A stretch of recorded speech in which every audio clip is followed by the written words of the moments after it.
So NBA Finals set, NHL Stanley Cup Finals set, and at least what we can have is no real. I mean, look, both the Mavs and the Stars are out, so the whole double parade thing we don't have to worry about. We can still try and claim that first, which is the most important detail, I would believe, right? The most important thing we can do. Secondly, um, does it make you feel better that both those teams are gone? Do anything for you from that? Because I didn't feel that.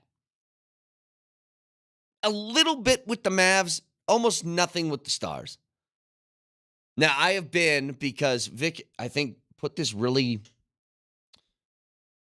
a really proper way last week, that the Florida Panthers are inoffensive. And that now makes me pull for them more.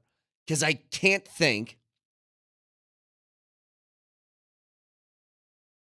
Look, I can't think about anything else than I can't find a reason to hate that team, so now I like them. And yes, I messed that up. Sorry. Mavs are not out. The Wolves are out. Both teams that have beaten you in the postseason is what I was talking about. My bad. But Dallas doesn't get the double parade. That's the point. So you kind of killed two birds with one stone, because I couldn't have that happen. I didn't want to be the person talking about, hey, we could have both the Avs and the Nuggets going through double parades.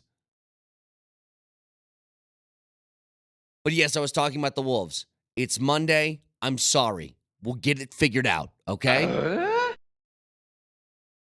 Point is, I didn't feel that kind of thing that I thought I would with both of those teams exiting. Part of me feels still bad about this. Despite those two teams losing the way that they did,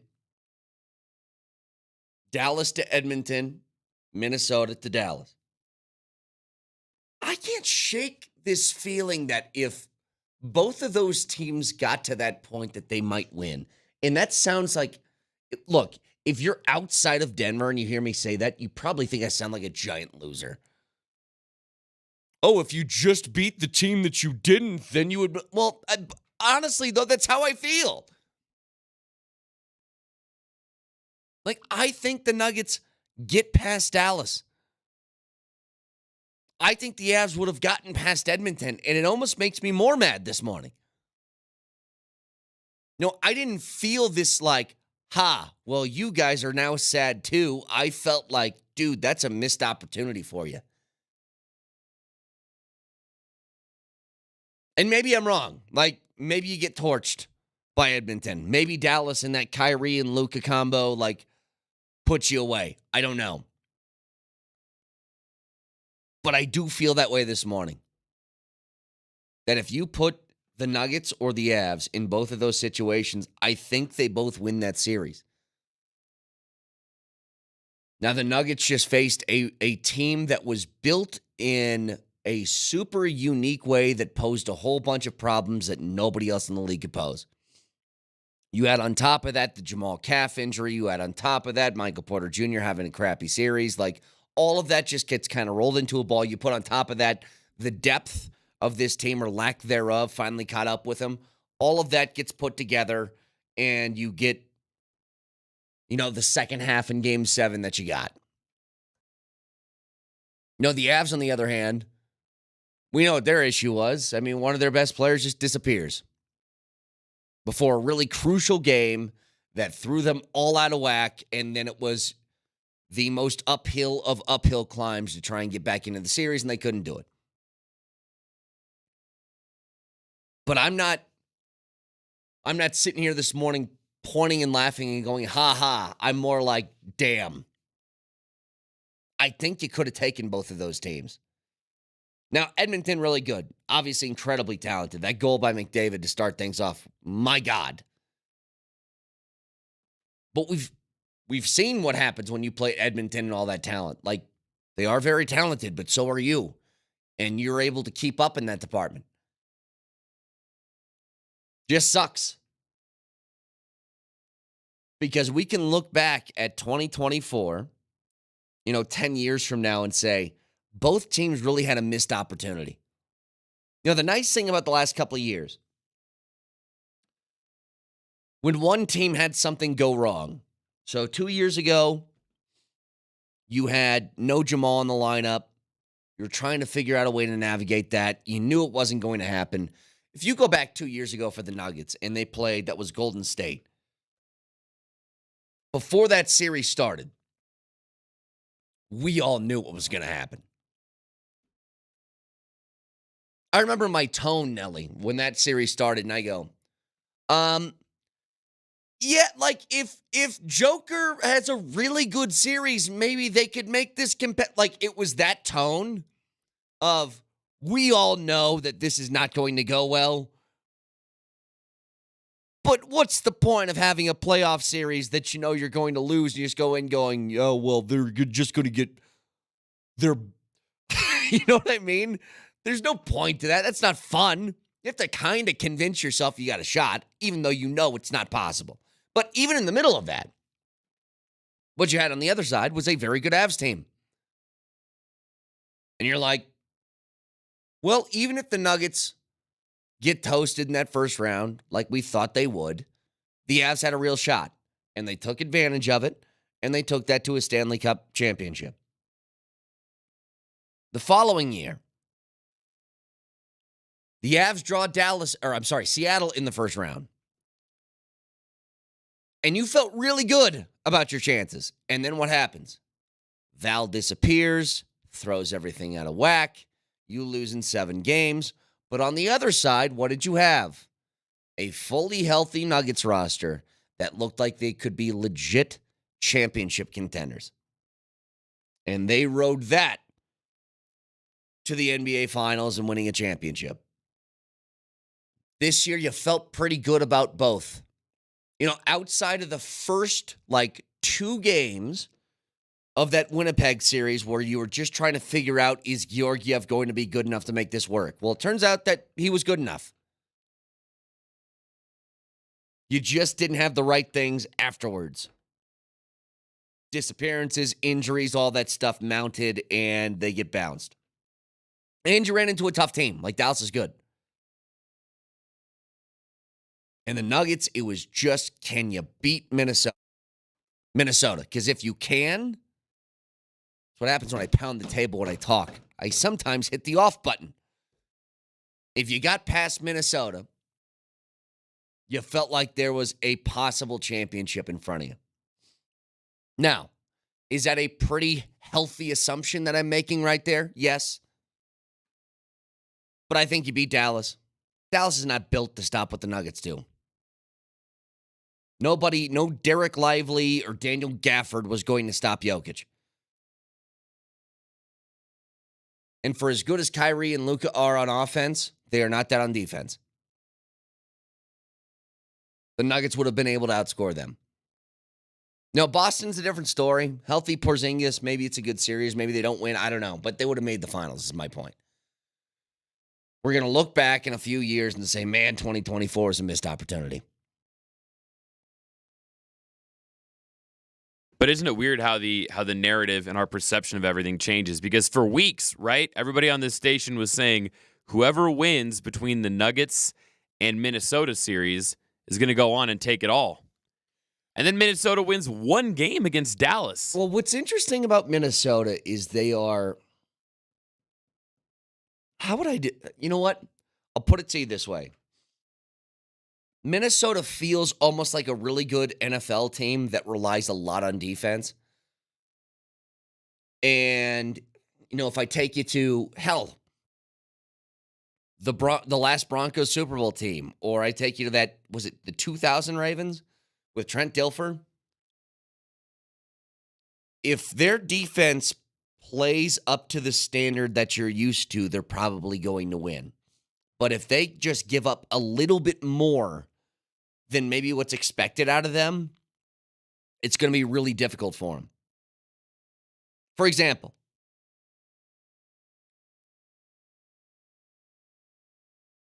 Minnesota was incapable of scoring 110 points. They just were. So if you got to that number, you were beating them past the first round. Because they did that, and I forget who their first round. Oh, Phoenix. They did that against Phoenix. But in any other case, if you're the Nuggets, if you're the Mavs, and you score 110, you beat Minnesota. The Nuggets just couldn't. Dallas had a better matchup because if you put guards on the floor and super insanely good offensive guards that can get a shot whenever they want to, and you put them up against a team that has 2 7-footers on the floor, it's a really difficult guard for a team like that. But it's like, damn, you were right there. Texture says, I don't buy it. The Nuggets were so gassed and probably injured. I think we're forgetting that they also played terrible against the Lakers. But that's the thing. They played terrible against the Lakers and won in 5 games. And the Lakers they were pretty good. Not great, but pretty good. You just had their number.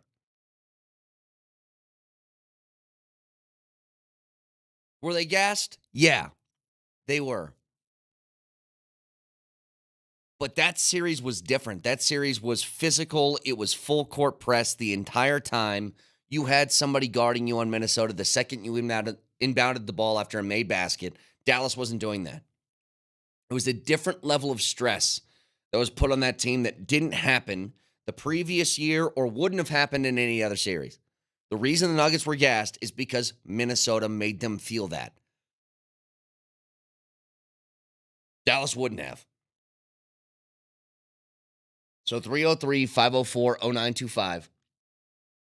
Chomp Mazda text line. The problem that I have now is I don't know.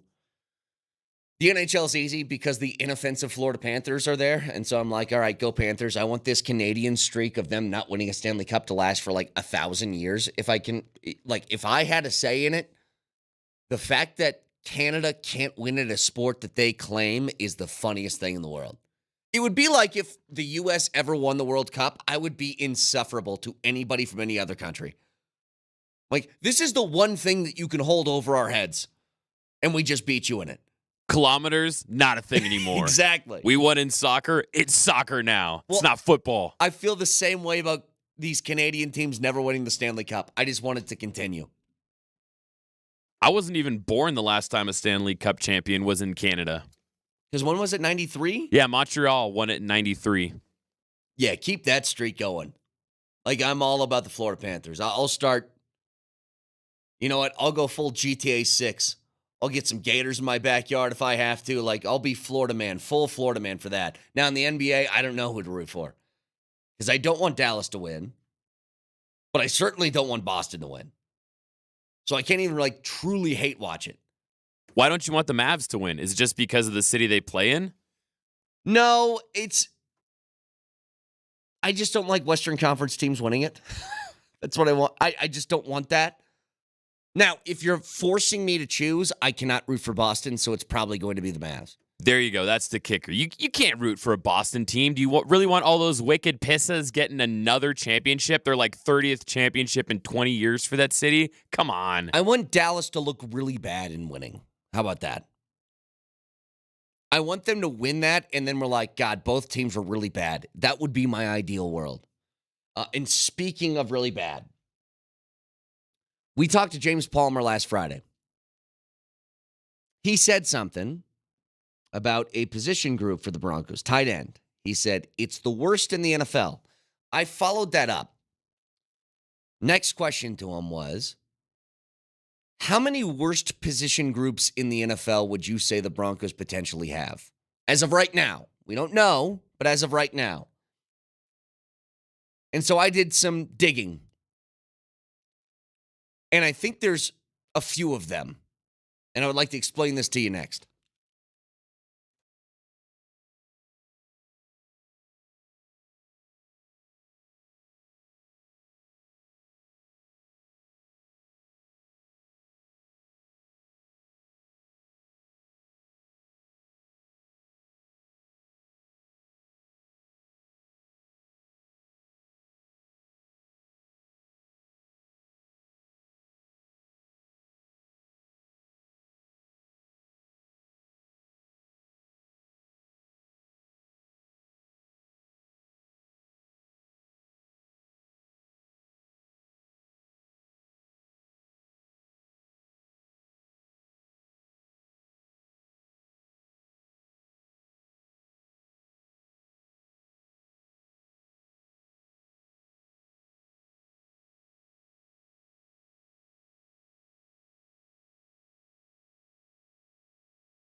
All right, so last week on Friday, we had James Palmer on the show. He was talking about the Broncos. He said the tight end group for the Broncos might be the worst in the league.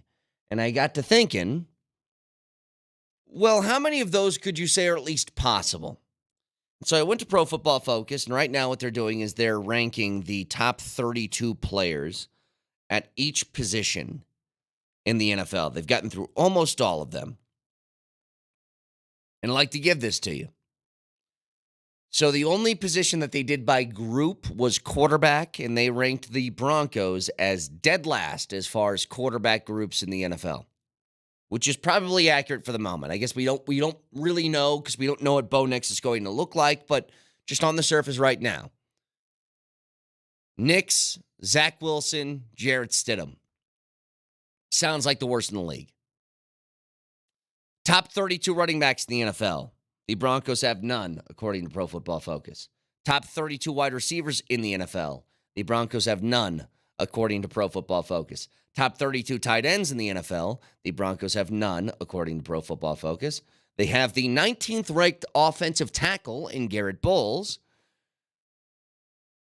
I didn't see interior offensive linemen. I'm assuming Miners would be on there, but did not see that. No interior defensive linemen in the top 32. No edge rushers in the top 32. No linebackers in the top 32, which means all that's left now is defensive backs, safeties, and corners. I'm assuming the safeties will be 0, and Surtain will be probably number 2, 1, whatever the number is going to be.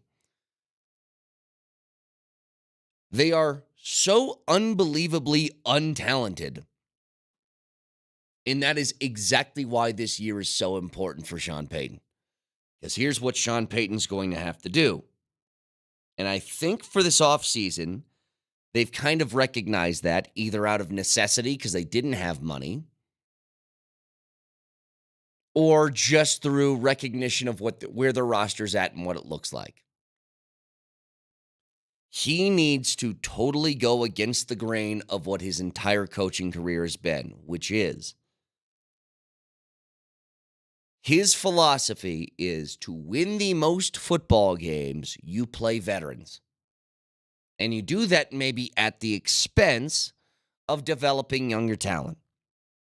Now, just on the surface, I kind of disagree with that whole notion to start with. For example, the Chiefs have been to a lot of Super Bowls lately. Have they played rookies? The answer is yes. They played a lot of them. Pacheco was a rookie. Clyde Edwards-Helaire was a rookie.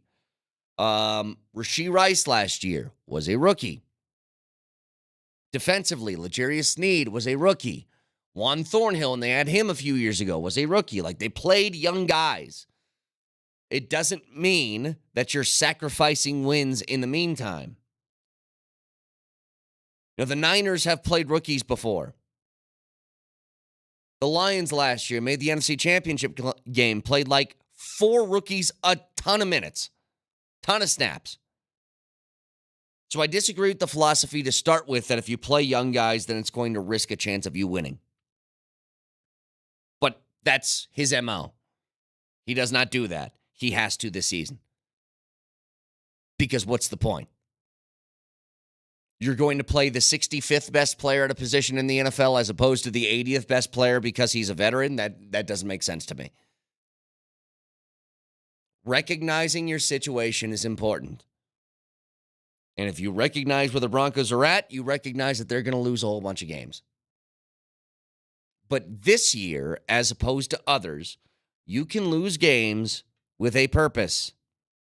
It will not feel like it's a wasted year that you toss down the drain and you never see again. That's the point. There's a must in this conversation, and the must is recognize where your team's at and now realize that this year is going to be played for the future of the franchise and not the now. And it's a difficult thing for coaches to do because they are tasked with winning games. But you have a couple of things in alignment here. If you're Sean Payton, I don't think this season could go any direction that leads to him getting fired. Job security is a hell of a thing for you to have in a situation like this. I'll throw out another example. When the San Antonio Spurs drafted Victor Wembanyama and you looked at their lineup, what did you say? They're probably going to stink, but maybe this guy's really good. Was there anything that could have happened this year that they would have fired Greg Popovich about? And the answer is no. That's why Sean Payton is actually in a pretty envious spot. If you're at your job and I tell you for a year the results don't matter, what a great thing to have in your back pocket.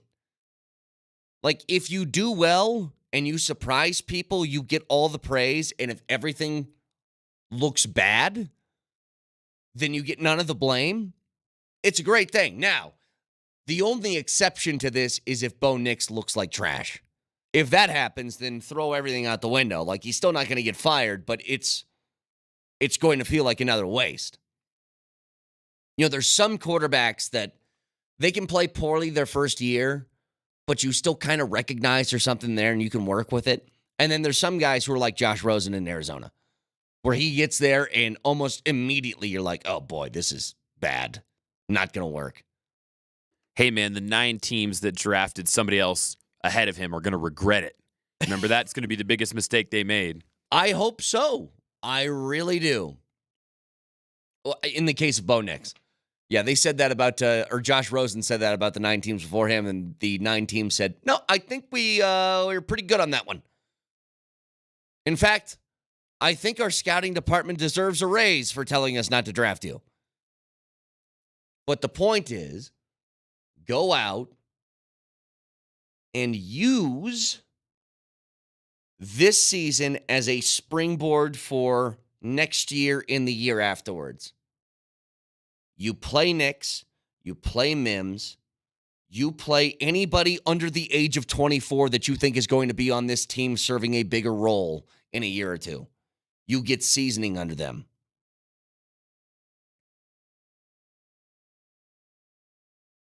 Because if you don't, it's going to feel like you're wasting a year again. Like, it's part of the reason what made me upset at the end of last year.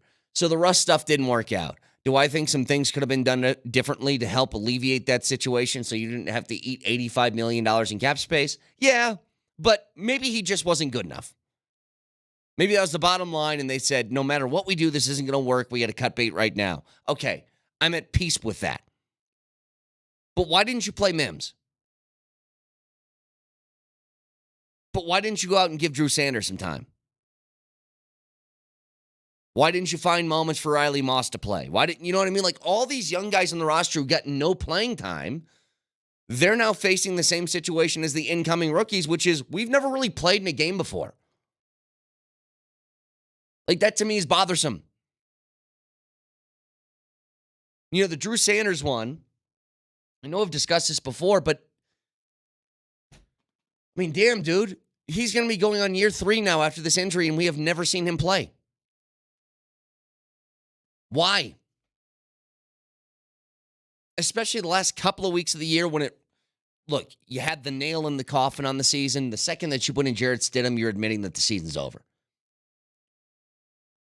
That should have been a time to play some young guys. And they didn't. So I think what you're doing is starting this year in the same place you were last year when you started Jarrett Stidham the last couple of weeks. There's got to be an admission of where this team is at and knowing what the results are probably going to look like and just going from there. Because I need it. I need this year to be about Bo Nix and to be about Marvin Mims and to be about every other young guy on this roster. You know, as much as we kind of talked about Courtland Sutton over the last couple of days, Courtland Sutton's going to be 30 years old. When this team hopefully gets good in a couple of years, is he going to be part of that plan? I doubt it. Not at 32. At least not a super prominent role. And so if that's the case, find out the guys who will be. Find out the people on the roster who are going to be part of that long-term solution. You know, the Nuggets and the Avs were in a different place because when they had a lot of their young guys on the roster, they were already winning. They were making playoff appearances. Like, maybe you didn't think they had this amazing shot at winning a championship, but if you're in the dance, you got a chance at it. The Broncos are not going to be there. So play the young guys and get that figured out. By the way, speaking of Courtland Sutton, so according to Jeremy Fowler, he's been on top of this story. He was the one that initially talked about the contract extension that Sutton wanted, where he wanted a couple more $1 million a year. He also said the Broncos have rebuffed trade requests. And I'll tell you this. There is a part of me that can be very easily convinced as to why you still want Courtland Sutton on this roster. If nothing else, it's to help out a young quarterback who's going to need a safety blanket because nobody else can serve that role on this team. You know, if Tim Patrick goes back to the guy he absolutely used to be 2 years ago before all these injuries, then maybe, but that's a large assumption. You know, maybe Josh Reynolds can be a guy like that, but I don't see it. You want to keep him here to be the safety blanket for a young quarterback, I totally understand it. But let me take you back to another wide receiver on this roster last year. There were trade requests at the deadline for Jerry Jeudy. You did not make them. And then he was traded for a 5th and 6th round pick at the end of this year. The price will go down on Courtland Sutton from here. I don't see a universe in which Courtland Sutton plays this year and his draft stock rises as the season goes on.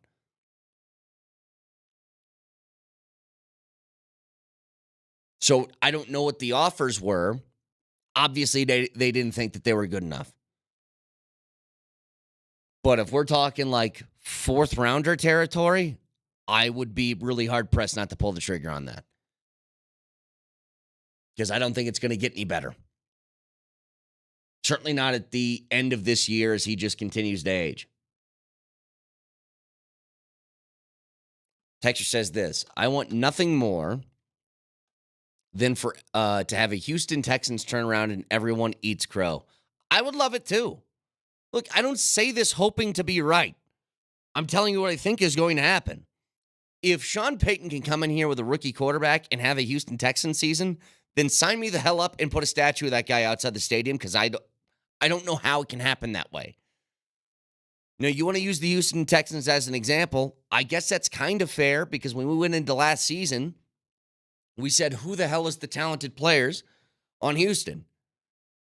And then we found out that guys like Tank Dell and Nico Collins were pretty damn good players if they had the right quarterback under them. I would say that there's a very big difference here. The Houston Texans have been stockpiling talent for years. They've had a lot of top-end first-round picks. You know, it wasn't just C.J. Stroud, but it was Will Anderson that they took with the pick after C.J. Stroud, who really helped out that defense. They got the young corner, I forget his name now, but the young corner on that roster that they drafted high-end first-round pick a couple of years ago. They went out that offseason. They got Dalton Schultz, a very viable tight end, to help out that room.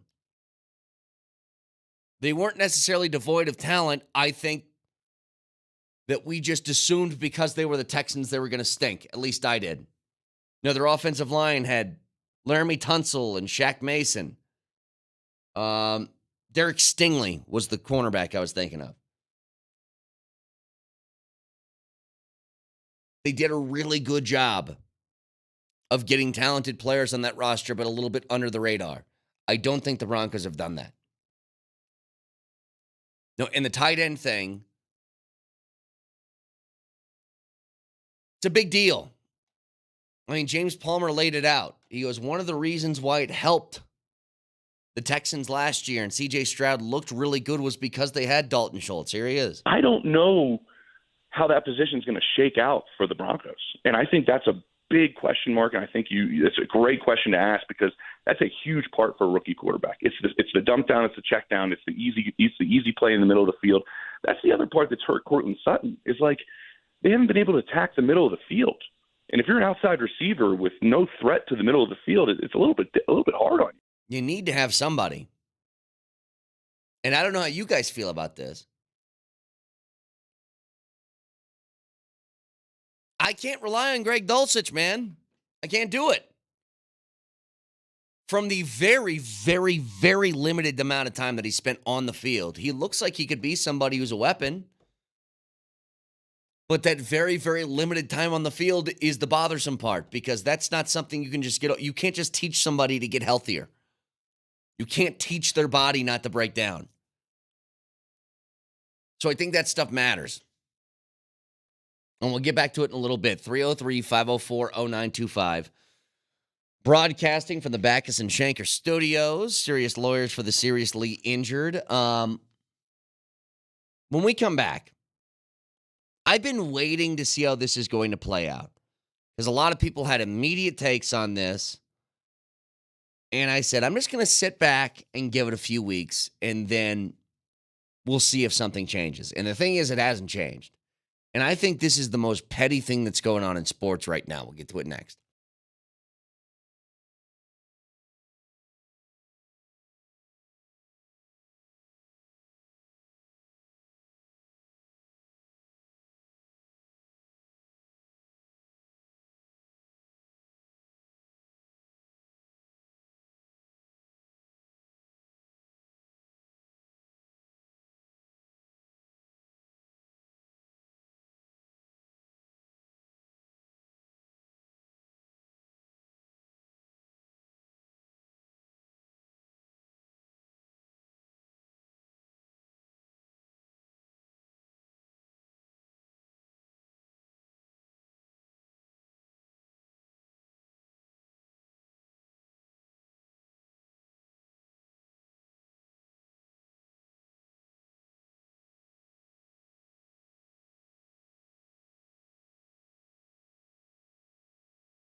All right, so everybody wanted to have a take on this almost immediately, and I waited.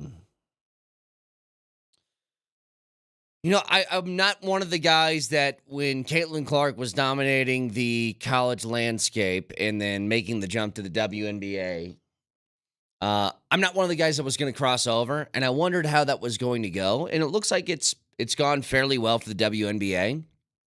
But the way that she has been received by her peers in that league, you know, I thought maybe it was kind of a welcome to the league rookie sort of treatment that she was getting. And maybe it still is. But I'll tell you this.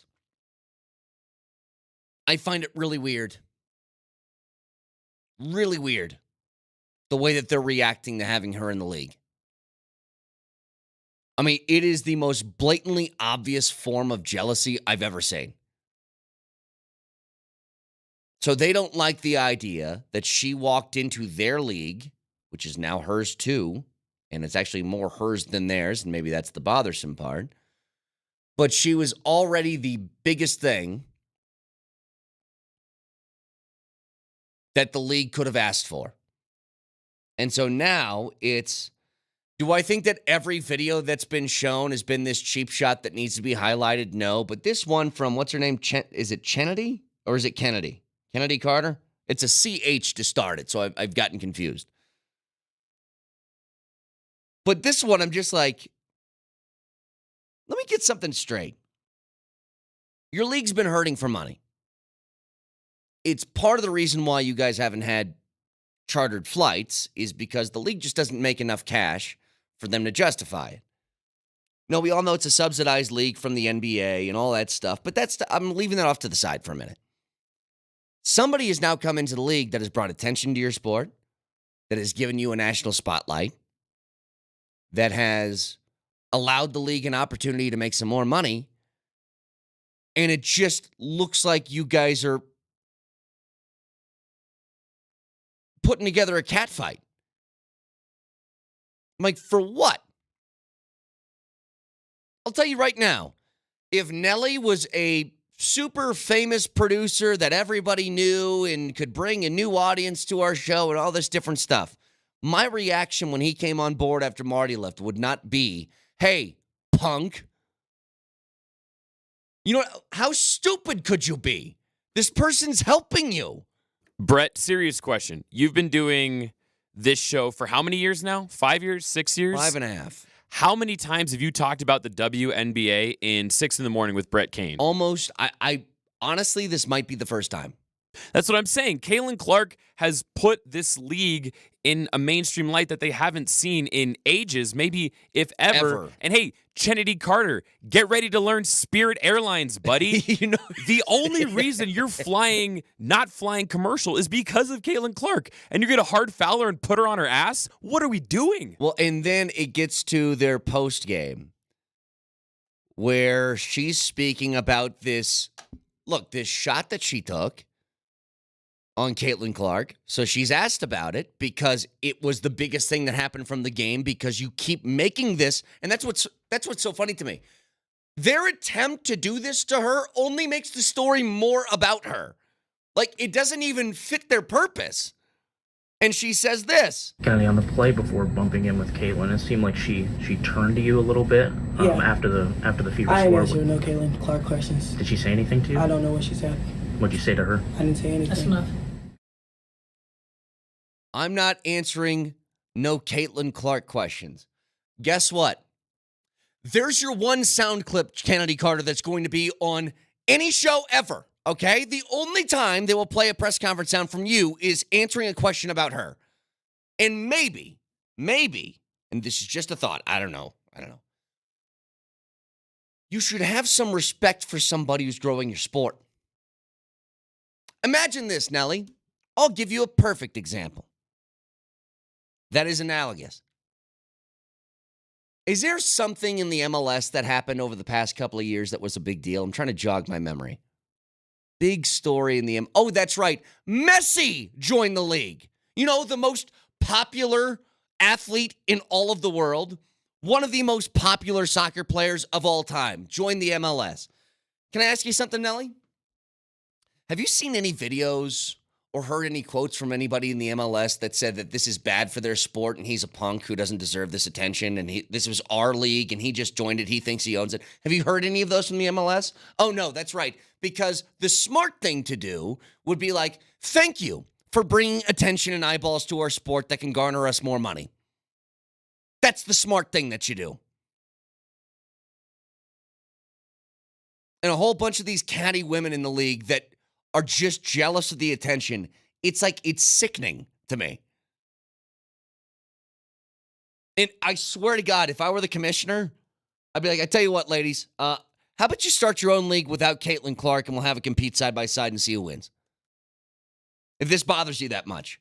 And look, you don't have to baby Caitlin Clark on the court. You Not can at still all. play her, but some of these shots, man, some of these blindside hits, man, they have been beyond the regular basketball plays. Let's put it that way. You don't have to go that far. 100%.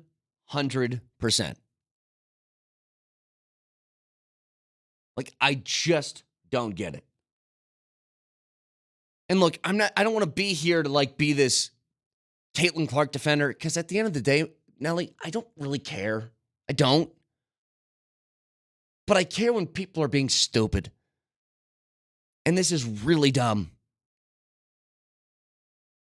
No, there's nothing wrong with a good old new person in the league. Let's play a little bit more physically and see how the rookie handles it. I got no issues with that. But you can tell this is different. So anyway, I mean, at the end of the day, again, whatever. But I can't believe how short-sighted and stupid they're being. So 303-504-0925. Shop Mazda text line if you guys want in. I'm going to give another shout-out, by the way, to our brand new favorite team, the Birmingham Southern, who hit a walk-off homer in the D3 World Series. If you don't know the story behind them, we explained this a couple days ago.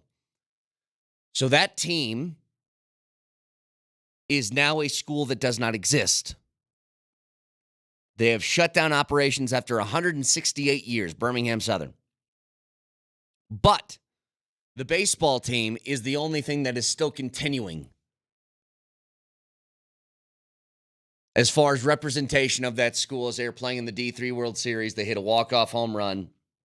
I'm not following it super closely, but once I saw that, I was like, all right, you go Birmingham Southern. Because I just think it's funny they're representing a school that does not exist anymore. And on top of that, you know what I saw over the weekend? What I saw over the weekend was Clemson, who is playing in the NCAA Super Regionals. They executed a hidden ball trick that actually worked. Here's what I want to ask you guys. Does that feel like cheating? The old hidden ball trick? I mean, it's funny to watch. I'm trying to... What's an example in another sport of that? The equivalent of the hidden ball trick is what? I mean, I don't think it's a fumblerooski in football. I don't think it's quite that. It wouldn't be like cherry picking in basketball. It's like you are purposely deceiving your opponent in an effort to get the, you know what I mean? Like, what's the equivalent of that in another sport? Because I can't think of one. And the hidden ball trick feels cheap. But if I pulled it off, I'd be really proud of it.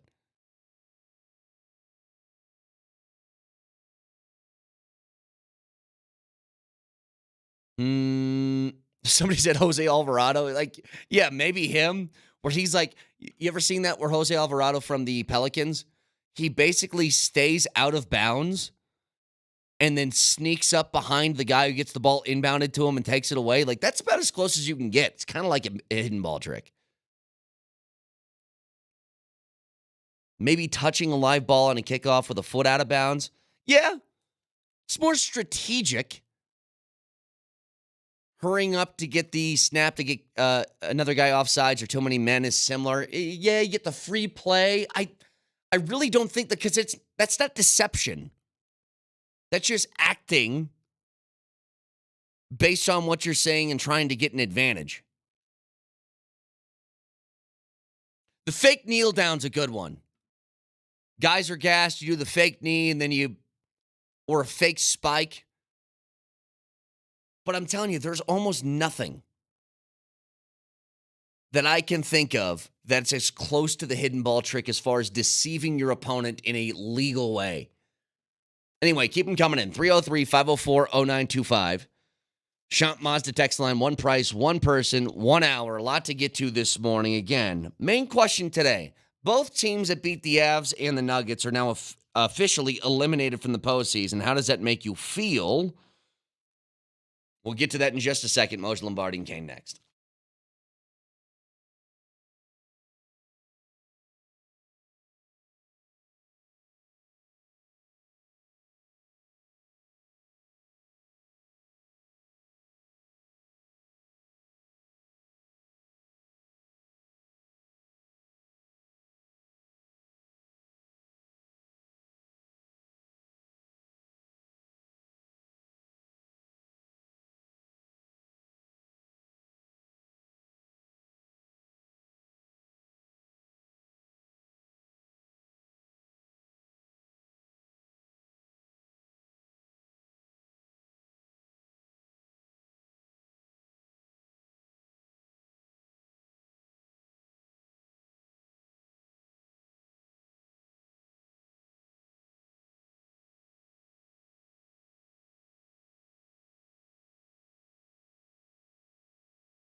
I mean, Hey, Nelly, you guys are just a mess. Nelly, like a mess. Nelly, what's the password to the computer to get into the computer? Bend over and I'll show you. I put that in and it didn't work. That's And then a I pretty put long 1. password, dude. And then I put a 1 at the end of it. Let me just And the S in show ya is a $sign. First of all, Vic and Moj walk in here at the same time, and they just hurl insults at me, which is fine. It's a normal hello. Okay, that's how they greet me in the morning. But what happened afterwards? The intro music starts. Mosier, I ate that sandwich too fast. I need a soda now, or I'm gonna choke. That's what he said. Vic, what's the password? Somebody tell me the password. I need the password. That was the intro this morning. And now the show's starting. Well, my problem is my computer's been thinking. See? Hear it? It's been thinking, and it's finally... I just want to Ready to access my go. computer at work, and I don't understand why we have all these ridiculous passwords. I just want to There's work. too many. It's true. There's too many I passwords. mean, all right, so tell me if you're... They treat this place like it's Fort Knox. Exactly. Like if somebody gets in who's a stranger, they're going to crack a code and like steal money from Hey, us or something. People who handle the computers at our place, calm down. Calm down. You need a code to turn on the computer. All right. Mhm. Then you need a code to get into your program. Then you need a password, excessive passwords to start whatever. To start a Zoom call, start- to get on the text line. We're like 4 passwords in by the time I start my show. That is true. That is true. We're 4 passwords 4 in. passwords in. I ain't doing 4 passwords every morning. I mean, Harry Potter had an easier time getting into the Chamber of Secrets. And also, if you get locked out of one of those computers, it will also lock out every other computer that isn't logged in at the time. So KJ, the new producer for Dempsey and Company, he got locked out of I think the computer in 950, and all the other computers got locked out. We had to get Why? IT on the phone. It's a joke. Why? Hey, again, this is a message to Computer Man, whoever you are out there. And it's not my cousin who also works for computers. He does. Whoever's in charge of computers. It's not like KOA is sitting back there trying to break into our freaking mainframe. Yeah. Let's find out what secrets they have. The secrets are Moj goes to ESPN.com in the text line, and that's as good as you're going to find. That's it. That's all we do. We use 2 websites here. 2. We occasionally Google something, and that's it. Can I ask you guys a question about what happened over the weekend? Because both of the teams that eliminated our local teams are now eliminated. Right. And a lot of people feel good about this. And I don't. And kind of here's the reason why. I do feel this, and maybe this is stupid. If you're anybody from outside of Denver or outside of being a Denver sports fan, you're going to hear this and you're probably going to think I'm a loser and an idiot. I kind of feel like our teams would have beat both the teams that beat the teams that beat us. Is that a weird thing? I know we can't do that anymore. Though. I know, but we can't do that. Okay, but but Can't do it. Agreed. We're not. Hey, we're not stop doing it I told seriously. you I but sound like a loser when I let's say have a it, little but fun with I it. feel that way. Show I do some feel fun. that way. Stop it. I'm allowed. Hey, Stop. I have a right to my opinion, and I will say it. I forgot about that. Yes. Will you? Well, would you like me to explain what happened the last 2 games of the NHL? Go ahead. The friggin' Oilers power play was the friggin' Oilers power play. That's the difference. Did you even watch any of these games? Did you even see what happened? You can pay attention, dude. I think he's talking to you. Oh yeah, I do. Last night, the Edmonton Oilers at home scored 2 power play goals in the first period. 4 out of the last 5 goals in this series for Edmonton, power play. Mm-hmm. They scored 2 power play goals last night in period number 1, had a 2-0 lead. David goal. So good. They had 10 total shots on goal in the game. 10. That's and they unbelievable. win the series. That's unbelievable. They were outshot 35-10. That's silly. So it ain't like Edmonton is some big. Let me prove Brett's point here. Edmonton ain't some big juggernaut defensively locking it down and kicking some major ass. And you know what? We'll take names too, blah, blah, blah. No, they got the best power play in the history of mankind. They pop a couple in on you because you're stupid enough to take a penalty. Then they just chill. Sit back and listen, their defensive game was decent. Decent. Yep. But they didn't even try to score after that. After they scored 2-0, had a 2-0 lead, they didn't even try to score the puck. Like, nah, we're going to take the next 40 minutes off and chill. And you're saying the Avs couldn't beat that? And until Marshman Maybe they scored, couldn't. that it worked. Yeah, he scored halfway through the third, yeah. But, hey, listen, man, the Stars tried. The game before, game 5 down in Dallas, they popped the first 2 Edmonton goals. They popped him in on the power play. What are you supposed to do? Stay out of the box pretty much, but you couldn't do it.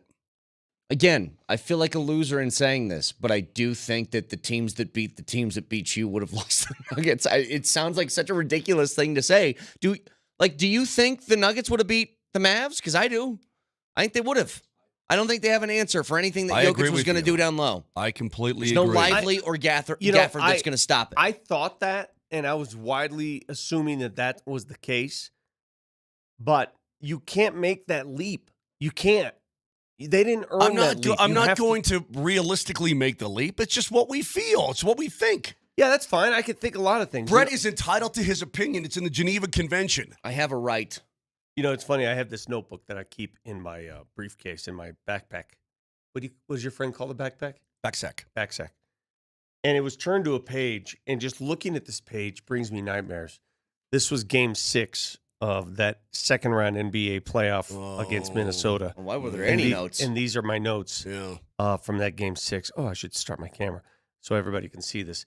And as I'm looking at this, it's just like, whoa, why did I write anything down? Yeah. What am I doing? I mean, first quarter, here it is. Second half. Jamal is now 1 for 11 in this game. Ant went down hard. You remember when Ant fell down? It didn't look like he can get up. Remember that? He was on the ground for a long time in that game. I said, let's just bring this back to Denver. This is a joke. Throw in the towel, please. Remember when the Nuggets led this game 9-2? I mean, when you go look back at these notes and you're saying to yourself, wait, they got beat so bad in this game. Did it have any carryover to Game 7? I could argue it did not because they led Game 7 by 20. Yeah. But the other argument is there were so many swings in that series, mad, ridiculous swings, that it did have a carryover. That once when things went bad, they're like, oh, here it goes again. Right. How do we stop it? There is, I only say that, by the way, Vic, to tell you it's why I didn't feel like the joy that you would typically feel when the team that beats you loses. Because how do you say the word, Moj? Schadenfreude? Schadenfreude. Schadenfreude? Why do you go the Schadenfreude? Because that's what Vic said last week, and then I got completely confused. wrong. Schadenfreude.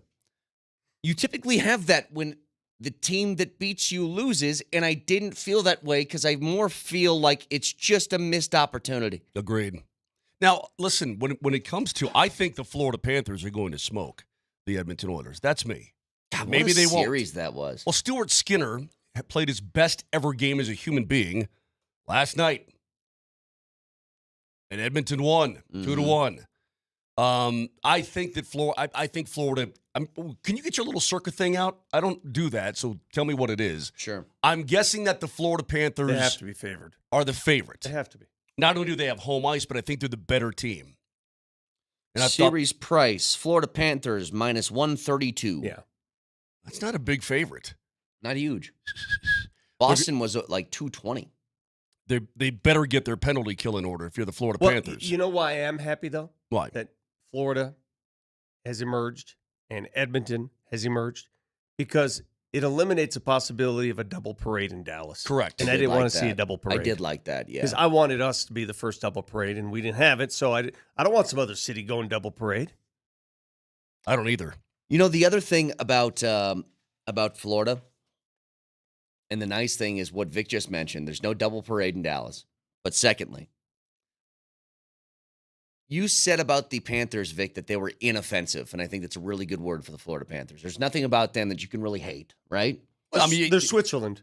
Well, I don't know. Matthew Tkachuk, he can be hateable. Yeah, but he plays hard. He's yeah, one of those he guys. does. He's fiery. He does. Right. But remember, Landy got suspended for popping him one time. Remember that? That's back when he played for Calgary. Calgary, yes, I do remember that. See, but I have my approach to the Stanley Cup Finals is I'm just going full Patriot. Like, make me Florida man for the next couple of weeks. Because I want this streak of Canada not winning a cup to continue for as long as humanly I'm the possible. opposite. I'm the opposite. I want Edmonton to win it, and that sounds stupid because a lot of people don't like the elitism of Edmonton. I know a lot of people in the hockey world don't like Edmonton for that reason. Is that true? Moj? What's that? The elitism of Edmonton, like, no, they're stick okay. their nose up high. They're okay. I mean, I don't know. I think they're all right. They again, a Canadian team hasn't won since 1993. So I'm not saying the entire country is going to be pulling for Edmonton, but I think the league would love to see. The league would love to see a Canadian team win the Stanley Cup. Yeah. That's me. All right, Florida is. Okay. See, this is me for the next 2 weeks. I'm not rooting for a team that resides in a city that cannot make its own natural ice. If you can't produce ice because you live in Miami, you shouldn't have a hockey team to begin with. Well, you can't produce ice in Edmonton right now. It's kind of warm up there right now. But most of the year you can. I think today was a high. It's going to be like a high of 42 today in Edmonton. If there's a portion of the year, middle of June, I'm kidding. Even in Dallas, there's a portion of the year that can produce ice. Yeah, correct. Well, what's funny is I wondered: is all of Canada now becoming Edmonton fans just for that reason, or do they still hate the other teams in Canada and don't care about the streak? Because Calgary ain't rooting for Edmonton. Calgary ain't rooting for. No way. They asked that to Connor McDavid. Are the Oilers Canada's team? Here's what he said. Can you talk about being Canada's team? I just spent a week in Ottawa. Everyone there, coast to coast, cheering for the Oilers, especially now. Any additional pressure with that? No.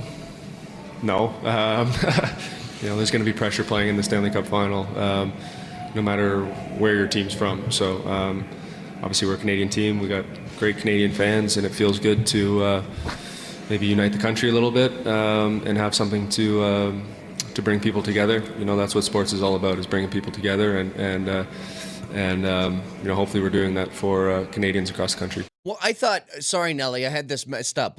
You said, who was the guy who said Toronto's not rooting for us? That was Zach Hyman. Oh, Zach Hyman. He was asked the same question, and are you Canada's team? He said, I don't think Toronto's rooting for us right now. No, neither is Calgary. Promise you that. Hey, real quick. These are your people now. I'm going to read something for you. These are, since you're a Florida man. Yes. These are your people. All you have to do is Google a date and Florida man, and something comes up. Ready for this? Yeah. June 3rd. Florida man arrested after tossing a 3.5-foot alligator through a Wendy's drive-through window. This is your people. Yes. Because you've become I Florida now identify with them. Ready, Vic? Alligators are considered deadly reptiles, especially when agitated by humans. They are. However, in Florida, your mere existence can cause a gator to chase you to death. But a Florida man might have had the crazy sense of humor. He tossed a 3.5-foot gator through an eatery's drive-through window. 24-year-old Josh James allegedly picked up a 3.5-foot gator on his way to Wendy's in Palm Beach, Florida. The man, after making his order, tossed the reptile through the window, leaving the Wendy's staff in hysterics. Upon leaving, the man stopped at a nearby convenience store to make a purchase, probably happy at the fun he had made. His actions were captured on a CCTV camera. Anyway, it's illegal to possess that gator, number one. Go Panthers. And the animal is termed as a deadly weapon because the injuries could be deadly.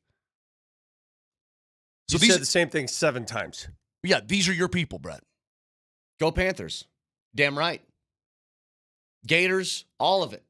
I want all of Florida to win. It's the same feeling I would have, Vic, if the World Cup, if the U.S. ever won it in the Men's World Cup. Yeah. I would be the most insufferable patriot you've ever seen in your life. I would send texts, tweets, emails to every country and just say, suck it. Like, that's all I'd say. And I want the same thing to happen for everybody in Canada. It's the last frontier for the U.S. Exactly right. We've taken over every sport. Like, if we could take soccer and bring that to its knees, men's soccer, because we've taken over women's. If we could bring men's soccer to its knees on a world level, then world domination is complete. Once we accomplish that, then we can move on to the more subtle sports. Cricket. We can take over cricket. We can take over rugby and stuff like that. Yeah, but cricket, who cares? It's like the major ones that get a lot of attention. Soccer's the last one. But I want to keep hockey here. Last thing. These are your people, remember. June 3rd, 2015. Florida man arrested for throwing pizza at roommate. Yeah. Not that big a deal. Yeah, I know. That's not necessarily a Florida story. I've heard pizza. that. Pizza shrapnel. Pizza shrapnel. Are you guys, what? Today's the date, June 3rd. What are the dates that the Avs and Nuggets were eliminated? What were those dates? It was 2 weeks ago Friday, so what the hell was that? I don't have a calendar in front of me. It was like May, Why? because I'm over it now. It took that long, and I just wanted to count out the days. It was Friday, May- May 17th for the Yep. Avalanche. Okay. Sunday, May 19th All right, for the Nuggets. There it is. May 19th to June 3rd. That's how long it took. I'm good. I'm over it. Me too. The first, and now that I look back, I've made it to the acceptance Yeah. stage. First day was just shock. Second day was anger, then sadness. I'm over it. I'm good. Okay. They weren't good enough. Well, I think our idea now is that A, we got to find a pet gator for Kane, Yep. and B, we got to somehow figure out how to dominate world soccer from a U.S. standpoint. Is somebody from the Denver Zoo? Can you just give me the name of some sort of gator there, and I'll just claim that one? I saw one when I was there. Yeah, but they won't even hook us up with the elephant folks. You think they're going to help you with a gator? They're locking true. down. Yep. The zoo's locking down, bro. On the text line 9103, you guys remember when Vic asked that French guy what they do on 4th of July? Get your story straight, partner. It wasn't a French guy. English. It was an English guy. 303-504-0925. James Palmer said something to us last Friday that I want to revisit because I did some more research on some position groups for the Broncos, and it made the, I guess, game plan this year for Sean Payton pretty crystal clear. We'll get to it next.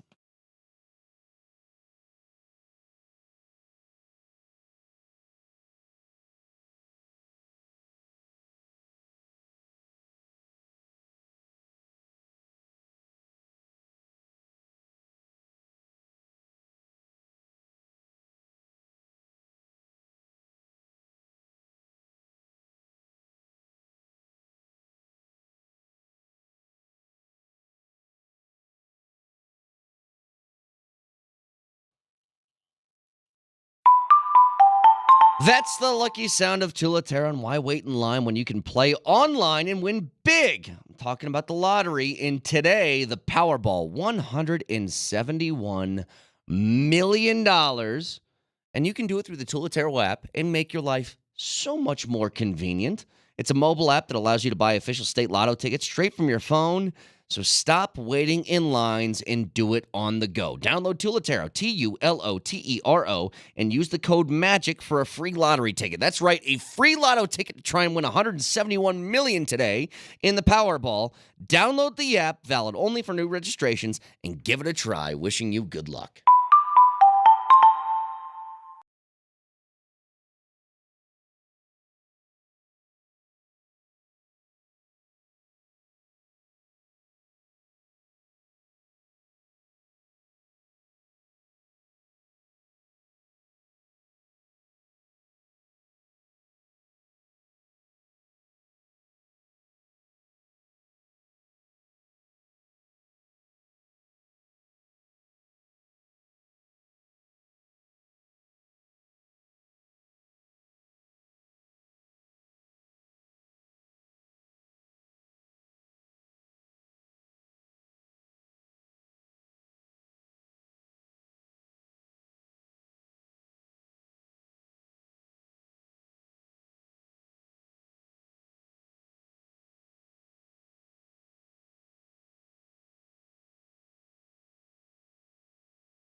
All right, a few things here.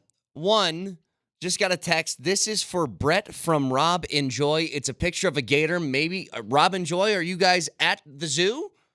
Is that a gator for me, or is that a gator that you just found along your guys' travels? I need to know this, because if that is a gator at the zoo, I want to claim that as my Florida Panther gator for the rest of the Stanley Cup Finals. You either got to claim a Panther or a gator. Turn your microphone on. It is. You can't call it a Florida Panther gator. It's you either want the Panther or you want the gator. No, I want a gator. I want a Florida Panther gator. Why is this so confusing to you? Let me see. Take a look at this reptile. Oh, look at that guy. It's a biggin. I don't know where he's at, but that's a nice gator. Saw gators on my we went on a gator cruise, or what do you call it? Cajun. Yeah, when we went to New Orleans, we went on a Cajun deal. One of those like fan boats? No, it was a boat, but it took like an hour from you leave New Orleans. It takes like an hour to get there. Yeah, because you go back into the country, right? And then all these gators just come like swimming up. It's like, what's up? Secondly, did you guys see what just happened in the NFL? Justin Jefferson, 4 years, $140 million contract with $110 million guaranteed, $35 million a year. Receivers are getting paid, baby. Receivers are getting paid. It's funny how this thing moves in cycles. Receivers are now front of the line. Pay them. Well, I mean, quarterbacks are still king, but that's quarterback Outside money. of QBs. $35 million a year is quarterback money. Yeah. Wow, for a wideout who's going to get how many? If things go really well for Justin Jefferson this year, with who's throwing the football? J.J. McCarthy. Okay, McCarthy. Well, we'll see. Or Darnold. Or Sam Darnold. How many touches will he get this year? Not enough to pay those wages. I mean, if he has 103 catches for 1,500 yards, is that possible? I suppose it is. I don't know, man. He's really damn good. He's probably the best, but golly. So it's a lot of money. Highest paid non-quarterbacks, it's him now leading the way with Joey Bosa right behind him at 34, I think is what it just said on the screen up there on ESPN. Why do you think Cortland Sutton is sitting at home? He's looking at this list and he's saying, okay, new deals. These are new deals that have been landed here in this offseason. Justin Jefferson, Jalen Waddle, Nico Collins, Amon-Ra St. Brown, A.J. Brown, Devontae Smith, Jerry Jeudy got one for crying out loud, Michael Pittman. The list goes on. And he's sitting there going, well, what about me? My short answer to him would be like, well, you're not that. That's my short answer. You're not Justin better Jefferson. Than Jerry Jeudy? Well, Jeudy, okay, fine. If he wants to make that comparison, totally fair. What is Jeudy making again? What was his contract? Whatever it is, it's more than Cortland Sutton. I don't think it was that much more. Would you say Cortland Sutton is better than Michael Pittman? I would. So 3 year 52, No, 41 guaranteed for Jeudy. 3 year 52, 41 guaranteed. So 3 goes into 5. That's 1. 2, 3 goes into 7. Michael Pittman last year, Vic, had 109 catches for 1,150 yards. Like, that's a big time receiver. If he fulfills his contract, Vic, it's 17, a little over 17 per. And Cortland's getting what, 14 and a half? Like, it's not that far off. Like, I know why he wants a new contract. He's about to turn 30, and he's not going to get paid. He's not going to get it here, and he's not getting it here. So, like, I know he wants a new contract, but he can't be looking at Justin Jefferson saying, "See," it's like no. But all I'm trying to tell you could see why he's doing what he's doing. That's all I'm saying. Yes. Not that it's legit, not that it should be done, but he's telling you why. He's looking at this list, this long list of wide receivers who are getting theirs, and he's been standing in line for another one. And you're right, he's at that age now where he wants another one, he desires another one, and he's probably not going to get it here.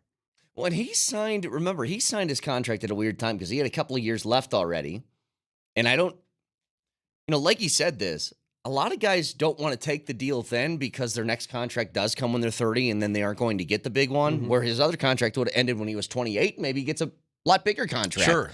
But there was, I guess, the security of just knowing I'm getting money no matter what down the line here. But here's the deal.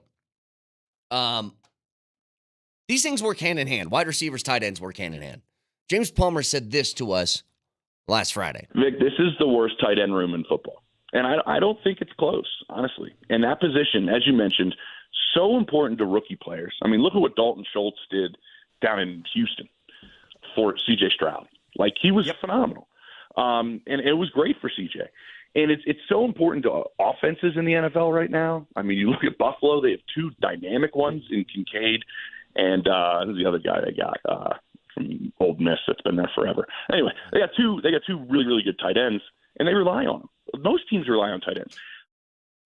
Dawson Knox was the other name. But worst tight end room in football. And I was like, how many arguments could you make with the Broncos about that? Because I looked at Pro Football Focus over the weekend. And here's how they have it listed. They have the top 32 players, not position groups, but players at each position, okay? And they've gotten through almost all of them right now for this point in the year. So they started with quarterbacks, and quarterbacks they did go by grouping, which we talked about this. They have the Broncos dead last, 32nd in the league as far as quarterback group. After that, top 32 running backs, no Broncos are on it. Top 32 wide receivers, no Broncos. Top 32 tight ends in the league, no Broncos. Top 32 tackles in the league, offensive tackles. Bowles was there at 19. Top 32 interior defensive linemen, no Broncos. Top 32 edge rushers, no Broncos. Top 32 linebackers, no Broncos. And the only position groups they have left is interior offensive linemen and secondary players. We're playing the waiting game on that. Sertan's going to be on there for sure, Absolutely. and I would assume Quinn Miners is going to be. But I say all that. So then we're looking at a total of 3 guys that you would consider top 32 at their position. That's it. That's it. And so here becomes the issue, is that when you hear that, and look, things might change. Like the Houston Texans probably didn't have anybody on these lists before last year started, and then Tank Dell and Nico Collins explode because C.J. Stroud's good. Okay, fine. I hear that argument. What Sean Payton needs to do, and this is going to be tough for him, and this is a big test, and I think the way that he's going to handle some situations and adversity as the Broncos head coach. He has to be able to recognize that and do something he's never done in his entire career, which is not play veteran players, because what's the point? Okay. He has to take young guys on this roster and get them playing time. I know. And this becomes the question, do you want to still try to win, or do you want to try and rebuild and get guys ready for the future? But what's the discussion about winning? What's the discussion about winning, Moj? It's like you play the veterans to win how many games? Exactly. What's the peak? Exactly. But everybody has pride, and the coach has pride. Unless there's some sort of an agreement going in, everybody understands this is going to be a take one for the team type of year, and let's play our young guys and let's get them going. This whole Courtland Sutton thing, Vic, you were gone on Thursday, but it's I understand why he is looking at it and saying, I want more. I may not be these guys, but golly, these guys are making more than double what I'm making. Yeah. Okay, hey, hold on. He's got 2 years left on his deal, and I understand the Broncos' position. We don't want to trade you.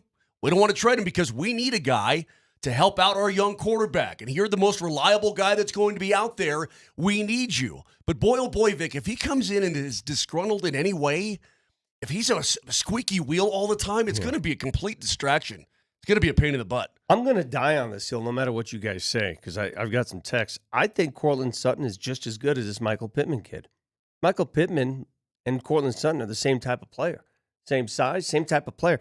I'm looking at the numbers. You said, okay, Michael Pittman had 109 catches last year? Mm-hmm. Okay. He had 109 catches. He only had 4 touchdowns. So Sutton had 10, right? That's number one. Number two is this. Pittman was targeted 156 times. 156. The ball was thrown to him. You know how many throws went Courtland Sutton's way? 90. Could I argue that maybe he got more throws because he was open? Could I argue that the reason Pittman got more throws because their offense was more dynamic than Russell Wilson turning his back to the offense? Hey, I mean, they had Gardner Minshew. It's not like... But they also threw the ball more and did more. They did. You know that. They did. I'm just saying, it's when you're talking about dynamic offenses, I don't think Colts. That's all I'm saying. The Broncos had the single worst offense in the National Football League. Close to the worst. Seems like the Jets are probably worse, but I understand. You're right. Yeah. In the last 3 years combined. Yes. Sure. Okay? So you take his numbers the last 3 years. I mean, hell, last year was a joke.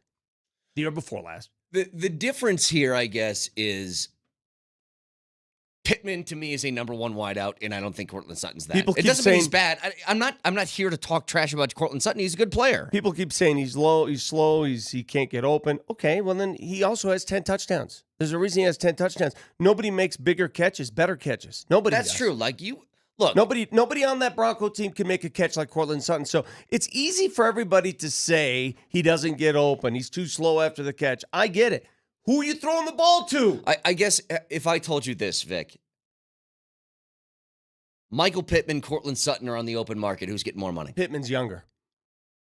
I mean, younger, yes. Yeah. He also feels a little better. He feels like a one. Listen. All right, but you're only as good as your team. You're only as Agreed. good as your system. You're only as good as what you have. It's a dependent position. So you're crying out loud. So you're telling me if Marvin Harrison played with Tim Tebow, he wouldn't be a Hall of Famer. okay, Wow.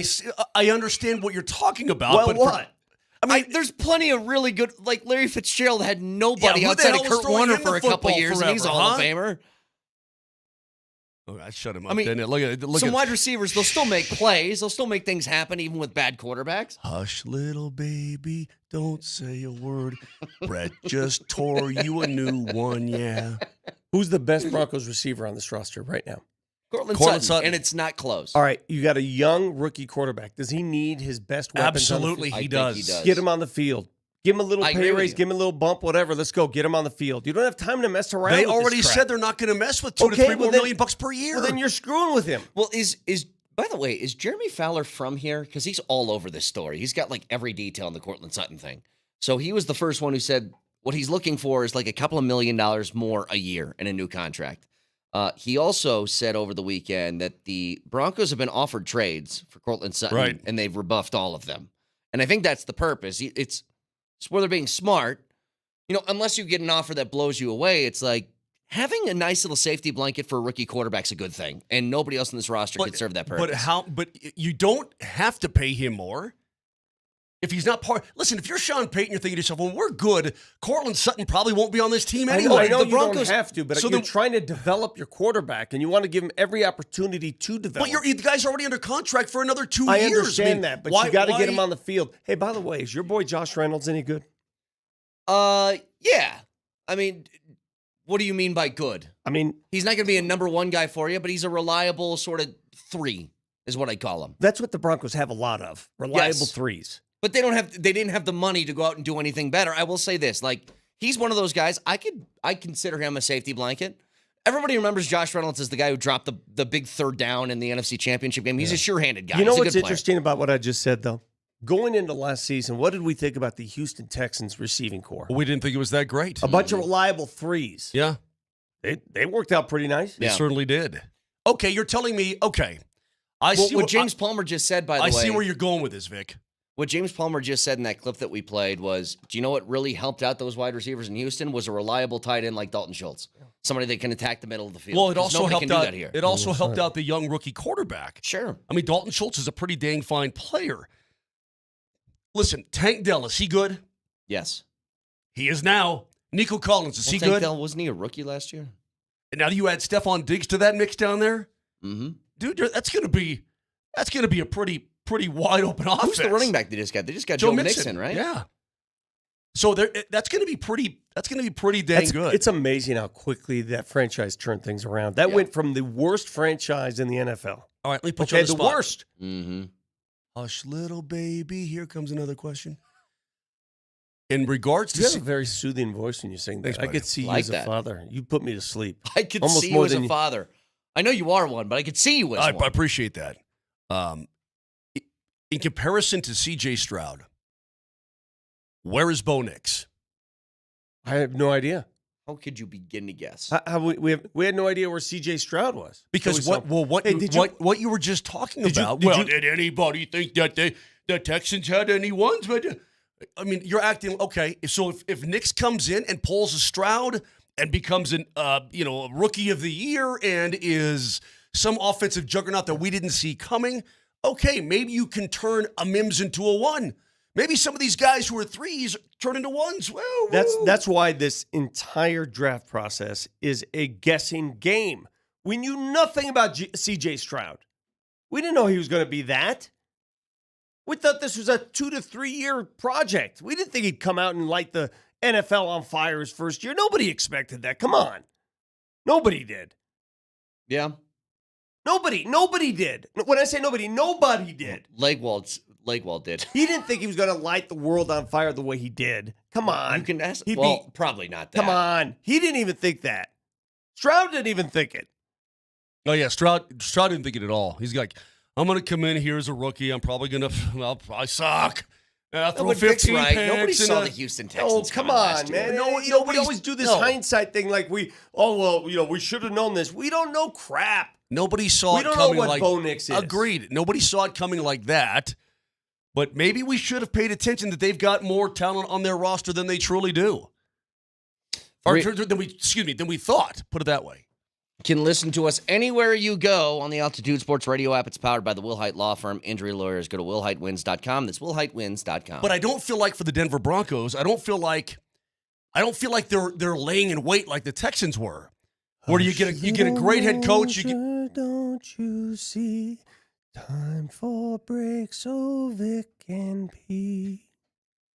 Look, I like the jingle. Not as soothing as Mosier's Yeah, voice. it's not quite. That sounded that was creepy. Was it really? A kid would cry if he heard Brett, that. if the Broncos have as much, quote, hidden talent as the Texans apparently did, I'll buy you a burrito. It ain't happening. Give me Well, one when more you put the stakes that high. Mosier, give me one more to break. Give me one more. Hush, little Vic, you can take a pee. Nellie, please push the button for me.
I guess Mosier just caught wind of the popular fan from Edmonton who is suddenly the talk of social media. Dude, I couldn't open Twitter over the weekend without that popping up. I'm like, whoa. You're at the grocery store, and it's like, oh, okay. If anybody is just taking a peek at my phone, they think I'm up to something nefarious. I'm not. I'm just scrolling through Twitter, and I can't get away from that video. Well, Who told you that? she must have planned it because whoever provided the camera shot there, was somebody shooting that on a phone? Was that for TV or was that like Yeah, on a was that phone? That was a phone. No, that Okay, was a so- phone. Well, then it was planned It was because planned. somebody, yeah, Someone said, somebody, all right, shoot this, watch this, you'll love this. And now everybody's seen this. Yeah. Maybe the most popular video in sports over the weekend. Who knows? Well, Maybe as popular in Edmonton as Connor McDavid. go Oilers. it's the only thing that may be considered not being a Florida fan. Anyway, here's the deal. Are you telling you don't think there's any of that in Florida? Oh, Well, show me. yeah. Duel. Whatever. Don't tell me, show me. Guys, pigs. All right, listen. Yeah, so what? Sometimes you just got to let the Inner dude pig come out. I Yeah, got the you. inner Okay. pig's got to go. All right. Anyway, Watching a hockey game. I don't know what you're talking about. I mean, seriously. Hey, you call me. I'm watching a hockey game and I was accosted with this. I've been waiting for a few weeks because I didn't want to react immediately to this. I just kind of wanted to see how this would play out. And I've finally gotten my fill, and I'm kind of done with this, and I think it's one of the dumber things that's happening in sports. So Caitlin Clark is this amazing college player, jumps to the WNBA immediately, right? Mm-hmm. What was it, 2 weeks after her season ended? She was in the WNBA. Yeah. And she's getting the rookie treatment, is what I thought was happening. So popular rookie comes in, and maybe it's like a welcome to the league buddy sort of thing. Happens to every young rookie. And it's taken a turn because it's not about that anymore. And I can't believe how stupid some of these people are out of jealousy. Because that's what this is. You mean fellow WNBA Yes. players Yes. physically assaulting her in the middle of a game? I, for the life of me, cannot understand why somebody comes in and maybe you're jealous of the attention she gets and whatever, that's fair. Like, this was our league and you just joined it. You don't own it now. Okay, fine. Like Diana Taurasi? Yeah. Or this, is it Kennedy or Kennedy with Kennedy. a CH? Kennedy. Okay, Kennedy Carter. So she just takes a running start and just throws a shoulder into her with no basketball happening. It's middle of a dead ball or right before an inbound. An inbound, yeah. And I'm just sitting here and I'm like, so somebody comes into your sport that has been hurting for money, as you can tell, because they weren't having chartered flights before this year, and now they have chartered flights. Money's been an issue in the WNBA. Somebody's coming in to bring attention to their sport, and somebody's coming in that's getting you an influx of new cash, and your reaction is to hate the person and physically beat up on them in a non-basketball way. And I've been racking my head. If there's any excuse that's not, I'm just jealous of this person, I'd love to know what it is. Well, I have two thoughts. Number one, where are Caitlin Clark's teammates? We're the teammates. It's one thing. If that happened to my star rookie and you're on a team where you have other players involved, what are they doing? Either A, they're cool with it, they agree with the players doing it, or B, they're wussies. Yeah. What are you doing? Watching this happen every game, because it's happened more than once, right? What are you doing? That's number one. Number two, let me ask you a serious question. Okay. Because even this is bringing attention to a league that desperately needs attention. Have you watched a WNBA game? No. Mosier, have you watched a WNBA game? No. Did you guys watch Caitlin Clark when she played college ball at Iowa? Did you watch those games? Yeah. Okay, we all have something in common. We watched Caitlin Clark basketball games at Iowa. We've yet to watch a WNBA game with Caitlin Clark. Mm-hmm. So what's the problem here? Well, they have gotten more ratings. Yes. Since she's gotten in It's the league. worked. Not that it's worked for everybody, but they've gotten more.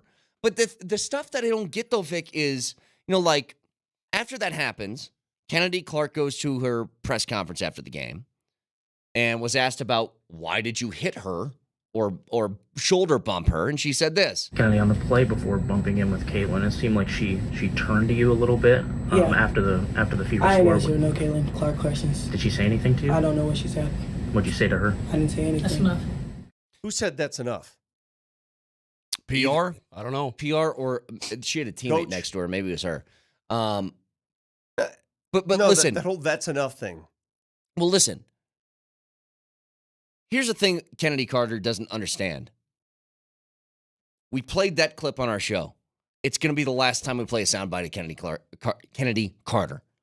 Right? Yeah. When are we ever going to play a Kennedy Carter clip again? Never again will we do that. And that's what I don't get. Somebody's bringing that level of attention and you hate this? What's the point? I'll give you a perfect example. What's a long-established league that was always hunting for more attention that finally got it a couple years ago? You guys remember what that was? No. Where a superstar joined a league here in America. Oh, the MLS? Lionel Messi. Yeah. Did Messi get this? No, he was Or were they protected. pretty happy about Yeah, but he a also- very but he famous also wasn't a person rookie. Yeah, but bringing he's not a attention rookie. in? He's the best not a player in rookie. the world. But the point is, somebody takes over your league and is bigger than the league at the time he steps in. There's no doubt about that. Messi is one of the most famous players that ever exist in the history of soccer. You're saying that all these WNBA ladies were extremely jealous of Caitlin Clark. Of course. What's the other excuse? Extremely jealous and petty. But it's petty against their own purpose. Yeah. She's helping you, not hurting you. She got you charter flights. Yes. Like, that's what I don't understand. What is there to hate about this? Even if if the jealousy part is in there and you're like, I don't like the attention that she gets. I feel like it's unwarranted because she's never played here. Fine. But let me ask you the original question. What do you care? You haven't even watched the WNBA game. Oh, I just think it's stupid, and I hate stupid things. That's why I care. I think people are being stupid about this in that league. You know, whoever asked the questions asked the wrong people after the post game. The question shouldn't be posed to Kennedy. What's her name? Kennedy Carter. Kennedy Carter. The question should be posed to the teammates of Caitlin Clark. Hey, when you saw Caitlin just get an elbow to the side of the ribcage, did you think about doing anything? I agree with you. Yeah. Give me the roster of her team. Give me the roster. I Because I want to call out those players. What are they doing? Right. Seriously, what are they doing? You let your teammate, your prized teammate, the person you just described is changing the game into WNBA. You let her get handled like that and you do nothing about it? That's on them. That's on them. 100% Right, you want to them. talk to... It's not on anybody else. It's not on the opposing team. It's not on the league. The league's going to suspend players. They're going to say if you want to prevent this from happening, where are her teammates?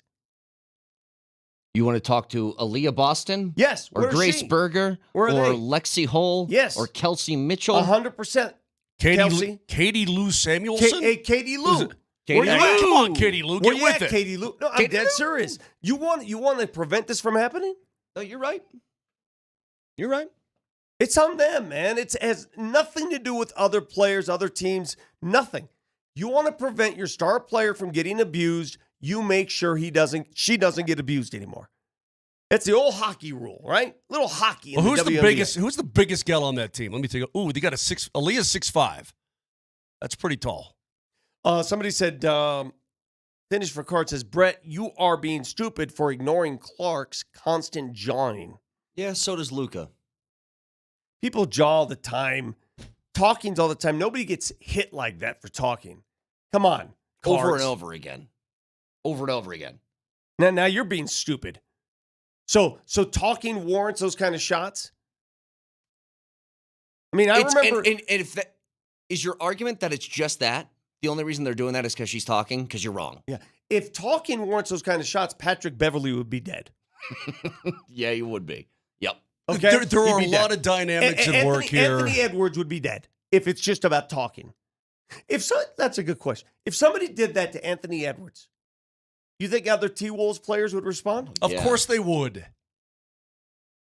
Of course. It's funny. I think this is on the teammates, though. Seriously, this is on.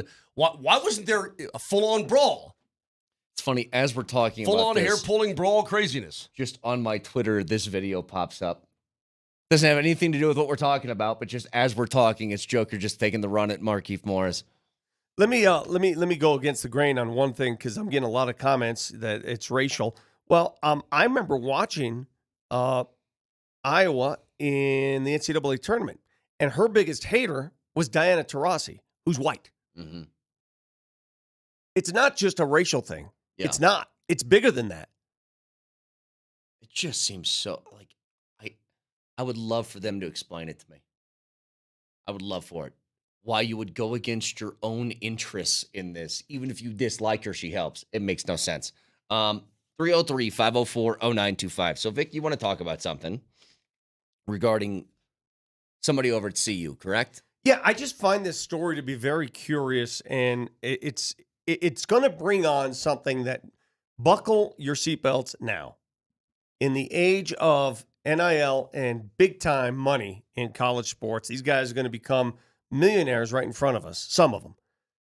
They're going to be subject to some litigious behavior, all right? Shiloh Sanders had to file. Shiloh Sanders, the other son of Deion Sanders. Everybody knows Shador. Shiloh's the safety. He had to file for bankruptcy because of a lawsuit. He failed to attend the court case. He was sued by a former employee of his high school. Security guard. A security guard. Close to 10 years ago when he was 15 years old. And the case went to court, went to trial.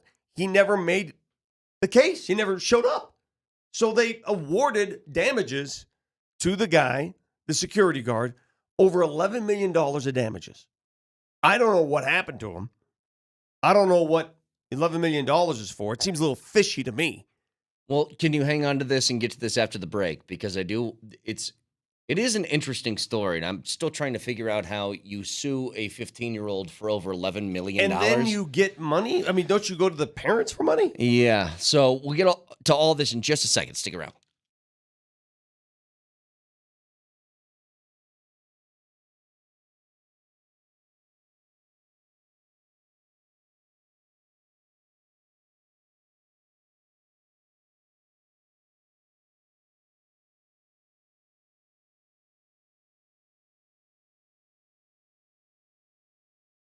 Get to CentennialCuts.com. It's going to be barbecue season, or well, heck, we're in it right now, and you know that you're going to be queuing or grilling or whatever you want to call it, even smoking all summer long, and Centennial Cuts is the best place to get your beef. It's a Colorado business, raised here in Colorado, finished on locally grown grains for perfect marbling and texture. The best part about Centennial Cuts beef, it's delivered right to your door. They have all the steaks, they've got all the sausages, they've got all that, but they've also got unbelievable beef jerky as well. It comes in a variety of different flavors, and they've got kiosks all over the place. In fact, when you're at DIA getting ready to fly, look for Centennial Cuts jerky. Get it, take it on the plane. You'll be glad that you did because it's absolutely delicious. Serve it to your friends. Serve it to your family. Make sure you do this. Get to CentennialCuts.com and check it all out.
Yeah, so I'd love to figure this out. And this is the one part about the story that I don't get, Vic, with the Shiloh Sanders stuff is how can you as like a minor, because he was 15 when this happened? 15 years old at his high school in Texas, got into it with a security guard, and the security guard is seeking damages. How can you sue a 15-year-old for $11 million? I don't know the answer to that.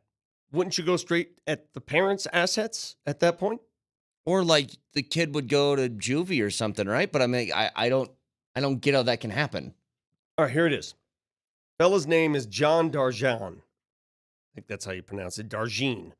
Darjean sued Sanders in 2016, claiming Shiloh Sanders, assaulted him and caused him permanent injuries in an incident at the school when Sanders was just 15 years old. Sanders disputed the allegations, but did not show up for the trial in March 2022 after he dropped his attorneys and then did not receive notice in the mail about the trial because it went to his old address.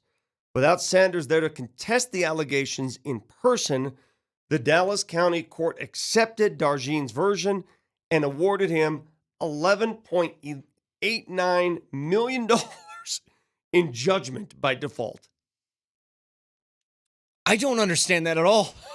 I've never. So if I get, let's say I'm walking around downtown, going to a Rockies game, and some 15-year-old sucker punches me, I can sue him for millions? Well, I would wait. I would wait until he has a job. Because that's kind of sounds like what happened, right? And then I would sue him. Correct. You then found out that he makes a whole lot of money, and then you're going to do that. Now, I don't. Well, here's what I believe happened, and I'm not an attorney, so any attorneys listening to the show, help me out. When he originally filed suit, Shiloh was a minor. Since then, he is now an adult making wages. He's a major. So now the lawsuit went from let's go after some money from Prime to let's go after some money from Shiloh because he is now a wage earner himself. So part of this lawsuit, and this is where it gets crazy, Shiloh filed bankruptcy, basically saying I can't pay this. Yeah, I can't pay this. And in that bankruptcy, he was forced to claim how much money he actually made. And he said he made last year, his net worth was just over $400,000. And when asking about how much money do these guys get in NIL and all that, this gives you a little bit of an insight as to what money is being made. He's made over $400,000. He also had to claim other assets like jewelry. And he claimed $70,000 worth of jewelry. So what's happened now is this. He's being watched by the attorneys of this Darjean. Sure. So every time he posts something on social media, I speak of Shiloh, he cannot be posting anything wearing bling. Because then the assumption that his net worth is only what it is going to be challenged. So his bling wearing days are over. Can't wear jewelry anymore. So when does that end? I don't know. When this trial ends, when the settlement arrives, if he appeals, I don't know. It's the craziest story. A football player in college is being sued by an adult security guard for $11 million, and this football player happens to be the son of Deion Sanders, and now he can't wear jewelry? This is crazy. It's also insane that, like, 2 weeks ago was the first time we heard about this. You know what I mean? Did you guys have any idea this was happening before, like, 2 weeks ago? No clue whatsoever. Nothing. Again, nobody here is a lawyer. I'm just trying to make this make sense. I don't know how a minor, how you wait until that minor then becomes an adult and then has some bread in the pocket and then you sue. I don't know how that works. If I got kicked in the jimmy by 13-year-old Justin Bieber, could I sue him now for what happened back then and say, you owe me $100 million in damages? I guess you can sue his estate or his companies or whatever. I don't know. I don't know, dude. I am not taking sides in this legal case. I can tell you this, because both things can be true. Number one, how foolish of Shiloh and his reps not to show up for a court case and just like ridiculous. I mean, sweep it under the rug as if it's going to go away. I mean, that's just ridiculous, especially with this much in damages on the line. So that's silly. Number two. The security guard, I don't know what exactly happened. Did he get his face pulped? I don't know. I don't know what happened. Pulped? I don't know what happened. I don't know what happened in this fight. We don't have any results. I don't see photos. I don't know anything that happened in this, but it seems a bit litigious to me. It seems a bit like, ooh, I'm going to go after some money. Like, would he have sued Shiloh Sanders if his dad weren't prime? Would he have sued me? Exactly. A guy who might doesn't have, know his but own he's not car going to get any insurance. bread out of you. Yeah, A 15-year-old me? There's no way. Yeah. No, probably not. That's the point I'm trying to make. And this is America today. This is Well, America. And a lot of people are saying, are you guys like trying to paint Shiloh out as the victim? Like, Not okay, at all. Not at all. Not at all. that's not the point. I don't know how laws work, is what I'm saying. Because my understanding is if a minor committed a crime, can they be tried as an adult? Yeah. But at 15, that's pretty rare. And you can only sue somebody for money if you consider them an adult. That's what I don't get. That's what I'm trying to parse through here. Now, Shiloh roughed this guy up. There's no doubt about that. I don't know the full details of the story, but that guy got Well, at least according had some to major injuries. At least according to the reports, yeah. So here's, again, let me make it really easy for everyone who doesn't understand where we're coming from. Your baby, little baby Jamal Kale. Mhm. How old is she? She'll be 2 tomorrow. She goes to daycare, right? Yes. Let's say at daycare she cornered some dude. Just beat the crap. Gave her a little 3-piece Yeah, chicken. just beat the crap out of a security guard at daycare. Mhm. Is that security guard gonna sue 2-year-old Jamal Kale or Brett Kane? Well, and now company? I don't know.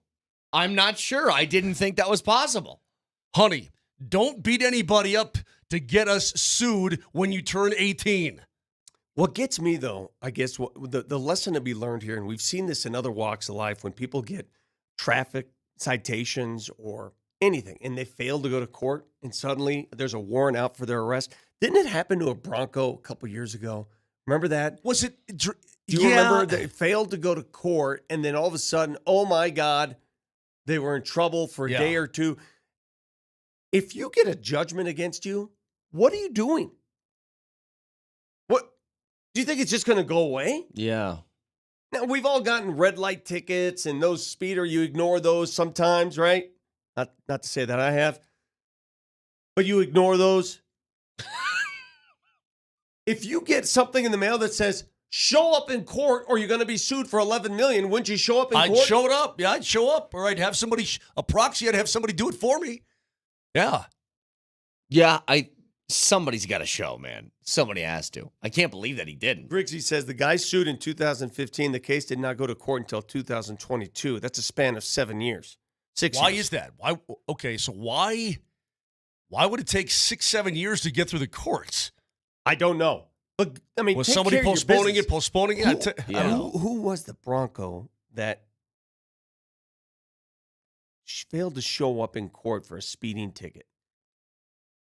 Just Traffic blew it off. Yeah, citation. I remember this, Vic. I don't remember the And details then of went it. to jail. Yeah, then got busted because they got pulled over and they had a warrant out, And that correct? person, he was embarrassed. He was Yeah, like, who I was just it? completely spaced it. Was it Kareem Jackson? What? Look it up. I don't know. I don't want to throw names out here. Unless I'm fast. Von Miller. Was it Von Miller? It looks like it. Oh, that okay. Yeah, Von Miller. Somebody said it was Bradley Chubb. Yeah, I think he got busted for one of those too. Let's see. This from the Denver Post back in 2018 from Kirk Mitchell. Denver Broncos sack specialist Von Miller is fast around offensive lineman, but even faster on the road, as attested by a long string of speeding tickets he has accrued despite a vow to curb his pedal to the metal habit. Broncos Pro Bowl linebacker Bradley Chubb detained Tuesday on a warrant for failing to appear in court last month Must be him. to face traffic-related charges. He was pulled over for speeding Tuesday morning. It's discovered he had an outstanding arrest warrant for failing to appear in court on traffic offenses. He was taken to the Douglas County Detention Center. Are you thinking of Cody Latimer? Could be. Failed to pay Well, how many a year-old traffic ticket. Name a former Bronco, and they probably one time got popped for not appearing. It really does amaze me how some people they're fearless, right? They have no fear of like court dates and judgments. They're like, yeah, whatever. I've never understood that, because if you get something in the mail that looks official, Yeah. don't you like, gotta take care of that. Whoa, what just happened, right? Like, don't you like, okay, what do I got to do now? Hey, who was How do the people ignore stuff like that? who was the Bronco that ran from the cops and then hid in a flower bed and tried to cover himself with bark? Was that Matt Prater? Was it Prater? No. That was somebody else. But Prater was Brett- involved in a similar He- incident. I I know were who you you're here? talking about. Were you here dude, then? Dude, the ultimate story is your boy Chad Kelly, who goes into a random house dressed as a character from Toy Story and gets hit over the head by a vacuum tube. Got beat by a vacuum tube. That's exactly right. That's the greatest story ever. It's pretty awesome. Yeah, you know it's swag. Yeah, I'm trying to think of how intoxicated on how many substances you'd have to be to walk into a house and just chill on somebody's couch. Well, how would you? Let me ask you this, Brett. I've How been- many I've- would you guesstimate? I've been very drunk before, Moj. Always found my way home. I'm not sure it was that. Well, I would hope so. Yeah. You know, those were the days of, and this is where I go back to those days. They were Super Bowl. That was a championship era, right? They had great teams. That was the day of Von Miller throwing the big Halloween party, and everybody was on board, and things got out of control in a hurry. Just goes to prove you can do whatever you want when you win. When you win. But the second you start losing, did you see how quickly those Halloween parties went away? Oh, yeah. Yep. 303-504-0925. The guy, but Brett, you have to understand what I'm telling you. The guy fled into a flower bed of some kind and then tried to cover himself with bark. They sent the Resourceful. notice. They sent the notice of court date to the wrong address. You guys keep saying he ignored it. I don't know how that operates. I mean, like if you send a court date notice to the wrong address, does that eventually catch up to you? Do you eventually get it? Do you? I mean, if you're listen. Let me be very clear with this. If I know I had gotten sued by somebody for a lot of money and I moved, I wouldn't just pretend that went away. Check in with the I would lawyer or maybe something. check in at Yeah. some point and say, hey, how's that lawsuit going? Quickly before break, you guys remember Charlie Hull on the LPGA tour? She had the cigarette hanging out of her mouth. Yeah. And remember what I said at the very end of that discussion that we had? What did I say, Moj? Do you remember? That you'd like to party with Charlie Hall? I said it made her hotter. To me. Oh, okay. Yeah. Okay. Yeah. A lot of people, I guess, agreed with me because she shared a story of something that happened when she was playing this past weekend. Yeah, it's actually quite funny. I don't know, all over a cigarette, I suppose. But I generally was walking to the range, had my hands full. Someone asked me for an autograph, and I'm not going to say no because I always like signing autographs to them. Just had my cigarette in my mouth, signed it, and then it's gone viral. But I don't know. It's just one of them things. But then it's been crazy. Like the fans have been shouting my name this week. Someone said I've dropped something and then handed their phone number in my hand, on a piece of paper in my hand. And I thought it was so funny. I was like, "Here's my number. Text me so we can figure out where I'm taking out for dinner tonight." I never text them, obviously, but it was just so funny. But yeah, no, it's been a bit of a wild week. Like pretty cool. And I wish the crowds were like this more often. Okay. A dart hanging out of the side of her mouth with that voice. Mm-hmm. She's my favorite golfer already. You know what? Hey, it's Come on.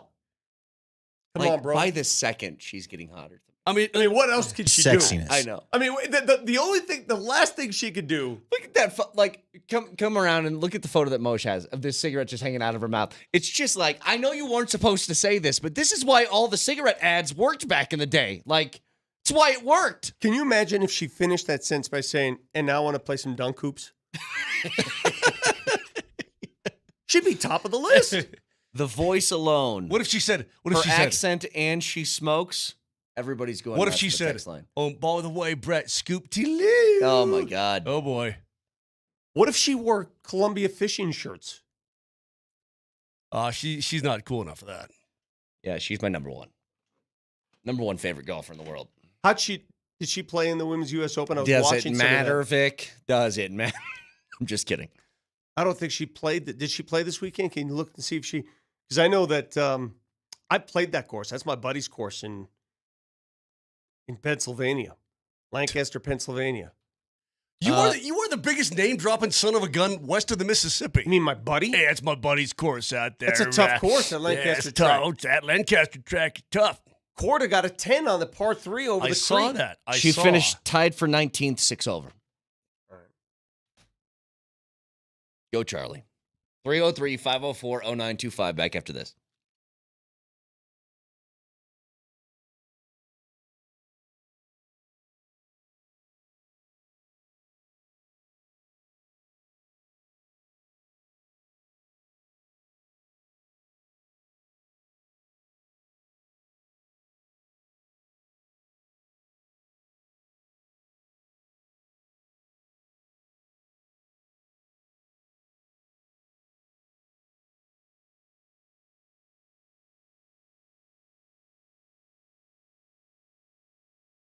Hey, Vic Lombardi here for Dan Caplis Law, the official law firm partner of the Denver Nuggets and the Colorado Avalanche. And like the Nuggets and the Avs, Dan knows talk is cheap. It's all about the results. Hey, man, you might find yourself in a quandary.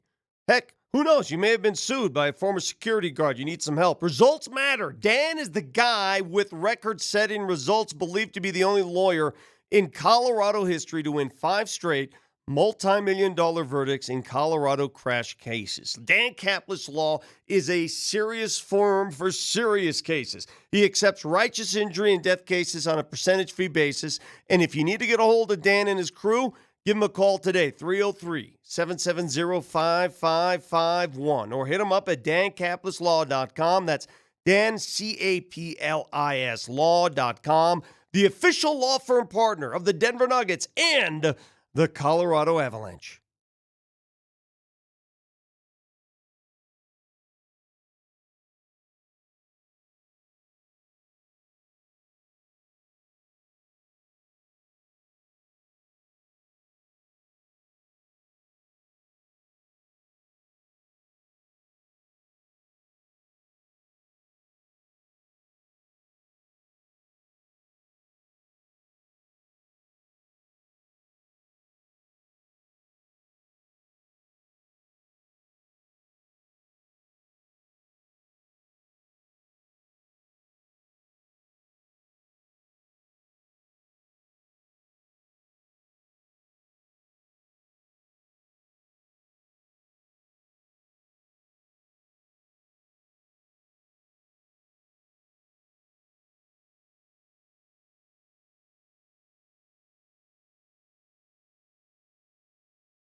Come, my lady. You're my butterfly, sugar, Baby.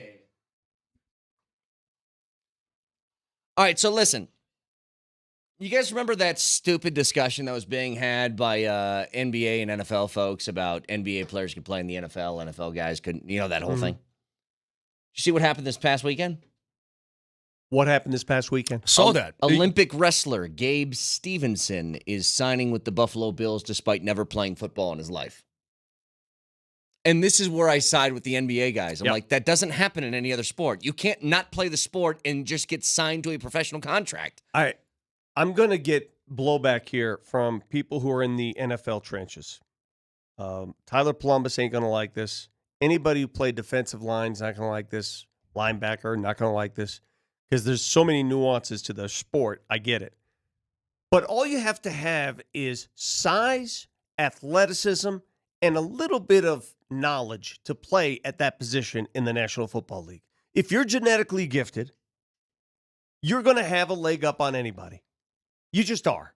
And if you're Gabe Stevenson, who has grappled in his life, how big's this guy? I don't know. Give me his dimensions. 6'1", 265. Okay, he's grappled. He knows his way around the mat, right? He knows his way around people. He knows how to move a guy out of the way. I have no problem with him making it in the NFL. I think he will. Well, did you see Micah Parsons in Japan? That escaped my weekend viewing. He went toe-to-toe with a sumo wrestler. That's exhibition stuff. Come on. Well, I understand that, but okay, hold on. That's exhibition. You know something? You're what you're being now, dude, is you're being a sumo snob. Okay, yeah. As a guy, as a guy who's actually watched sumo from time to time, dude, sumo wrestling. There's nothing like flipping around like late at night. Sumo wrestling.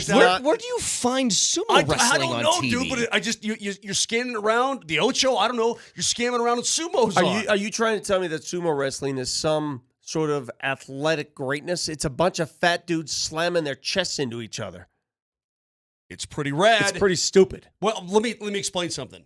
You got this dude and that dude, and then it's bam, and it's like 600 pounds of mass coming together, bam, and then by the way, it's pretty damn cool. Stevenson. There's no N, I guess. Stevenson, my bad. Okay. Yeah, Gable, but his name is Gable. He's named Gable after the famous Dan Gable. The Iowa kid. His mom named him Gable. His first name Gable. I guess she knew he was going to be a wrestler. Anyway, the point is this. Why don't you get a sumo guy and put him at nose tackle? Just throw centers and guards all around, man. Hey, because you have just to throw move. dudes all around. Let me tell you, have to move. Sumo dudes can move. You don't even watch sumo, do you? They can't move. My butt. Dude, you can't even fit into a freaking pair of football pants. I'm going to tell you this, though. There is a direct correlation with wrestling and the trenches in football. Sure it is. Shaq Barrett. Super Bowl champion Shaq Barrett. Former Broncos Shaq Barrett. I believe he's a two-time Nebraska state champion wrestler. Take a look Kearney, I think. I believe so. I mean, there are a lot of wrestlers who make the transition back and forth football to wrestling. Football coaches love football players who also wrestled.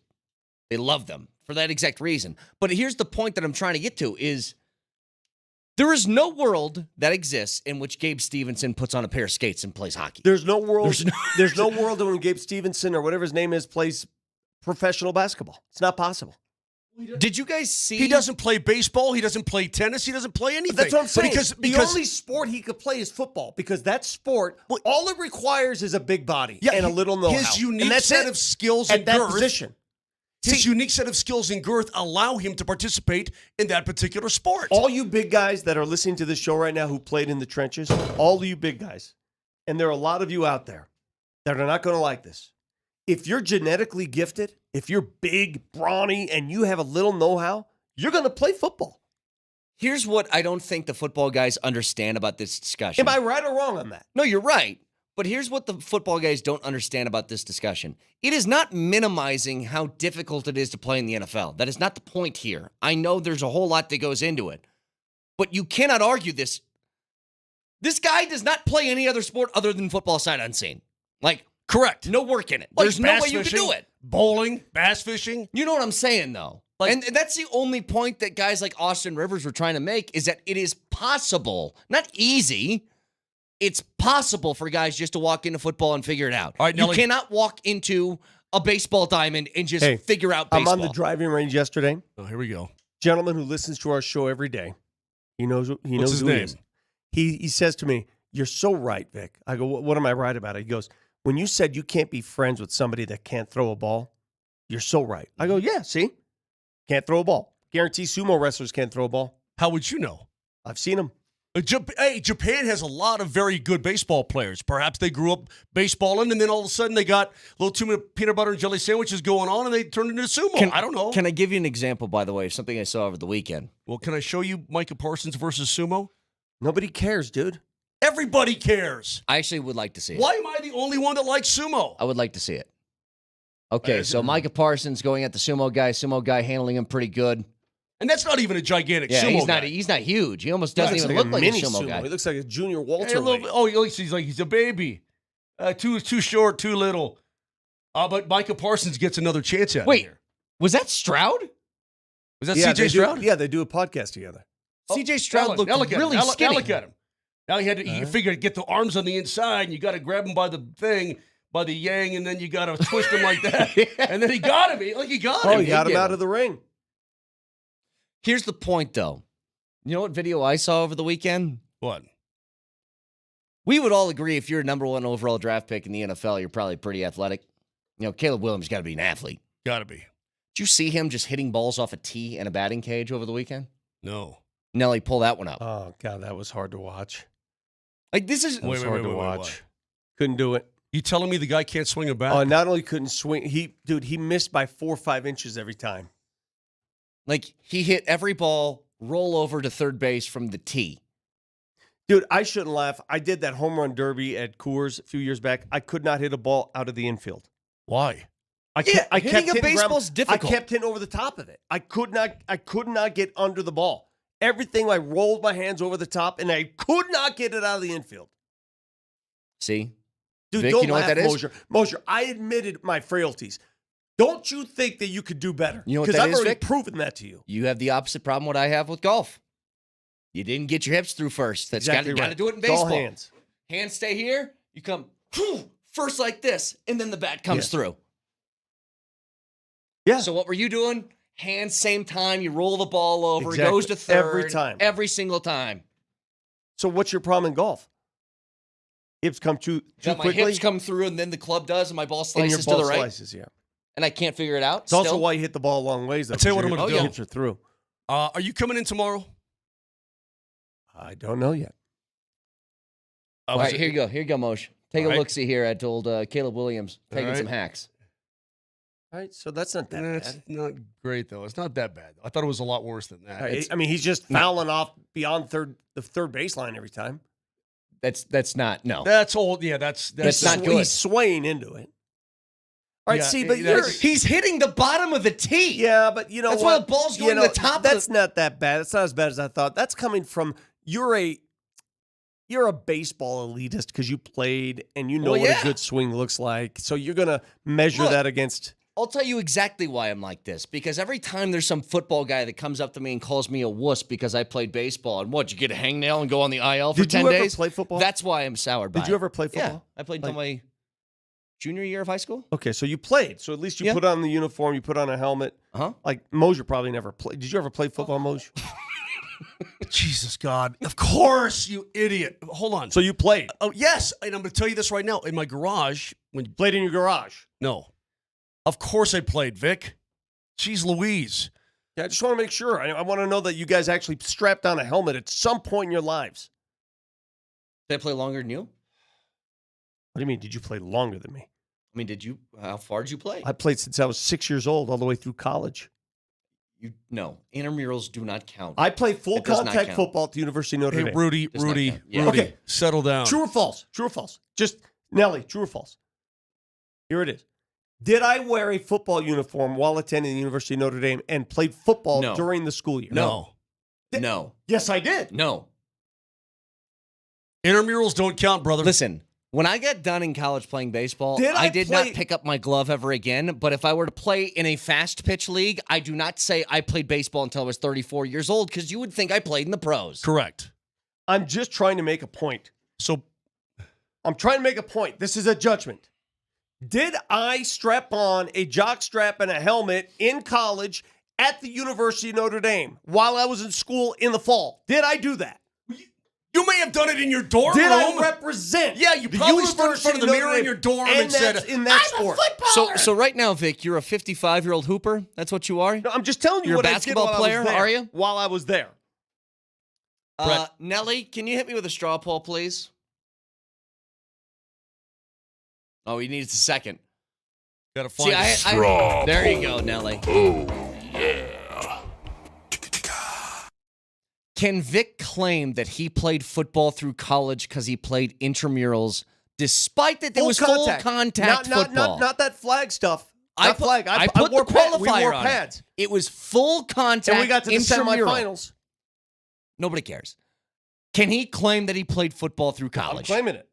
Whether you want me to claim Yes it or or no? not. I've already claimed it. 303-504-0925. Yes or no? That's all I want to hear. Yes or no?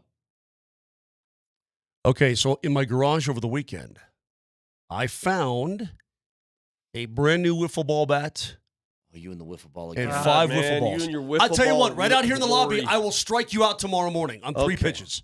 Mose, you, The whammer. remember the last day at our old studio when we got to that grand atrium area? Yes. I had a backpack on you, dill hole. Did I? No. Yes, I did. And where did my ball go?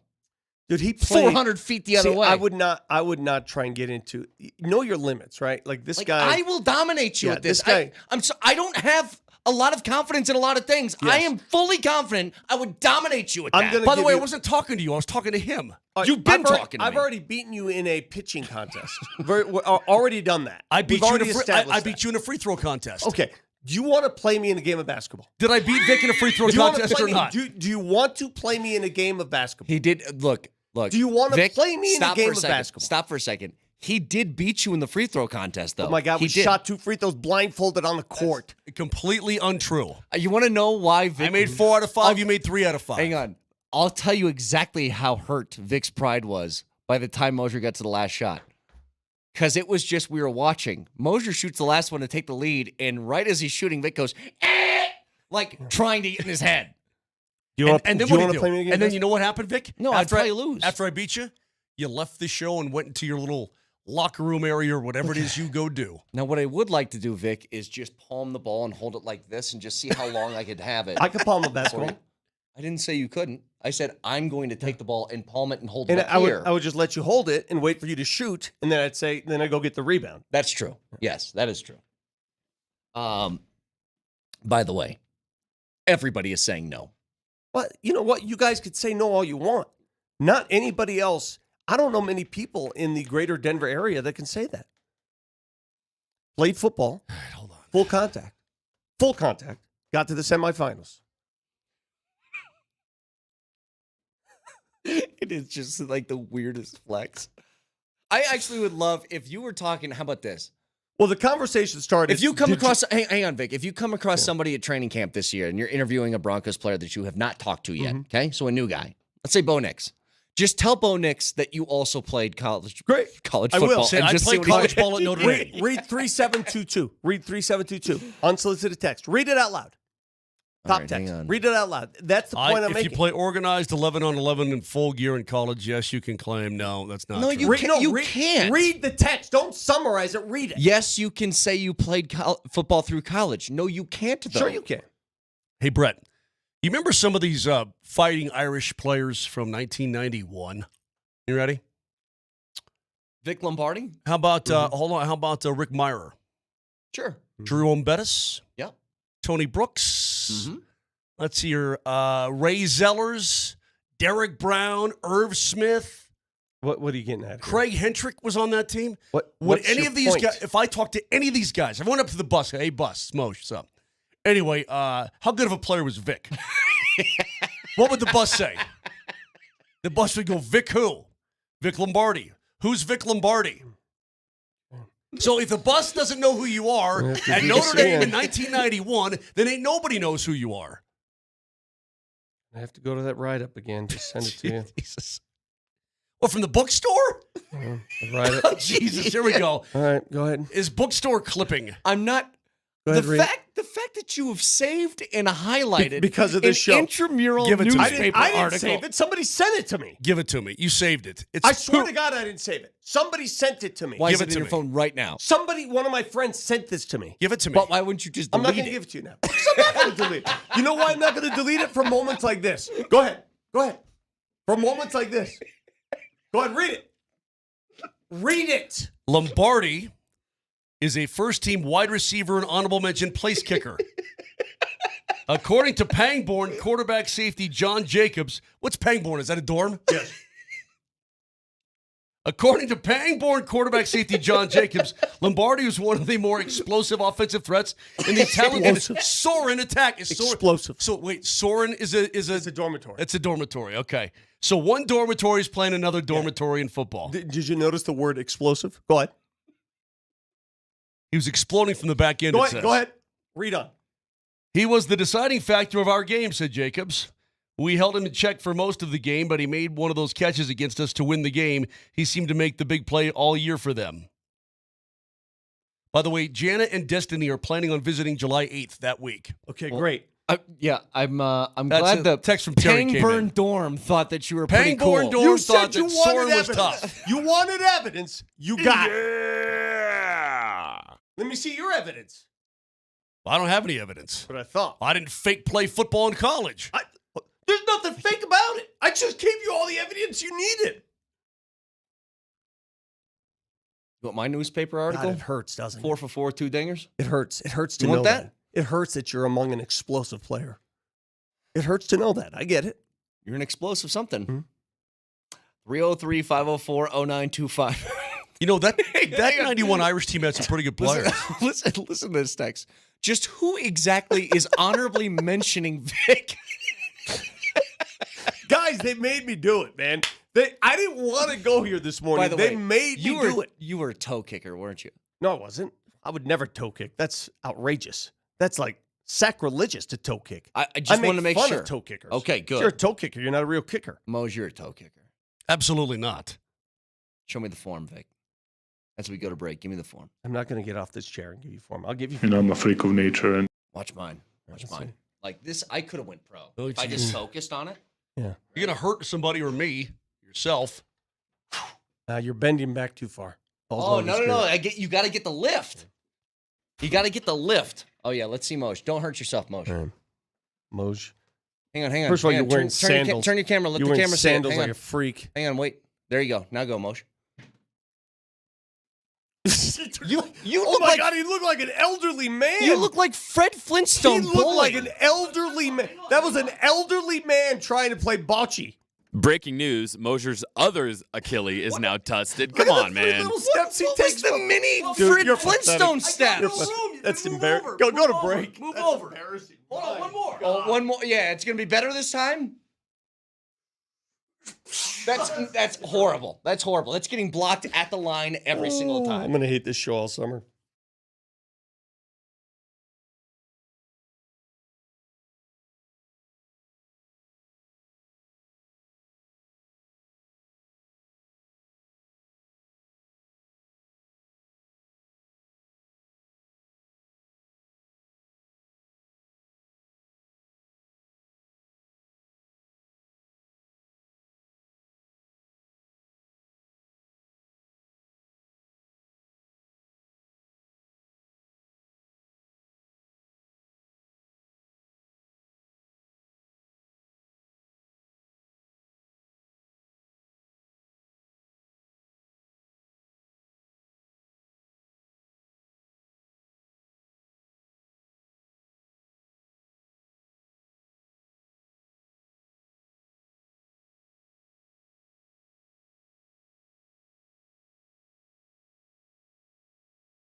Let's welcome in the first team all intramural and honorable mention kicker, Vic Lombardi, back to the program.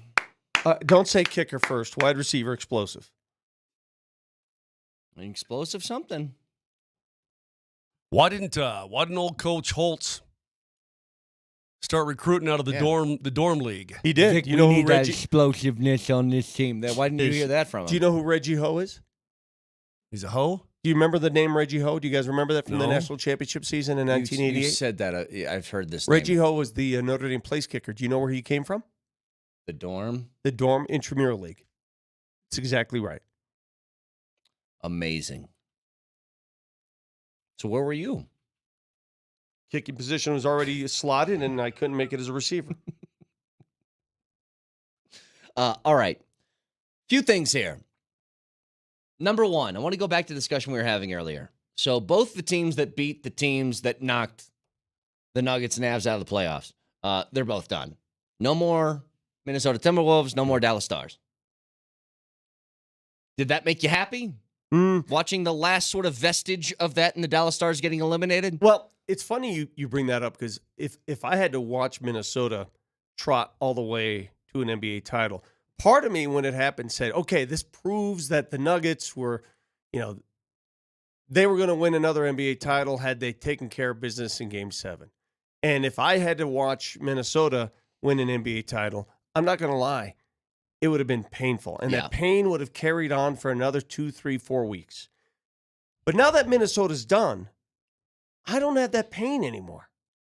I don't know if you feel the same with the Avs. I have pain, Vic, in the Nuggets regard because I think they would have beaten Dallas. I think that it would be Game 1 Thursday night. I can't assume that. Nuggets though. at Boston. I can't assume it. I'm not going. You don't have to assume it. I just think that's what would have happened. He has a right to his opinion, and I have a right to yeah. mine. And I said the same thing, Moj. I go, I could be wrong here, and this sounds like a loser take, but I truly feel like if the Avs and the Nuggets got through that round, they would have won the next. They would have beat Edmonton. They would have beat Minnesota, Dallas. It's fair to say that, listen, if the Avs had gotten through the Dallas Stars, it would have been tough against the Edmonton Oilers. There's no doubt about it. But Edmonton, you have to understand, guys, Edmonton lives and dies on that power play. Yep. When it's cranked up and it's cooking, they win. When it's not, they don't. They were 2 for 2 last night. First period, 2 for 2. And they had 10 total shots in the game, bro. 10. So I'll put it this way. Even without Val, I think they get by the Edmonton Oilers.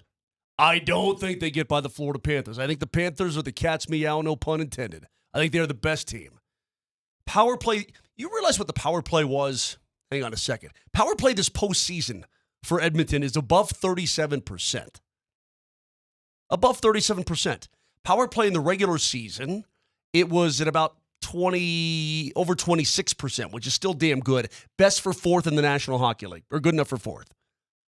It's over 37% in the postseason for the Edmonton Oilers. They're living and dying on that power play. That's just all there is to it. Whatever works. Yeah, you're right about that. But I'm just saying that, man, if they could have gotten by Dallas, then you absolutely have better than a puncher's chance against the Oilers. The Panthers would have been a problem. I think Florida's going to win the whole thing. Somebody said about the Nuggets that when I was talking about this in the appetizer, didn't think that they would get past Dallas because they were gassed. And I go, I think maybe I'm wrong here, Vic, and correct me if I am. We all kind of agree that the Nuggets, a big reason why they lost and kind of collapsed in the second half of Game 7 was they were gassed. They were tired, fatigued. They didn't have help coming off the bench. Does that change, though, in a series against Dallas where they aren't picking them up full court, where it's not as physical, where it's not like, did some of that fatigue come from just an entire 7-game series of them making you work for every inch of the floor? But I think if we look back at it, guys, it wasn't just like Jamal being harassed court to court. I think there were a lot of players that looked out of sorts in Game 7. Aaron Gordon felt out of sorts. Mm-hmm. Michael Porter Jr. in that entire series was out of sorts. We didn't even talk about his brother being killed. That is an absolute tragedy. Jeez and Louise. sad. And when I read that, and I know you're right, we did not bring it up, it's almost what is happening off the court to family members of the Denver Nuggets insane is, I mean, it's cruel. It's cruel now. And I knew Drew. I saw Drew a lot. Aaron's brother, if you missed it, died a few days ago. He was involved in a car accident in Portland. He's 33 years old, a father of 3.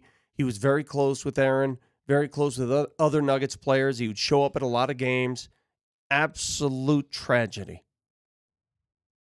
Yeah, awful. It's unfathomable what's gone on with I guess the immediate family of some people on the Nuggets this year. Just crazy and horribly sad to think about. And to the basketball part of things, one question that I know we've discussed this, but this feels like a lot bigger than I've made it out to be.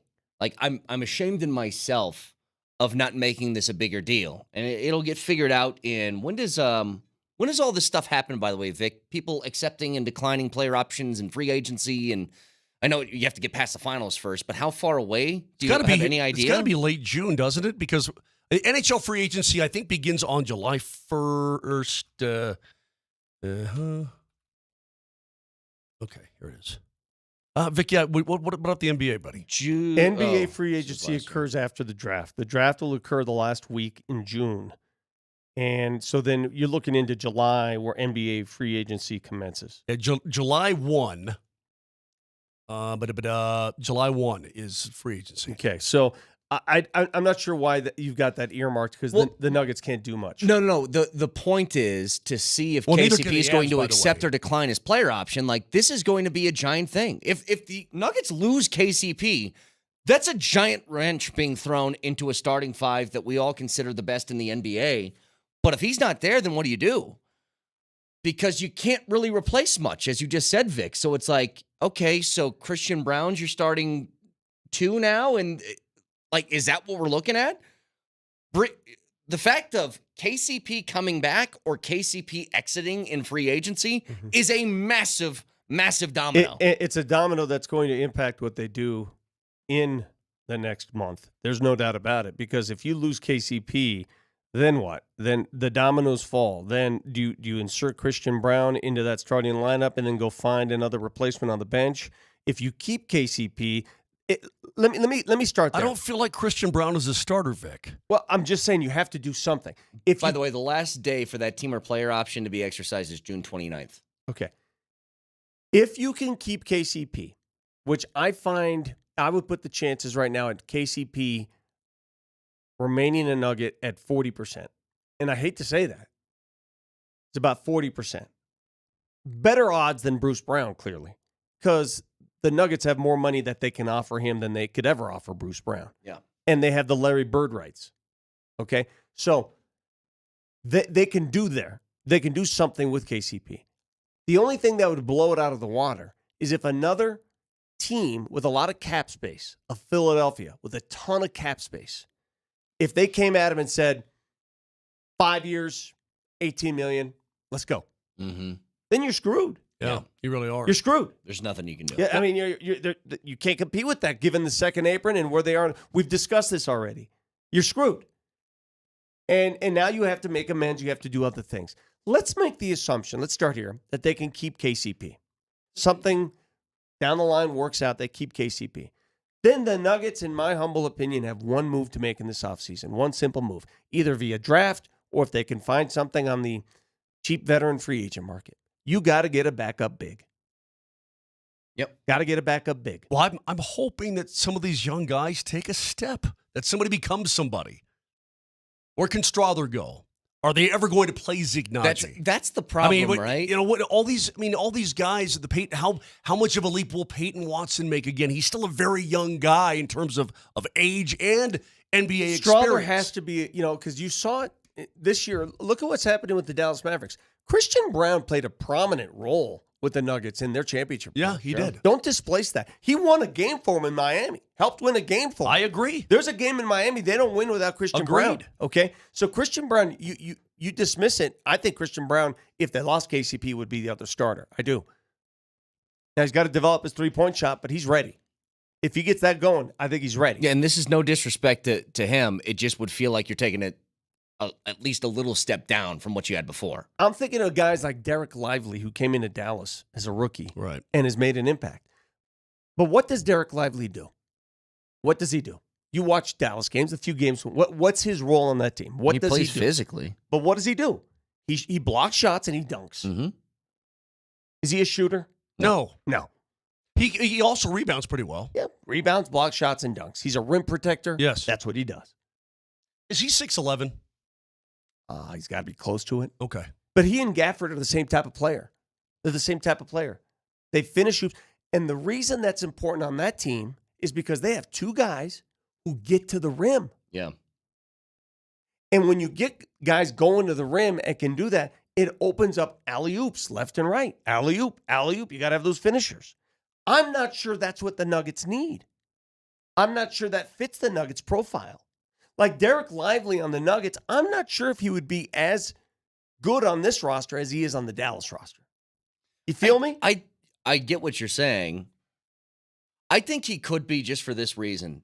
And the reason I threw out a name like Andre Drummond is he's the same kind of guy, right? It's dunks and blocks and rebounds. Not a good fit here. But here's what my argument is. You can't play the style that you play with Joker on the floor anyway. So the identity of the bench has to be different. You have to play that differently than you do when the starting five's on the floor because you can't replicate Jokic. And maybe going traditional center and running traditional offense from the bench perspective might be better than trying to have some semblance of what you do with the starting five. But I hate to get away changing the philosophy of how you play the game as a team. But you have just to because when the Jokic big fella's off. But you have to when he's off the floor. What are you going to do, Well, Moj? yeah, but okay. We just go full ISO when Joker's gone? No, you can't. It's like it's like a schizophrenic basketball Find team. me a center who will play backup minutes who can do what Jokic does. The answer is nobody. Well, of course. So what I'm saying is Find me another guard that different. can do what Michael Jordan could do. Yeah, my point is you have to be different than when he's off the floor. It's a must. Have you seen some of these mock drafts, though? These mock drafts, because the Nuggets, we're not even sure if the Nuggets will hold on to their draft pick, 28th overall. Mm-hmm. They may use that in a deal to get better in free agency. Like, one way you can get better is trade a guy along with that pick, right? It's really their only resource. Yeah, but the 28th overall pick, Vic, in the NBA doesn't hold a ton of value. Well, they used to say that. Look at some of these second-rounders that are making waves. Well, I agree with Jalen you. Brunson's a second-rounder. Nikola Jokic is the greatest example of that. I got you, but you got to go find those guys, man. I mean, you miss more often than you hit. You do, but you miss on a lot of guys. Hey, Vic, somebody on the Safeway Twitch feed's throwing out a name, and I know he's older and his game has diminished, but is there still enough of it left? What if I told you Kevin Love? That minimum. No? Nope. Can pass. No. He can shoot. He's 100. A hard no for me. How old is he? He's got gray hair.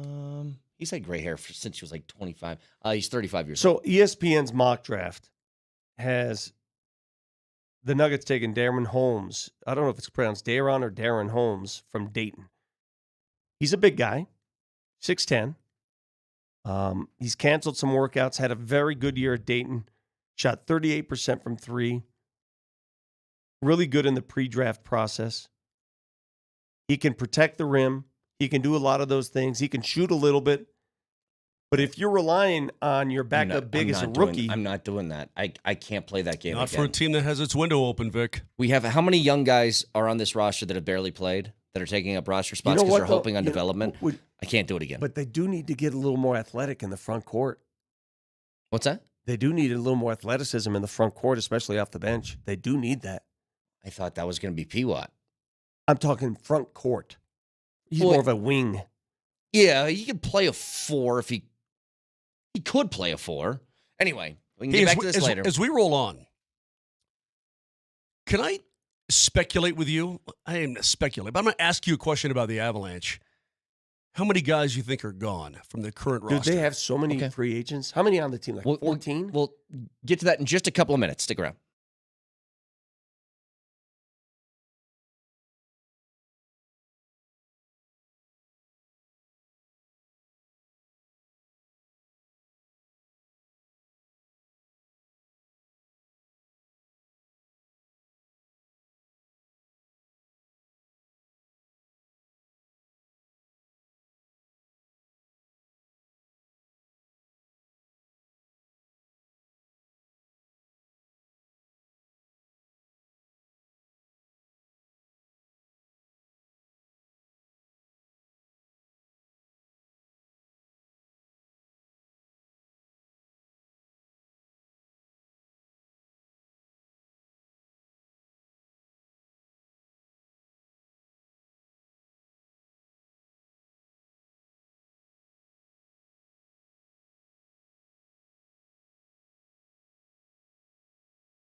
Well, I was checking this out because while we may be watching Edmonton dispatch Dallas and they're getting ready to go on to the final against Florida and so on, the Avs.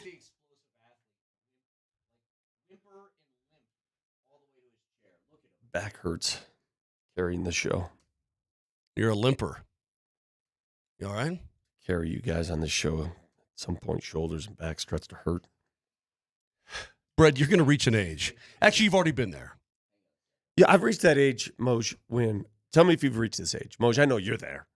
But how many of you listening have reached this age? When you wake up, when you awake, when the eyes open up in the morning, pain.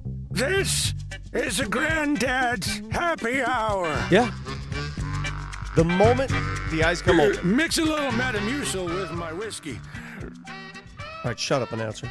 The moment you wake up, the moment you realize that you're still alive, the moment that the eyes come up and you're like, okay, I'm still alive. The first thing that happens when you move is pain. Pain. And it's a pain that sometimes exists throughout the day. Sometimes it goes away. Sometimes it doesn't. You got to deal with the pain.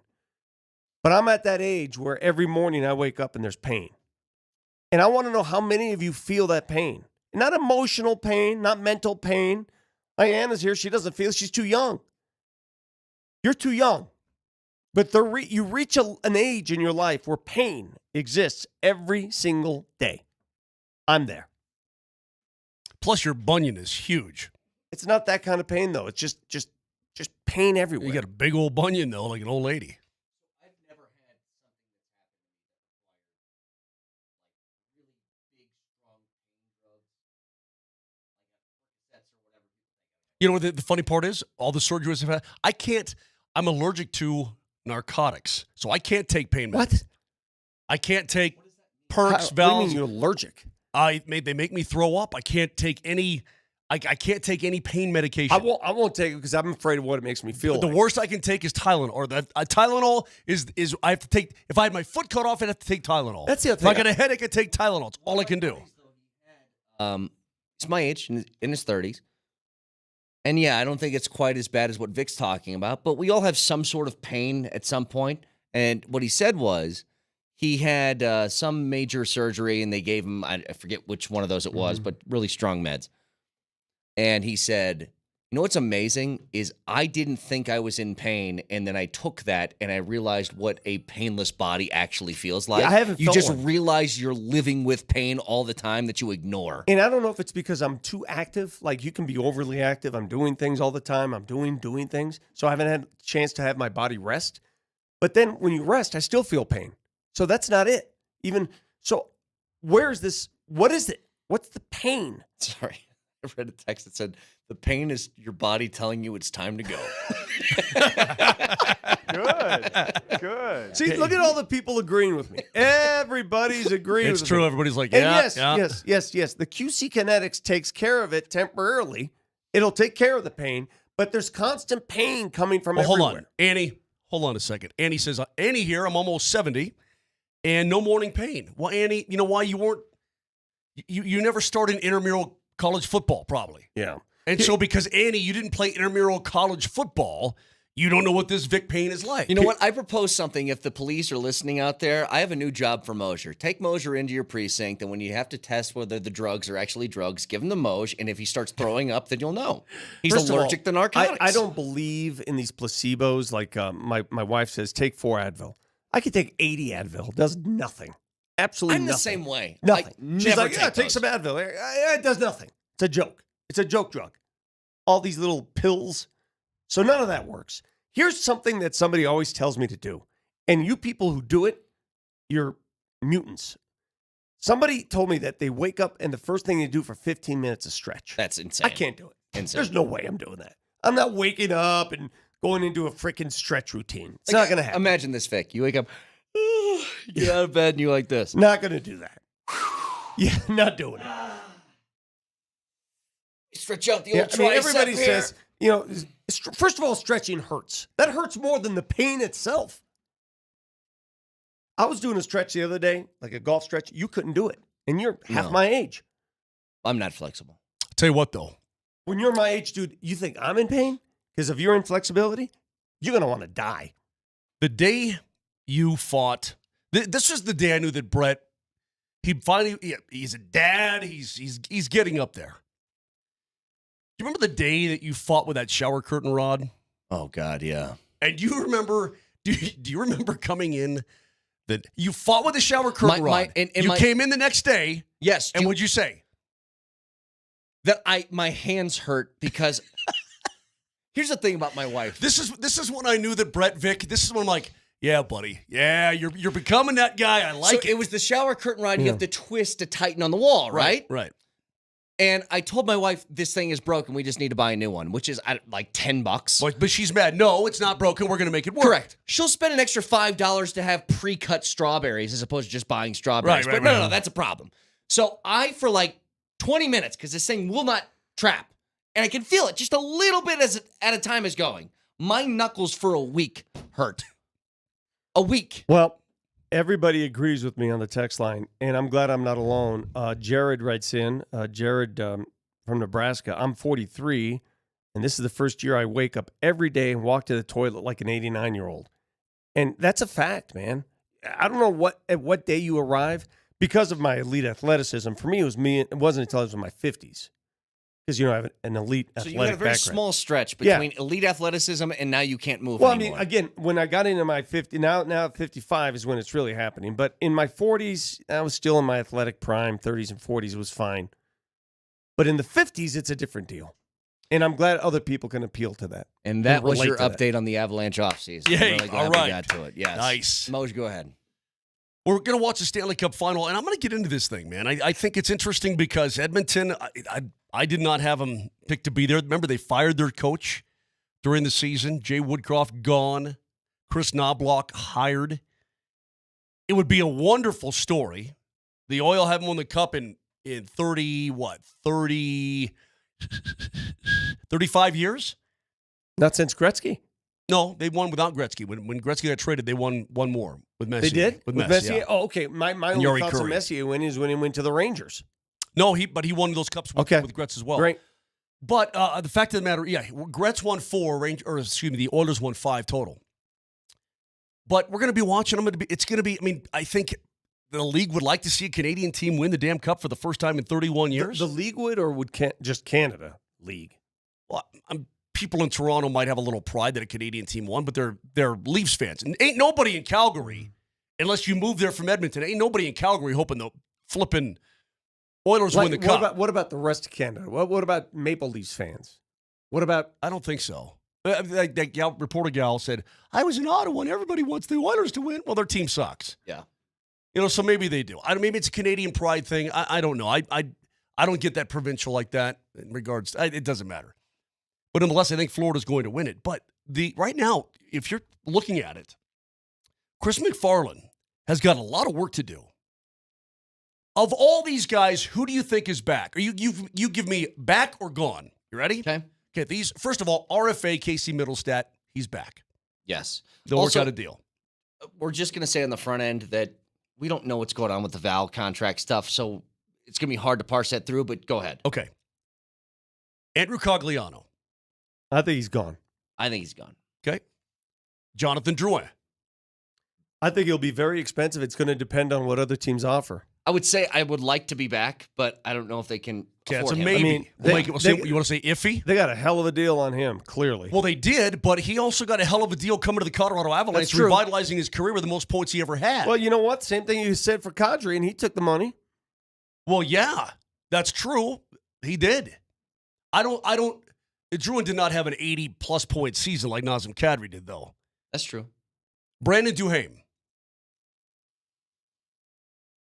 See, this is where it gets dependent on, like, if they get Drouin back, how much money's going to be left. Right. No.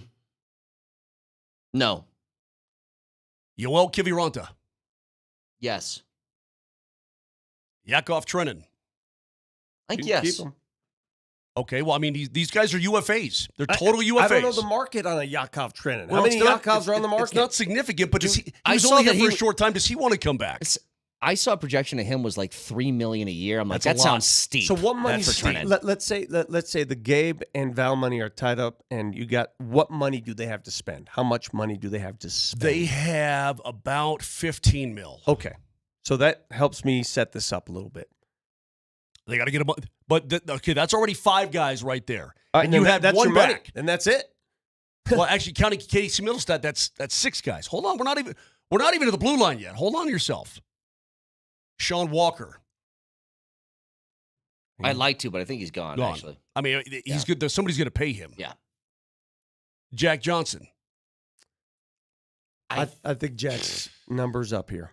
Okay. As much as I hate to say that, if Jack gets the minimum, I don't know. Okay. I'm kind of with you, Vic. I like Jack, but I think He's it might be 37. time. Yeah, it might be time. Caleb Jones, who makes the minimum anyway. Yeah, So I'd take him. okay. Well, listen. Let's say all those 3 guys are gone. Johnson, Jones. Let's say Caleb gets a deal someplace else that he likes for a little bit more money. Whatever. Walker, it's going to be hard to afford him. That means you've got 4 defensemen, Jack. Yeah. You've got McCarr, Taves, Gerard, and Manson. That's it. Now you can go to the Eagles, and we can start talking about Malinsky's, start talking about other guys, right? But you're going to need to Malinsky fill. look good. Yeah, but he's just a baby. is Seth Jones a player that can play? Caleb? I'm sorry, Caleb Jones. Can he play consistently? Yeah, he has in this league. Yeah, but he's a 6'7" guy. Yeah. That's my opinion. So you're talking about 3D, 5 forwards, perhaps. You think that Cogs is gone. You hope on Duhaime, Kivi Robinson, Trenton. We don't really know. You haven't even brought up, and I'm not sure that the money doesn't affect him this year. But if you renewed or extended Miko's deal, Well, Miko only has 1 year left on his deal. He's going to be a UFA after next season. Can they Now, the sign question him is- to a contract and spread that money out farther down the contract? Yeah. So they can take the money that he's going to make next year, make it a little bit easier on the Avs Well, to push no, it down later. they can pay him right away, but the average is the average. Okay. That's what it is. Gotcha. See what I mean? Yep. So the average is going to be the average, and that's you don't do like 2.5 1 year, $8 million, $1 million. No, they don't do that. Okay. Gotcha. So I don't know, man. It's going to be interesting to see exactly what the story is and what they're able to do and what they're not able to do. So I don't know. Either way, here's what I do know: July 1st is going to get here quickly. Today's the 3rd of June already. June 3rd, Vic. Can you believe that? by the way, these Florida next, man throws an alligator through a window. These next 20 days, these next 20 to 25 days, big for both teams. I'm going to tell you, no, just in life, are the best days on earth because this is where the night, the sun remains the longest, right? This is when you have most sunlight. When's the summer solstice? It's like June 24th. How do you I know want to say that? 25th around there. Yeah, because I know these things. Do you know that? Because I June base my- 20th. June 20th. I base my life on this.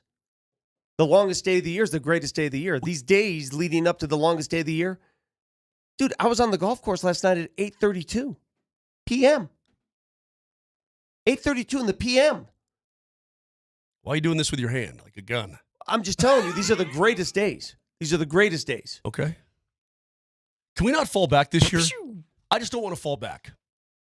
Yeah, tough. Do we have to fall back? Can we just stay where we are right now? Please? Isn't that going to happen in Colorado? Help me out. Isn't daylight savings going to stay permanent or something? Yeah, they talked about it. I don't know. Good talk. I don't know what you want me to say. I don't either. All right. I don't know what I want me to say. 303-504-0925 can always get in touch with us with the voice of the people on the Altitude Sports Radio app that's powered by the Fricky Law Firm. They're in your corner back after this.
Before we went to break, I want to tell you, we watched that music video the other day, right?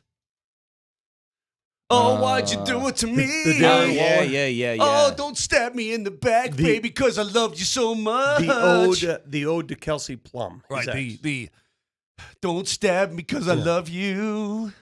Don't you love me back no more? Anyway, he's going to retire, apparently. Well, he's likely to make a decision between next week's mandatory minicamp or between now and then. Well, when you have a burgeoning music career, why wouldn't you? Dude, he's 31 years old. Maybe he wants to quit the game of football. That's fine. But I remember, Vic, when he was a young player for the Raiders. He burned the Broncos. When he was with the Raiders, he absolutely tore the Denver Broncos up. Think about it, the guys.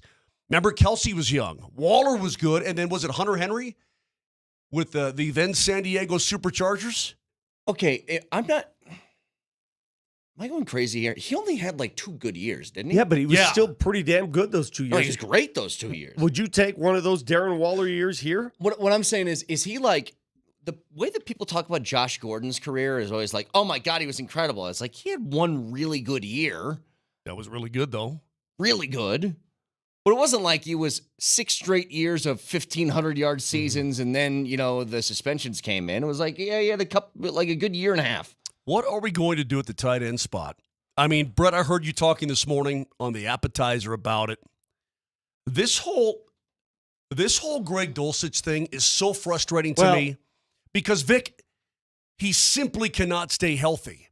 I think he's a really, I think in my heart of hearts, and from what I've seen, I think he's a really good player. He just can't get on the field. Learning a different way to run. Yeah. Well, what do you mean learning a different way to run? To take care of those hamstrings, not put so much pressure on the hamstrings. It's a reoccurring hamstring issue. How do you run any differently than you run? I don't know the answer to that, but that's what doesn't seem right. I mean, listen, Sean Payton keeps pushing this Lucas Kroll thing. Like, he went out of his way. Yeah, he did. Went out of his way first minicamp to say, "Did you guys get a look at Lucas Kroll?" I mean, I don't know. He's pretty big. He's 6'6", 260. Well, wasn't he the guy at the end of the year that had a couple of big catches? Yes. Yeah. Here's the thing. I don't know if there's anything worse in sports than the guy that you think is talented that can't stay healthy guy. Ugh. You know what I mean? Isn't that the worst feeling where you're like, I feel like this guy's an actual really good player, but you can't trust him at all? Dulcich is firmly in that category. Yeah, and here's your tight end room besides that. Adam Troutman, Lucas Kroll, Nate Adkins. Yeah. I mean, what's that? And no offense to these guys. I'm just saying there's so much prove it to me inside that tight end room. It's unbelievable. And then Dulcich again, yeah. I think you're just waiting for the hammy to explode. That's all you're doing. Waiting for a hamstring to explode. For those of you watching on Twitch, what color is this? Actually, on camera, that looks white, but it's not white. When I ordered this, I assumed it was white. It's a phone case. I've been told now that it's not white, that it's pink. It's pastel pink. Like a salmon.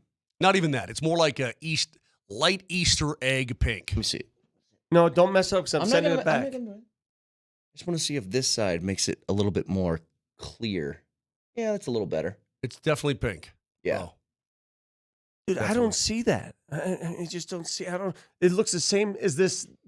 No. It looks the same as that. Nope. Looks the same as this. Nope. Looks Incorrect. the same as that. Looks the same as that. Look at this. Look at that. Looks the same as this. Are you just going around the room pointing at things that are white and saying it looks like that? Yes.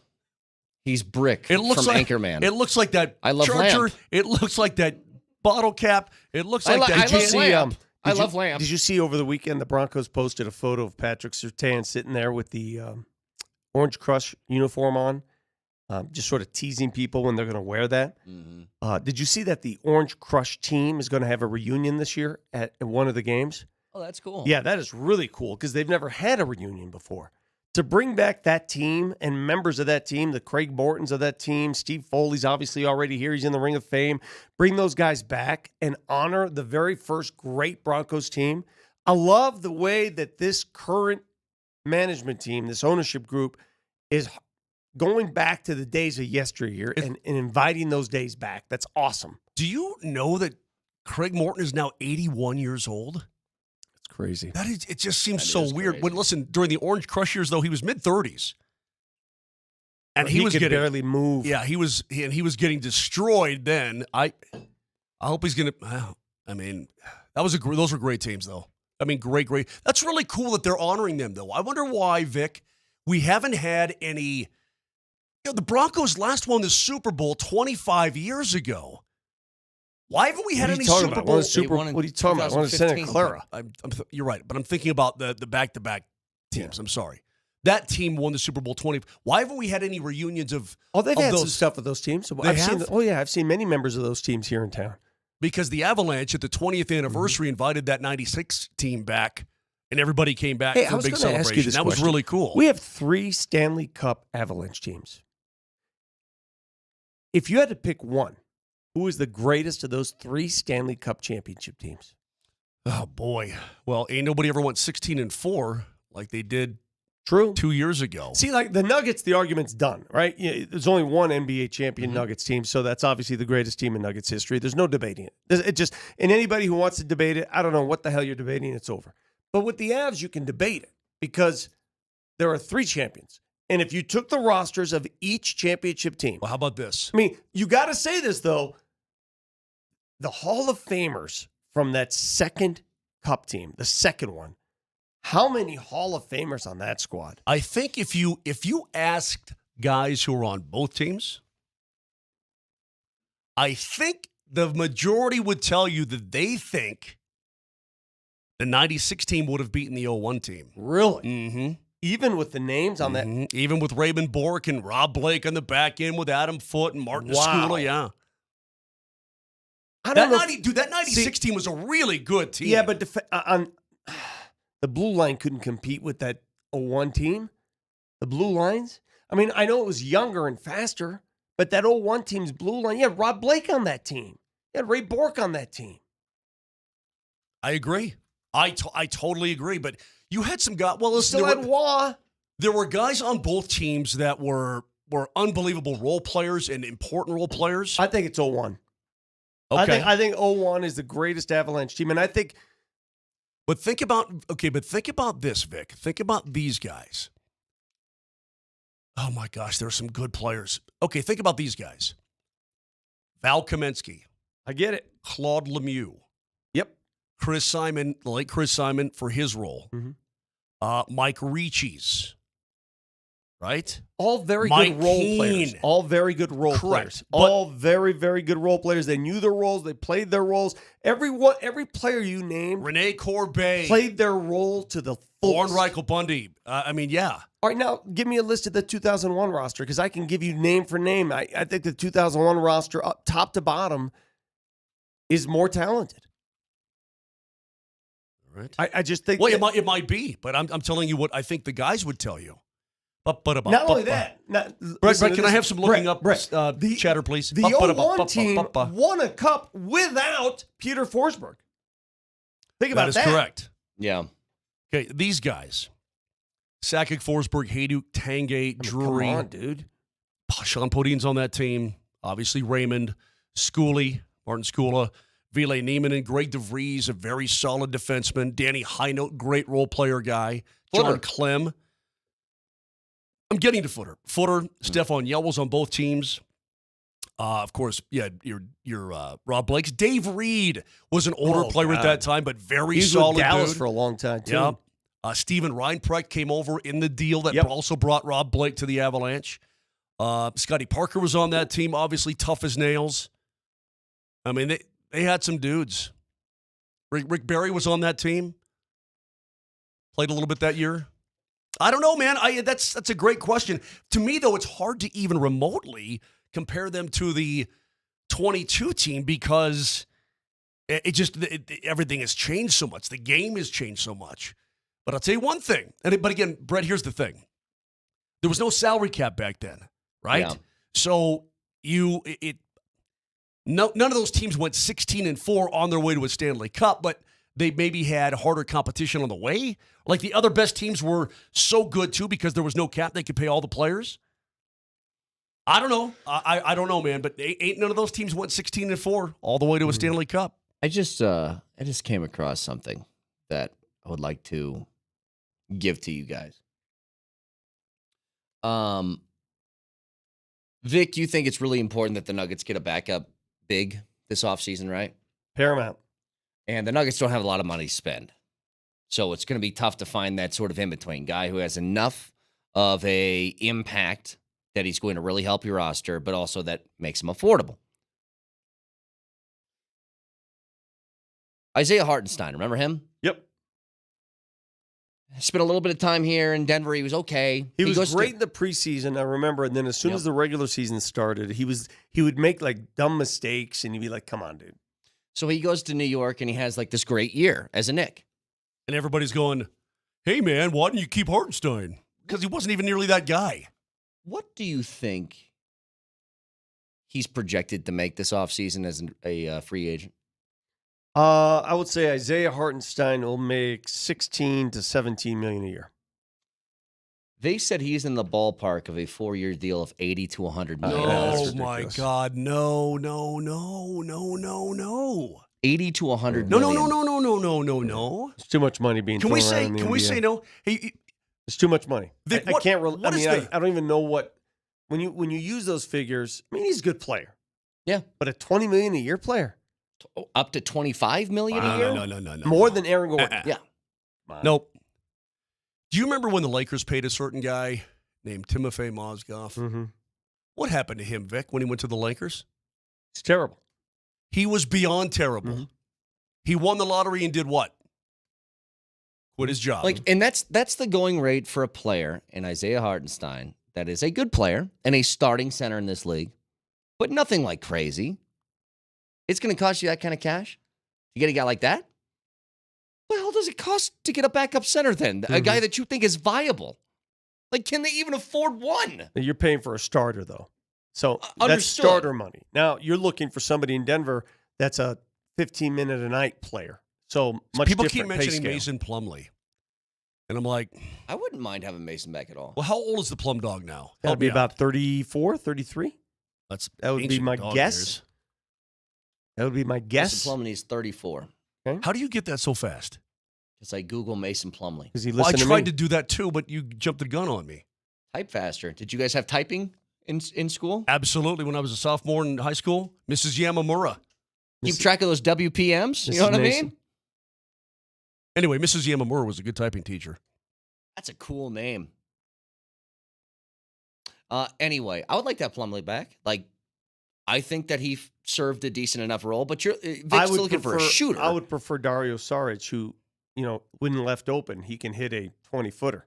I'm telling you right now, if and when the Denver Nuggets sign Dario Saric, we're going to go let you have some private time by yourself in the bathroom because you bring his name up every single day of your life. It's funny you say that. No, you. I don't know if you dream about the guy, but every day on the show, it's Dario Saric. I'm going to go back to Brett, something. Tell me if I'm lying. I'm dying. Right. You're right. This time, 2 years ago, I brought up a name that the Nuggets needed. I said, go get Bruce Brown. Go get Bruce Brown. You remember that? Go get Bruce Brown. I remember you being excited when they got him. Go get Bruce Brown. I don't know if Go you said get it before. Bruce Brown. Okay, but okay. They got Bruce Brown, and it was the glue to a championship season. Which is great, Vic. But if you can speak it into existence, then God bless you. You've got some sort of witchcraft wizardry going on, and I will love it. But I'm also going to give you your private time. Because you say his name on the show every single day, and I'm like, okay, get me to July 1st, and we can just either shut him up or give him praise. What if I gave you this? What if I gave you this? Would you take this type of player, but with a more Nuggets personality? If you could get Boogie Cousins. Can't play. No, hang on. He can't play anymore, dude. Hold on.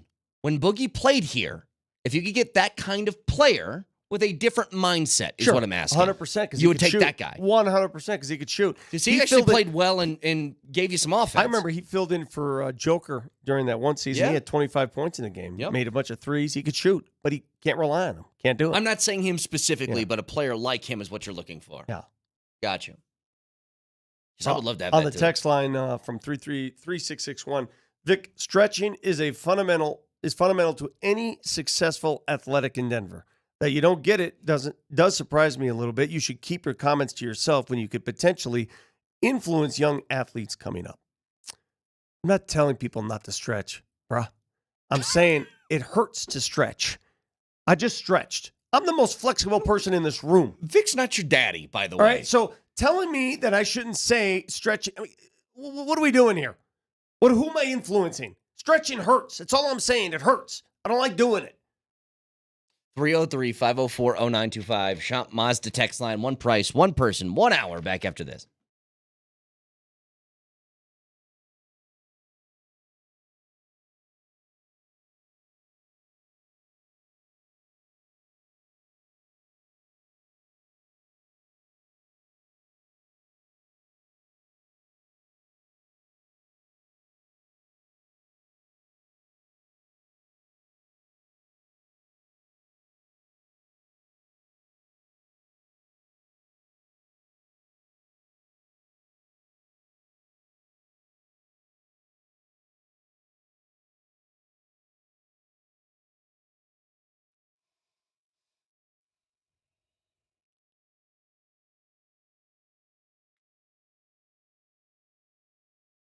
Hey, guys, gals, as you get older, your body changes. There's nothing wrong with that, nothing to be ashamed of, but you may find yourself with decreased energy, increased body fat, maybe a decrease in libido, maybe even more, a little brain fog. I know. So I did something about it. I went to Castle Rock Hormone Health. They got 6 offices all over the Front Range and more coming.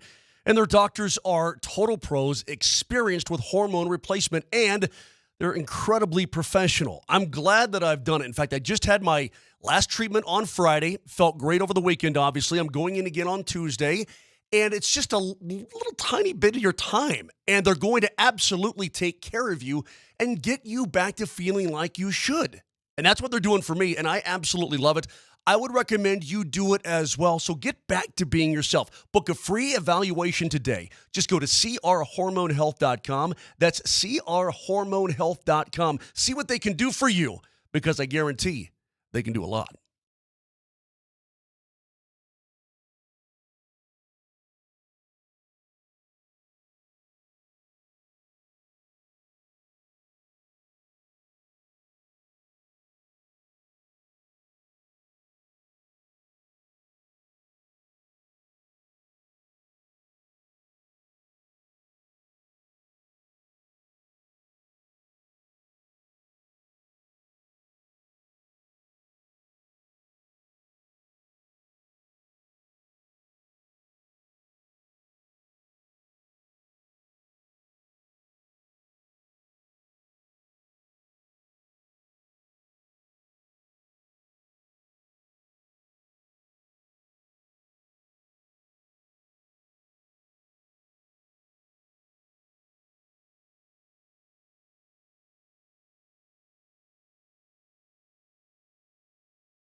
Who is this?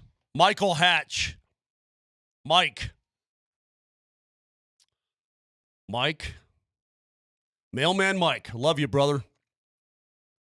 It says BS, but he says the real thing. Boogie just won MVP of the league he plays in. He can still play ball. Michael, do you know what league Boogie Cousins plays in? Was it the Notre Dame Intramural League? It might as well have been. Do you know where he played? He was explosive in that league, by the way. He's playing for a team called the Taiwan Beer Leopards. I like that. That's the. I got to look this up. Let me see if I can get me a jersey or something. Hang on. TAIWA Beer. There would be something pretty cool though about Taiwan Beer Leopards. About being Boogie Cousins, and you have a really good NBA career, and then you're like, I think what's next on my agenda is to go to another country and dunk on everybody in front of me. Wouldn't that be fun? What do you think of that logo for Taiwan Beer Leopards? That's pretty scary. That's pretty cool, right? So, dude, he's the MVP of the Taiwanese league. Dude, don't even try this with us, please. Mike, please. Don't try this with us. Don't do it to yourself, buddy. Boogie is old, man. He doesn't, not only, listen, even if he could play, even if he still had some left in him, how old is he now, by the way? 33. Even if he still could play at a high level, Vic, how do you rely upon that guy? How do you rely on him to be a good teammate? How? I just, they gave it a go for half a season. It didn't work out. They tried it, man. And that's not happening again. There's a reason at 33 he's playing in for the Taiwanese Beer Leopards. And please understand something. When you're bringing a player into this locker room, it has to work not only athletically, he has to mesh with other players. It can't be an issue. Yep. We've seen a couple issues and one left. One was traded. You can't be an issue. You have to be... You can't complain about playing time. You can't make a mess of things. They won't tolerate it. They can't tolerate it. Can I bring you guys just a couple of quick things here before we get to fact checker? Number one, I was excited for the Rockies series over the weekend. They won game 1 against the Dodgers, but dropped the next 2. So lost. But I watched that first game. I watched. Man, they battled in that game. Yeah, nice little 4-1 dub, huh? Yeah, it was great. I mean, but Brett, they battled. Mm-hmm. And so I sent out that tweet. I'm going, God, I love the way that the Rocks are battling right now. It looks a lot different than the beginning of the year, which it does. The beginning of the year, they weren't just losing. It looked like they were kind of giving up in games. Like, that's the stuff you can't have. So I'm glad that's turned around at least a little bit. Still playing good baseball as of late. There was actually a number. Well, then they lost 4. They only put up 1 run then through the next 2 games. That was a problem. Right. There was a number from Patrick Lyons, though. Listen to this. The first 6 weeks of the season, the Rockies were at 126 loss pace, winning only 22% of their games. Over the last 3 weeks, 65% of their games are wins, and they're at 105 win pace over the last 3 weeks. So keep that going. Okay. It's not just going for that pace. I mean, not for the whole season. 105 wins, my tail. The last 3 weeks, they've been winning at 105 win pace. Is the point? Okay, so things have a way of balancing out. They'll probably win 79 games. Here's the other things I want to bring you guys, though. If that, I mean, maybe not. On the subject of baseball, so over the weekend, remember the story about Birmingham Southern, the school that has shut down, but the baseball team is still playing. So they hit a walk-off homer in the D3 World Series. Now, the run just came to an end yesterday in the D3 World Series. You know who beat them? The pride of Quinn Miners, Wisconsin Whitewater, beat them in the D3 World Series. But here's the question I have. Because in super regionals in college baseball right now, Clemson pulled something off that rarely works. They did the hidden ball trick, and it worked. My question to you guys is, do you see that as a cheat?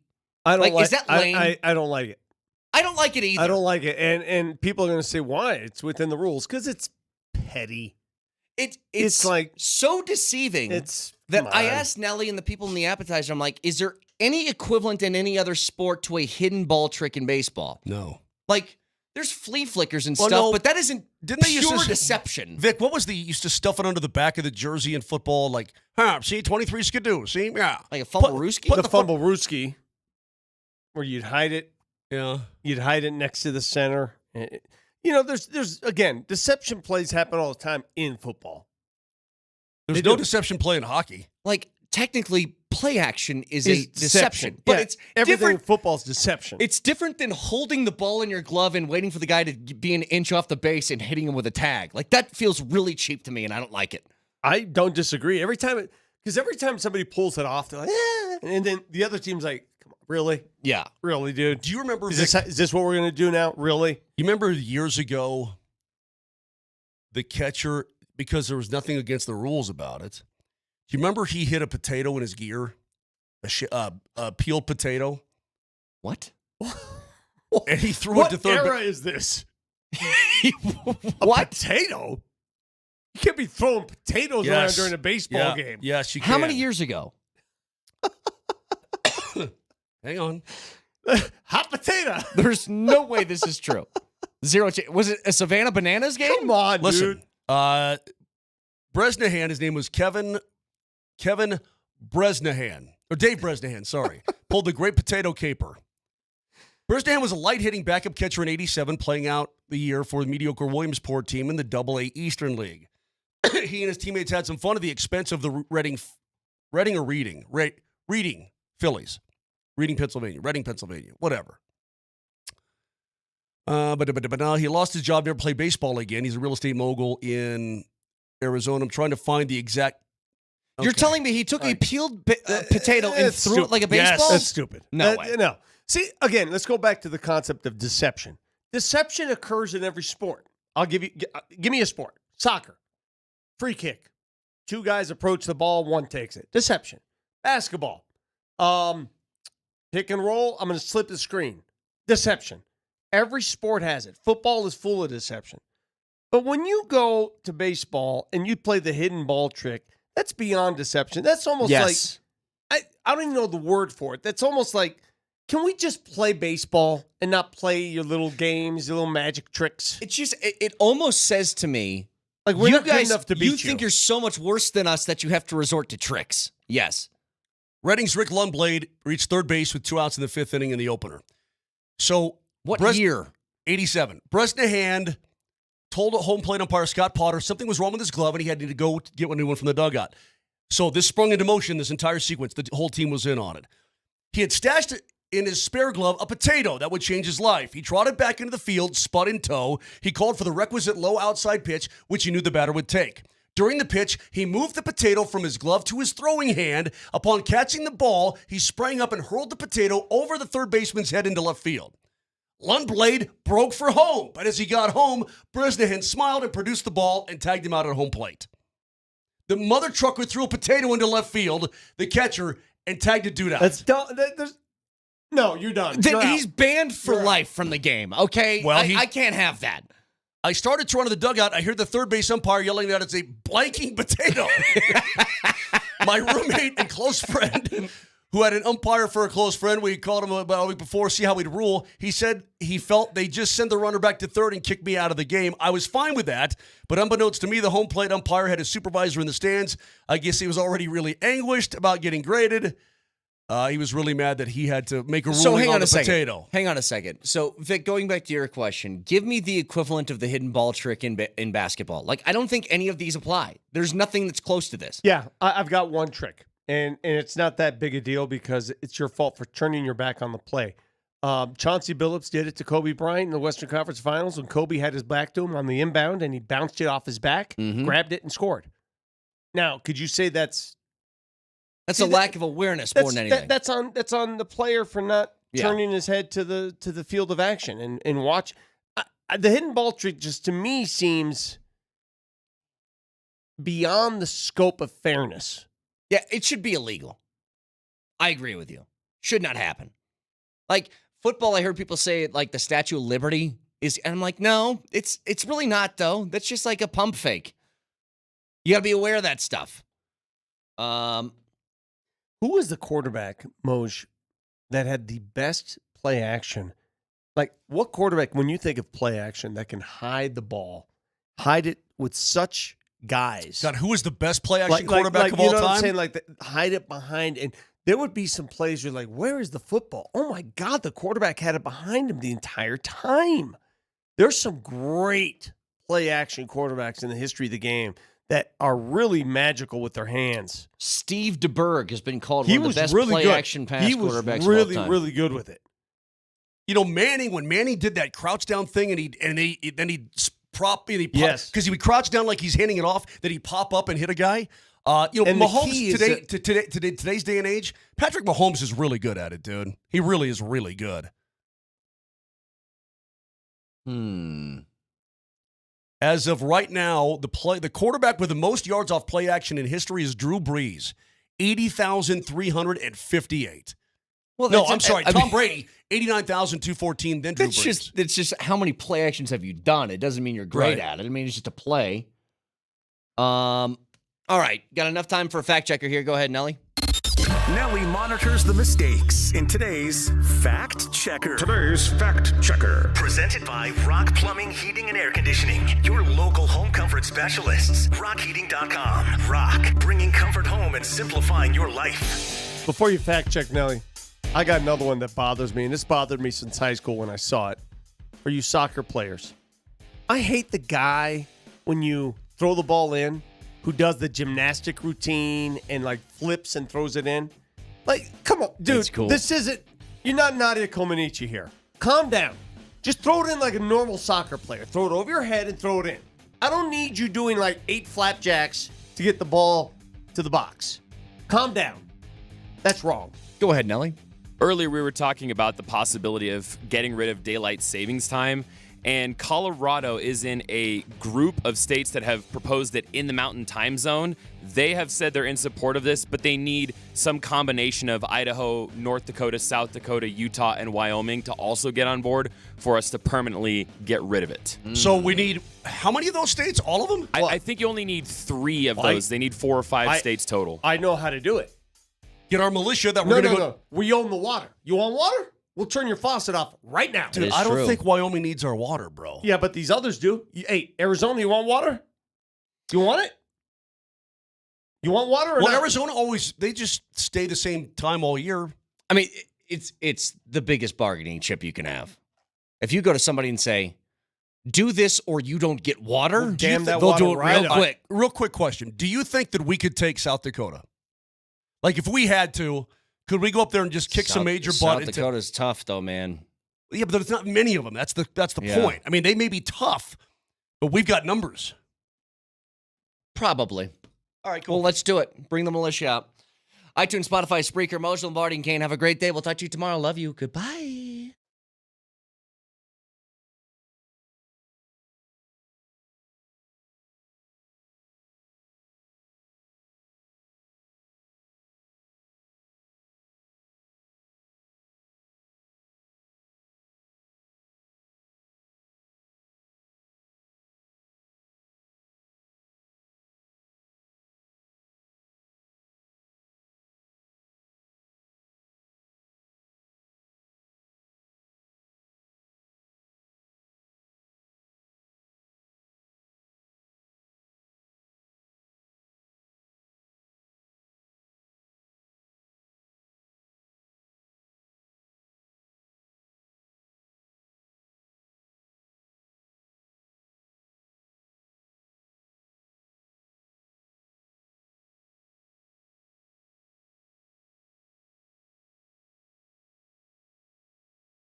All right, it's Monday in the Mile High City.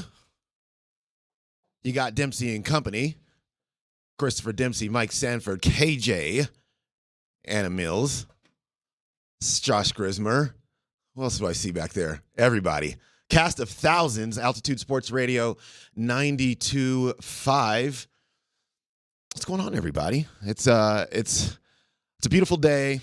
Big news. The big news out of the NFL, just right off the top, was Justin Jefferson getting an enormous contract, which is I don't know when the wide receiver salaries are going to stop going up like quarterback salaries.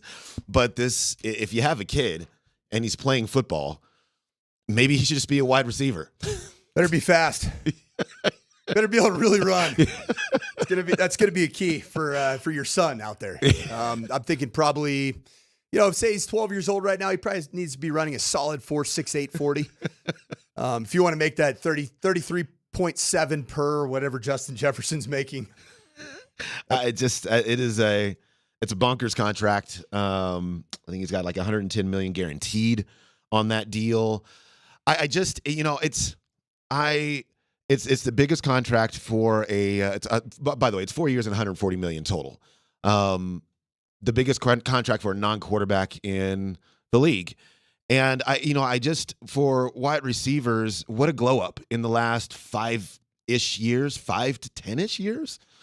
We had the year a couple of seasons ago where you had a number of them making $25 million contracts, just like repeatedly. They were all getting contracts, and now here we are. Why is this position now seemingly the second most valuable on a football team next to quarterback? Well, you can look at your own history in the last decade of Denver Broncos football and realize that there's been the void of a legitimate number one receiver. Mm-hmm. The number one receiver is probably the hardest thing to go out and find. So when you do have one, you got to hold on to him. And that's exactly what's happening. And everybody does need that go-to guy. They need the guy that can stretch the field. And Justin Jefferson is that guy. Like, he is the definition of a number one wide receiver. Denver Broncos. When's the last number one wide receiver the Denver Broncos have had? Where you're like, that guy is the number one. Oh, wow. Maybe Demaryius Thomas. I mean, you'd have to go back that far. Right? Yeah. He was. Yeah, it had to be Demaryius Thomas. I mean, I'm trying to think of since him who it would have been. You haven't had one. Right. Which is why you're getting these salaries for number one wide receivers. Mm-hmm. And it also impacts the Denver's current roster, right? We look at the Broncos' current roster, that Courtland Sutton is the only thing that you could probably make a case for being a one-ish wide receiver. But the ish part of the one-ish is why he's not going to get paid. Well, exactly right. And, Courtland Sutton exists in an interesting space to me because you're talking on one hand about a receiver that was in the red zone among maybe the best receiver in the league last year. I mean, 10 touchdowns. He was a ridiculous target in the red zone. On the other hand, you have a receiver who caught 59 balls last year, 59 for 772 yards. Season before, 64 balls for 829 yards. Season before that, 58 catches for 776 yards. And he's got one 1,000-yard season in his career.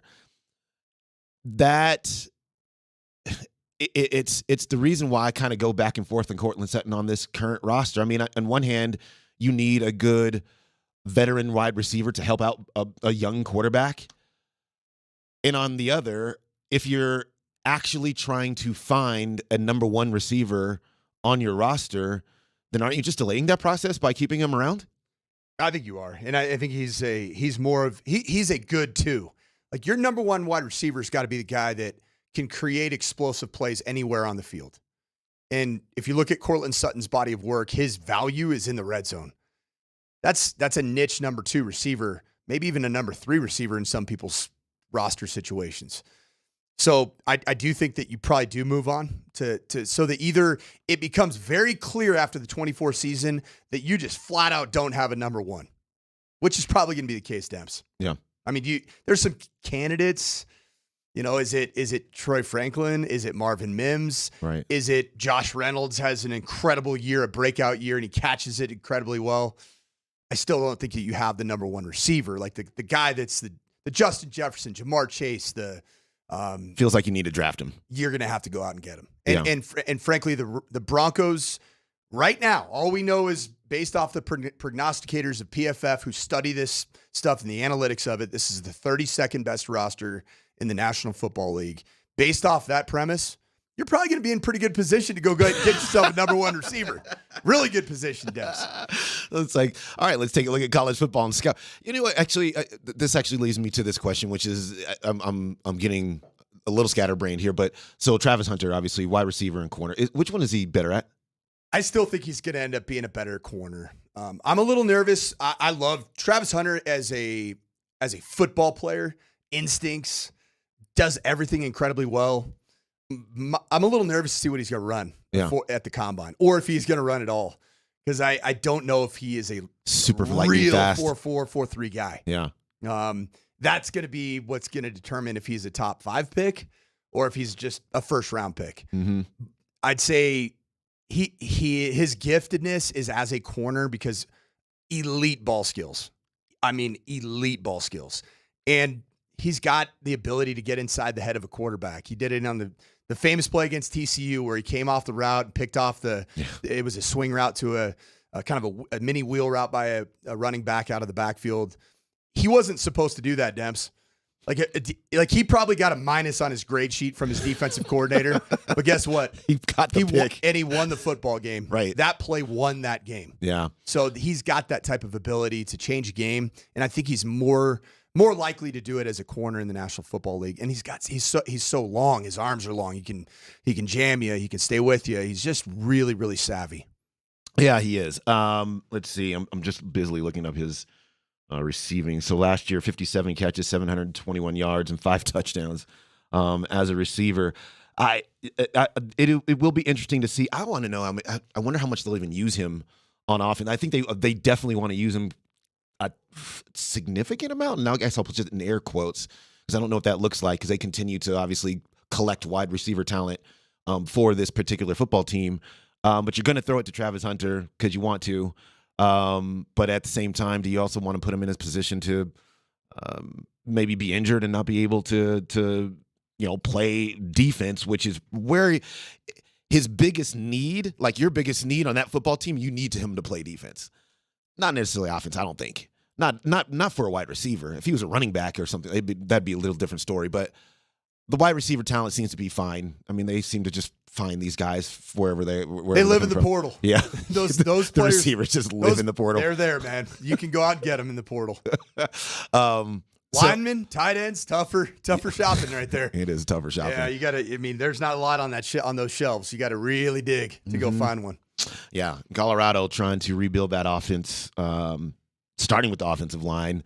We'll see. I mean, they got a bunch of new players, just like last year. We'll see how that all comes together. We have a Stanley Cup final, Edmonton and Florida. We have an NBA final, Dallas and Boston. And I am supremely interested in both of these series. I just think they're both going to be really, really good. I think hockey has probably had the better playoffs overall of the two sports this year. But I think the final, the NBA got the right two teams in the final to have it be a very competitive series, not just a bunch of blowouts or a sweep or anything like that. I think these two teams match up pretty well. And I think the same, I think Florida's better than Edmonton, but Edmonton seems to be able to dig down and find whatever it needs to find to be able to win hockey games. Did you see Connor McPickle's first goal? I did. Jeez. It was sick. It was. I mean, no, it was. So the thing about both of these finals, I think they're featuring players that are in their prime and are must-watch hockey, must-watch basketball. And for me, that's Luka Doncic and Connor McDavid. Like, whether the conversation always in Denver surrounds Nathan McKinnon versus Connor McDavid, who's a better player, who's more skilled, who's, all the different things that you can look at. You just can't argue with the talent. Mm-hmm. And same thing with Luka Doncic. And I just think that those two individual players make these two series must-watch for me. Yeah, no, and look, Luka, the NBA series is interesting because somebody's going to get a title that doesn't have one just quite yet. And I think of the two players, Luka and Jason Tatum, I think Jason Tatum needs to win a title more than Luka does right now. Luka has now gotten himself to a space where we always thought of him as one of the 5-10 best players anyway. And that's not going to change. He's actually probably put himself probably early returns, and I'm sorry to all the Nuggets fans out here, but probably early returns for next season is he will be the odds-on favorite to win the MVP next year, and that's just by doing what he has now done in the playoffs, getting his team to the NBA Finals. Whereas Jason Tatum needs to win a title. Like it's the Celtics have been here. They have lost to the Golden State Warriors. He has been widely regarded as one of the best players in the league. He was first team All NBA again. But it's in these instances where he has not performed well enough to get his team over the top. And I think of those two guys, like he needs to win the title more for his legacy right now than Luka does. Yeah, first off, I think that Luka Doncic needs to win a title to prove something. That you can still be an elite athlete and win championships in the most athletic sport in the game with a double chin. I think it's incredibly important that he goes and accomplishes this feat because it's been accomplished before by a front court player, Nikola Jokic. Mm-hmm. But it hasn't been done with a backcourt player. To have and for us double chin guys out there, it's a big moment. Okay, we can then see ourselves in that situation and be like, I too could do that. Mm-hmm. Is that what it is? It is. It is. It's the double chin that and you don't allows you have to... one, so you don't understand it, man. You don't have it. It's a part of a lot. There's a humongous segment of society that's looking to Luka Doncic to just carry the flag for them. Luka's all right. Let's go through this exercise. All right. If you were the Washington Wizards and the Detroit Pistons, and you had a draft between these two teams playing in the NBA Finals, yep, who's the first pick off the board? Luka. Who's the second pick off the board? Jason Tatum. Not Kyrie? No. Here, I'm gonna keep on going here. Third pick. Yep. Jaylen Brown. Fourth pick. Maybe I'll put that's where Kyrie will slot in for me. Fifth. Who's going 5? Kristaps Porzingis? Yeah. So actually flip that then. So let's do fourth pick, Kristaps Porzingis. Fifth pick, Kyrie Irving. Because Kyrie's playing great right now, and you got to give him credit for, kind of reshaping his image and being a leader, flat out leader on that basketball team. And then obviously being a great player. He's always a great player. I mean, that has never not been the case. 32 years old. I'm going to put him fifth. Because also I feel like I don't know if at some point like that switch is going to flip back and all of a sudden he's just going to go bonkers on you. Now you got, Kyrie from when he was playing for the Celtics back on your hands. And I don't want to take that chance. So I'm going to make him fifth. Because after that, I mean, he's just, there's a steep drop off in the talent after that. You still got Gafford, PJ Washington. Like there's some really good role players for the Mavs. And then interesting how, so PJ Washington, he's playing for the Hornets. And he's a good player. I mean, he had a good game against the Nuggets, as a matter of fact. But when you get to a team that actually wins, that actually has real star talent around you, how much better players like that look. See Aaron Gordon. Yeah, absolutely. It's just the situation matters so much. And it's not even just for the stars. It's for guys like this. Yep. Daniel Gafford, he's been a good player. He played for the Wizards, man. Nobody flourishes in Washington. Not right now at that basketball team, but you pluck him off of that one and put him on this one, and voila. Look at what you have. It's it really is amazing. All right. You know where else it matters, Debs? Where else does it matter? Where the situation that you walk into matters a whole heck of a lot. Where? Rookie quarterbacks. Well, and the Broncos have one of those rookie quarterbacks. We're going to dive a little bit more into that. We talked about Marvin Mims. I want to play some sound from Marvin Mims and Sean Payton about Marvin Mims, and then also address the question, who is going to step up defensively as the leader now that Justin Simmons is gone. We'll start to answer those questions next.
Welcome back into the program. Chris and Coach with you. Altitude Sports Radio 92.5. PhD follows us at noon. We are coming to you from the Backus and Schenker Studios, serious lawyers for the seriously injured. Marvin Mims spoke with media last week, and I thought it was just interesting just to hear from him and to kind of understand where his head at is going into year 2 for him. And we've discussed him a little bit just in terms of, where do we think he is as a receiver? Is he a 1? Is he a 2? Is he a 3? What kind of impact will he have on this football team this season? All the things regarding Marvin Mims.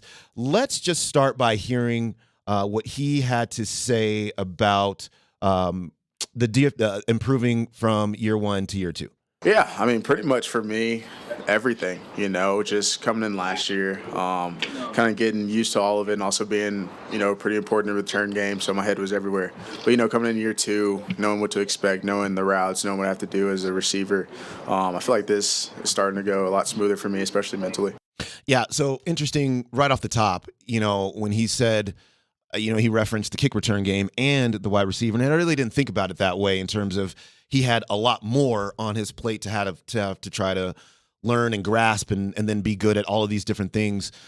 Just what, from year 1 to 2, just how big of a jump can you take just from being familiar with everything that you weren't familiar with before? Yeah, just being out at practice at OTA on Thursday, he was the receiver that jumped out the most to me. He made the play of the day, got over the top of the coverage, made a great play down the field on a pass from Jarrett Stidham, my guy. Your guy. My guy. Yeah, big Jarrett Stidham guys around here. And I see Marvin Mims as the best candidate to be a wide receiver 1 in due time. One thing that I do think is going to be a positive of Marvin Mims in Sean Payton's system with Bo Nix as your starting quarterback is that he is a very good run after catch type of a player. So that's going to be his ticket. Is catching, the underneath screen game, the arrows, which are flat routes, your quick slant game. And he's got to catch balls within 10 yards and turn them into first downs and explosive plays. And if he does that to the tune of, let's go 60 catches, but the yards are there, the explosive plays are there, you now see him trending into that role. 22 catches, 377 yards, and a touchdown last year. This is what Sean Payton had to say about what he expects to be able to do with Marvin Mims. I think one of the challenges, I've said this, and I'll say it again, we were as much responsible for, I don't want to say holding him back, but man, you're trying to get snaps with Jerry, you're trying to get snaps with Cortland, and so I think we'll see a lot of growth from year 1 to year 2. He's tough. He made a real good play today. We know he's a good returner. We felt that was one of the strengths, obviously, that we saw on tape, but we saw transitional speed. We saw the things that you need to have at that receiver position. So I don't think it was his development as much as, and I don't want to say a crowded room, but just, trying to create enough touches for those guys. And now we have a room, and look, we have a lot of young players. I think size is certainly something you see at the receiver position right now. You got size in that room. You have youth in that room. I don't know what to think about Marvin Mims in terms of what he can be. I think I agree with you that I don't know if he's a number 1 receiver, but he can be a really significant one. And I was very interested to hear you say that 60 catches would be a thing that you think a number that you think he could hit this year, and just sheer opportunity sounds like it's going to be there for him. The reps, the snaps, and I think by that mark alone, he'll probably just look a whole lot better than he did last season. What did you like from him? What didn't you like from him? What do you want to see from him this year? Well, what I liked at practice is that he was the one player that you just felt like stood out. Like it just looked different. There was a different gear. He made the explosive play on the day, and I don't want to put too much on one day of a sample size of being Yeah. out at practice, but you have to trust your eyes. Yeah. That's at the end of the And day. Peyton referenced that play, right? Yeah, and there were other plays as well. He looks like the most polished route runner of the younger players. I think Josh Reynolds is a very polished route runner. But of the guys in their first 2 years, Marvin Mims as a transitional receiver, and that buzzword's thrown around a lot in football. Transition means that you're going from full speed to making a break, and then you create separation at that break point because you have the ability to accelerate quickly out of said break. Marvin Mims can do that, and he did it in the wide receiver Indy. I'll tell you what Marvin Mims cannot do in 2024.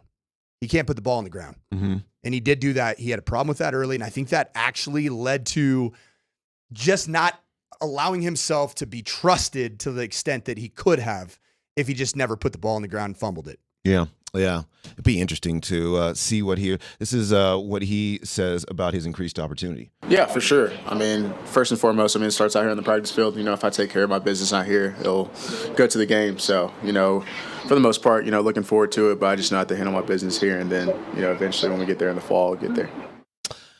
Like, there are a number of areas in which this football team needs to improve or needs to address, and one of those things as well is just the general leadership on the football team. I don't know if we have KJ. Do we have the Sean Payton on leadership? He'll look for that in a second. When Justin Simmons was cut from the football team, obviously it was, the player himself will be missed. I mean, they gave up 70 points in the game that, when he was injured and not a part of that defensive backfield, especially. So you miss a player that's a very talented football player, but you also miss a player that is, he would prove to be maybe the best leader on the football team, period, not just for the defensive players in general. And I just wonder, how much do we think that is going to matter while they are starting to try to find who that next player is going to be? Not just Justin Simmons from a player, but from just a locker room leadership, professionalism standpoint.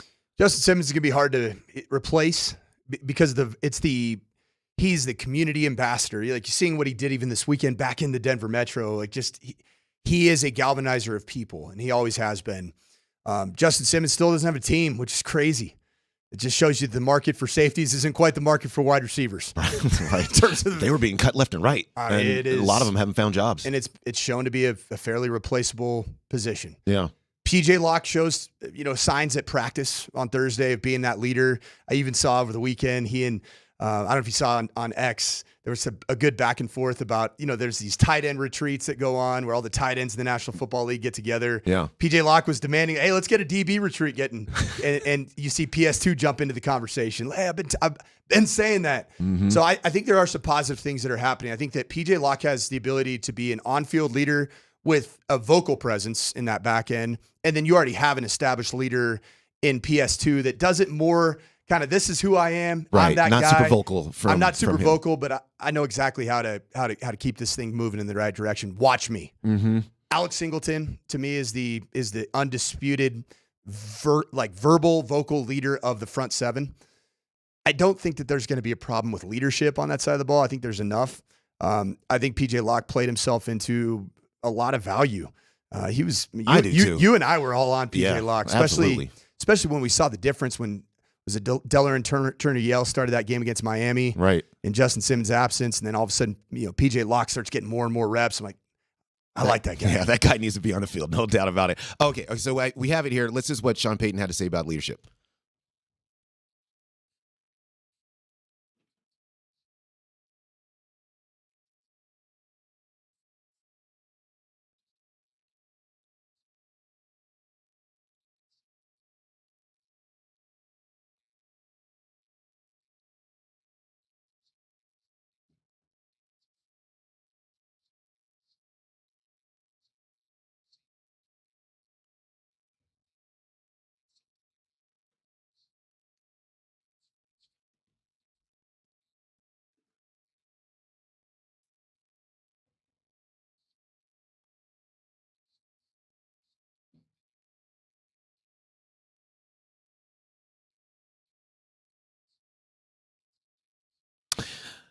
So Baron Browning's name gets brought up. PJ Locke, obviously, you just mentioned his name as well. I really do like that there are players that are more than willing to step up and fill that void. And again, we hear Sean Payton talk about youth and energy. He's really leaning into it, man. I don't know that. I think he just loves it. And maybe we didn't know that about Sean Payton. I didn't. I didn't. I thought that as a guy that's been an NFL head coach for as long as he has had the success that he has, and most of his success have come from teams with incredible veteran leadership. I mean, veteran-heavy teams. And we always said that at some point with this Broncos situation, there's going to be a time where you're going to have to just say, rebuild on. And we're going to go play the young kids. And the kids are all right. And right now, Sean Payton's leaning fully into that. And you felt it with the energy at practice, the music that's playing. You can tell Sean Payton has been invigorated. I won't say reinvigorated, invigorated by this youth movement. And I was too, out of practice. Mm-hmm. I've been on these airwaves and talked about the doom and gloom scenario of the Denver Broncos many times over the last 5 months. But Thursday at OTAs, I'm like, all right, okay. I smell you, Broncos. Okay. Yeah. I'm feeling you. No doubt. Vibes are good. Yeah. And that's a good starting place. Is it going to lead to 10-win season and playoffs? Probably not. But is it going to allow the Broncos to be in a position where the environment that you bring players into is a positive environment? Right. Absolutely. Yeah. Was that the case a year ago, Debs? No. Probably not. No, it just wasn't. And I'm glad you walked down this road because you remember the what was it, the survey that it was the not a GM survey, but it's like a player survey about all the things that are happening in each franchise. And then the Broncos were scoring very low, and some of the locker rooms were terrible, and they felt like that in some areas they weren't taking care of it as well as some other teams were taking care of. Pretty middle of players. the pack, right? Exactly right. Broncos on those grades, it's but the coaching stood out. Yeah, they like their head coach, right? Which I think all of us in the media, that we're like, oh, that guy's not, he's not really a nice guy. He's not liked by the players. I saw one practice, and I didn't see any form of dictatorial leadership from Sean Payton on the field. Yeah. And I saw a team that's got energy, it's got juice, flies around. They're allowed to be themselves. And that was a question of mine. Bill Parcells Jr., Sean Payton, right. that's his guy. That's his lineage, right? Yeah. How does that translate in 2024? Yeah.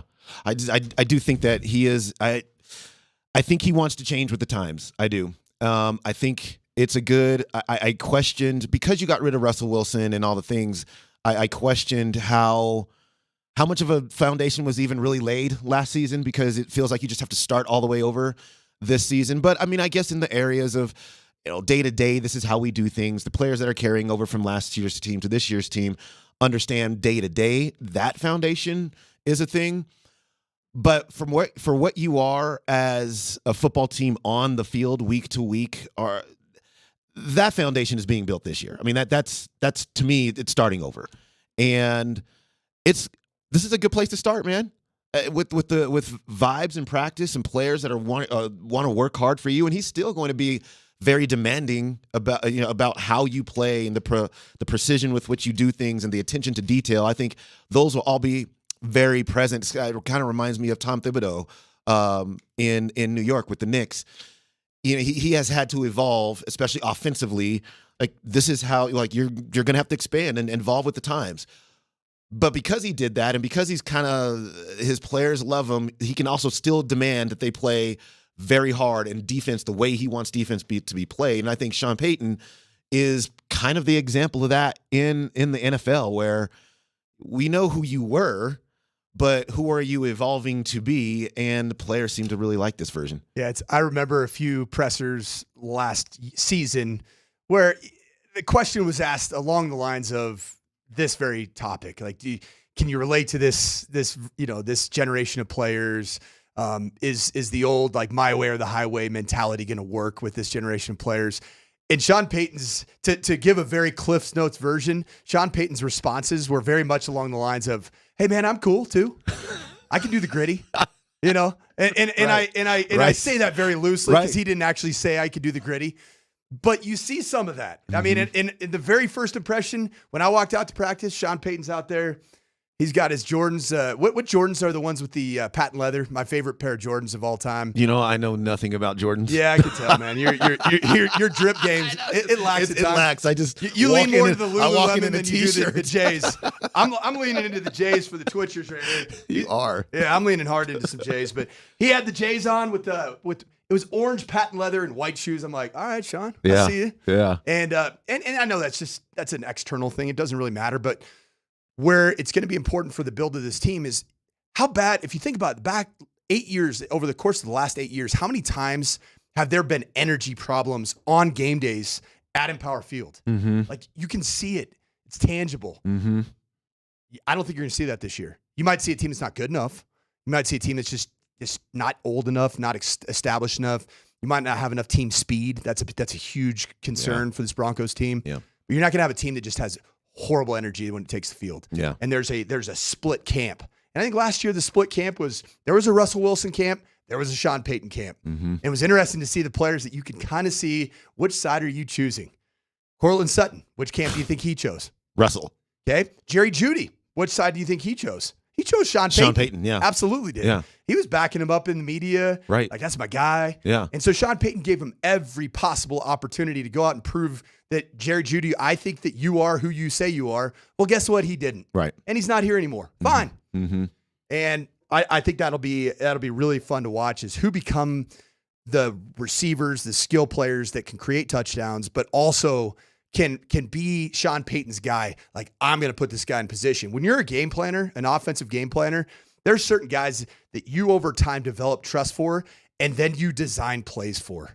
And I think that's going to be a Marvin Mims. It's going to be interesting. Is that going to be Troy Franklin? I would say right now, not yet. Right. He hasn't earned that from what I've seen. Yeah, he's got to earn it. There's no doubt about it. We'll get to more Broncos here in the second hour. But coming up next, we will speak with Rapids coach Chris Armas. The Rapids took a very difficult defeat. We'll talk about that with Coach Armas next.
All right, welcome back into the program. Chris and Coach with you, Altitude Sports Radio 92.5. If you're listening to us on the Altitude Sports Radio app, thank you. It's powered by the Wilhite Law Firm, injury lawyers. Go to wilhitewins.com. That's wilhitewins.com. The Rapids lost 2-1 in Vancouver a couple of days ago. They head into the international break with 22 points on the season, 8th place in the standings in the Western Conference.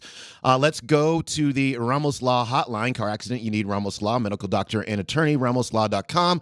And this is where we find Rapids coach Chris Armas. Chris, thank you for joining us here today. Let's go back over the game against the Whitecaps. It was kind of, from my eyes, heartbreaking, just to be honest with you. You had a chance to be able to take a 2-1 lead late. A ball that goes off the post and then off the goalkeeper's back gets cleared off the line. And then you had this situation where I thought on a throw-in, you got a kind of a wild swing on a shot that actually finds one of his teammates, and then he's standing in front of the goal. Talk to us about that game and to kind of summarize what you thought, how it all went down. Yeah, look, it really is, you say heartbreaking. I feel for the guys, our fans, who are really behind us at the moment. If you look at it one way, yeah, do we feel a little unlucky, right? Omir Fernandez, he curls one, a beautiful play as we're pushing the game on the road. We're pushing the game. We're still attacking. We make the subs to go after it. And then it looks like we'll win the game.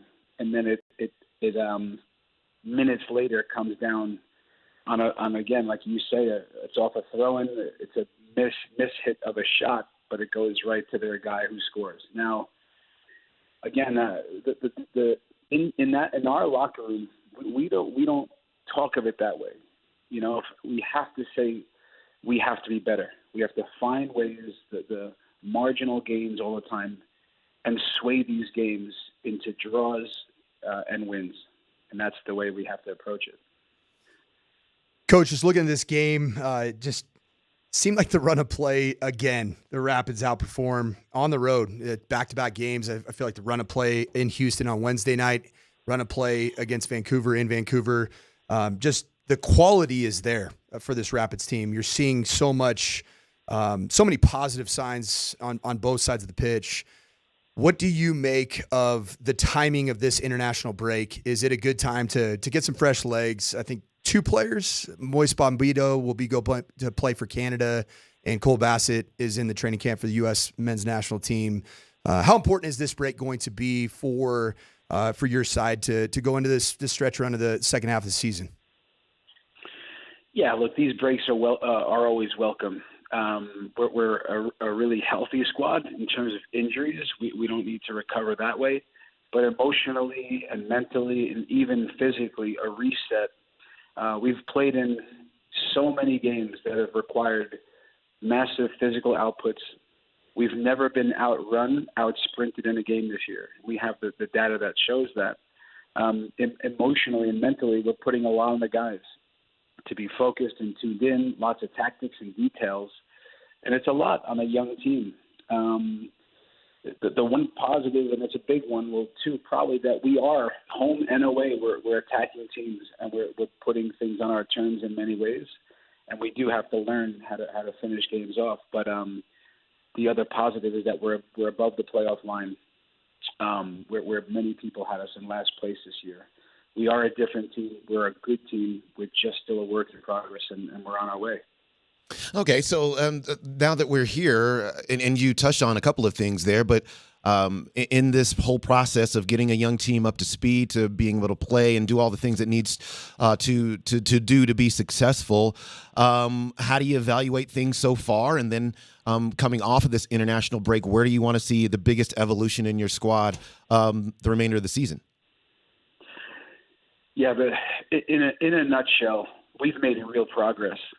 And I think anyone watching that knows what, about the game, what good teams look like, where we were 4 months ago, knows that we have a lot built in. We have a clear playing style.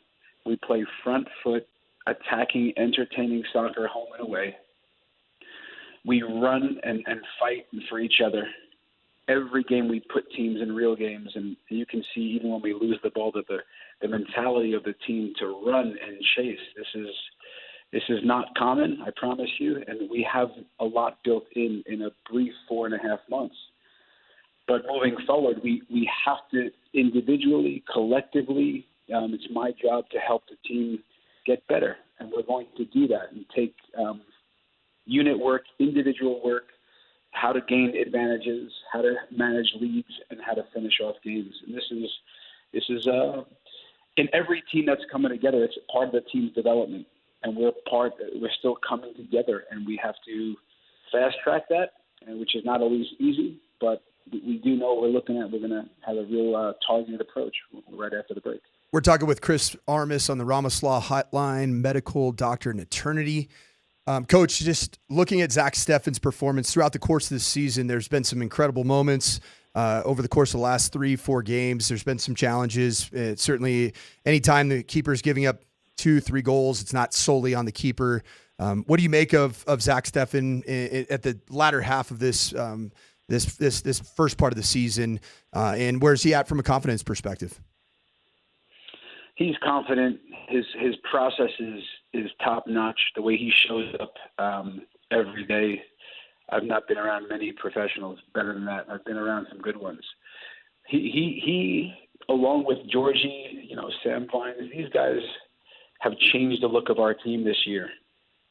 Zach, from his first day in Mexico in preseason, his presence in the locker room, his work ethic, his attention to details, his team first mentality, it's top notch. So yeah, there's goals that go in, and you could always try to joystick it. Hey, could he do this? Could he do that? But there's so many little moments before it even gets to Zach. Without Zach this year, guys, I promise you, we're not where we are in the standings. We're lower than that. He's no one really you're looking at, but Zach has gotten criticized in the media lately, locally even, and he's really saved us so many games this year, big saves. And even the way he's helping build our attacks, the way he can start attacks with range of passing. So, listen, we have to do better in front of him. He's going to be a rock solid for us down the stretch, really important the second half of the year.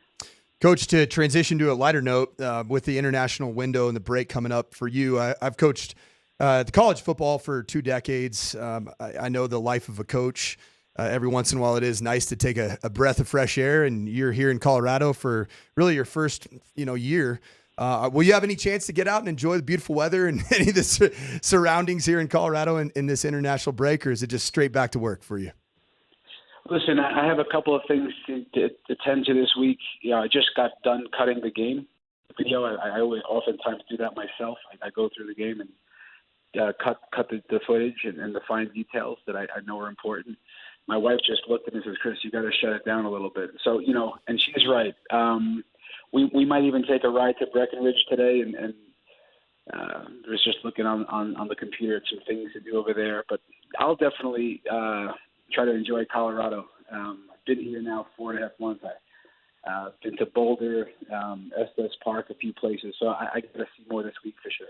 Oh yeah, and Coach, listen, our coach here can definitely help. I mean, he is. He gets out and about in this state, so if you need anything, like this guy right here will definitely be able to point you in the right direction. Hey, we have a question on the text line here. What does Coach think about Real Madrid winning their 15th Champions League title? What did you think about that? Carlo Ancelotti, the coach, is one of my favorite coaches. Who he is as a tactician, how he manages people and connects with players. I mean, it's just Real Madrid, Ancelotti. They're just a prime example of winning and culture and belief. Of course, there's talent, but it's a super club, that just knows how to sway it in the big moments. And it's something in the culture of the club, and this is taught as well. So, yeah, we look at these teams, and again, I look at Ancelotti, the coach and manager, and take a lot from him and try to keep learning and implementing to how I do things. But he's a gem of a human being, and I love the way he leads that that organization. And reports are Kylian Mbappe is headed to Real Madrid as well. So the rich just get richer in that respect. They beat Borussia Dortmund 2-0 in the Champions League's final. Coach, we really appreciate it. Man, get some rest. We'll talk to you next week anyway. Yeah, get out to Breckenridge, Coach. Just do it. Right. Get up there. Trust me on this. Go to the canteen for lunch or dinner. It's worth it. Great spot. The canteen, man. It's a great joint right there off the Main Street area. All right. I just wrote it down. All right. All right. Questions. You guys, thanks for tuning in as close as you do. I know you are just listening to what you talk about us. Thanks for the support, as always. Yeah, no doubt about it. We're soccer fans here, man. We love it. We love what you're doing with the team as well. I mean, it really is night and day. I mean, just to, looking at this team and you guys are very entertaining. I mean, it's just it's an entertaining sign. You guys look dangerous all the time toward goal. It's a lot of fun to kind of watch this evolution, Coach, and we appreciate you being on with us here each and every week. Thank you. Thanks always for having me. All right. There he goes. Chris Armas on the Ramos Law Hotline. Car accident, you need Ramos Law, medical doctor and attorney, ramoslaw.com. All right. We have reached the 1 hour point of the program. When we come back, we have a special guest here, Mike Sanford. We're going to start getting stories about Coach Sanford here, and we're going to do that next.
Reminder that on the app, you can always push the button down there, and it's the Voice of the People. Voice of the People on the Altitude Sports Radio app, powered by the Freaky Law Firm. They're in your corner. Welcome back to the program, Dempsey and Company. Hour number 2, Altitude Sports Radio 92.5. Coach, you have a special guest here today. Yeah, I have a buddy of mine. I actually started this media journey with in Boise, Idaho, just doing some remote streaming and podcasting. We have a show every Monday night during the football season about Boise State and all things college and pro football called Ball Talk. So I'm going to introduce my guy here from Boise, Idaho. He drives the big show there from 3 to 6 on KTIK. It's Prater in the Ball Game.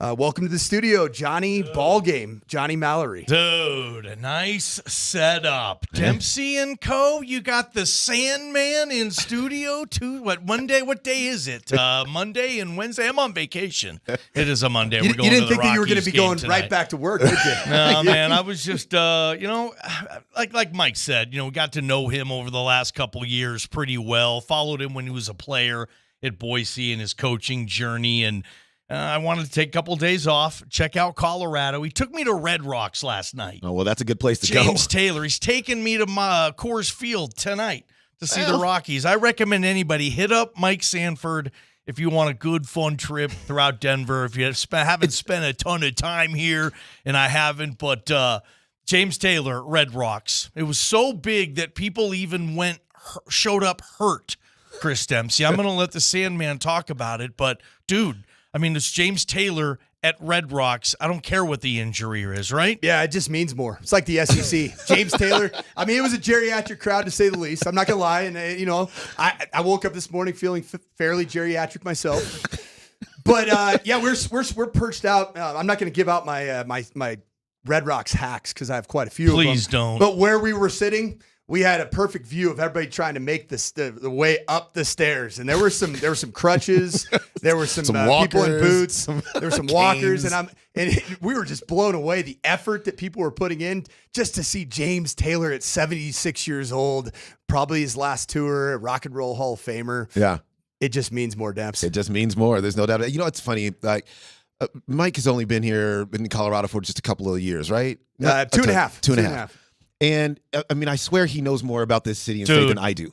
Right. And I was born and raised here. That was crazy. Yeah. I mean, he was the perfect tour guide there. He has a secret spot. He sits at Red Rocks, like a speakeasy thing, and I'm happy he didn't mention it here. Like, it feels like he's been going to Red Rock shows since, I don't know, Pearl Jam in the late 90s, and you were probably at one of those shows. But, yeah, he's Mr. Colorado now. All right, so tell me about Mike Sanford, the player. Like, what kind of player was he? Well, the Sandman shows up in Boise, Sandman, Idaho. I love it. I know, man. I'm saying that like 95 times, hoping it sticks here in this town. But no, backup quarterback, coach's kid, gets in, and he was so lucky in his career because Mike Sanford shows up in Boise, Idaho, and then there's like Dirk Cutter, and then like Dan Hawkins, and then Chris Peterson shows up.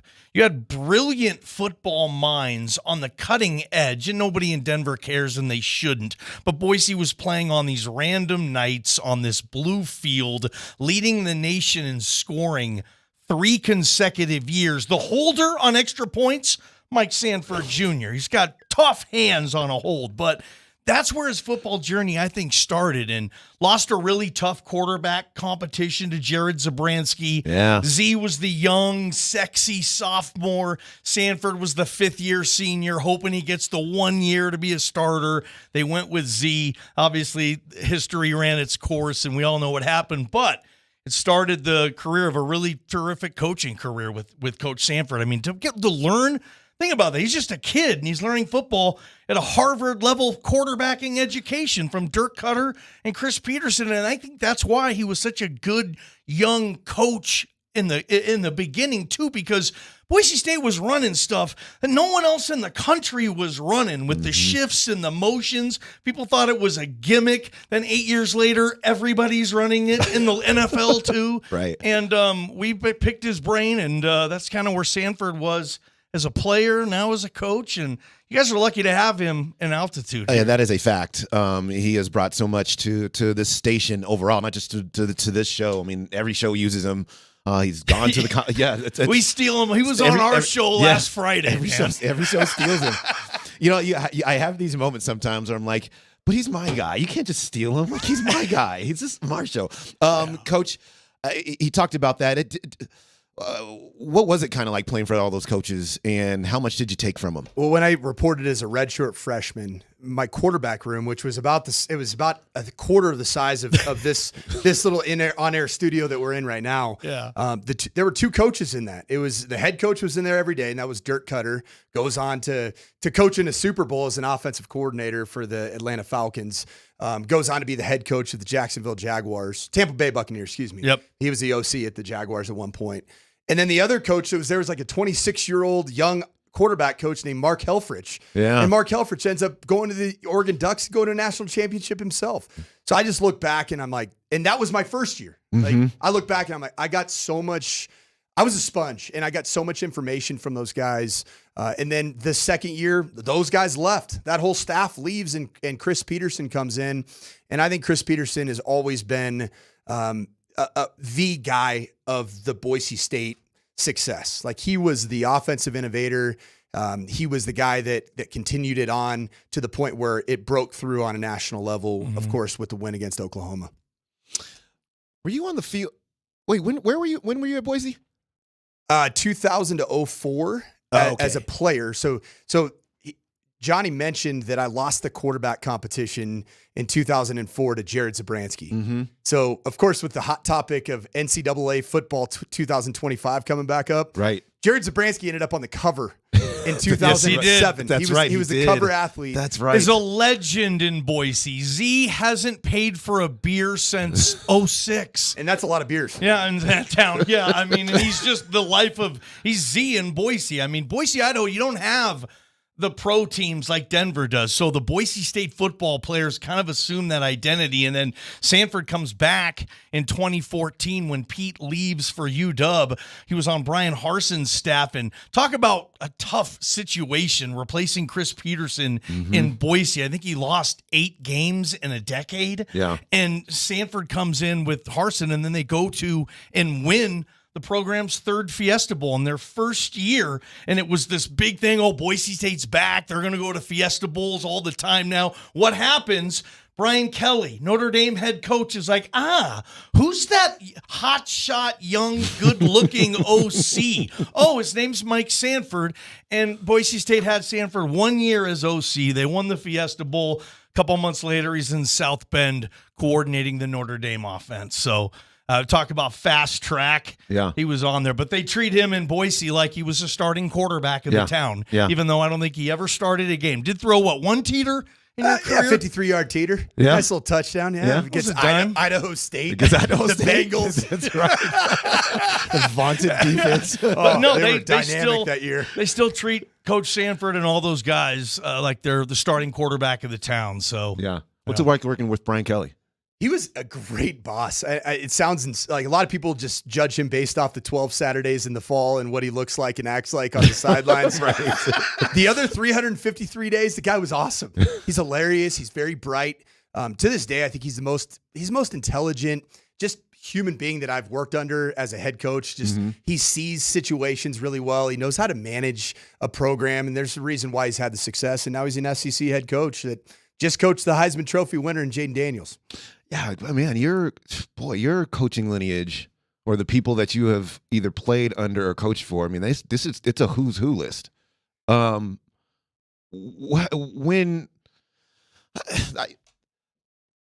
Where do you?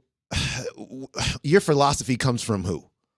That's a really it's been a hodgepodge of a lot of different offensive systems. I would say the innately. And why even my takes on the CU Buffs current situation, I'm fairly hard on the situation of running the football. It's my time at Stanford. Bill Walsh was around in retirement, so I learned a lot from him. Like any little thing he said, I was writing down feverishly on, and I still have those notebooks. Jim Harbaugh, David Shaw, we won I believe it's 3 or 4 Pac-12 championships by being the bully on the block, being the guy that's going to run the football right at you. And I think that all championship level teams run the football incredibly well. Mm-hmm. You can get offensive coordinator jobs to get paid $1 million just by throwing the ball and run the air raid and the Lincoln Riley and Cliff Kingsbury. But to win championships, you gotta run the football. And I've learned that. And if you look at every level, it ends up holding true. Yeah. Even Kansas City this year, you think it's all about Patrick Mahomes. Think about Pacheco's role, right? And that the run game's role in winning a championship. Just keeping things on schedule. You have to. Yeah. And that if the pass game, especially if weather is inclement late in the season, when you really have to win those games that mean a lot for a conference championship, an NFL, an NFC championship, AFC championship, Pac-12 Mountain West championship, you got to be able to run the football and stop the run. I think with Sanford too, I mean, you talk about what system does he come from? And I mean, when he was a kid, his dad was the receiver coach at Notre Dame, right? So, I mean, he's hanging there. His dad, played quarterback at USC under John McKay, was the receivers coach for the Chargers in the Seau years. So, I mean, that's where I think where the love comes from. And, some guys, like we see so many great coaches who weren't, 4-year starters, 3-year starters, 5-game starters, right? Mm-hmm. But they know football. They know how to communicate.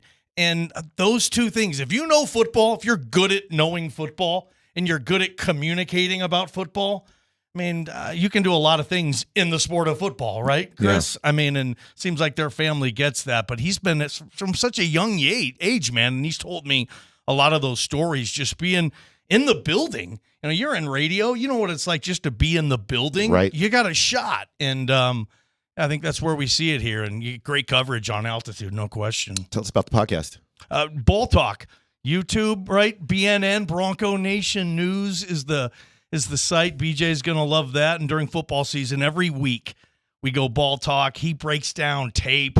He shows clips. And, I mean, if you want football, and what makes, I think, Coach Sanford good at this is he's able to speak footballese, but do it so Chris Dempsey and Johnny Ballgame know what he's talking about, and the listeners and the viewers the same way. And that's why I think you guys have latched onto him, and he's doing a terrific job with you guys. Yeah, but that's what Ball Talk during the season, and we have a blast with that and a lot of fun. Breaking down the plays, huh? Breaking it down. I mean, Debs, you and I got to find a way to get out some training camp practice together. For the Broncos. Well, hopefully they just allow us to be out there again. Through things with, and it's fun for me because I look at the game of football differently, not because I'm smarter than anybody, just because I've lived it. Like I've truly lived it as a kid. I learned the game of football as starting probably 8 years old. I'd go to every practice that I possibly could when my dad was coaching at USC. And guess where I went during practice? Take a guess. Heritage Hall? Nope. I was at practice. I went up on the film tower with the guy filming practice. Gotcha. And that's how I learned football. Because I would go up there and spend 2.5 hours twice a day during 2-a-days. When USC used to do their training camp down at UC Irvine, I would get down there and I would just absorb football. And when I'd come down from that tower, because they're the up and down towers, I don't know what they. When I'd come down, I'd have conversations with position coaches. Mm-hmm. As a young kid, I'd be like, hey, I'll tell you what, I really like this tight end. I got to a point where like Jeep Christ is working with my dad, the former head coach of the Wisconsin Badgers. He was a tight end coach at the San Diego Chargers. He'd always ask for my report after practice. Like, what'd you think? Who stood out to you? What do you like? Who's your favorite undrafted free agent? Like it was just so fun to have those conversations as a young kid. That's awesome. Hey, you want stick around for our next segment? We're going to do KJ's NFL notes. We can all just chime in on everything. So if you're game for it, we'll do it. Sounds good. When's the Rockies game start? 6:40 tonight. Reds. Rockies. You going, man? No. Come on, Debs. They lose all the games. Actually, not anymore. Not anymore. Not lately. They took 1 of 3 in Los Angeles. The first time. Oh, also this. It was the first time they had won a game in LA since 2022. And you're doom and gloom right here? This is huge. I know. The Rockies are actually doing interesting things right now. There is no doubt about that. But yeah, don't rain on our parade, man. We got my guy visiting from Boise, Idaho. Nobody goes for the games anyway. Historic franchise of the Colorado Rockies. It's all about the stadium. You're just gonna love the stadium. That's it. That's why we're going. Right. Yep. Not true. We're going. we're going to catch some Elias Diaz, Ezekiel Tovar. I don't know who's on the slab, who's going to toe the slab tonight, but we'll find out soon. All right, let's take a quick break. Come back with KJ's NFL Notes.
Welcome back to the program. Fell Notes. Why are you smiling? Because I love football. Football's fun. Fun, sir. Fun, sir. It's fun. Brought to you by Mountain High Appliance. Locally owned and operated since 1993. Colorado's most complete appliance store.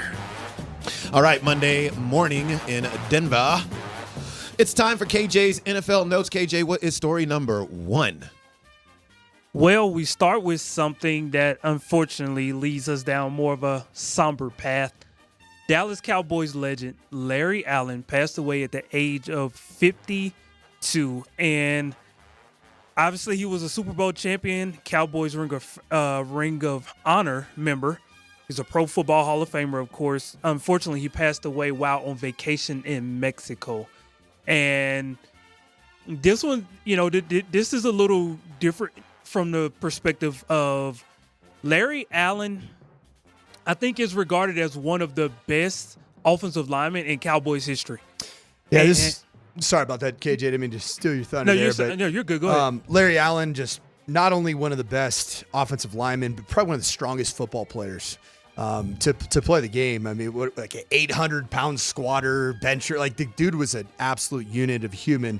I actually was coached in college when our offensive line coach with Chris Peterson, Chris Strasser, had coached him in college at Sonoma State University. Not a lot of NFL players that go into the Hall of Fame are from Sonoma State. He played at Butte College, which is the same junior college that Aaron Rodgers played at. And Larry Allen was on the track team. He ran in the 4x100-meter track team at Sonoma State. Wow. An absolute unit of a human, a great ambassador for the game, and just a really unfortunate day to hear about him dying at 52 years old, gone far too soon. Yeah, I didn't know much about him other than, I watched him from afar from here in Denver, and what he was in terms of just an elite level football player. Seemed like he was a really good human as well. This is really sad news, man. Vacation, and now you're not here anymore, and so obviously condolences, thoughts, prayers, everybody. All those things go out to his family and friends. Coach Sanford, the Sonoma State Titans, Warriors, banana peels, winemakers. Okay, yeah. I don't know. That's how great Larry Allen is. People are mentioning Sonoma State. We don't even know what their mascot is. I don't know if a few coaches, GMs, hit the way Jimmy Johnson did in the late 80s, early 90s. They had the best team in the league for like 6 years, even past Jimmy. They were so loaded with talent. Larry Allen was one of those guys, Demps. Bench pressed 700 pounds. That's My crazy. first car was a Volkswagen Rabbit. It was like 630. Man, 700-pound bench press. The play you'll see a million times today is him chasing down what should have been a pick six in the Superdome, thrown by Aikman, and Larry Allen has the cutoff coach and tracks this linebacker down. Larry Allen, I don't know if he was first ballot, should have been, was one of the great offensive linemen of all time, played guard and tackle too. Versatility. Again, he bench pressed 700 pounds, man. That's pretty much my warm-up each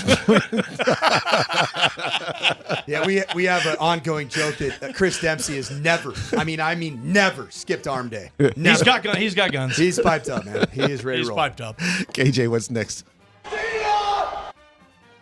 Well, another wide receiver has been paid, and this is Minnesota's number one receiver, Justin Jefferson. 4 years, $140 million as his contract extension with $110 million guaranteed. So that adds him to a list of Jalen Waddle, Nico Collins, Amon-Ra St. Brown, A.J. Brown, Devontae Smith, Jerry Jeudy, and Michael Pittman are receivers who have gotten paid. Adam Schefter says still potentially to come, CeeDee Lamb, Jamar Chase, Brandon Ayuk, Amari Cooper, and T. Higgins. One name that wasn't on the list was Courtland Sutton. And it will not be on the list ever. Exactly. It's Courtland Sutton. Look, here's a graphic for you. Speaking of the CeeDee Lamb portion of this, this is how he compares to Justin Jefferson. 4 seasons for both.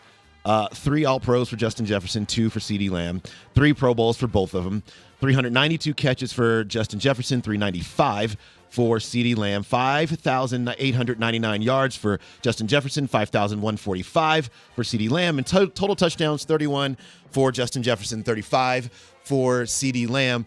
I don't know that he's going to get, I don't think he should get a contract that exceeds what Justin Jefferson just got, but this guy is going to get paid in a similar area. These wide receivers have just been dominant forces. And for Justin Jefferson, now we're going to get J.J. McCarthy to Justin Jefferson, J.J. to J.J. Up there in Minnesota. And we talked about situations that rookie quarterbacks are coming into. Like, two of the best ones are Chicago and Minnesota. And this is the guy that J.J. McCarthy gets to throw to. It is crazy, but he is worth every single penny. Congratulations to him, I guess. He's a good one. I saw him firsthand, up close and personal. I coached against the 2019 LSU team in Death Valley while I was coaching at Utah State. It was the Jordan Love game because it was early in the season, and really nobody was talking about how good LSU was at the time. Seeing Joe Burrow to Justin Jefferson and Jamar Chase, and whoa. Yeah. And Clyde Allaire's toting the rock. That was a different unit. Yeah. I think it is an interesting time for the Broncos where they fit into all this. And I just keep coming back to a name that I just think could end up finding his way via trade to the Denver Broncos. Maybe not for the big money quite yet, but earned that big money contract as the number one wide receiver, and that's Brandon Ayuk. Mm-hmm. I still see that. The 49ers went out and drafted Ricky Pearsall, great receiver out of Florida, my favorite receiver at the Senior Bowl. Did it again at the Combine, ran incredibly well. I think that the 49ers are ready to move on from Brandon Ayuk at some point. Over the course of the next several months. Or Deebo Samuel. Which one do you think is going to go? I just think that Deebo Samuel has such a niche in that offense, and they love doing all the different things with him as a motion player, in and out of the backfield. It creates a lot of issues and a lot of conflicts for defenses. Is he a running back on this snap? Which they've used him as a running back. Yeah. Is he going to motion into the backfield and then motion back out, and all of a sudden he's running, a swing route? You have to account for Deebo Samuels, and it allows for a guy like Kyle Shanahan to get super creative. I just think that he's the guy that's going to end up getting paid there. I'll go on the Justin Jefferson thing real quick, guys. I mean, look, we're seeing now in the league, GMs, they're paying receivers. Now it looks like they're going to get more money than the pass rusher. The way the market was working, it was okay, quarterbacks have their own market, all well and good. But the next guy you wanted, if you wanted to give someone $25 to $30 million a year, it was a Bosa brother, right? Mm-hmm. You wanted that elite level pass rusher. Denver thought they had it in Chubb. They still were able to capitalize and flip him for some serious draft capital, but that's where we're seeing the receiver. It's trumping the pass rusher is the second most maybe important, but second most expensive.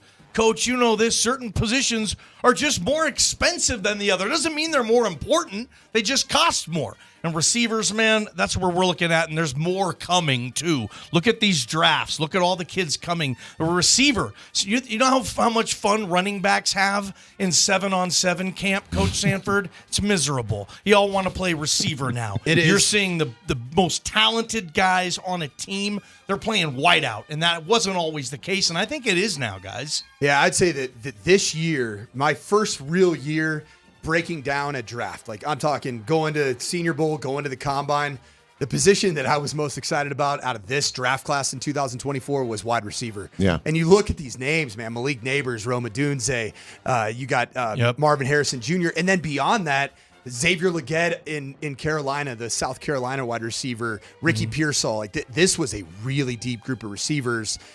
I just don't know if the Broncos capitalized on a big need. Mm-hmm. I hope it's Troy Franklin, but there were other receivers that were more complete as potential number one wide receivers in this draft class. I think next year might be the year where the Broncos have to hit on one of these types of players. I was going to say, it feels to me that the Broncos are going to just definitely be drafting wide receivers here in the next couple of drafts just to make sure that they have all the talent they need. This segment is sponsored by Mile High Appliance. We are Colorado's most complete local appliance store with locations in Denver, Louisville, Littleton, Colorado Springs, and Glenwood Springs, offering every major appliance line and brand. MountainHighAppliance.com. KJ, what is next? Well, Coach Sean Payton, he had some interesting thoughts about what the challenges could be for Davis Webb, and I will explain what the significance of that could be right after this soundbite.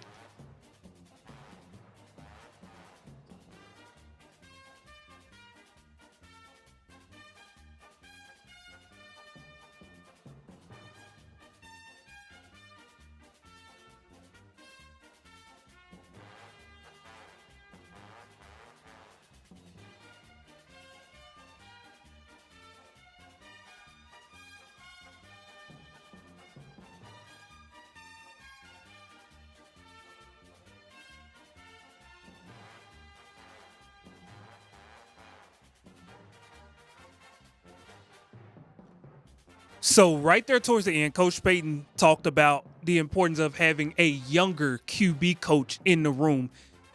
First question, is that the trend of the NFL?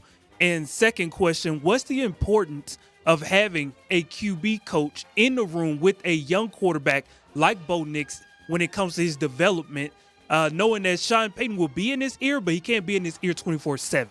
It's very important, and I think that is a trend, KJ. You bring up a really valid point. You look at recent quarterbacks, Davis Webb, even though he wasn't a starting quarterback, he wasn't a high-level quarterback, but he was able to glean a ton of knowledge from the quarterback coaches, coordinators, and head coaches that he played under. And you see the same in Minnesota, even though Josh McCown isn't necessarily a youngster because he played until he was 59 years old, it seemed like. But Josh McCown was recently playing as a starting quarterback in the last 3 years in the National Football League, and he's been hired to groom J.J. McCarthy and get him ready for all the challenges of being an NFL quarterback. I think it's really important to have those types of people in that quarterback room. What I love from being at practice and watching Davis Webb and how he coaches, I love the fact that he's developing the entire room. He's developing 3 players equally, and it shows up. All 3 of them looked like players that have been invested in relative to their ability to go out and execute the offense. And 3 quarterbacks are executing the offense early on in OTAs. That's a positive sign.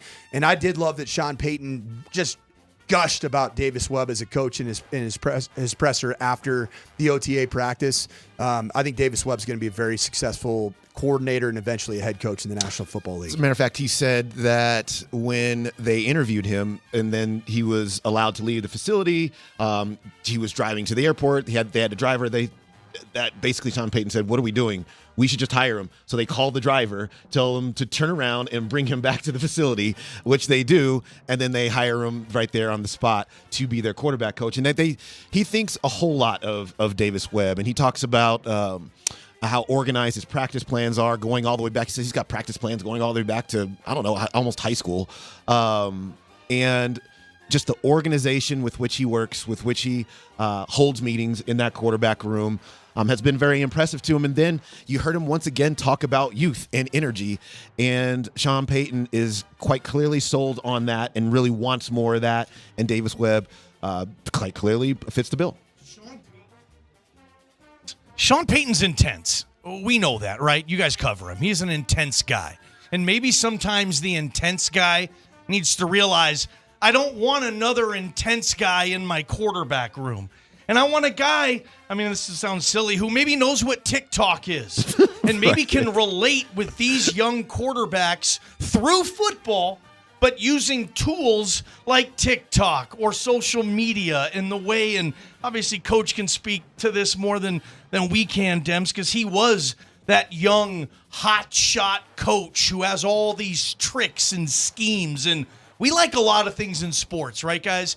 Now, trendy, it's cool to have the young, good-looking coach, right? And right. And it feels like Davis Webb is one of those guys, too. Young mind, played a high level of college ball, still young, can relate to the guys, knows the game really, really well. I think this is a good move from Sean Payton, knowing, because he is Bill Parcells Jr., okay? Sometimes, you know what? Take it easy on the meeting room and have a guy like Davis Webb, who maybe is a different type of personality, like I said, and then maybe you can get what you want out of the room with another guy being able to translate and coach.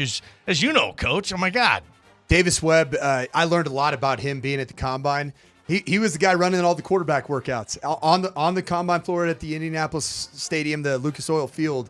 He's the guy running it, and the energy he had, the communication. I was sitting there, 20-something feet away, just listening to him communicate. He's a very good communicator who relates to the quarterbacks. He actually made all of them feel at ease, which is it's not always the easiest thing to do as a quarterback with the eyes of the world on you and seeing how tight of a spiral you're going to be throwing for the next 26 passes.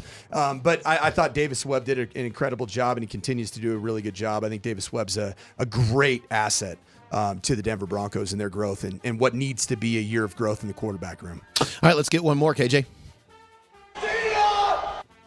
Not for sure if you guys heard this story, but Gable Stevenson, an Olympic gold medalist, he is putting his wrestling career on hold, and he is joining the Buffalo Bills. And my question is, as the second guy ever to do this, the only other guy was Bob Hayes, does this put to rest the conversation about whether other sports can come into basketball as they can in football? Football has become infamously known as the sport where you can grab a guy from any other sport. Does this officially put that argument to bed about football being that number one sport compared to other guys being able to go play professionally in another sport? I'm gonna start off with this, and it's gonna be a public apology on these airwaves because I was on Kreckman and Lindahl on Friday when this story broke about Gable Stevenson, and I called out Mark Springer, who, by the way, is a massive WWE fan, for mispronouncing Gable Stevenson's last name. I thought it was Stevenson. It's Gable Stevenson. It's Stevenson. So I did some homework and I apologized. On the text thread with Kreckman and Lindahl and Mark Springer. I was actually coaching at the University of Minnesota when Gable Stevenson was wrestling at Minnesota. Oh, is that so? And he was by far the best athlete on campus. Yeah. I mean, you had Rashad Bateman on campus. It didn't even come close because Gable Stevenson, every time I saw him, in the line at the mess hall, I'm like, hey, man, you want to come over? You want to come? You'd be a great fullback. Could be an H-back for us, D-line, maybe be a guard. This guy. Oh, yeah. Gable Stevenson is a dude. One of the most incredible athletes. Like, the guy that's wrestling at heavyweight and then does backflips. Like, the dude is incredible. I think he's going to have a shot as an interior defensive lineman because of his leverage, his ability to use his hands. He'll understand the game. It's not going to be right away. Yeah. But if this is a long game decision for Gable Stevenson, he's going to end up finding his way onto an NFL field. I promise you that. It's just interesting is there really isn't another sport where you can just parachute in out of the clear blue sky and just go, well, maybe I can do this thing on the defensive line. Like nobody's just dropping into the NBA and like, I think I'd be a power forward today. Like I'm tall. I can shoot. I can play power forward. Or I can play shortstop for the Rockies. Or I just don't.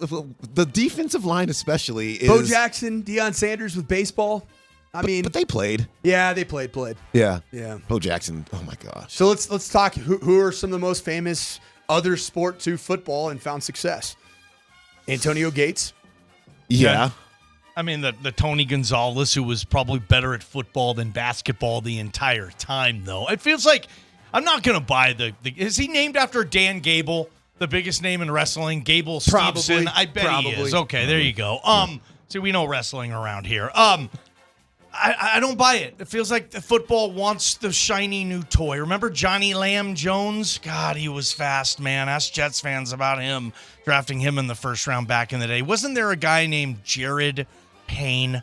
He was a rugby player, Australian rules. I'm thinking 10 years ago, Harbaugh and the Niners brought him in. Feels like when they try to bring these guys in, Brock Lesnar, remember him Sure with do. the Vikings? He got a legit shot. Yeah. I don't know if we've ever seen it outside of the dude from Australia who can punt the ball really far. It feels like we'll see. Gable Stevenson. Okay. Stevenson. I stand corrected. Stevenson. I hate to admit when I'm wrong, but Spring, I love you and I'm sorry. All right, that is KJ's NFL Notes. Let's take our last break of the program here. What on earth is happening with Caitlin Clark and then all the cheap shots she's taking? Also, we will expand a little bit more on the Rockies, and we'll do that when we come back.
So that's Indiana Fever coach Christy Sides.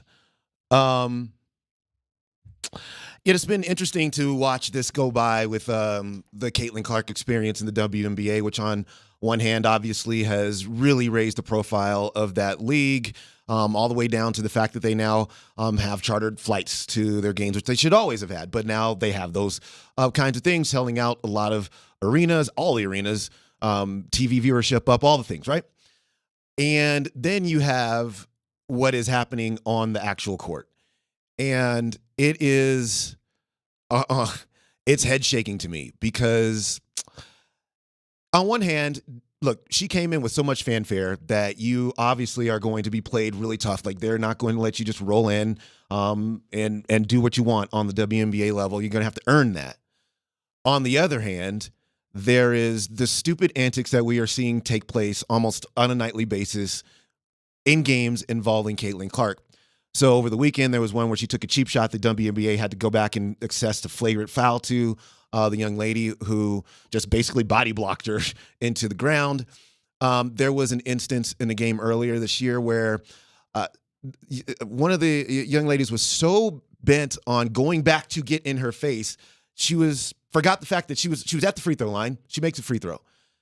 She runs off the free throw line, makes a beeline over to Caitlin Clark, gets in her face, and then the referee's like, but you have another free throw to take here. And these are the kind of dumb things that we're seeing in the WNBA right now. And I quite frankly just hate it because it's one thing to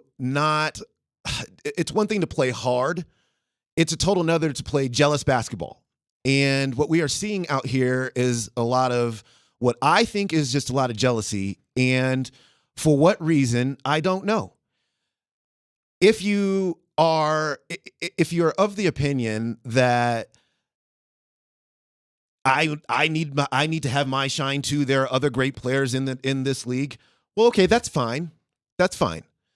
And I think what's happening is her presence is allowing everybody to get a spotlight. So we are now learning about players that maybe we didn't know about before, and maybe we should pay attention to them too. But I don't know what the WNBA can do about this, if anything at all. But this is not the way it should go down.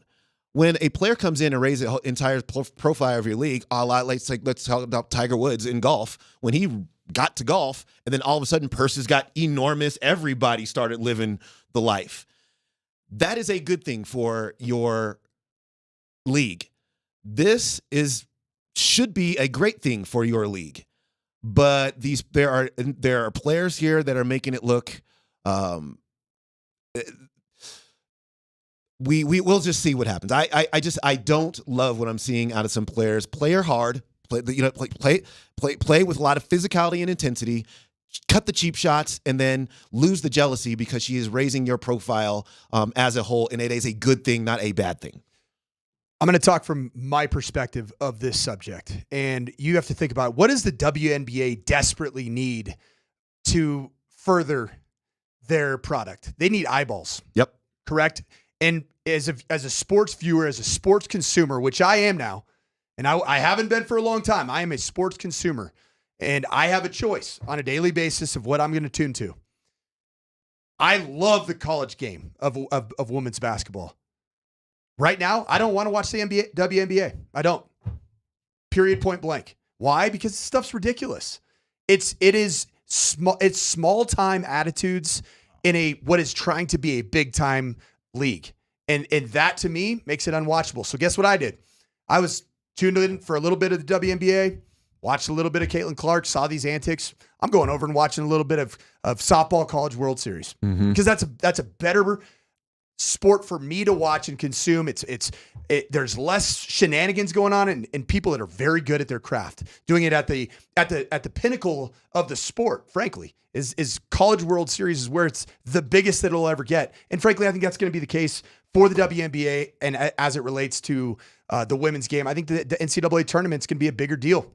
Continue to be a bigger deal for years to come. I think some of this is silly, guys. I think it's silly that people would actually think that that hit last night or over the weekend didn't have anything to do with jealousy. It had to do with, hey, this is a physical league, And the WNBA veteran players, they take it a little harder on rookies in this league, especially the bonus baby from Iowa, right? Let's make sure it's real hard for her.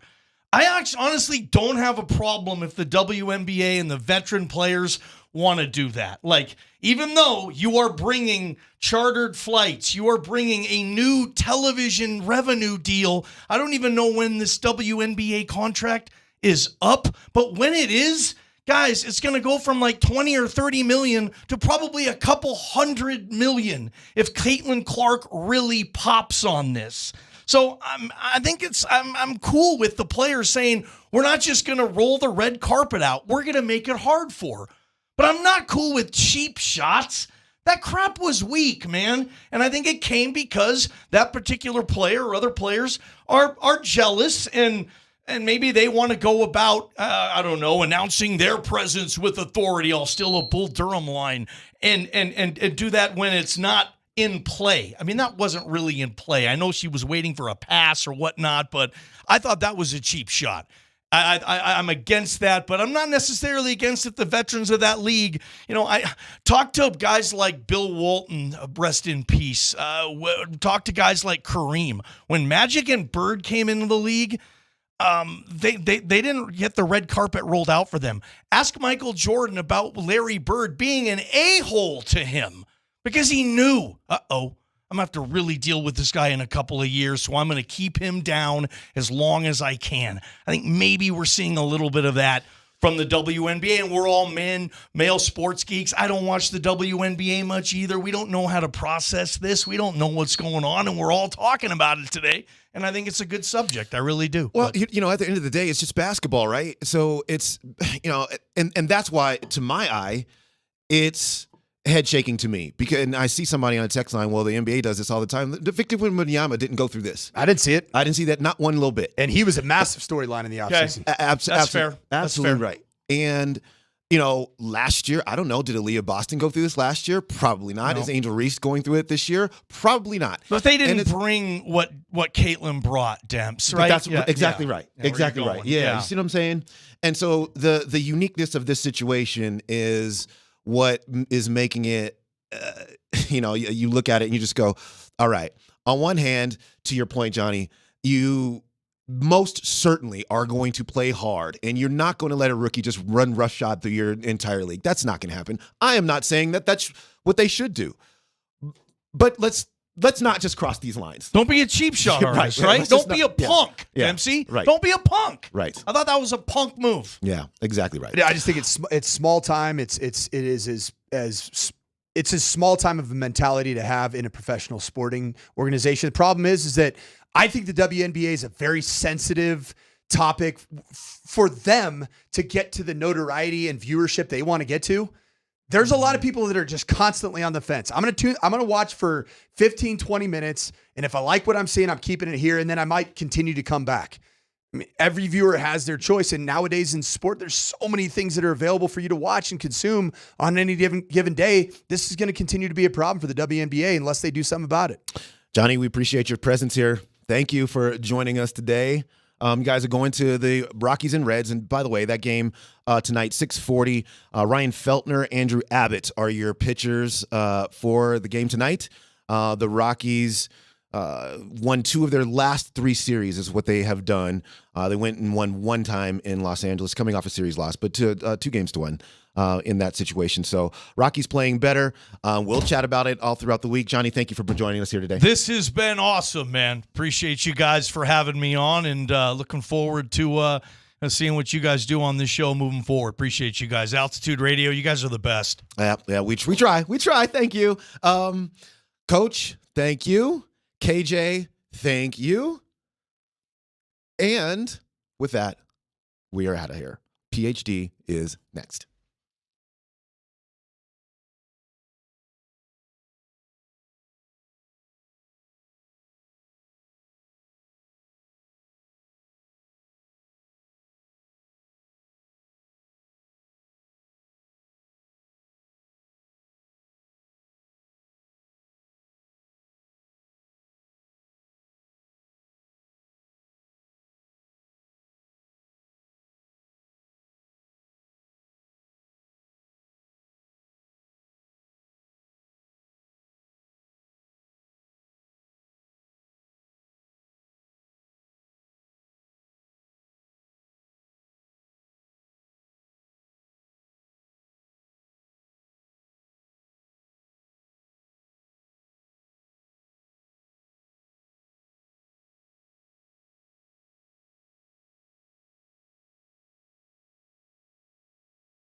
I'm going to start with a no dumb question. What do you get the man who has practically nothing something for his birthday? I mean, there's so many things we could get Scott Hastings for his birthday. Scott's birthday? There's so many things. But I just stuck with nothing. I didn't know. Well, that's a gift of love. It is a gift of It's love. a gift of love. You know what? Watch this. Stay there. Oh, no. Happy birthday. Oh, don't hug me. Don't hug me. And you don't even like the hugs. I hate hugging. That's great. As long as right you were here- sitting there. This right here is an unopened barbecue, buffalo chicken Oh, wrap. look at that. That's for you. Look at that. He brought you lunch. No, that's for you. He got you lunch. Yeah. I'm doing the no carb thing though. So Would you like a bag, a Sony No, headphone no, bag no, for your no? no, Okay, maybe. thank you. We got some Lysol. I am Could blessed we, and loved, and that's all I need. Get some of that again. All right. Oh, Scotty, I got you some cash from the morning show. I think this is what the morning show is saving all this money for. There you go. It comes up for a birthday. Yeah, I think it comes. I don't think they'd be insulted if we just gave Scott the cash. See how much they got in here. Oh, here's half of a $5 bill. That's ripped apart. And we've got, I think, Another 5 ones? $5 and $10.50 from the morning show. Hey, hold on. now. From the morning show. Don't lie, but tell me one at a time. I know you have to go back to kids talking about birthday.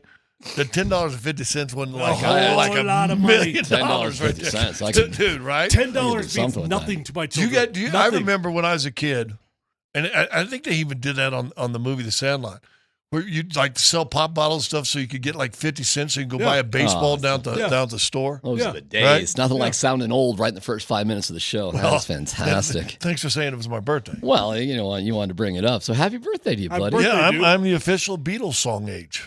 35.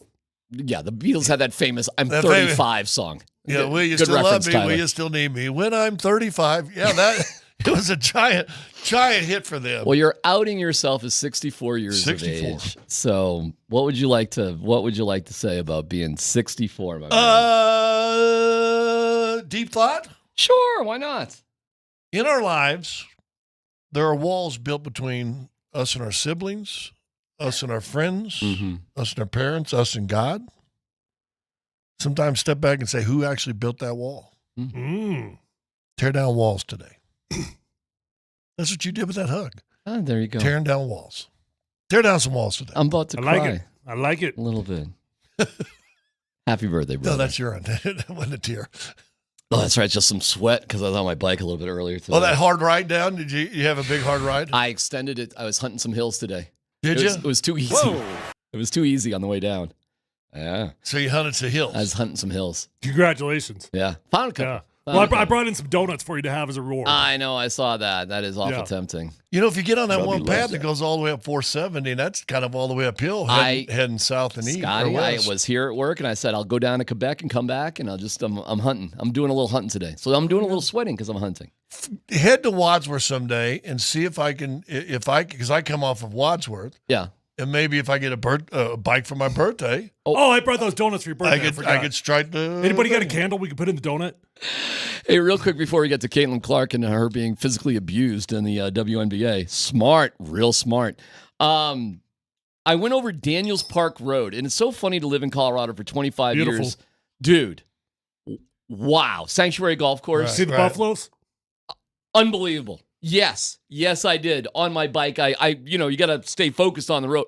Gorgeous. One of the most, if that's not one of the most beautiful roads in Especially Colorado. when you get up to the top, right? So there's a little, I don't know if you went to it or not, but Unbelievable. there's a little lookout point up there that you could walk out and you can kind of go out on the, it's not really cliffs, but kind of walk around, hike up a little bit, beautiful views. You can see the Sanctuary Golf Course right there on the right-hand side, the entire mountain range. It's amazing. I biked right past it. I went from Castle Rock up it and then down, not the other way around.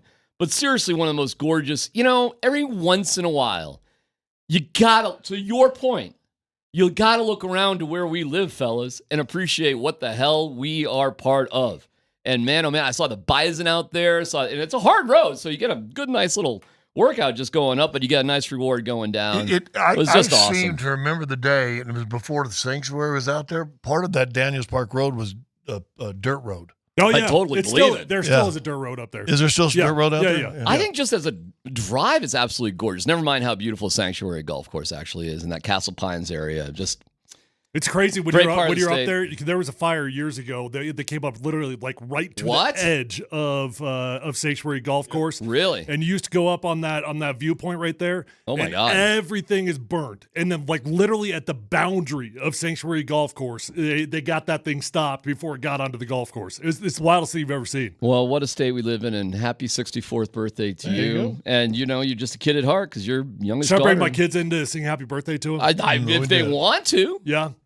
What's the warden I doing? don't think they like humans. No, what? They just don't like you. Well, see, there you go. What's the warden doing for you today? What's your daughter doing for you today? Your youngest they daughter. both got up. I had to go see a friend this morning, Mhm. and they both got up early.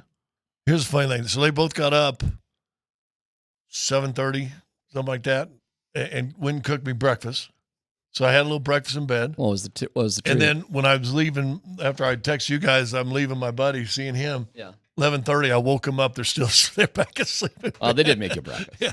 Oh, they made me breakfast though. Do you really need anything more than that? No, I'm good. Nah. Really? I'm actually Quick good. hug, happy birthday. Love you. Does the trick. Really good. All the people that well wish me, thank you very much. Well, so if you want to, it's Scotty's Nah, no, birthday. this is why I don't. Voice of the people. I thought you took your birthdays Well, off. this is why. Yeah. Because I'm not a birthday celebrating. You know guy. who really outed you? Because I really did not. Probably know the this. warden. Altitude TV on Twitter. That's how I Well, found see, out. I'm never on Twitter, so That's how I found out. Oh, there you I knew it was coming up. yeah. Well, yours is next week. No. It's on the 22nd, 19 What, days. you're senior citizen, so you're at 60 next week, right? Oh, man. I mean, they end up with the senior citizen thing. That, I've tried to sell my wife that from Father's Day to my birthday, which is always one weekend apart, like it's Father's Day, Sunday, my birthday, like a few days later. It's the week of Darren. It's never really worked. No.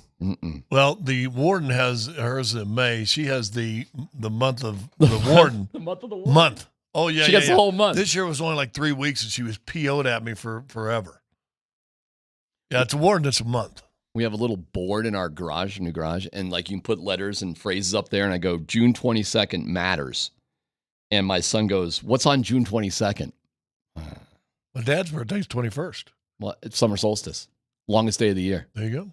Good day to have a birthday. Alfred used to tell me my birthday was the worst day of the year because the days just get shorter. That is true. Yeah, we got about 3 weeks here. This is the best time of the year right now. This is the best time of the year. Tell me this weather isn't the best. I mean, we were just killing it here in Colorado.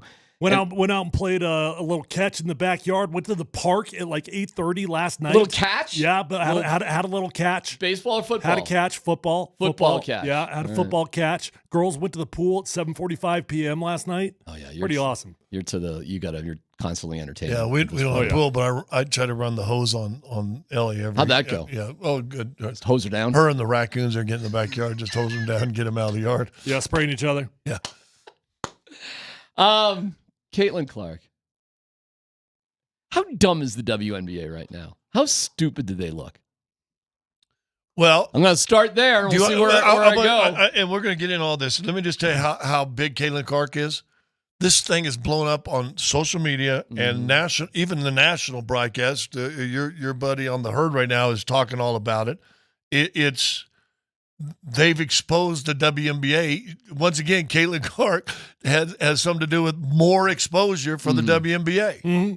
And what's the old say? It doesn't matter whether it's good publicity or bad publicity, as long as they spell the name right. Chinity. Hey, you know what? How do you pronounce her name? You say how dumb they are, but D-Mac, hold on. In order for Caitlin Clark to truly work, for all the energy that she had going from college into the WNBA, she needed a villain. She needed one, and she's got the villain. She's got Angel Reese. She's got the entire WNBA. She's got right? the entire WNBA. I got it. I think she's got her teammates. But that's what makes it a compelling storyline to watch. And I'm not telling you that they shouldn't be out there just hip checking her and tossing her all over the court. But having the villain out there is actually what makes it a compelling storyline to watch. But see, the WNBA, to me, players are trying to make Caitlin Clark the villain.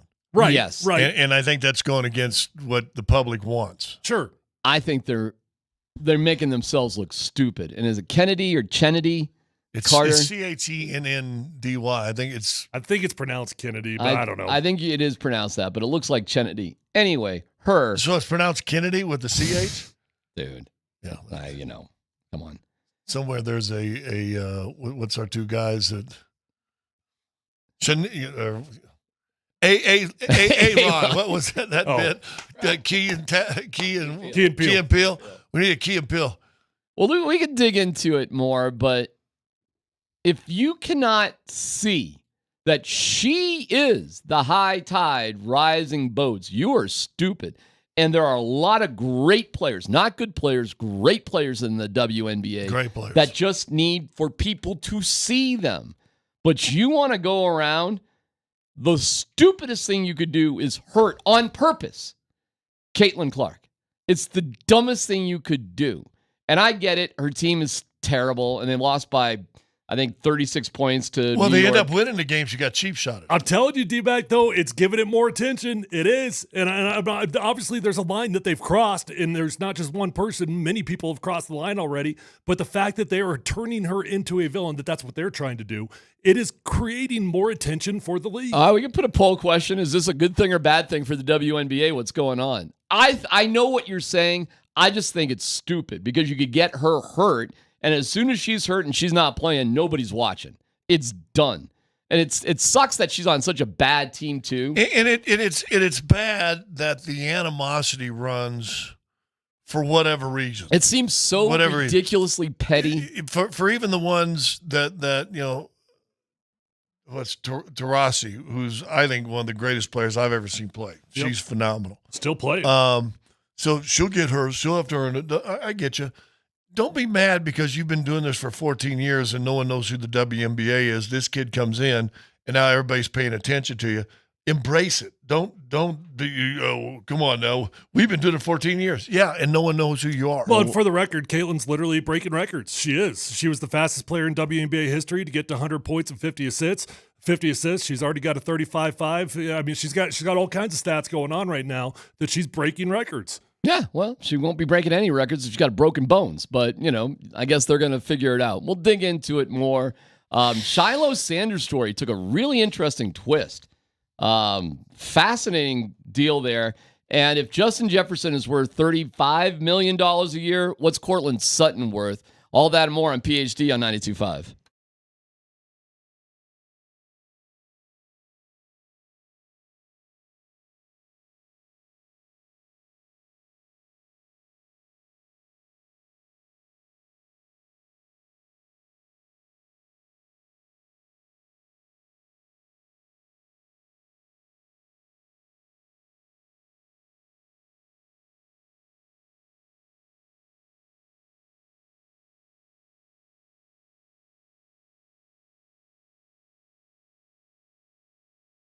Hey, it's C-Mac for Premier Heating and Air. We debuted our new Premier Heating and Air show this weekend, 7:30 on Saturday mornings. If you send in a question to premieraircolorado.com and we answer it, you win a prize. How about that?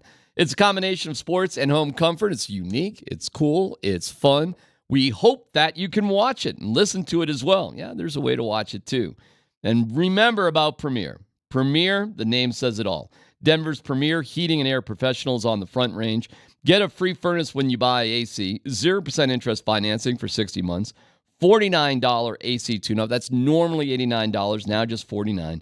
And free diagnostic with repair. Call 720-547-8009. 720-547-8009. Visit premieraircolorado.com to schedule service or get a free estimate. And throw my name in there for some exclusive offers. Spots are filling up fast, and these offers are limited. So call today to schedule before it gets too hot out there. Premier is an independent American Standard dealer.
Oh, interesting. Our guy KJ, not a Caitlin Clark fan. Okay. I got you, KJ. Haters. I guess they're out there. She's drawn a lot of attention. Maybe that sets people off. Okay. All right. I don't know, man. Are you going to watch more WNBA because of this?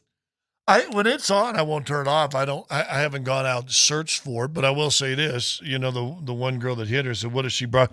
First of all, what has she brought to the table except hitting threes? Well, there's a whole bunch of guys in the NBA that can't do nothing but hit threes, and they're making $30 million a year. So that's a pretty big ticket to bring to the table, right? She hits threes. She's their team's leading scorer. She leads the team in assists. She's third in rebounds. You know, aside from that, nothing. And she's brought exposure to a league that really no one has known enough about, that's been in existence for, almost 15 years? Yeah, right? but let's just hit her from behind and call her all sorts of names. No, but I mean, to answer your original question, okay, I admit it. I haven't watched a single Caitlin Clark WNBA game. Haven't done it.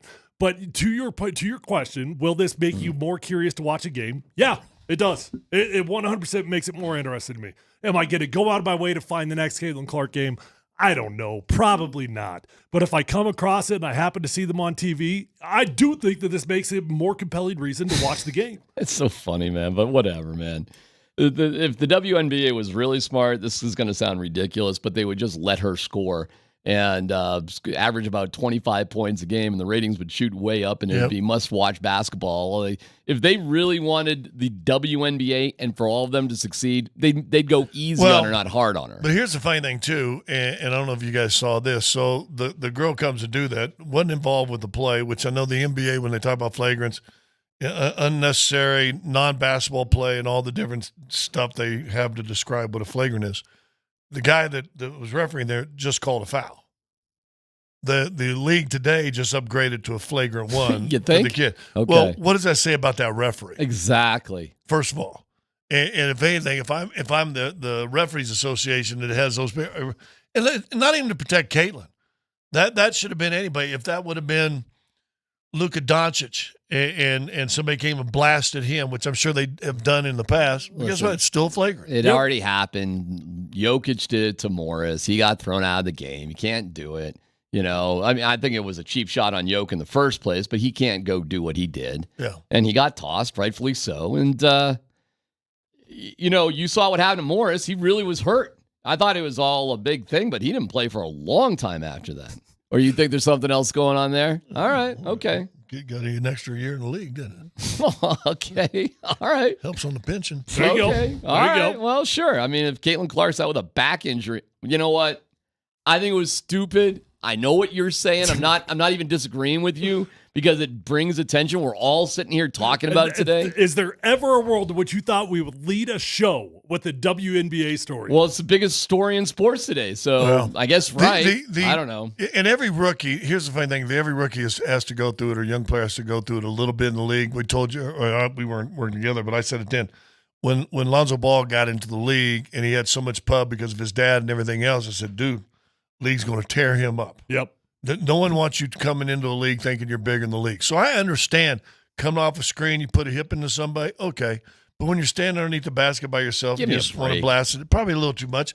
But if you're going to come off a screen, you want to stick a knee in, take an offensive foul, my bad. That's all I love of the game. And Lonzo Ball got tore up his rookie year in the league. I mean, they went after him because of the pub came in that you ain't bigger than this. Mm-hmm. I'll give you another one. Trae Young came in the league and kind of thumbed his nose up. I'm cooler than everybody else. Everything's funny. And he would do that nutmeg dribble on the sideline. Got somebody in Denver that. Boom, boom, boom. Throw it through the leg, go and chase the ball down the other side. Kind of embarrassing play. And I was to broadcast the game when he did it to 1R. I go, dude, you got to stop that. And Chris, dude, he passed between your legs. Okay, you missed the play. No, he ain't going around you now. Right. I mean, and I think it was, what was the one green we had from the Clipper? It was somebody. It might have been when he was with the Nugget. Boom, five hold him, went there, tried to go around, forearm right to the chest, and knocked Trae Young flat down. Foul, my bad. Maybe, I don't even know if it was a flag. I don't know. But guess what? You have not seen Trae Young try very much anymore because he was doing that all the time, trying to embarrass guys. And that's kind of a let me show you up kind of play. That's different. Well, that's what I that's expected. where a message needs to be sent. I expected all that, and that's all good, clean love of the game stuff. It really is. This is crossing the line, but it's compelling and it's interesting, and it's probably the best thing's ever happened to the WNBA. This is the best thing that happened to the WNBA. They are a sad sack organization. Tell me why I'd be wrong. I don't know, bro. I mean, is this going to make us watch the WNBA you got more? You got Fox doing a whole thing on it. You got ESPN doing a whole thing on it. How many years has the WNBA existed? Anybody have any clue? I think close to 15. Okay, 15 years. 15 years. Have we ever had a reason for every show in America, not just us, every show in America to be talking about them? They're showing like highlights left and right of her just getting and physically but beat some are up okay. on. You cut through the lane, a guy steps out, boom, then you're done. Okay. What's that, Dan? WNBA's been around since '97. Okay. All right, there you go. So it's the entire league against one 17 player. years, right? Okay. Awesome. Math. Then the coach, I'm not talking about Caitlin 27? Clark. I'm not going to this. I'm not that. Bunch of babies. Bunch of freaking babies. Everybody's talking about it, though. You win, I guess. This is what it takes. Human sacrifice. But here's the thing. Okay. Does it again Don't poke the bear, though. cause division, or does more people jump to her side? I think it's going to make her a pariah in the league amongst other players. No, I don't know. That was teammates aren't even sticking up for her. That was so extreme. Her teammates aren't? I mean, I'll take you for your word. I don't know. How does one of her teammates not confront what's Kennedy? Get in her face. You don't have to have a fight or anything, but did you see anybody come into her defense? I don't know, but I mean, that was so extreme. I guess I'd be surprised if it continued like that. I mean, okay, love of the game stuff that Scott's talking, fine, but this stuff like this, I'd be shocked. What do you think Aaron Gordon would do if somebody did that to Nikola Jokic? Well, what do you think Nikola Jokic would have done if somebody had done that to Jamal Murray? Look what Nikola Jokic did when they did the stupid alley-oop, self-alley-oop sort of dumb thing, and he just got right up in Ant's face. See, now you want more fights. I want her teammates to stick up for her. You want people to know that that this is beyond right. And the girl that was thrown about just put the ball on the ground, should have walked right up to the girl first. Exactly. Instead of going over. And she did help her teammate up. But now you got to walk right over the leg. Hey, dog, what's going on, man? Why'd you hit me? Hey, man, I don't know, bro. I mean, it's not you know what? Hey, all right. You're on the field. That happens to the person standing next to you, one of your teammates. What do you guys do, or what have you done? Yeah, we're cleaning it up. We're taking care immediately, of it. right? I mean, football's a little bit different because we literally could just go level a dude, and you take a 15-yard penalty and you just move on. take it. Scott, you've probably thrown fists in that case. Basketball's not as easy, but... Well, I don't know. When did you level Barkley? What was that all about? I don't even remember what that was. When he cheap shotted him, you mean? Barkley and Mahorn squared off.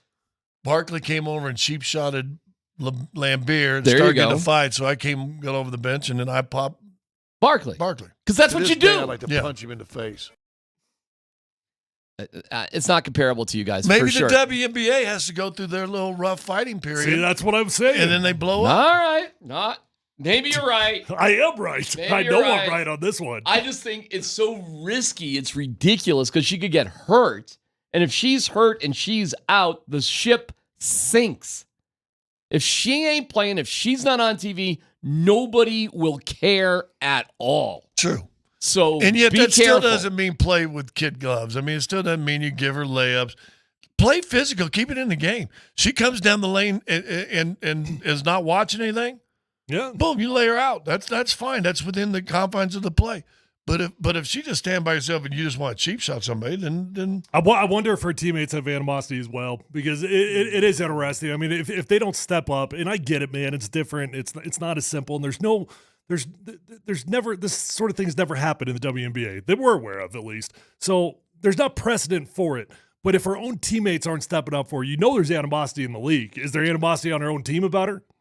It looks like it is. It looks like that. I don't know, but it looks like all I it. know, you just said, Dan, with the year, so this is a 27th season, which I thought 10 years more than I thought. And it's the first time now that they're flying chartered planes instead of buses or and not or even commercial. the whole league's doing it, right? It's like only half the teams Not or even something. commercial, so they're actually having their own planes now. It's ridiculous. And before all this happened, the WNBA was on the front page of like ESPN.com is being featured already because, you know what? Enough, whatever. Do whatever you want, WNBA. But you get her hurt, man, there's no reason to watch. And by the way, she did not have a good game after that Well, let game. me ask you this, though. Were you watching her before? No. So hold on. I watched you a say, hand- I've you watched say a there's handful no, of there's games. no I mean- reason to watch if she gets hurt. Well, you weren't watching when she wasn't hurt, when she was healthy, right? But I bet you that this piques your curiosity. It's not going to because her team sucks and it's not a very Do they? competitive I honestly game. don't know. No, Her they team suck. sucks. They're 2-9. They lost by 38 points to the Liberty yesterday. She scored 3 points on 1 of 10 shooting. I know because I looked it up. I didn't watch it, but it's not even going to be on if she's not there. It won't even be on. Nobody will even know. You know what's going to happen is all of a sudden, and this another side effect, they're going to realize that the Fever said, listen, we've got the marquee player in the league. Whether she's the best player in the league or not, doesn't matter. It's a marquee player in the league, or at least one of them. We need a better coach. We need bigger players. Because, listen, Caitlin Clark's not a big person. No. Did you know she's 6 feet tall? Yeah, but she's a light 6 foot. She's like a $143 or something. Yeah. Stop. All right. Happy birthday, by the way. Shiloh Sanders. Let me give you a Shiloh story. Have you guys caught the details on that No, you got one? to catch me up on this one. All right. We know he declared bankruptcy, right? Mm-hmm. Okay. To protect himself from a lawsuit. Yeah.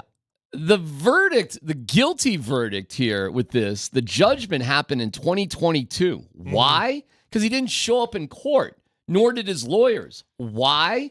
Because in 2020, his lawyers in this case said he wasn't paying them. So they dropped him as a client in 2020. They had an address of him in South Carolina. He moved. They sent the announcement for the court date to like nothing. Like he didn't get it. He didn't have any lawyers for it. This is just like a piece of mail just went to an empty address for nothing. So when they had the court case finally in 2022, nobody showed up. So it was a default judgment for the security guy for $11 million because Shiloh wasn't there. So there's a couple of moments. You start in 2020 that he didn't have the money to pay his lawyers. He's like 19 or something in 2020. So his dad is... Well, it's before all the NILs were kicking in and stuff too, right? There was still some NIL money there because they have a listing of how much money he was making for the past few years. Not in 2020, though. In 2020, he had nothing. Yeah. But at Jackson State, he made $200,000. Before that, he made like $193,000. They don't have his money for 2024, which I'm going to guess when you're in national TV commercials and walking runways, I'm going to guess he did all right. But the previous year in 2023, he made reportedly $193,000. He had a $76,000 car as part of his assets. Why wasn't Dion paying his lawyer bills for his son, who was going through a lawsuit that the result could be $11 million for? Well, the interesting thing for me is all these speeches that we've heard up on the Prime webpage that's come over the last couple of years since head coach of CU. One of the big speeches in there is responsibility. I'm teaching these kids how to be responsible adults. Doesn't it start at home? There's a simple answer to that, guess. though, D-Mac. There's a simple answer. Give it to me. He's separating the money. This is Shiloh's money. If you're coming after Shiloh's money, because they tried to sue Dion as well. So Dion, they were not successful in suing Dion. If Dion starts fronting the bills for this, now it's Dion's money that they're coming after. So they're separating Shiloh. He's got his own entity. He's got his own LLCs. His NIL money gets funneled through different channels of different businesses, right? So that's the money that you get to work with. When you sue Shiloh Sanders, this is the money. This is the pot. It's not Dad's money. It's not that pot. This is Shiloh Sanders' pot. So Deion Sanders isn't getting involved because now the money gets convoluted or gets confused. And so now it's just all a bigger mess. So they separate it. They say, okay, we don't have the money to pay you. So Dad's not involved. And if Dad is involved, there is money that is available. Wild story, man. So the strategy is just to let the lawyers go, say you can't afford to pay him because I'm just a college kid. I don't know about all that. But and not stay in touch with the case at all? Just sort of the strategy is just to sort of ignore it? I don't know the answer to all that. I mean, I don't have the answer to all that, but it does make sense on the surface why Deion would not involve his own money into the case. Well, that's what happened. And to me, it was a fascinating twist that they just weren't paying the lawyers in the first place, and they just sort of like, well, forget it. I'm going to move. Yes, everything said. Is it also part of I'm a Sanders? I don't know, man. It's just another quirky piece of this whole puzzle that they got going on. And yeah, they declared bankruptcy. I mean, I do get that. I actually do understand that. So I'm filing bankruptcy. I don't have money to pay my lawyers. I don't have money for any of this. No. But that the whole we didn't pay, I guess, but that is a wild plan, man, to say we're not going to pay our lawyers. We're just going to forget about this case. We're going to lose this judgment eventually because we're not going to pay attention to anything. And then declare bankruptcy 4 years later? Mm-hmm. It's a wild strategy, man. Whereas if you had lawyers, you get them involved, you probably get a settlement out of court for like $150,000. Something. And everything's good. But now, because he didn't show up, because they didn't know when the court date was, you automatically lose for $11 million? Well, I don't understand how they send you have to legally serve somebody in a court case. His last address was South Carolina when he was a redshirt freshman. But if he wasn't legally served, then how could he be responsible to show up for a court case? I don't know, bro. They just sent it to his mailbox in South Carolina, and he wasn't there to get it. I have no idea. It's a crazy story.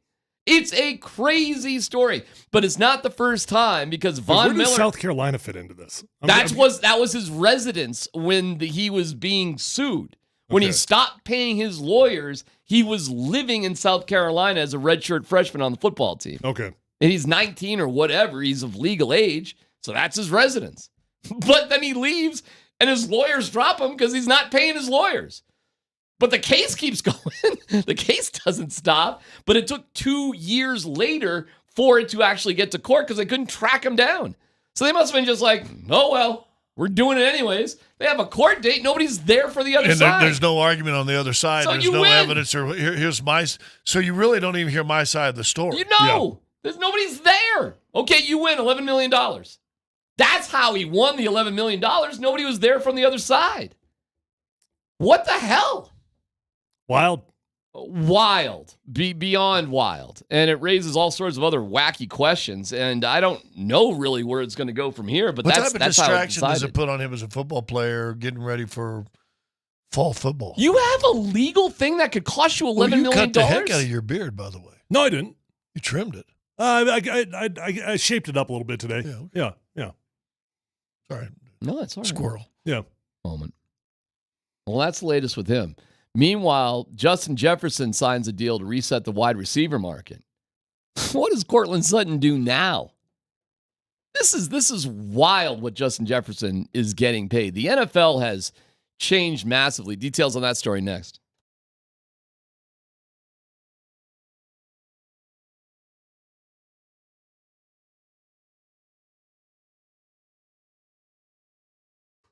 All right, guys, Tyler here, my friends over at Revitalize Health. It's summertime, so you want to feel your best, man.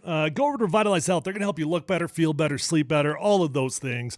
If your workouts aren't going as far as they once did, do something about it. If you gained a little weight, call Revitalize Health, ask them about their medical weight loss options. Testosterone, peptide therapy, hormone replacement, medical weight loss options. They've got it all covered for you. They've got 3 locations. They're close to you no matter where you live. Let them know that Tyler Columbus sent you on over and find them online at revitalize-health.com.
So Justin Jefferson, money.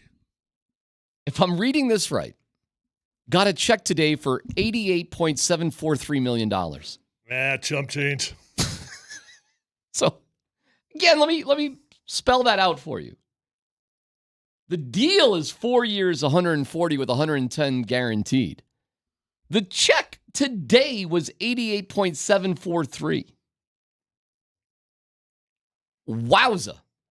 Yeah, but the NFL doesn't do guaranteed money. So sell that down. I gotcha, but it's the highest paid non-quarterback money of all time. Yep. To a wide receiver. The all-time leader in yards per game. Oh, he's good. I'm not saying he's not good. Well, we're about to hit a wide receiver bubble. It's coming. We had it with the wide receivers 2 years ago. This year we had it with the safeties.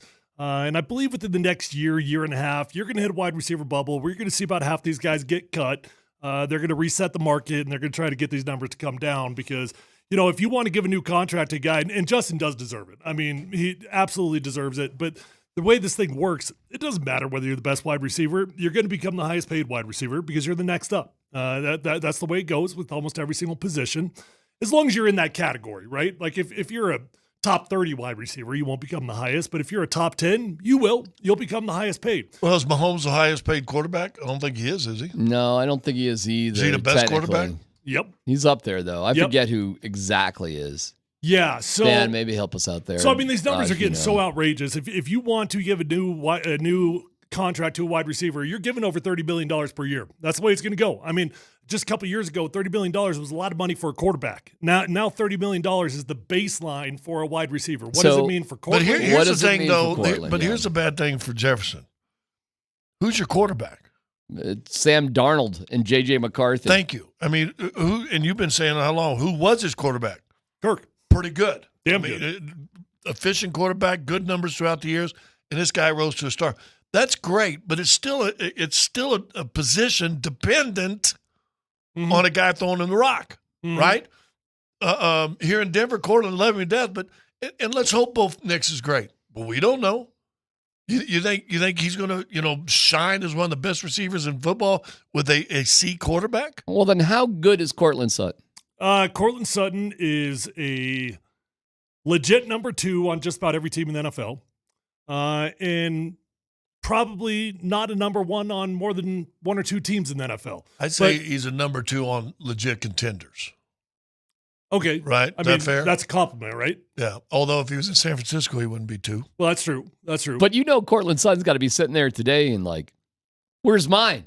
Yeah. After this? Come on.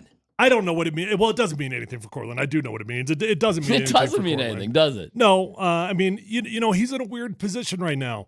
This team is resetting their money. They're resetting. They've moved on from Russell Wilson, and now they are looking 2 to 3 years out. So I think what ends up happening with Courtland is that Sean Payton is not looking at this year like maybe you are and other people like, oh, hey, we accept we're only going to win 4 games. Mm-hmm. Sean's going to want to win games. Yeah, he's going to want to try to make the playoffs. I agree. He's going to look at his wide receiver room right now, and he's going to realize, oh, we need Courtland Sutton on this team. The key thing that you got to know, because we can say here today, we know the relationship between Russell Wilson and Sean Payton was never like best buddies. Let's swap spit and share Christmas cards, right?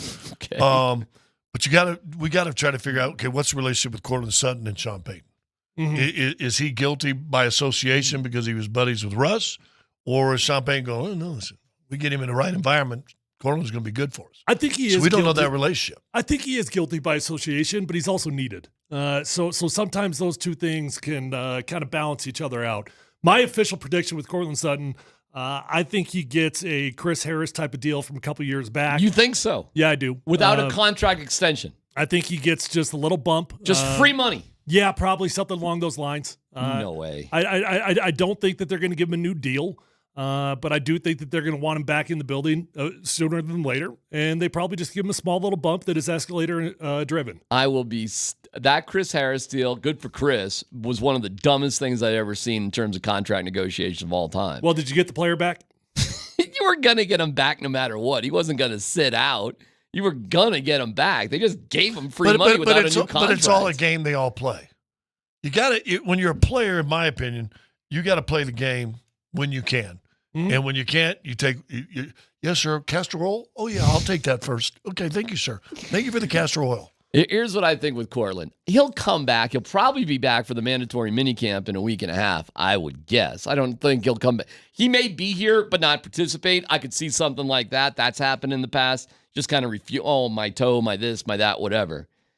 I think he'll be with the team. I think they'll have 2 or 3 wins up until the trade deadline, and then they'll just dump him for, whatever they can possibly get. That's my prediction. I just think it's kind of a waste of time because it seems so obvious about what's going to happen. So the real issue for Cortland Sutton wasn't Justin Jefferson. It wasn't all these guys that are about to reset the market and become the highest paid. You saw it out there in Miami. No, what happened to Cortland is he saw Jerry Jeudy get traded and then get paid. Yes. A dude that was trailing him in stats and yardage and catch in every single category. He's seeing a dude that was playing behind him go to a new team and get a boatload of money. That's what really drove this entire thing with Cortland. Watch that highlight of Justin Jefferson's catch against the Bills. He's really good. You know what? When you see these highlights too. And what they're called what? Highlights. Highlights. Okay. But what you can notice about the NFL, they have just changed the rules for the quarterbacks and the offenses so much now. And this is why, in my opinion, a receiver is worth more value overall than a cornerback. Because there's only so much cornerbacks can do when the whole system is set up for the receivers to prosper. Let me ask you this. Let both of you answer this one. Under these set of rules and this sort of protections, and that's what we're getting right now, what would Jerry Rice do now? He would destroy. Unbelievable. Because the numbers he put up were still when you could pop the hell out of a wide receiver across the middle, right? Yeah. Now he had a couple accurate quarterbacks thrown to him. Let's be honest, he played most of his career under 2 Hall of Famers. But what would Jerry Rice do today? He would be incredible. Dude, I was watching Jerry Rice's highlights from his last season when he was playing. I know technically his last season was with the Broncos before when he didn't make his last training camp. Yeah, his last training camp. But his last season that he played was with the Seattle Seahawks, okay? That was like year 17 or whatever it was for Jerry. He had, in that season, he only played in 11 games. He had 362 yards. He had 3 touchdowns. He had 50 or 25 receptions. He was on track. So if you expanded that to an entire season, he was looking at an 800, 900-yard season had he played the entire year that year. In his last year in the NFL. 39 years old. Yeah. What would Randy Moss be doing right now? Right. And listen, Randy Moss never crossed the middle of the field, really, but now he could if he wanted to. He would time is on their side, so it does set things up for a guy like Bo Nix to be just fine as a quarterback, by the way. But who is Bo Nix throwing the ball to? Well, you're trying to run Cortland Sutton out of town. Let's take one more guy out there. Ask that question right there. It says, get ready of Cortland Sutton. Cortland Sutton ain't a game breaker, though, man. He is a rock-solid wide receiver. That's what he is. He's all right. He's a rock-solid wide receiver. Okay. He doesn't have breakaway speed. He's okay. Never did. Don't you feel you're the Cortland Sutton of this station? Oh, my Lord. I said I'm the Doug Flutie of radio.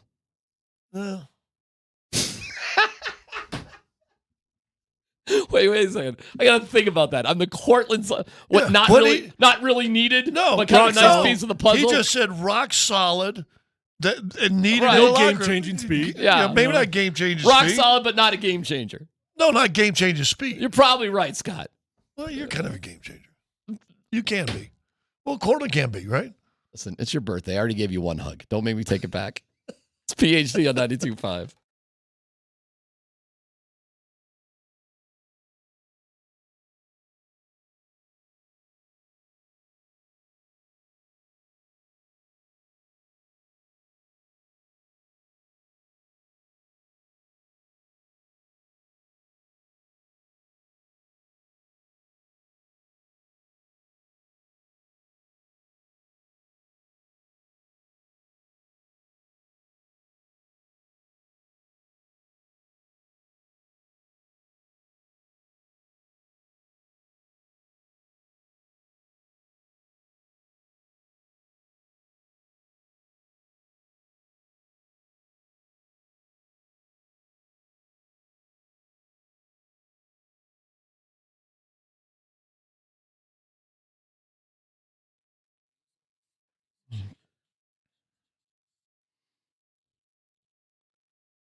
Hey, it's D-Mac for Old Chicago. Okay, great news. Old Chicago at its best. Pizza crust made from scratch. Legendary. Starts with great dough. And then you can pick from 3 options. Chicago style, tavern thin. Old Chicago thick, deep dish. And my favorite, the ale crust infused with real beer. Then build your own melty, cheesy, perfect pizza or try a specialty like the Chicago 7. It's Old Chicago for the win. Old Chicago, raising the bar on pizza since 1976.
Oh, let's go.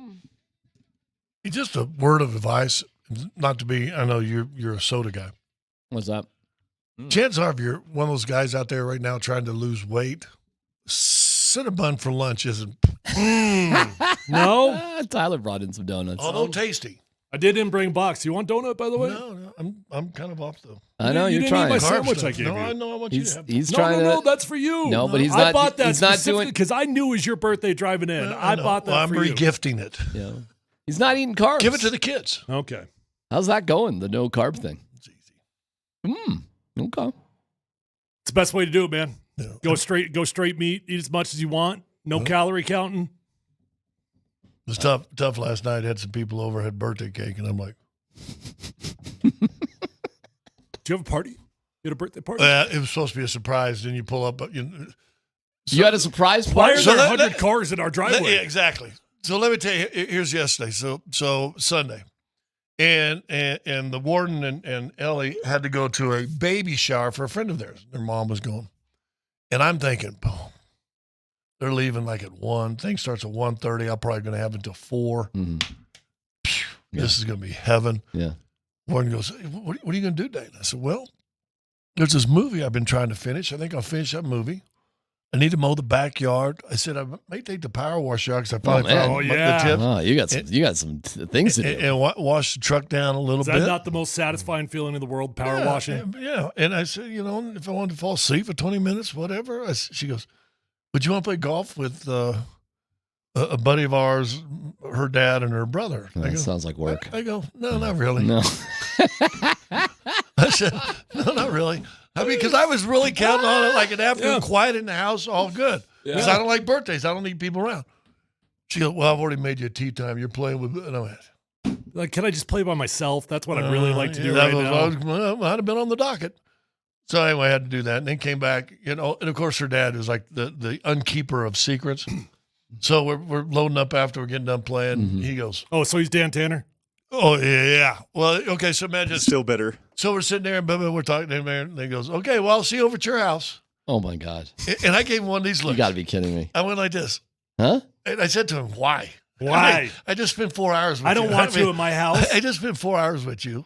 Why? Oh, well, just, maybe we'll see you tomorrow. I said, okay, cool. So, of course, I get there, and then it's like, cars. And I just that's wanted nice, though. You had a party? Yeah, but the cool thing is my newest granddaughter was there, so I got to hold and play with her for an hour or so. And, well, I'm certainly glad the warden didn't invite us to your surprise party. well, I was just wondering about He was not invited. I would have gone. It was weird. She called me. Tell you. I just didn't go. Wow. No, I am not a birthday guy. I don't get the people that need the birthdays. For kids, No. okay. No. If I you, don't if get you, the birthday if you now. need attention on your birthday and you're past 18, yeah. What about the people that have parties for themselves? No. Throw themselves a party? Yeah. Well, that's a no-dumb question right there. They've got deep-rooted, like, mental problems. That's a no-dumb question. Have you ever thrown a party for yourself?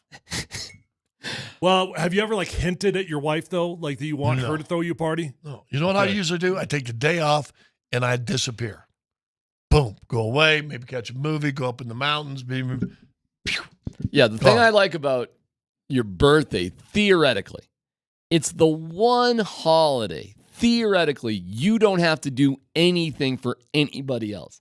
Every other holiday, you got to, even like a Mother's Day or a Father's Day or whatever. But the birthday, even like for a Father's Day, I got a father, I got a father-in-law. There's still things I got to do, that sort of thing. Your birthday is your one day. It's your one day. Yeah. And when you say you just want to do nothing and hang out. Today's your birthday? I'm surprised you're even here. Like, why don't I get you say what I want to do on my birthday? I want to be by myself. Exactly. Actually, this ain't bad. You're just hanging out and talking about sports. Nobody's asking you. We're all wearing our T-shirts. Right. I want to see if I got a new shirt yesterday. Best Papa by Par? Yeah. A golfer.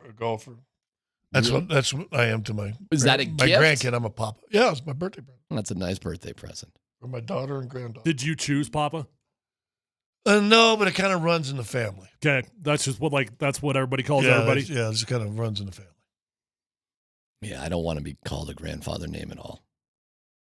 You want to be Darren? I want to be nothing. I don't want grandkids. Wow. Oh, God. Oh, my gosh. Oh, I want my Lord. kids to be happy, but I am not thinking down that line. Damn. Oh my God! I want grandkids. Like I want a hole. Sometimes he just I know. Are you being right? serious right now? I do not want. I feel like grandkids. that's everybody's life dream down. What does your Hell wife no. think about? I don't know what she thinks. I'm just You talking don't for want myself. grandkids? No. I mean, I'll get them at some point, I suppose. But hopefully everybody's happy and healthy. But I have no desire to be a grandfather. Jeez. I have no problems I turning feel like the being age. a grandparent's the best thing of all time. You get them when they're fun. As soon as they're grumpy, you send them back. You do nothing but fun things. You get to be the Disneyland dad without any regrets. I don't know. I just see more responsibility. I don't want anything to do with it. Maybe that was some. Golly. Hey, this isn't the Monday here on PhD. Yeah, kids. Yeah, kid. I don't really Sit mind. down, kid. I don't really mind turning older, but becoming a I mean, listen, I know you're a grandfather and the whole thing, and you love it, and everybody loves it. They all say they love it. I just don't need any reminders of my own mortality being a stupid grandfather. No offense. Then you doubled down and just became a dad again. Just about. No. Yeah. Is your grandkid older But than your just daughter? saying, no. But just think all my grandkids and how close they'll be with their aunt. I'm my Right? mind. Right? I was an uncle at I think 10 years old. Yeah. Yeah. Confusing. You know what? Ellie was an uncle like at 5. Yeah. 5.5. Well, I don't think she was an uncle, but Or an aunt, yeah. I don't want to mow my lawn. I don't want to paint a fence. I don't want to fix anything because that bores the hell out of me. But I tell you what, brother, I got on that bike and I was gone for 4.5, 5 hours. I rode. See, there you go. You get your alone time. And you know what's so great? After that, I came home. My wife kind of left me alone, and I got the Rockies game up on a laptop. By the way, if you guys want to know what happened to the Rockies, I got it all. Yeah, good. I'm not going to force the He issue. won't watch the NHL playoffs, but Sure. he's going to watch the Rockies. Right. And Yeah. I sat there. It was so great.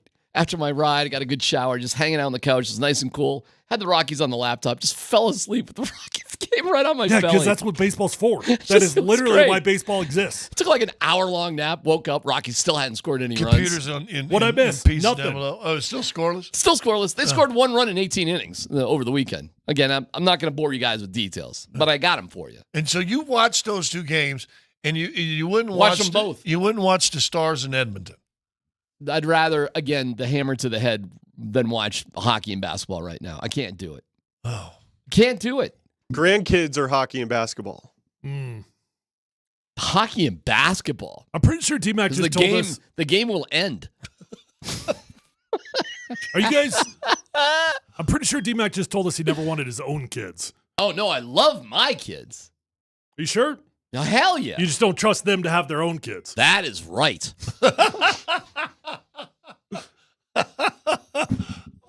I'm just like, this is just going to be more responsibility. What, you don't think that's going to happen? You don't think it's going to be like around? I'm done with kids. I don't know how you guys do it. And you guys see the kids, they all look great and everything. I mean, forget it.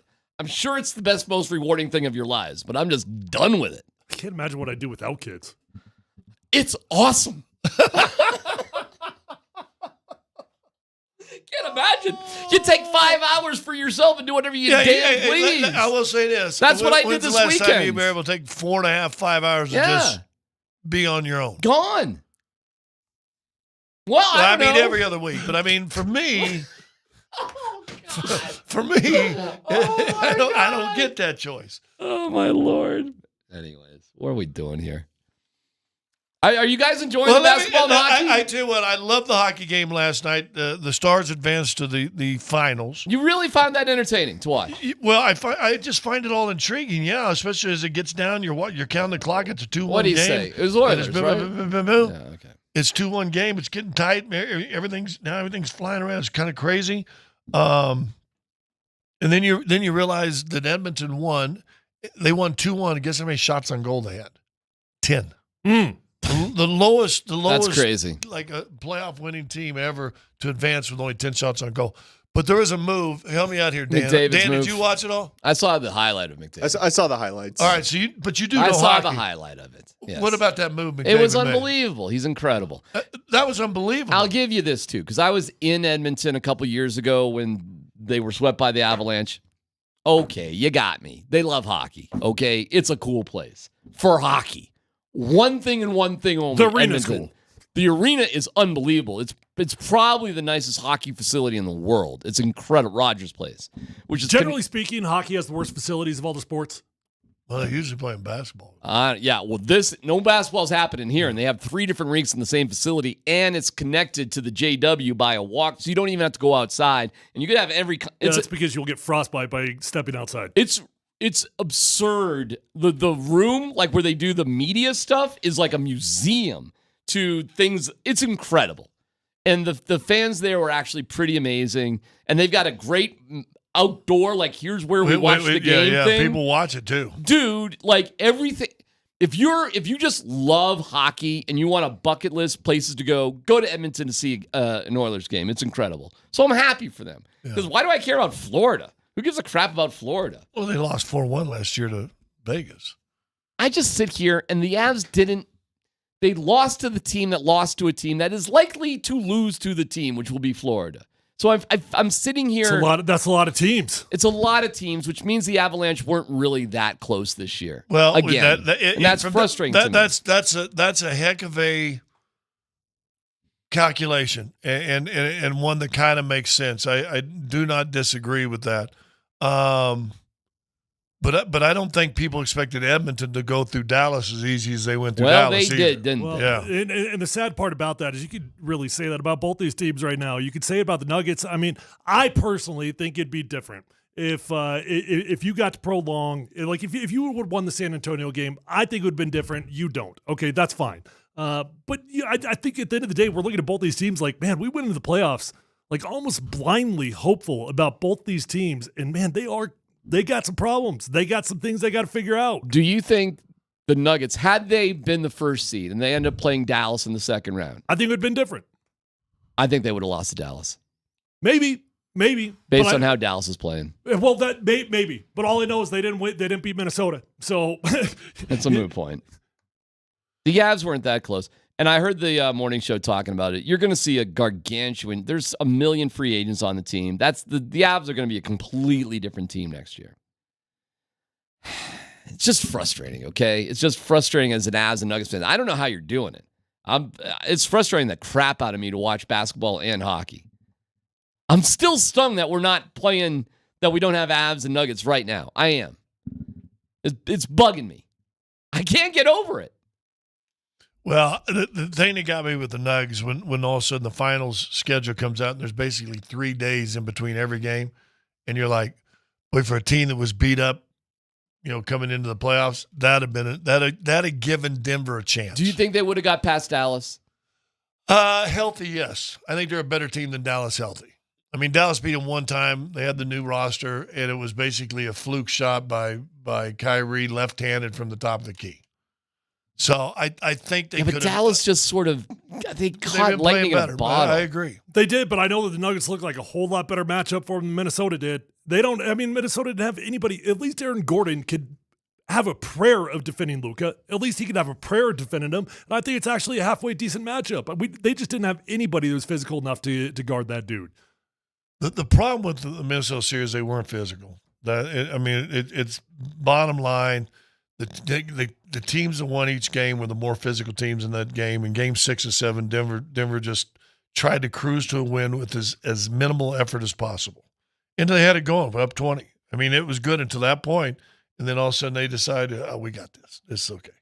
Now let's make sure we don't get any more hurt than we are, and let's cruise. And they end up getting it taken to them in that fourth quarter. I just love watching the Rockies because post-game I call it the Bud Black's going to blame everybody but him game. Bud Black does that all the time, man. I'm noticing. Mac, you got a job review. How you doing this year? It's best year ever. Yeah, I'm doing incredible. Anything you guys got to work on? It's the best show I've ever done. Okay, cool. Getting better. Yeah, that's what I would do. So does Bud Black. So does Bud Black. He does every game. Yesterday was Austin Gomber's fault. He gave up 3 runs. That's it. 3 runs in the entire game. He only went 3 innings, but he only gave up 3 runs. They were in L.A., right? Yeah. What'd he say? He just said Gombe couldn't locate like he usually could. Gombe's bad this, Gombe that. Then somebody pointed out, you scored 1 run in 18 innings. But, it's Gombe's fault. Bud Black is so quick to, point the finger at I've never heard Bud Black say something about I've got to be better, I've got to do something better. Because managers in baseball don't matter. Well, okay. How many games a year do baseball managers truly matter? I don't know. 162 game season. But it's comical to watch him blame. It's everybody's fault except for his. Bud Black is never his fault for any reason whatsoever. Well, Never. If the pitcher comes out and he has a 27 ERA in a game and your hitters are hitting .099, then how's that manager's fault? Because he's thinking the same thing that everybody else is thinking. What do you want me to do? What do you expect me to do with this? That's true. So wait. I mean, maybe there's day-to-day decisions that he could do better with. And by the way, I'm not Team Bud Black should just have a lifetime job. I'm not. I think the Rockies need to set a standard, and the standard, what they've got, well, this year's a little bit different, but generally speaking, it's not good enough. So when people are not good enough, they get fired, right? So I'm not Team keep a job, but look, he's thinking the same thing the rest of us. What do you want me to do with what you've handed me? I don't know, man. It's just comical to just see him blame other people all the time. That's what he does. I swear to God. I know he's the nicest guy in the world. I get it. Everybody loves Bud Black. He's the sweetest dude. Except to, bombs away on his team, and there's no accountability from him. Ever. It's this crazy free pass that he's got. I don't disagree with that, but I mean, seriously. Who cares? Right. No, not even who cares. I mean, who cares? What's your expectation? I got you. Right. I got you. I'm sorry. I went too long on the Rockies information already. You promised you wouldn't. I know. I can't help myself. But yes, that's what I was watching instead of hockey. Except I fell asleep for innings 6 through 8.5. But, it's the beauty of a Sunday afternoon. You woke up just time for the postgame. It's PHC. No dumb questions coming up.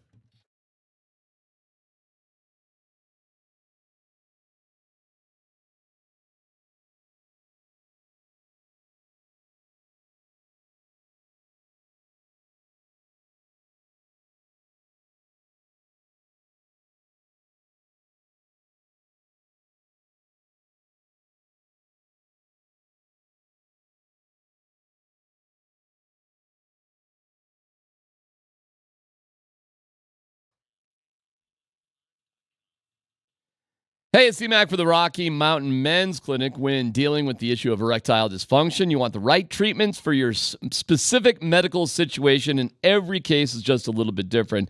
Finding the right treatment can mean the difference between just an okay experience and an amazing one.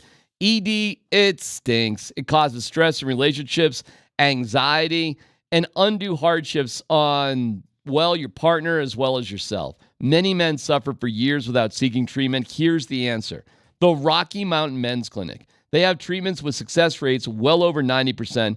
Some treatments can even have you last an hour or more. Rocky Mountain Men's Clinic has served the Front Range of Colorado for nearly a decade, and they have helped tons of thousands of men, tens of thousands. So listen, schedule a consult with the Rocky Mountain Men's Clinic at RockyMountainMen'sClinic.com, 720-440-7900. You'll get a consult and a test dose. If it doesn't work in the office, your visit is free. RockyMountainMen'sClinic.com. Again, 720-440-7900. RockyMountainMen'sClinic.com.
Hey, by the way, man, we have no dumb questions. You can get it in.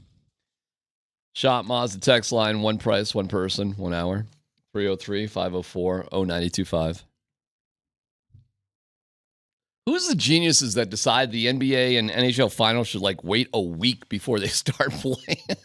What is up with that? Hockey doesn't start till next Saturday or this Saturday, I guess, but like a week. NBA starts on Thursday. I mean, is that done for health purposes? I mean, obviously NFL does it. I have no idea. Every league seems to have an extended break there at the end. I guess it adds up a little bit, man. It's been a long grind. Give your guys a chance to recover a little bit. Get ready for the big matchup. Gives the public time to go do something else and totally forget that you even exist. See, I think the NBA never used to do it like this. Not this long or everything else. But I think they're taking it right out of the NFL's book. Yeah. The NFL looks at give you a week of practice, give you a week there so you can sit there and do all the media. And it gives blah, you blah, a blah. week to make money. It gives you a week of festivities when you're there and all that. I don't know how they do it in other sports, but I don't know, man. It seems like a long time to me. But hockey, I'll need a reminder. Somebody will have to poke me on the shoulder and say, "Thank you." I got you, brother. Say, "Hey, there's a game tonight." I'll be having a boat drink on the porch when it's like 95 degrees and I got to watch hockey. On that little back one over the alley area? Yeah, man. It's awesome. I'm going to put up some bamboo. It's going to be so sweet. Oh. Oh, yeah. Do you have a little backyard? No backyard. No. God. Scott knows exactly where I live. It's so funny. I know exactly I know everything you want to know about that. It's so fun. You want us? Well, no. Okay. So anyways, yeah, we're going to do a little bamboo-ish. Going to put some lights. Just there's only room for like 2 people out there. Yeah, just a small patio. Perfect. Like my little Hawaiian paradise. Like, I mean, if you had grandkids, it might be a little small. Thank God I don't have grandkids. Is there room for kids in the house? Not really. Thank God. It's not inviting for small children. There's all the steps. A lot of stairs. Super dangerous for young kids. Yeah. And no gates. You have no gates up right now. No gates. How do the cats like it? They love it. Are you kidding me? They're running all over the place. They can see everything. They're fantastic. Cats get to go outside? Hell no. They can check out the deck. Cats aren't allowed outside? No. Why? They're stupid. I've got the world's... Well, Ross is really stupid. He's gotten outside, has not known how to come back. Ross still get bullied by Rachel? Yes. Yeah. He's an incredible athlete, though. He is like the dumbest dumb jock cat of all time. Like his leaping ability, his running ability, what he can do is he could beat the crap out of Rachel. She's just fat. She is a fat cat. And we've tried to put her on a diet. We thought she had a disease. We brought her into the vet. Vet goes, she's just fat.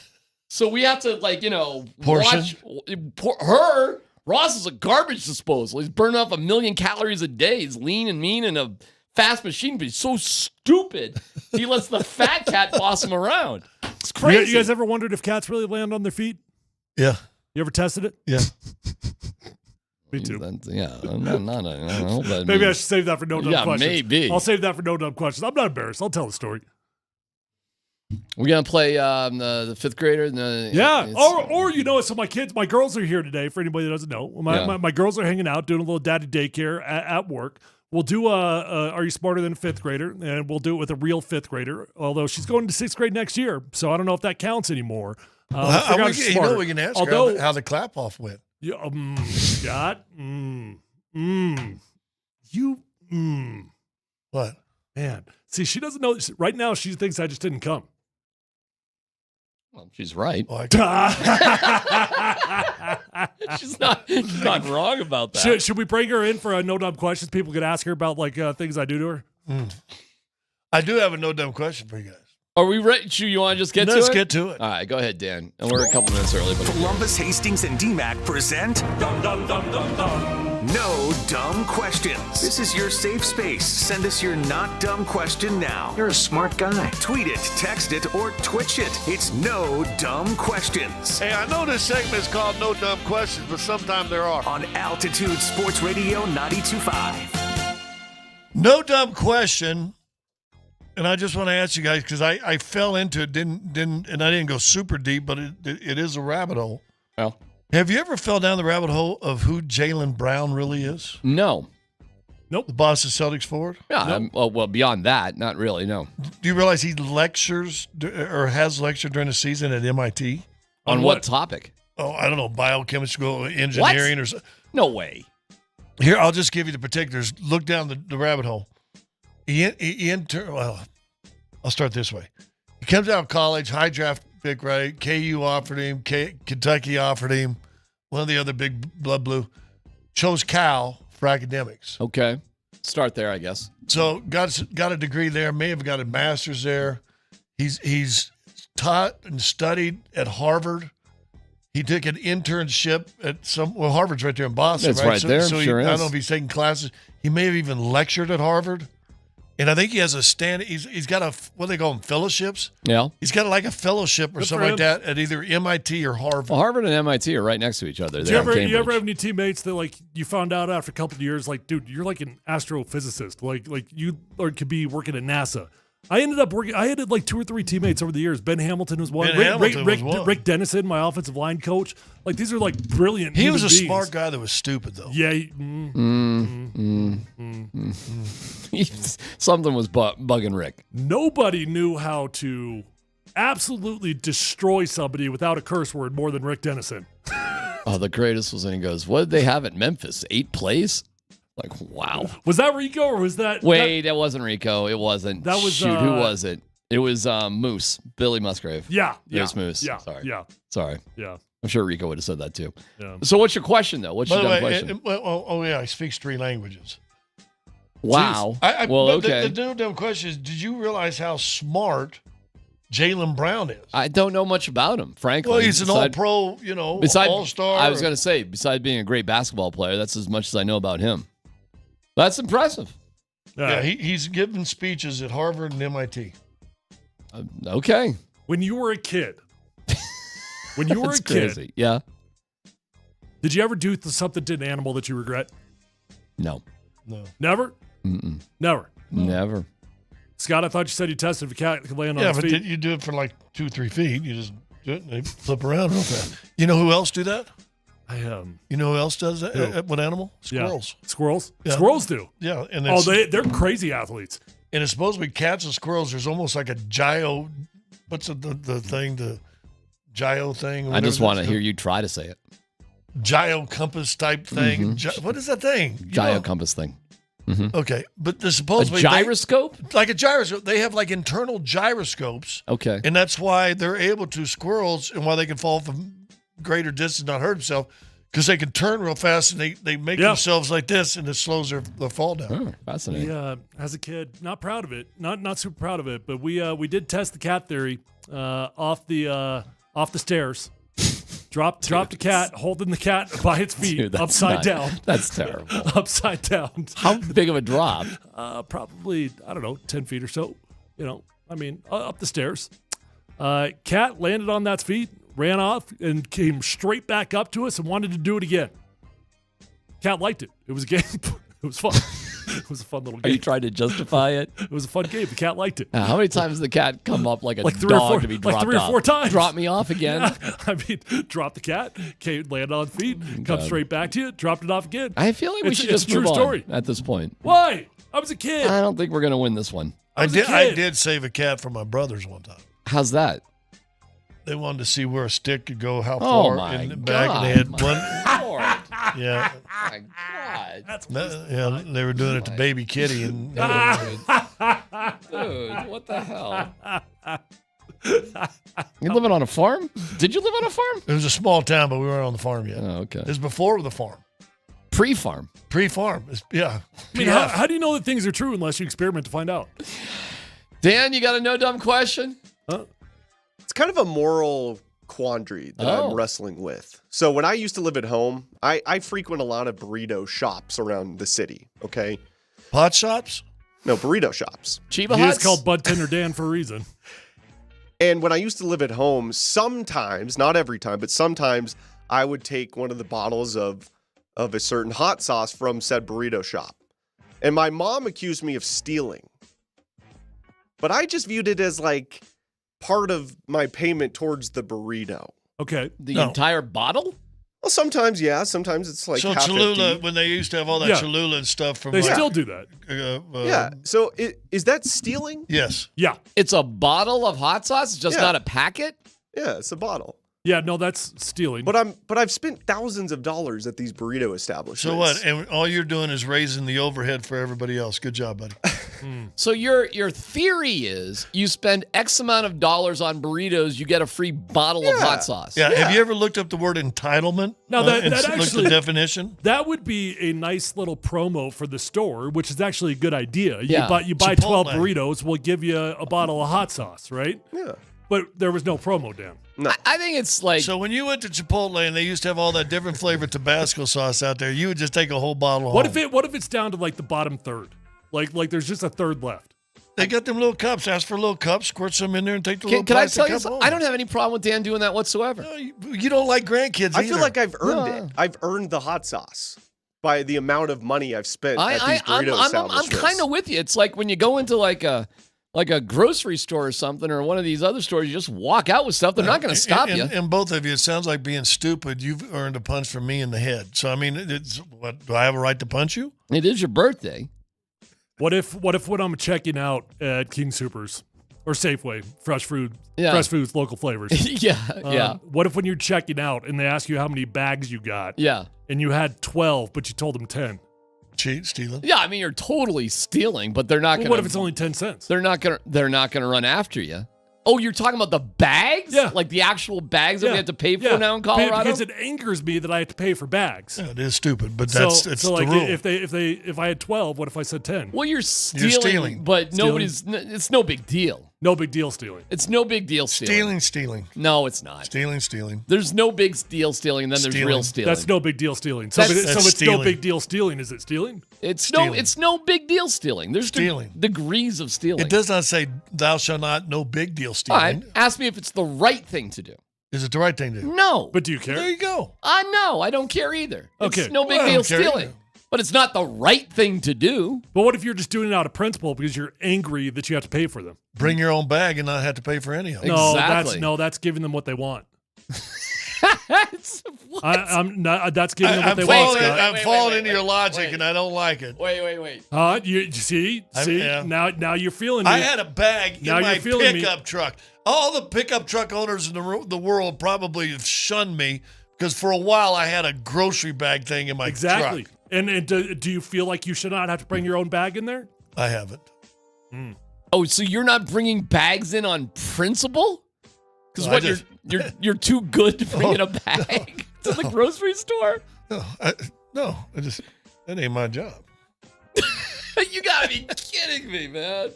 You got too much pride to bring in a grocery bag to the grocery store. I feel, Scott, that's humiliating. Bringing a bag in for groceries is humiliating? Yeah, not my job. How about being good for the environment? How about being like, I was talking about my job to go grocery shop. I mean, That's what I was with you, Scott. Thank you. Straight over his head, small dude. I get it now. All right, just joking. No, I went shopping the other day. You know what I do? Honest to gosh, if you only got 4 or 5 items, I got big hands. I just carry them. No problem with that. Yeah, so I just carry them out.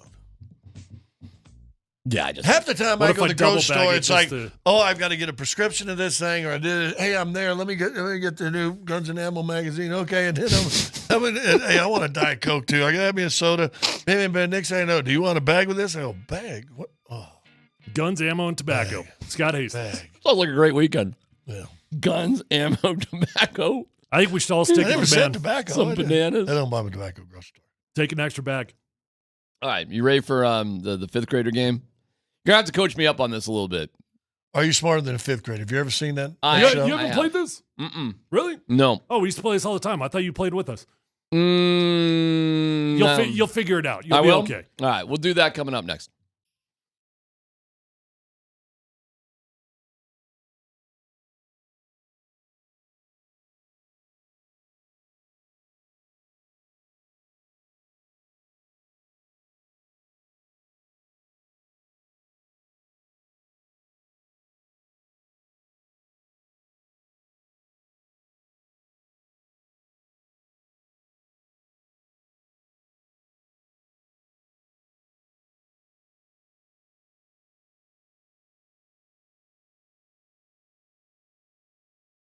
Hey, it is D-Mac. I'm feeling great. I had an awesome ride over the weekend down from the Lone Tree area to Castle Rock and back.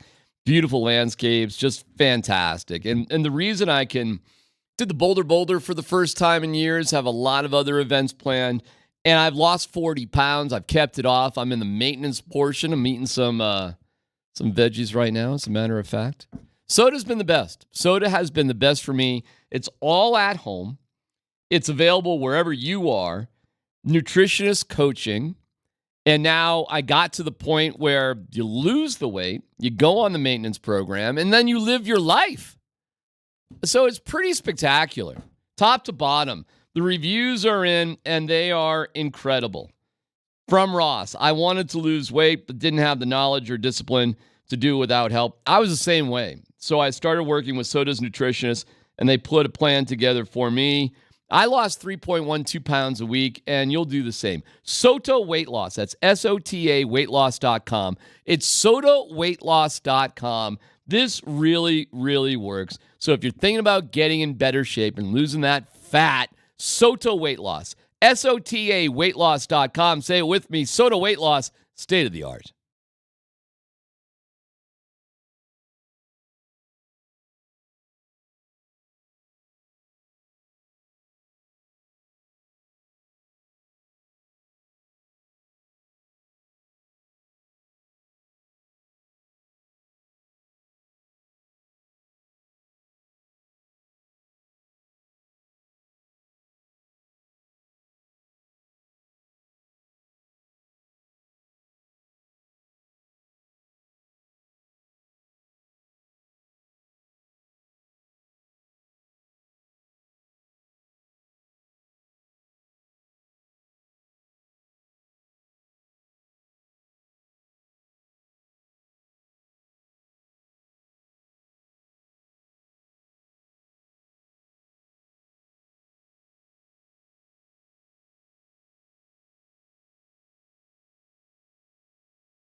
Here we go. Oh, wow. Mm-hmm.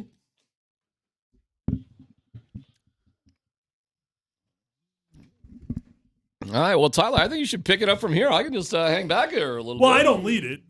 Dan kind of leads the show here. All right, Dan. Let's pull that microphone up a little bit.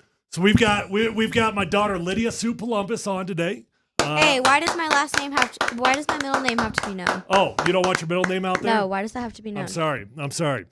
We also have we got Kenzie. Do you want your middle name said? No, she does not. We got Kenzie Columbus. Kenzie's 8. Lydia is 11. All right. Lydia just graduated from 5th grade. Yep. And now she's going into 6th grade.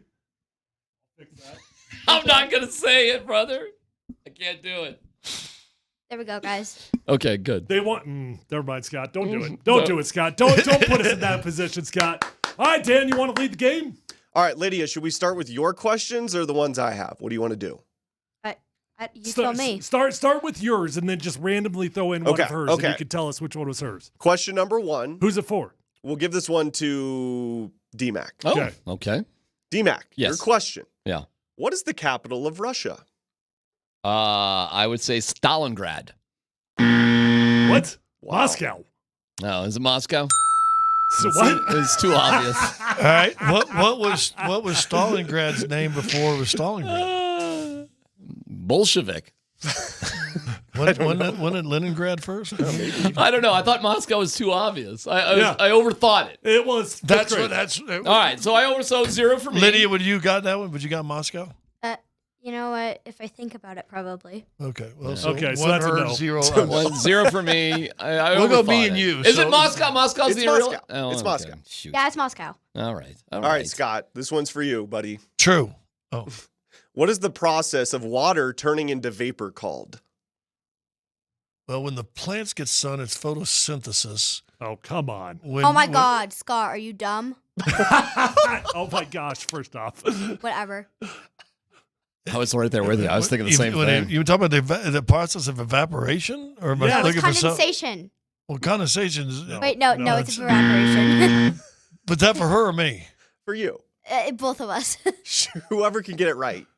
So the process of water being evaporated into the sun, and there's what is the process of water turning into vapor called? Oh, vapor. Yeah, what's your answer? Steam? I don't know. I would have stuck with evaporation. Evaporation. I would have stuck with evaporation. I said evaporation. He You said I was wrong. No, you I said evaporation, and No, she said condensation. Yes. you used that in a sentence. You never said evaporation It is your didn't have to final be said. answer. I said evaporation. I said evaporation. I'm gonna stick with. It wasn't your final answer. I'm gonna Yeah, stick it with was. Lydia saying you're dumb. Yeah. Are you dumb? Yeah, are you? She just said you're. Oh, we're clapping. Okay, clap out. Good clap out. All right, what's up? What we got next? All right, Tyler, this is for you. Okay. What is the largest organ of the human body? Oh, organ. Kid show. Liver. No, Scott. Kidney. No. Wait, No. hold on. In this game, maybe I'm new to this game. Intestines. If Dan says, Just throw it out there. if Dan says Tyler, we all get to answer. Yeah, why not? Sure. The Oh. fans are right. All right, guys. Uh, Lydia, do you know? Yeah, it's skin.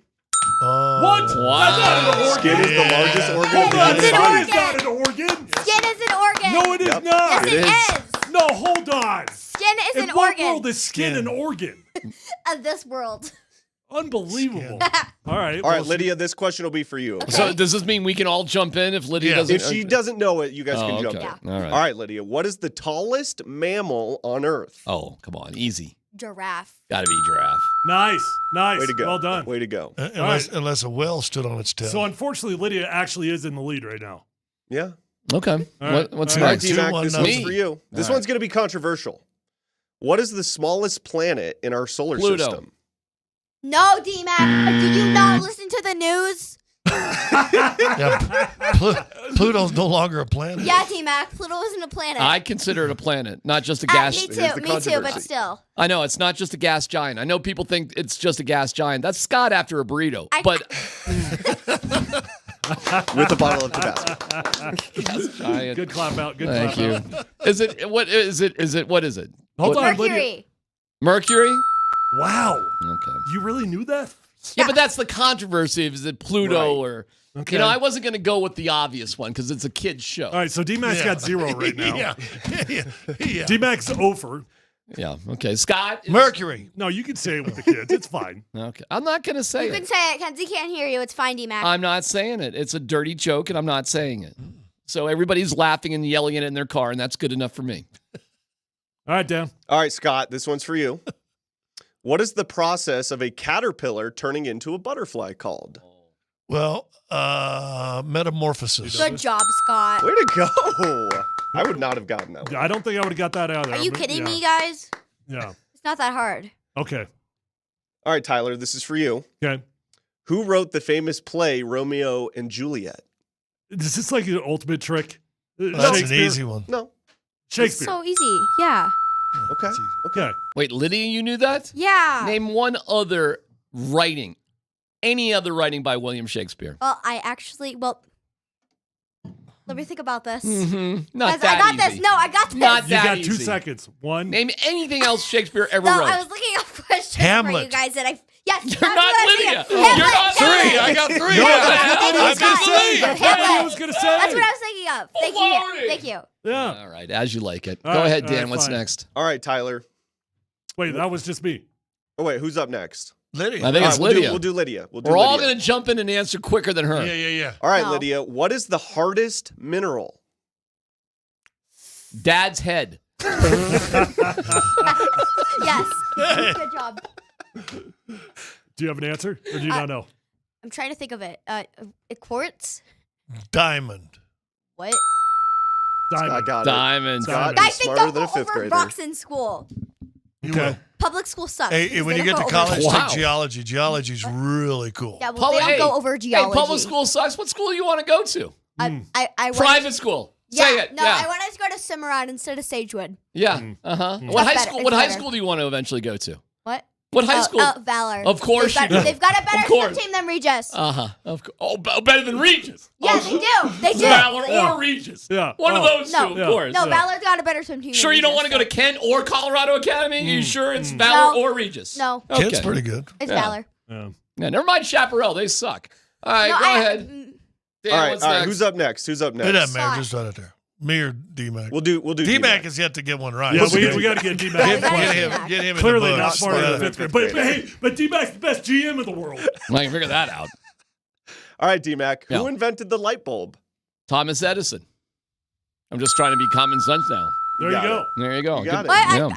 I thought it was what's his name? Don't embarrass yourself. Albert Einstein. Don't do this, daughter. Albert Einstein. Daughter, don't embarrass yourself. Yeah, I thought it People was are out Albert there What is listening. Albert Einstein famous for, Lydia? Yeah, come on, I've the raised light you better bulb. than this. Finish this sentence. The theory of what for Albert Einstein? Theory of It's not gravity. Close. Relativity. Yeah. Relativity. See, she knew it. She knew it. Guys, I knew it. Yep. I don't think these fifth graders are all that smart. I'm No. not. I'm not that impressed. I'm supposed to be ungifted.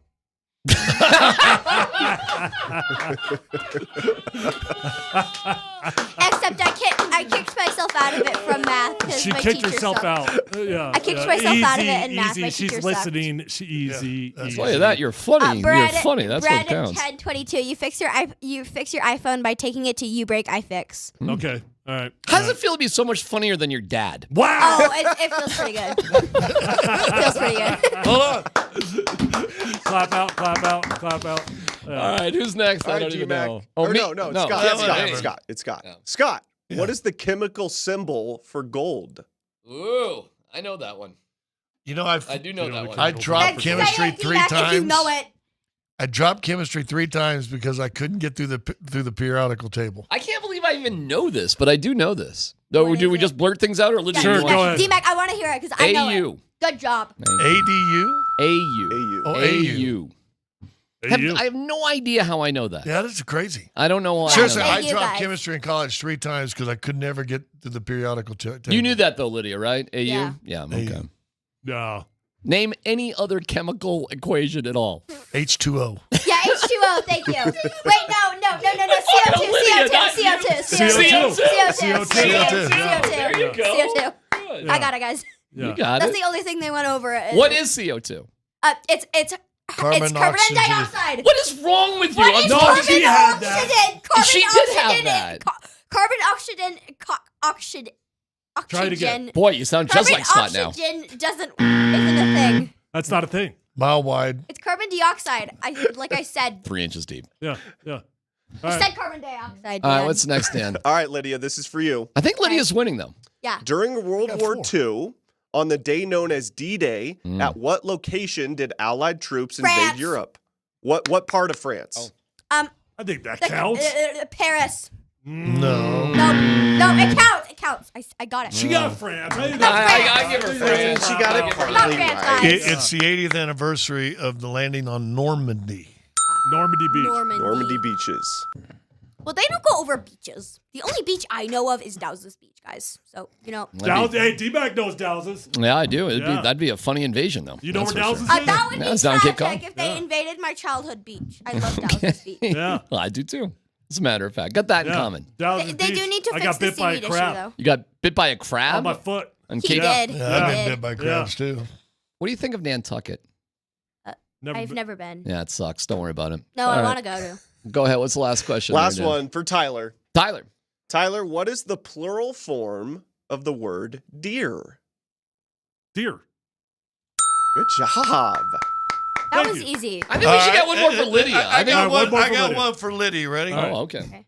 What's the plural of y'all? Oh my lord, redneck. A y'all is slang, so it would be you guys. Oh. Ready? Wait. All y'all. All Oh y'all. my lord, Lydia, you didn't have to. You didn't have to do the redneck Lydia, version here, try of. this. Try this. All y'all are dumb. I'm smarter than you. No, I'm not a Texan. Thank you, Lydia. You win. You win you. by a mile. All right, well done. Well done. Well It's done. PhD on 92.5.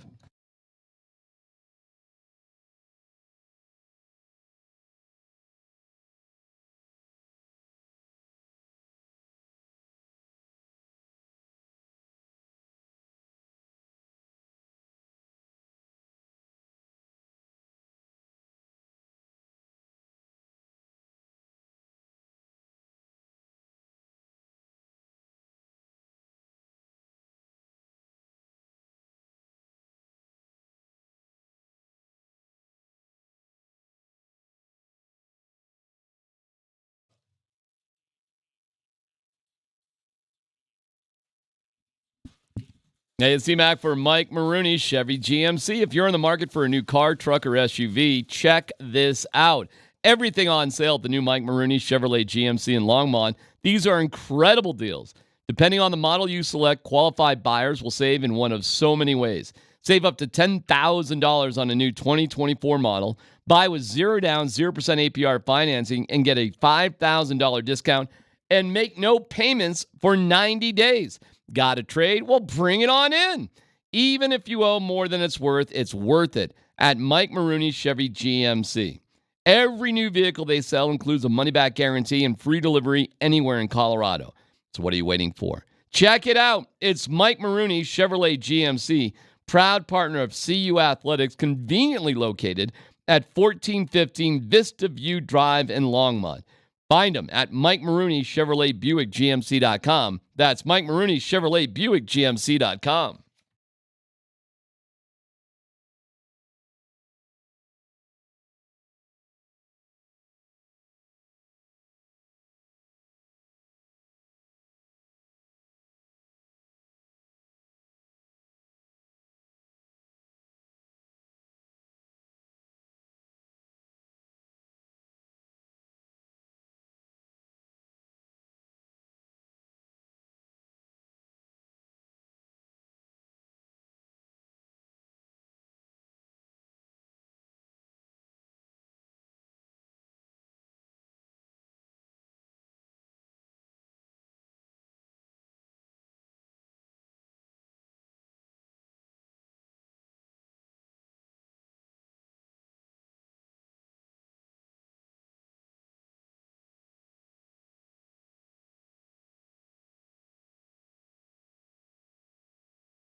Well, that was fun, man. Daughters are adorable. Lydia's made for radio. I'll tell you that. Well, she might be too good looking for radio. As Easy. Whoa, easy. Well, I mean, Goodness. She'd be a star, TV star. Got the right personality. That is a typical middle child right there. Loves the attention. Loves the spotlight. They like sports? She's a swimmer. Swimming. Loves swimming. Not big on team sports. No. She did play basketball for the first time this year. Funniest thing of all time. I mean, it was hilarious. Fun to watch her learn a new sport. Sure. Rules, travel, whatever. Yeah. Ball, hoop. Yeah. Put ball in hoop. Sure. Go that way. I mean, dribbling, carrying, who knows? I used to describe my 3 kids' personalities this way, my 3 oldest. First one, I'd say, if there's a brick wall right there, I'd say, hey, I need you to run through that and break it down. Yeah. First kid would walk up and analyze every square inch of the wall. That was my oldest. To see where the weak point was, There you go. and then All try right. to break down. Yep. Second kid, middle daughter, I'd go, I need you to run through that brick wall, and before I even finish the sentence, she'd be going. That's my youngest. She'd go head first right into the wall. No hesitation. My son, the third, hey, I need you to run through that wall and break that brick wall down. He'd go, if you break it down. So that's the personalities of my 3 kids. I never had the third kid. Would have loved to have a third, maybe 4th or 5th. I love kids. Not too late. Oh, it's too late. Are you going to go there now? Listen, people can go back and listen to the podcast and say, he likes kids now? Oh, love right. kids. Now he's going to try to act like he likes kids. Oh, I don't like I don't want to be a grandfather. The grandkids are fine. They look cute and all, but I just don't want it to have anything to do with it. The difference between me appreciating and liking them and having them. Kids, I would have had way more kids if I could have.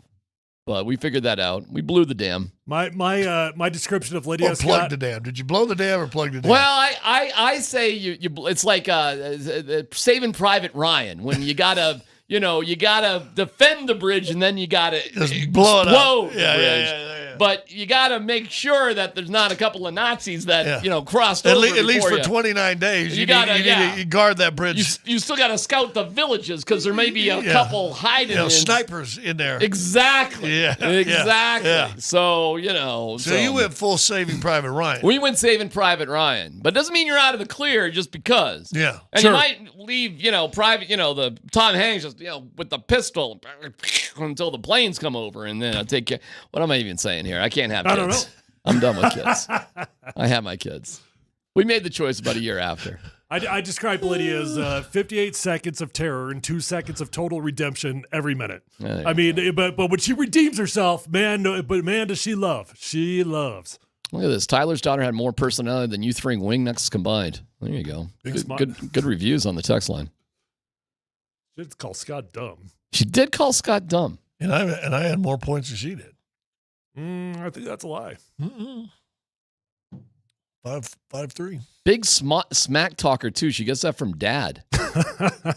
She just comes out with it, man. She just comes out with it. No filter. She was talking trash, so I dropped her into an armbar a while ago. That was one of the best segments ever. Lydia should be on every week, of course, just during the summer. There you go. She would love that. Trust me. Hey, fine by me. Or at least every other week. I mean, we gotta melt some time here before things get into. We got the Broncos on Thursday. I know. Mini You camp. mean when the Thank God NBA? we had Caitlin Clark getting punched yesterday. Thank God. Thank God Caitlin Clark was getting leveled over the weekend. What would we all in the sports world have to talk about with? I don't know, but it was a gift. Caitlin Clark. It was a gift. Maybe I am looking at this thing the completely wrong way. Thank God somebody is clubbing Caitlin Clark. I mean, are people finally talking about it? You know Yes, what? they You know are. what? I'm going to admit I'm wrong on this. I'm turning from the beginning of the show. No dumb question. That gave us something to talk about. Just Clubber Lang and Caitlin Clark. Exactly. No dumb question. Is Caitlin Clark our baby seal? Yes. Yes. Beat the crap out of her. Club with the baby seals. You know, why am I getting so protective anyway? It's not like I was watching the stupid WNBA. Now I got something to talk about. I don't know who Shenedy Carter is. You know, I got a game for us we can all play in the coming weeks. What's that? We have to pick a certain sport event for each one of us that the next night we all have to watch. All right. All right. I'm game. Like D-Mac, but tonight you have to watch whatever. Well, I'll be watching the Rockies. No, and here's Reds. something we didn't talk about. Anybody watch the Indy 500 at all? To no idea who won it. Didn't watch 1 second. Did anybody punch each other? Not no. this one. No, that's NASCAR. Oh, Good so I didn't example. watch, but that's why I'll watch the next NASCAR. WNBA game. So When they stop punching each other, I'll stop watching. So wait, one of us has to pick a sporting event, and we have to commit to watching. Either we it. all have to commit to it, or that one guy has to, and give a full report on the show the next day. I think it's almost better if you assign it to that one guy, and then he has to give that report. Just be an expert on it. Yeah, you have to know every be little. expert about that game. Then we naturally we got to have a punishment on the line if the guy doesn't oblige. All right, give me an example of what that sport would be. Swimming. Well, I don't even know what's going on. Swimming? Is there something swimming to watch? Today we're watching Florida, Oklahoma women's softball. There's such hey, I can watch softball. Though. I can too. Women's softball, I can get into that. I think Florida's going to beat Oklahoma. That's a better product than baseball. You know, you say that you can get into it, but can you really get into it? Or is it just casually on and you're just like, hey, it's on, it's cool. All I know is that whenever women's softball is on in the background, I find myself tuned in. All right. Name one college women's softball player. I can't. There you go. So really, Joyce. are you really that into Joyce? Joyce. What team is Joyce on? I'm going to look up a roster. Go ahead. I guarantee you Scott's right. She's probably a pitcher. First or last name? Joyce is either a pitcher or a catcher. First name? All right. Joyce. Miller. Go something generic. No. Just what school? Let's go. Texas. Texas what? University of. Okay. Joyce University of Texas softball. Okay, let's see who pops up here. Let's see. Holy cow. Joyce Maricki, 1979. There you go, Joyce Maricki. Oh, no. Texas A&M. I meant A&M. That's what he said. Oh, you meant Jenna Joyce is on Texas A&M. Oh, yeah. Jenna Joyce. I mean, it's easy to confuse. I see how that happened. Easy to confuse. Heck of a player. Yeah. There she is right there. What position? Last name. What position? But she can slug it. Well, she's 5'7". She's a freshman out of Royce City High School. Pitcher. Well, she's taking a swing there, so I'm going to assume she's not a pitcher. I don't know what the hell. Wait, do pitchers not hit in softball? No, they sure don't. POs, baby. For reals? For reals. Oh, yeah. I thought you said you liked softball to watch. Hold on. I said I find myself tuned in when it's on the television. Okay. Pick a game that we have to know. French Open's going on right now. Oh, that one's easy too. I did watch the French Open. That'd be torture for me to watch. Really? Oh, God. It's the worst Open. It's slow. It's clay. Have you ever played on clay? Yes, I have. My uncle used to have a clay court in his place in Stowe, Vermont. Played a lot of clay court tennis. Name another sport that you have to play on different surfaces. Baseball. Football. No. Football. Baseball? What's different about baseball? You talking about like artificial turf versus... Yep, that's what you just said. Sorry, bud. How many... You were trying to be smart there, but you failed miserably. I guess I wouldn't really think that is huge difference. It's a different surface. Oh, it's literally artificial turf and baseball is a big difference. Soccer, they played soccer and sometimes turf and grass. Ooh. This is a bad argument for you, but Tyler. I mean, turf and grass to me, those are interchangeable. You're wearing cleats, nothing changes surfaces. About your game. What the hell Baseball, it's different for sure. What soccer too? Yeah. What would different surfaces be if it's not turf and grass? Something that you have to change your like clay. You have like to wear sliding. different cleats you're on sliding. turf. You have to change the way that you play the game. I'll tell you what, though, if you can, do you have to change the way you play the game in baseball? You have to wear different cleats. Okay, fine. On turf. But if you're playing clay and tennis, if you got a cutter in your arsenal, that clay court tennis is boring AF. It is boring. And Yannick Noah was the champion in France in the most boring style of tennis of all time. It sucks. You know Yannick Noah though, because his kid was an NBA star. That's right. People are saying the pitchers do bat in softball. Really? I'm not saying it's impossible for them to bat. You have a choice, but the vast majority are just the same as baseball. They don't. I'm most part. I'm just following the text line. Well, the text line's stupid sometimes. They don't know what they're talking about. Okay. Just because you eat carrots every now and then doesn't mean you're a vegetarian. Just because there's one or two pitchers in softball that may hit doesn't mean like they hit in general. Just following the people. Okay. I'm a man of the people. What sport are we going to watch? Name it. I think my point stands. What's your point? There aren't any other sports that like you have to radically change the way that you play based off the surface. Listen, I'm in a much lighter, fun mood here, so I'm looking at this Caitlin Clark thing differently. You kind of convinced me on this. It's because I'm right. I think it's ridiculous because I think the WNBA players are petty and stupid. However, I'll give you this. We're all talking about it today. Batman needs somebody to fight. Well, she's going to fight everybody? Sure. Okay, all right. Like, who's on Caitlin Clark's side? It's okay. So Angel Reese is obviously the clear villain. That's the And that clear stems cut back villain. from 2 years straight in college. Right, but that's actually good because it carried on into the WNBA, so they immediately had a storyline there. But now that's what it's become. I mean, it's the league versus Caitlin Clark. Let me ask a no dumb question as long as we're going here. Is Caitlin Clark a jerk? I don't know.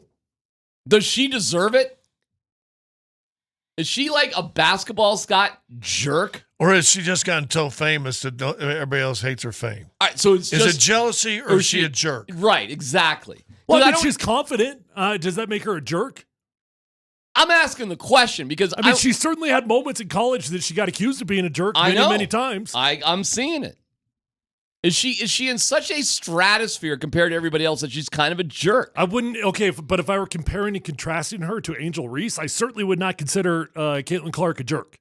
If we're comparing the two. Remember when we thought like Phillip Rivers was a jerk and we all defended Jay Cutler? Then we found out later, oh wait, our guy was the jerk. Phillip Rivers is the funniest villain of all time. Right, but he wasn't really a jerk. Like Cutler's a jerk, but we all kind of stuck up for a little bit for Cutler. Yeah. Oh yeah. Dude, I was part of those games. Cutler's running up down the sideline, giving the middle finger to the sideline. Phillip Rivers is coming over there, trash talking everybody. Those are wild times. What if Caitlin Clark is like Cutler?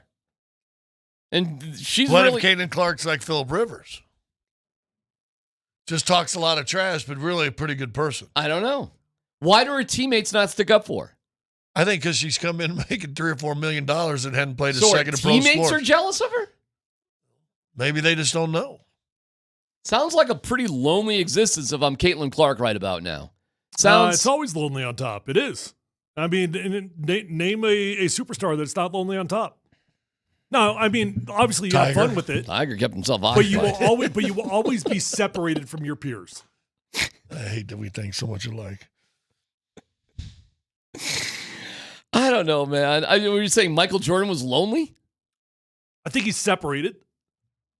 That's a fascinating question. If you're on top in sports, is it the loneliest existence? Are you ever truly one of the guys? Like, are you ever truly like? Is Jokic one of the guys? I think Jokic is about as close as you will ever find. Or does he live a lonely existence? No, I don't think he lives a lonely existence. I think he's a pretty damn unique one. Is Jokic friends with the guys on the team, Scott? Yeah, I think so. Like real friends. I think they can talk to him and, well, and all AG that. went to Serbia last year. Peyton's certainly friends with him. He's on commercials. But I'm asking, are they really friends or are they just like work friends, like basketball friends? Not that it matters. It doesn't really matter. I don't know if they're coming over to the house and swimming in the pool. Well, AG went to Serbia. Right. Twice. I mean, you go to Serbia, I'm going to say your boys. Twice in one summer, actually. It's amazing. Yeah, Jokic doesn't look lonely. He looks like he's got everything he needs. Right. But I think the point even stands with Jokic. I wonder if McKinnon's lonely. He's a quirky dude, man. Probably a little bit. Although he goes home to like Cole Harbor, I think, and everybody loves him, and he's probably got 1 million people back home. He probably goes home and Do you think Nathan McKinnon is already working out? Yes. Oh yeah. Are you kidding me? Dude, Jamal Murray was back in the gym less than a week after winning the championship. You know, these guys can't stay away from it. What would they do without it? I bet Jokic. Horse racing. I bet Jokic is quietly working out too. I think he probably works out, but I don't know if he's sitting around. Although if he's going to play for Serbia in the Olympics. I bet, the funniest video though had to be last summer when he was just throwing the ball around like on a court somewhere in Sombor with a couple of just like local yokel guys. That was hysterical. They're playing like a pickup outdoor game. That was so funny. But I bet quietly he's doing stuff. Just, we just don't know about it. Well, and the Olympics are coming up too. Well, exactly. I think he takes way more pride in his basketball than anybody gives him credit for. All right, see, now we're back to like the Nuggets not being in the I was championship. thinking Phoenix Mercury versus Seattle Storm tonight, 8:00 local. You could catch that. Is that going to be your thing? Is that what we're going to do? For you, yeah. What do you mean for me? We're not all doing this together? You've got all the internet, find all the games. No. Watch. It's not fun for us to all be punished. The whole idea is that one dude has to be punished. Well, you want me to watch a meaningless WNBA game? Yeah. Yeah. And do what? Be the expert on that game? I want you to tell me why it's better when Caitlin Clark is not getting out physical out there. What's the game? The Phoenix Mercury versus the Seattle Storm. And then tomorrow. Oh, but that's kind of interesting. I mean, doesn't Sabrina play for? Yes, Indiana SQ. Yeah. So tomorrow, do I get to pick one of you guys of a meaningless sporting event? That's the way it goes. All right, so it's Phoenix, Seattle? Yeah. Done. Yeah. I'll know everything about it. What channel? Do you want live? I don't know. How would I watch it? Seriously, I'm not joking. How would I find it? That's probably got to be a rule in there. We have to actually be able to watch it. Why don't you Well, dig it's gotta that be up? somewhere, right? Well, if it's somewhere, fine. But what am I supposed to do? Go to the WNBA bar? Watch on CBS Sports Network, Arizona Family, Fox 13 Plus. Easy. Piece of cake. Okay. CBS Sports Network. What's Football Goes coming up next?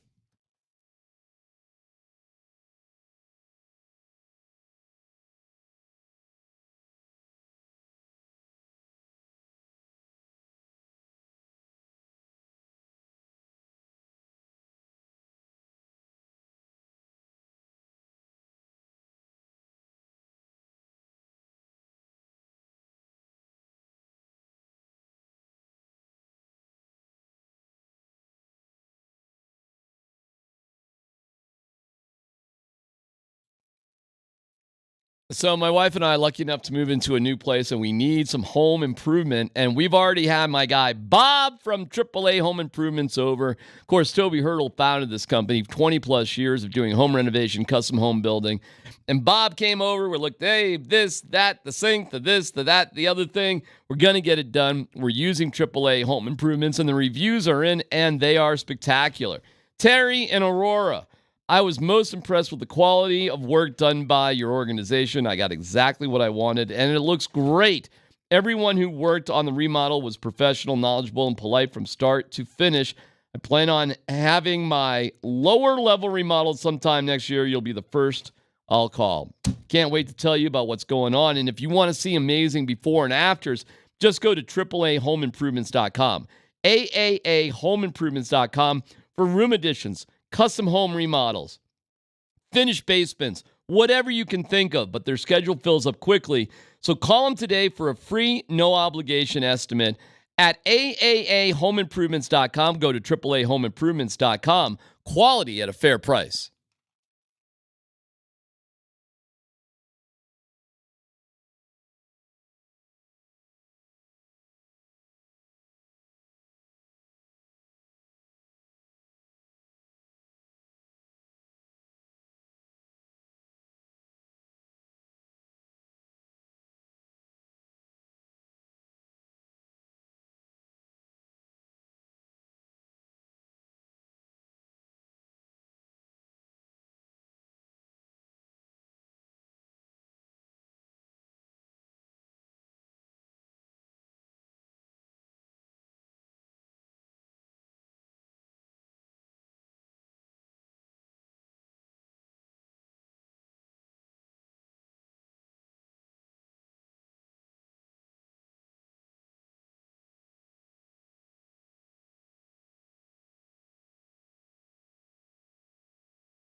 Touche. You got me on that one.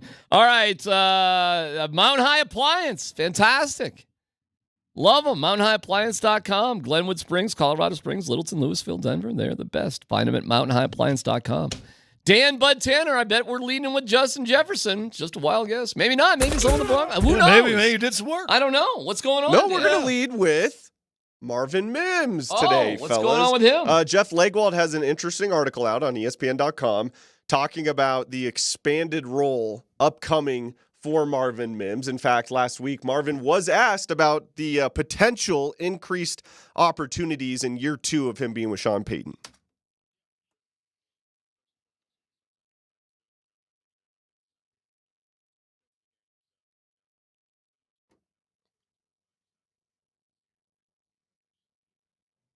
Okay, so what is a better year 2 for an expanded role for Marvin Mims look like this year in Sean Payton's offense? How many?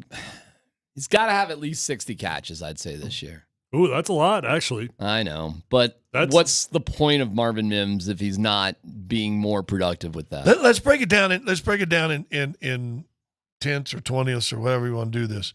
If Marvin Mims catches over 90 balls, do they make? Oh my God! Do they make the playoffs? Yes, that would be bonkers. How many touchdowns would that be? No, they don't.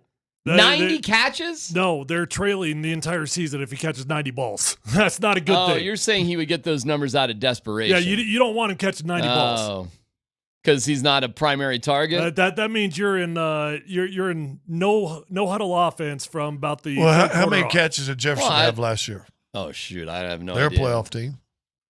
Yeah, but I think they are in the playoffs because I think he rises up. Jefferson had 68 catches last year. How many games he played? Although the year before that he had 128. Yeah, he got hurt and was out for like 4 or 5 weeks. Yeah, he averages like 9 catches a game. It's like 94 yards a game or something. It's something ridiculous. Well, I mean, like that. if he catches 90 balls, he clearly became the #1 wide receiver on this team, which is probably a good thing because we don't have a #1. And as much as I love Courtland Sutton, he's not a true #1. That's not who he is. He is on this team because that's the role that he has to play. So I guess it's a good thing if he gets that role. I mean, realistically, if Marvin Mims can match Jerry Jeudy's stats from last year, I'd say that was one hell of a season. I mean, Jerry Jeudy caught 54 passes for 758 yards last year. You get him in that ballpark, that's solid progress. How many touchdowns does Jerry Jeudy have? Are you looking at it right there? 2. That was late. Both of them late, too, wasn't it?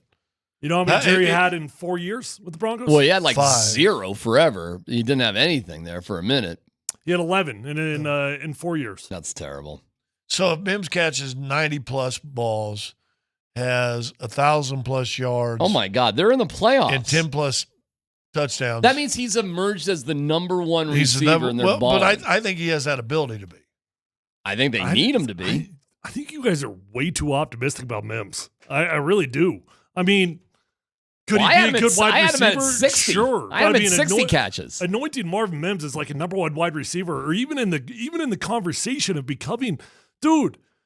We are so far off from that conversation. We're just like, give me a productive player. But then why talk football right now if you're not into projecting and being hopeful in what guys are going to be able to do? Who do you think they are projecting as their #1 receiver? Courtland.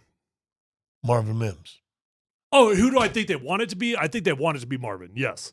Yeah, man. I think the biggest regret last year is they didn't get him the ball enough. I think they want Mims to be a star. But you know there's reasons for that, right? Like, the reasons why Marvin Mims was not on the field is because he didn't know the playbook. He didn't know where he was supposed to be. You think that or you know that? I think that Marvin Mims said that himself during OTAs this year. He said it out loud into a microphone. Okay. Things are slowing down. I know where I'm supposed to be. The routes are easier for me. The game's slowing down for me. Those things are all typical things, and I'm not judging him. That's true of almost every rookie. All right, next, Dan. All right, we will get to it. The Minnesota Vikings have agreed to a massive contract extension with Justin Jefferson. According to a report, Jefferson agreed to a 4-year, $140 million extension. 110 of that guaranteed, fellas. Jefferson becomes the highest paid non-quarterback in NFL history. I believe that equates to about 35 per. Is it worth paying a receiver that much money, even if he is considered the best wide receiver in the NFL? Is that worth it? If your quarterback's making more. That's a pretty fair way to look about it, I would say. I mean, obviously, the most ideal way is to have a young quarterback that's on a rookie contract, so that doesn't always apply. But I guess as long as you got a quarterback that's worthy of being paid more, put it that way, right? Look, we're going to hit a bubble in these wide receiver contracts. They're all going to be making over $30 million. Happened with the safeties, happened with running backs, and it will happen with wide receivers as well.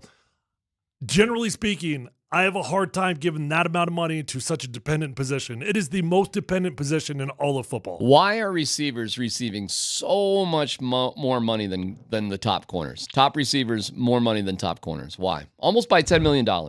Because offense is prettier and defense, whatever. I mean, you're 17 weeks. You're not going to get the ratings you're going to get ratings of if every game is what we've watched for the 8 years. Are receivers, it's 16-13. Are receivers more valuable than corners? Playmakers, generally speaking, will always make more money. When I say playmakers, I mean, people that are scoring touchdowns. I'll say it again. Is it more important to have a great receiver or more important to have a great corner? It depends. I guess if you have a great defensively, quarterback. you can scheme up a lot of things to help corners. So I guess I'd say wide receiver. I'm bringing this up because you realize the Broncos are barreling down the path of making Patrick Surtain the highest paid corner of all time. Here's the thing I don't understand about these wide receiver contracts, though. It's not like it's hard to find them. Like you get a new one every single year. Okay. Now I'm asking the question then because they average, the top guys, $10 million more than this really sets the market, but more. And the Broncos are about to, and we just had a conversation about Mims, Sutton, that sort of thing. But we're about to pay our corner way more than any of our receivers. But you also got to go back to the thing, when all of a sudden pass rushing and Lawrence Taylor started coming off the edge and killing everybody, wasn't it funny how the jump in left tackle salaries progressed with the emergence of defensive ends and outside linebackers? They usually work together. You're right. Yeah, so if a wide receiver you're going to start going up like that, we got to stop these guys. These guys, then yes, you're going to see the next position to benefit from that is going to be this. Okay. I'm just here's the thing. I understand why you're phrasing the question the way that you did. In reality, you got a football team. You got your best players on a football team. You try to keep your best players on a football team. It's kind of that. You can just look at it as simple as that. We got good players. We got bad players. We try to replace the bad players. We try to keep the good players. So am I okay with paying a corner top money? Yeah, because he's probably the best player on the football team. Hey, it may be a total disaster for Minnesota. I mean, you're paying a wide receiver $35 million a year. That is stunning to me. Oh, that is and crazy you lost your money. quarterback. That right. It's more stunning to me that they paid him that way, and they really don't have a quarterback that they're going to throw out there especially do what Cousins did the last 4 or 5 years. Well, they're paying Darnold $10 million, so it's not like they're not paying somebody, and they've invested a lot in McCarthy, obviously. So to D-Mac's point, though, the highest paid corner in the NFL is making about $21 million. Right. You've got, I think, 13 guys making more money than a wide receiver. 13 players. I think the rules have just changed so that a receiver is more important than a corner. Listen, man, I'm not saying Justin Simmons didn't deserve the money because he was the top guy at his position. The problem was his position wasn't as valuable as other positions. I'm not saying he didn't deserve it. It's just things got out of whack. But here's why they're going to hit a bubble. This is why. Because the reason why quarterbacks get paid the most money, the reason why left tackles get paid the most money is because they're hard to find. You can't find them, right? And that's why it doesn't add up to me that you would ever want to pay a wide receiver $30+ million per year because you could draft them the next season. They're there. I agree with you. It does not seem to make sense to me to go on a dependent position worth that much money. But hey, and you realize Justin Jefferson last year turned down an offer for $24 million a year? Well, turned it down to bet on himself. Good for him. Worked out. Dan Bud Tanner, what's next? All right, guys. Trevor Lawrence, the Jacksonville Jaguars quarterback, said he would love to have a contract extension in place before training camp begins in late July, but it's not going to be an issue for him if he doesn't. Now, Lawrence's representatives and the Jags have been working on an extension for months, and the deal is expected to make him one of the NFL's highest paid quarterbacks in terms of AAS, average annual salary. 5 quarterbacks currently make more than $50 million per. Is that different than ASS? Well, I was thinking of AAV. That's gotcha. where I thought I was going. Good, at least it's not AI. Joe Burrow, $55 million. Jared Goff, $53 million. Herbert 52.5, Lamar Jackson 52, and Jalen Hurts 51. Yeah. Are you comfortable paying No. Trevor Lawrence 50 Hell yes. or more? I'll ask. Yes. Well, see, not me, but I'll ask Yes. the question. I'll ask the question with a question. Sketchier to pay Lawrence or Tua? I think they're in the same conversation. That's a good question. I wouldn't feel great paying either one of them that amount of money. I mean, you could go through those top guys: Joe Burrow, Jared Goff, Justin Herbert, Lamar Jackson, Jalen Hurts. Okay, I would say Joe Burrow, Justin Herbert, Lamar Jackson are all no-brainers. You're willing to pay them whatever they got. You really want to pay Jared Goff $53 million? You Yes. really want to pay Jalen Hurts $51 million? Yes. Deshaun Watson, 46? Maybe. But at the end of the day, you need a guy who's worth that or is going to be worth it. But I don't think they are worth it. Well, then who is that you got in your pipeline? Because you gotta roll the dice with somebody. I mean, that's fair. That's fair. It is what it is, man. It is what it is. He's got to be worth it, project wise, or worth it right then and there. So to me, Trevor Lawrence is the guy you got. That is who you're committed to. So yes, I would say he's worth it. Because what is your other choice? And somebody's going to pay him that. If it ain't you, it's going to be somebody else. So why put all that work into that dude if you're not going to eventually pay him? Well, But because what if that eventually- dude right now is the best he's ever going to be? That's right. You're going to pay $50 million? Because eventually you pay a guy like it's happening immediately right now out there in Philadelphia right now. You pay a guy and within 1 year you're like, damn, we gave that dude $50 million a year. That's What right. can you do? This is the NFL. Do you think that Philadelphia would have rather reset the quarterback market, like tried to find a new QB or pay him, knowing what they know now? I don't know. That's a tough one. I would say, looking back on it in hindsight, they've because- been like, well, we should have rolled the dice on a new guy rather than doing that. Because then you have to. This is why Bo Nix went the sixth quarterback taken at 12. This is it. This is why it went Bo Nix and the next quarterback taken was like in the 5th round.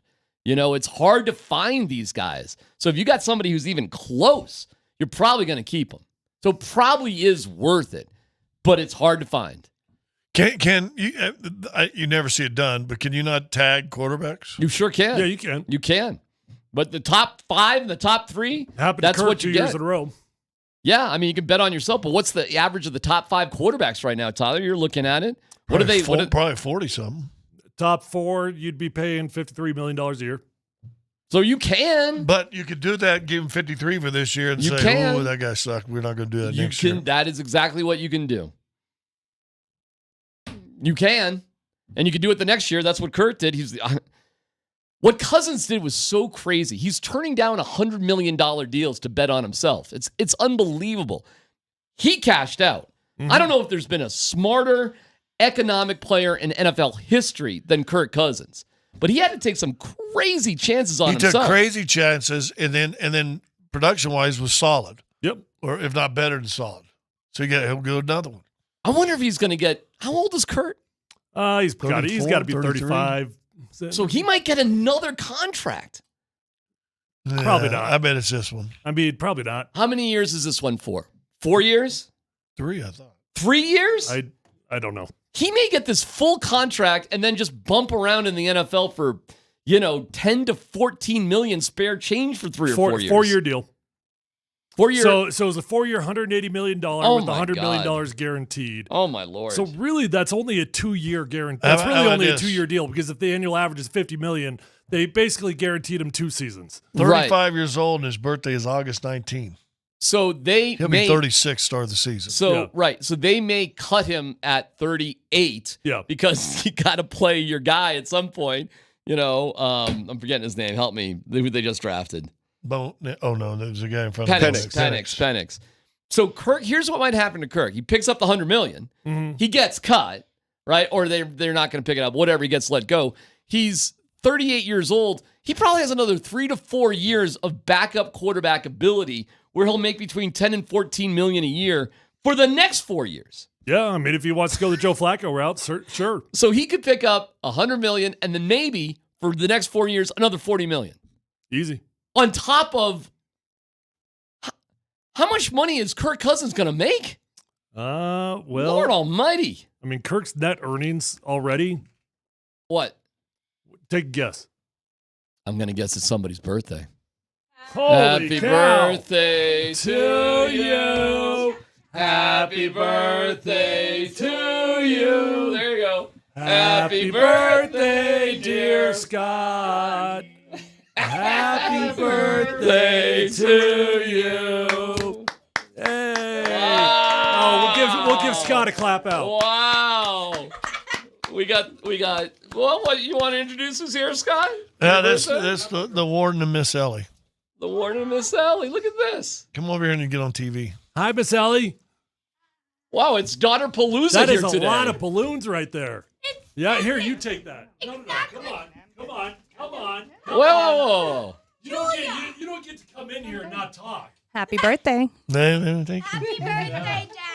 Yep, love you guys. Yeah. See you later. Timeout. Here we go. You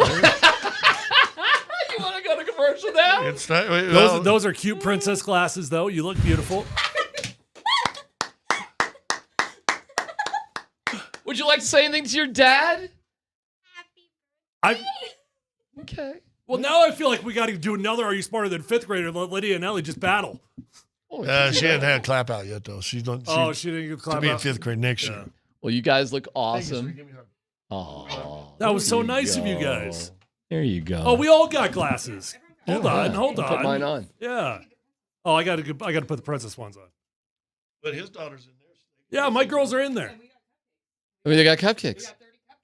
You brought 30 cupcakes? 30 cupcakes exactly. Why did you bring 30 cupcakes exactly? Because it's almost half of his age. Went all in. Okay. It's a happy birthday. Thank Dad. you. It's PHC on 92.5.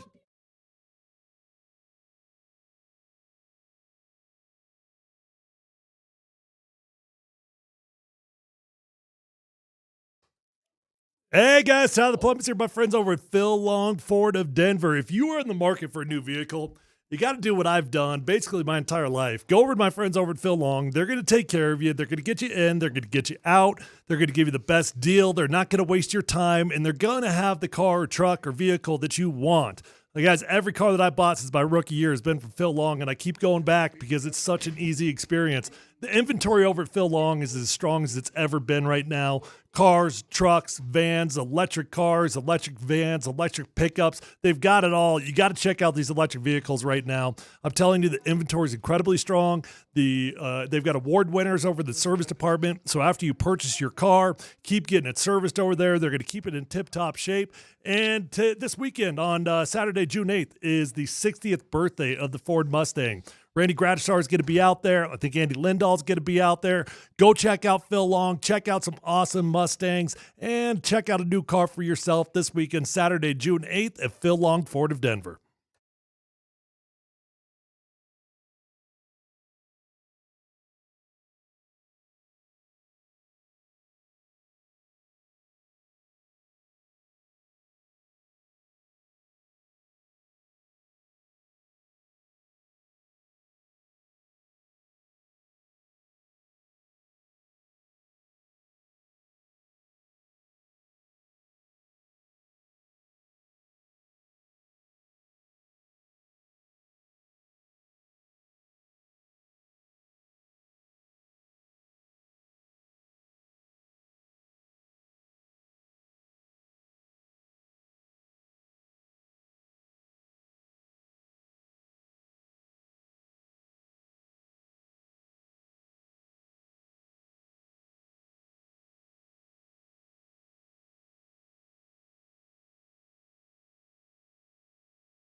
Listen, I tell you what, it's been a fun day, family day here on PhD.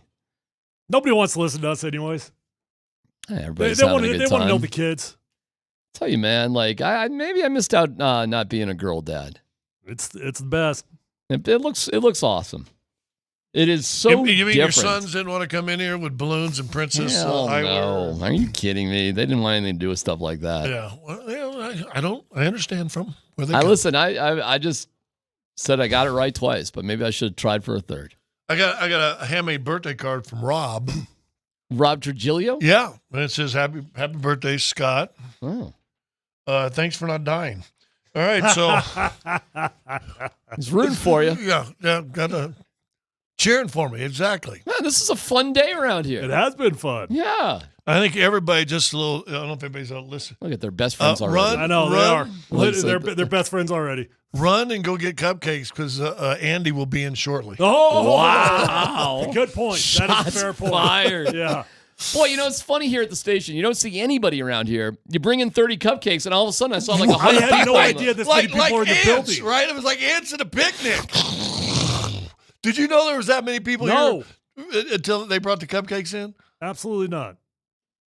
Got some guys out there. That's a pretty interesting advertisement for cupcakes. Let's take a peek there. Hey, you know what? It'd been a perfect day to have the soda people. Yes, it would. The perfect day. They go, hey, you could be a I'm client. telling Soda, could be you a just client. had a cupcake. I did not. Yeah, and a donut that I brought in. You know what I'm eating. You see you see the greens. Yeah, come on. You got to have room for at least like a donut or a cupcake on a birthday. You can't have a cupcake on a birthday. I gave Scott a hug, and that's good. That was genuine. That was genuine. I think we birthday leave cupcakes? these glasses here for the summer. Yeah. And every Friday we do the shows with these glasses on. All right. It's fine by me. We can put it in your office for safekeeping.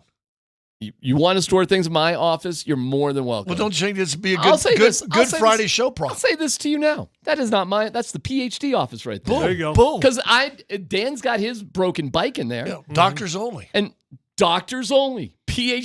That's the sign we should put out there. Really piss off everybody here. at the Yeah, station. especially Vic, who thinks he's a doctor. PhD or above only. Well, they drove me out of shamed you. They shamed me because all I want to do is be communal and be part of everything and whatever. But they, the morning show, God forbid, there's anything interesting going on. Have you talked to anybody about a TV or anything in there yet? I know, get a couch. We could doll the whole thing Maybe a up. lazy Oh, boy. you know what we ought to do is we ought to take that couch from in that one room, put it in That there. would be hilarious, They wouldn't actually. even notice it. We wouldn't even notice. It'd be hilarious. I already took a chair. Nobody noticed that. Did you notice that? Yeah. I just took a chair. There you go. I was waiting for somebody to say something.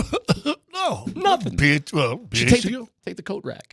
Oh, that'd be funny. Why don't we just start taking everything?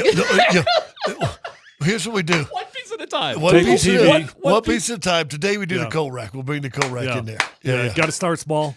Because no one knows the coat rack because no one's wearing a coat And- rack. and, Nobody wants the coat rack. And in a month, when Vic finally comes into work, he'll just go there and be like, "Where is everything?" Mm-hmm. Oh yeah, I gotta do that. Thank you, Dan. Hey, you know what DMAC is? Hold on. What? DMAC's Grandpa? Russell Wilson. I'm He's got his own office. He's Russell Wilson. That's what DMAC is. Yeah, but you guys He's are invited that high in. maintenance that he needs his own office. Hold on a second. Hold on. Now I'm thinking about Hold this for on a a second, second. and it's all adding up. Did here. I need it or was I shamed into it? You took it. You claimed it. And why did I claim it? You claimed your own office Because because shamed. Because you bring in so much stuff that you're just like, I feel like I deserve this. shamed into it. Thank you. Yeah. Did not choose it. Russ came in wanting his own joint like that. Right. Difference. Shop We Sa- could call you number 3. We could just nickname number 3. Shop Safeway's summer 4 points program and earn up to 4 times the points to redeem on gas and groceries when you purchase participating items throughout the store. Clip the offer in the Safeway app. We appreciate you sponsoring Twitch. Good old Safeway. My new joint is Safeway. That is the closest grocery It's store. right to there, us. right there. Again. I know. They got big old liquor store in that one. And that's where my son bought some booze for us over the weekend. There you go. That, I'm going to tell you guys. I'm sure And that you know was what? just for you guys. Cabela's a pretty easy drive from there, too. My son is Yeah, now. but you think DMAX ever entered that building? I know Cabela's. It's right by that you've- fancy restaurant, fancy Spanish restaurant. And have you ever entered it? Of course. Andy It's Andy Disneyland. Lindahl's here. There he is. He's got the glasses on. Look at him. He's ready to go, man. That is going to be a hell of a show with him and Nate. I wonder if they're going to. Hey, seriously, Andy on some sugar right before the show Are starts. you kidding me? Like a bull in a china shop already. Do you think they're going to defend Caitlin Clark or be like, nah, everybody's pushing her around? You mean like you? I know. But Hold I changed. on. Now I changed. You just, I changed. I evolved. Holy cow. Over 3 hours. That was I changed. unbelievable. I changed. You spent an hour doing that. I know, but I've changed. See, I'm seeing, look at this person on TV. Oh my God, is she just uptight about everything? I'm telling you what, stick up for yourself, Caitlin. All right, good for you. You know what? I'll give you credit. And get Good a for you. teammate that steps up. Get a teammate to the step Fever up. ought to make Nothing at wrong least with one being trade wrong. where they bring a thug in. I still, sorry, what? I still think the WNBA is stupid. I'm still No, going there. no. But whatever. This is a gold mine for them. This is the best opportunity they've ever had. Whatever. Seriously, they ought to like. They should high low. You know, That's Lambier what and they should do. They Mahorn. should schoolyard her. They should have somebody go low, somebody push her over top. You know, Lambier and Mahorn actually coached together in WNBA, won a couple championships.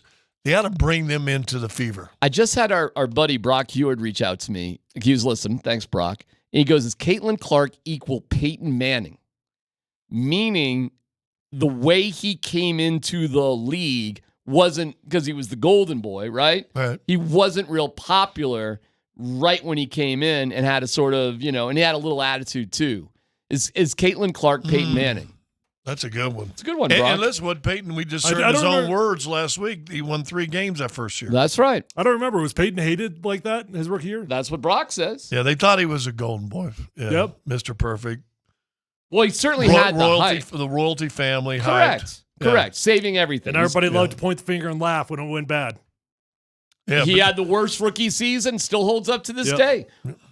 So falling apart. I'm having a hard time with the glasses. Why? I mean, it's. I think it looks. I think it looks normal. Looks, no, looks it's- right. Well, the show's almost over, so don't worry about it. But thanks to our friends There's at a lot of balloons. Revitalized Health. Visit them at revitalized-health.com. Is Caitlin Clark Peyton Manning? That's a good one. Maybe we can chew on that a little bit later. Well, it'll be interesting if Nate. Everybody's going to talk about it. If they're outraged by it or they just, whatever their take is on it. We'll see. I think it's going to go from cheap shot, dirty, and again, the league has said the same thing because they elevated the foul to a flagrant. The league office did. So then I'm going to question the referee because I don't like referees. Like, did you not see it in live action?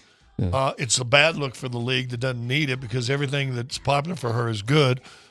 If now all of a sudden even it seems like the national media is more or less supporting Caitlin Clark on this, that's going to do nothing but help the WNBA. So maybe the shot heard around the world in the WNBA was from Chinity. What if she got Kerrigan? Maybe that would even be better. Easy. Well, she got Chinity. I'm sorry. She got Chinity. Sort of. Makes sense. Yeah, exactly. Throwing a random beep. We're done, I think. We're done. Time to go be dads again. Yeah. Or in my case. All right, it's PhD. Well, you're doing that too, 4.5 hours, what you got coming up. Nate and Andy coming up next.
Denver, Colorado. Altitude Sports Radio 92.5. It's Kreckman and Lindahl. I'm not trying mouth guard nachos. I'm not doing the mouth guard nachos. Even I have a Gross. line, okay? Yeah. All right. Yeah. Mike had written in and said the sack of nachos. Yeah, it might have been. Because remember, the lady tried to catch it in her sack of nachos. In her sack of nachos. Mom was trying to catch it with the plastic nacho sack. Looked like Corey must have gotten some nachos right there. It looks like there's some of that nacho cheese right on that railing there. Calm down. Here's Nate and Andy, driven by Colorado Off-Road.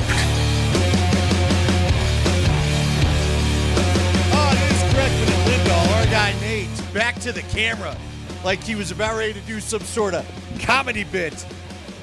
Some sort of Jim Carrey thing where you all get in character, then you whip around and face the Twitch camera. A dramatic entrance was what I was going for today. All right, I got to start off with this. I don't know. There's not a lot to. There's plenty to get to, yet nothing that has to be. We have a ton to do on the show today. I thought of you right away. Okay. Who knows? Spring saw what I'm about to say, I think, on social media. So, but I wished you were with me for this. Okay. One of the few times where I go, I wish Nate would have witnessed this. All right. Because you might have wet yourself laughing. It's basically, I like how the story starts with one of the few times we would have wanted to be together. We're pals, but we get enough of each other on the air. We spend a lot of time together. Nobody's mad about the fact that we don't need to spend more time together. Yes. Right? Yes. It is we talk to each other more than we talk to our wives. We have contractually. We allow for distance inside the relationship. That's right. It's not a clingy deal. It's okay to miss each other. But every now and again. So I start my Friday, Spring, you'd like this too. I start my Friday off. The kid, for a while I was worried Hayden wasn't going to like ice cream, and it scared me. I was like, is this my child?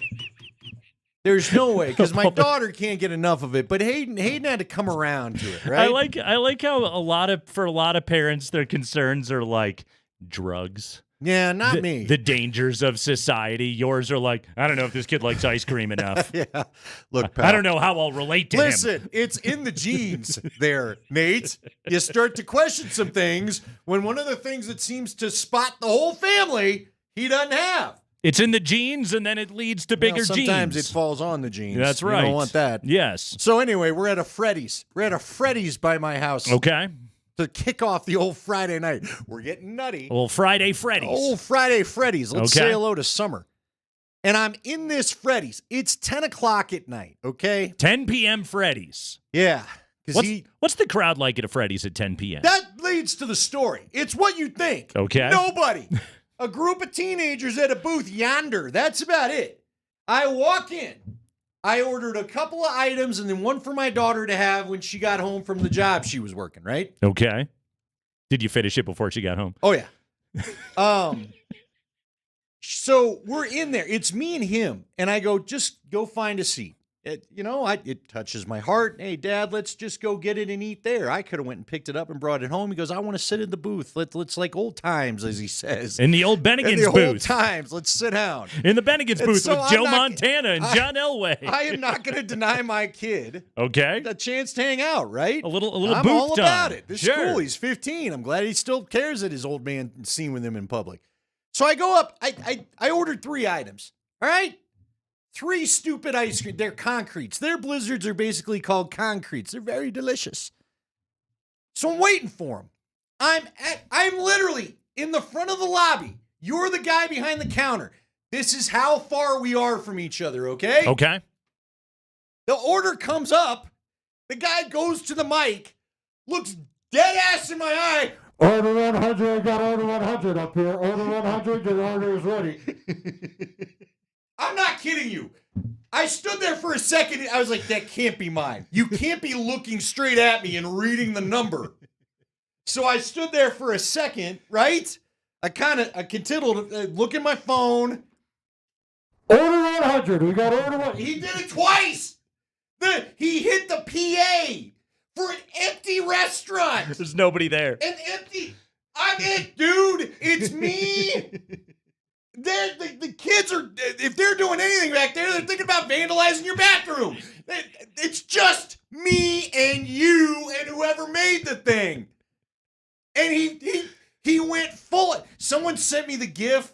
I put it on, Twitter. I know Spring laughed at it. Somebody sent me back the GIF of Adam Sandler being the hot tub lifeguard with Will Ferrell and using the megaphone. That was perfect. That's exactly what this was. I am like, what comic am I in? And he was dead. I was like, are you bleeping with me, dude? What are we doing? What are we doing? Then I walk over to grab it. Sir, you have a grading. Like, he never broke character. He acted like this was the most normal thing to happen. There are 3 of us in this restaurant, 4 with my son. Okay. You know whose order this is. There's nobody else here waiting. It's 10 o'clock. This is my question, okay? Is it like in the Freddy's employee handbook right, that it is mandatory that with all ice cream concrete orders, the announcement is made via the PA system? If you work at Freddy's, let us know. Seriously. Because that's the only thing I could come up with. But even then, Nate, all you had to do, you could have, you know what? You didn't even have to say anything. You could have just said it there, and I'd have just assumed it was mine because the restaurant was empty. He was thorough. There was nobody in the parking lot. Yeah. I mean, it was 10 o'clock on a Friday. People had the burgers they were seeking. I mean, maybe the kid, in his mind, he was just like, you know what? These people came out for dinner and a show. And I am going to give them the full Freddy's experience, and that includes their number being announced into the microphone. I guess. It did not enhance the product. Your enjoyment was not added. I went back and sat at the booth, and my kid, who's 15, just goes, Dad, what was the deal with that? I was like, I don't know. What's this guy's deal? It's like I'm living a skit. This has got to be, I'm getting punked. There's no way you just, and again, the fact that he looked me in the eye as if he wanted, you're gonna sacrifice your child for this concrete. I mean, he had the intensity of like I owed him money, and just read the number. He's bringing it. So it means something to him. I guess. Dude. Okay. I guess. Every time that guy laces up that Freddy's uniform, he's going to give his best. Every buttons up that throwback shirt single time. Oh man. That he suits up, he's giving it his all. Andy, what do we always say about athletes? The greatest sin is to not play your hardest. Yeah. And that's what this kid was doing. You're right. Hey, he brought it. Somebody may wander in there and not hear you just echoing on the mic through your cavernous restaurant with nobody in it. Okay, this person texts, I think it's Joey in Northglenn, saying, I work at the Mills location, Freddy's rules. I love the food, but Joey, we need to know, are you required to hit the mic to hand me my food? I mean, is it some fireable violation for you not to get the mic as loud as possible to let me know my food's ready? Like 15 pieces of flair. Right. These corporations take these things seriously. Okay. Did he? So was that it? Did he think I was an op? Did he think I was the undercover? Was I the heat? You never know. You could be like one of those secret shoppers, and you could be writing an email to Freddy's corporate headquarters, wherever it is, Fredericksburg, Virginia, I suppose, and you could just be typing into that thing of like, did not announce number into the microphone. You know what I would have liked? Demerit. We used to have those. At Bennigan's, we did have those. Somebody was going to get you. See, now we've got people that are actually debating. Cody says, yes, I did work at Freddy's for about a year. It actually is their job to use the microphone, even though there's 2 people in the store. Usually I went and dropped it off at the table for you instead of yelling at you through a microphone. So Cody was, Cody's human. This is what you did both right and wrong, okay, is you used common sense. And Freddy's is not here for your common sense. Well, our guy Joey from Northland says, no, it's not the rule. So... All right, well, there's but debate about this. But I think is funny is the kid, to your point, he laced up the uniform and he was going to be straight out of the Freddy's handbook because I was like, can you at least crack a smile? I wanted him to at least laugh and acknowledge just how stupid and awkward this whole thing was. Nope. You just screamed at me over a mic when it was time. me and you up here at the front of the store. Game time, who? Nobody's waiting to place another order. Game time, who? Yeah. Eric says loves the mic. Maybe he wants a radio career. Well, but see, he didn't. I promise you, this kid had no idea who I was. You don't think he was not recognized auditioning for anybody? One half of No. America's 20th favorite afternoon sports radio show? No, you he don't didn't. think so? He did not. Man. He did not. We're Westward Award winners, Andy. I know. I don't. He doesn't look like he was into the Westward either. He was just very. He was very into it. He was very serious. Here's something that I thought of that this isn't exactly the same, but it was sort of along those lines. When it comes to, again, following the company policy, rules. okay? There's a particular brewery in Denver. I think there's a few of these, but one brewery in Denver, and it's like it's like a death metal brewery. Okay. They make good beer, but you gotta. But like also like it's all sort of like metal imagery as a Sure. part of their logo and everything else like that. Cannibal Corpse is playing when Exactly. you show up. Like when you go in there, like it's Slayer and it's like going, right?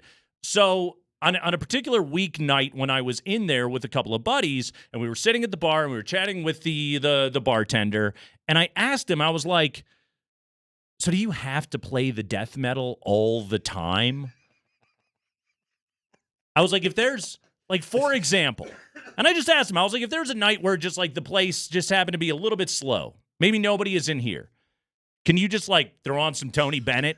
Little Blind Melon sneak in. Whatever you might be into. rain. Exactly. Just take it down a notch. Are you allowed? And what he told me was the owner has access to the playlist and knows what is playing in the brewery at all times. Wow. And so he was like, I can't turn off the death metal. That's our thing. You can't just wind down. Right. Cruise on into the end of shift. Like, I'm not opposed to some death metal. Sure. I can get down every now and then, but like, again, like too much of anything. You know? Yeah. Too much. It's just a little one note. It's 1 a.m. I don't need Cemetery Gates anymore. Are we good? Huh?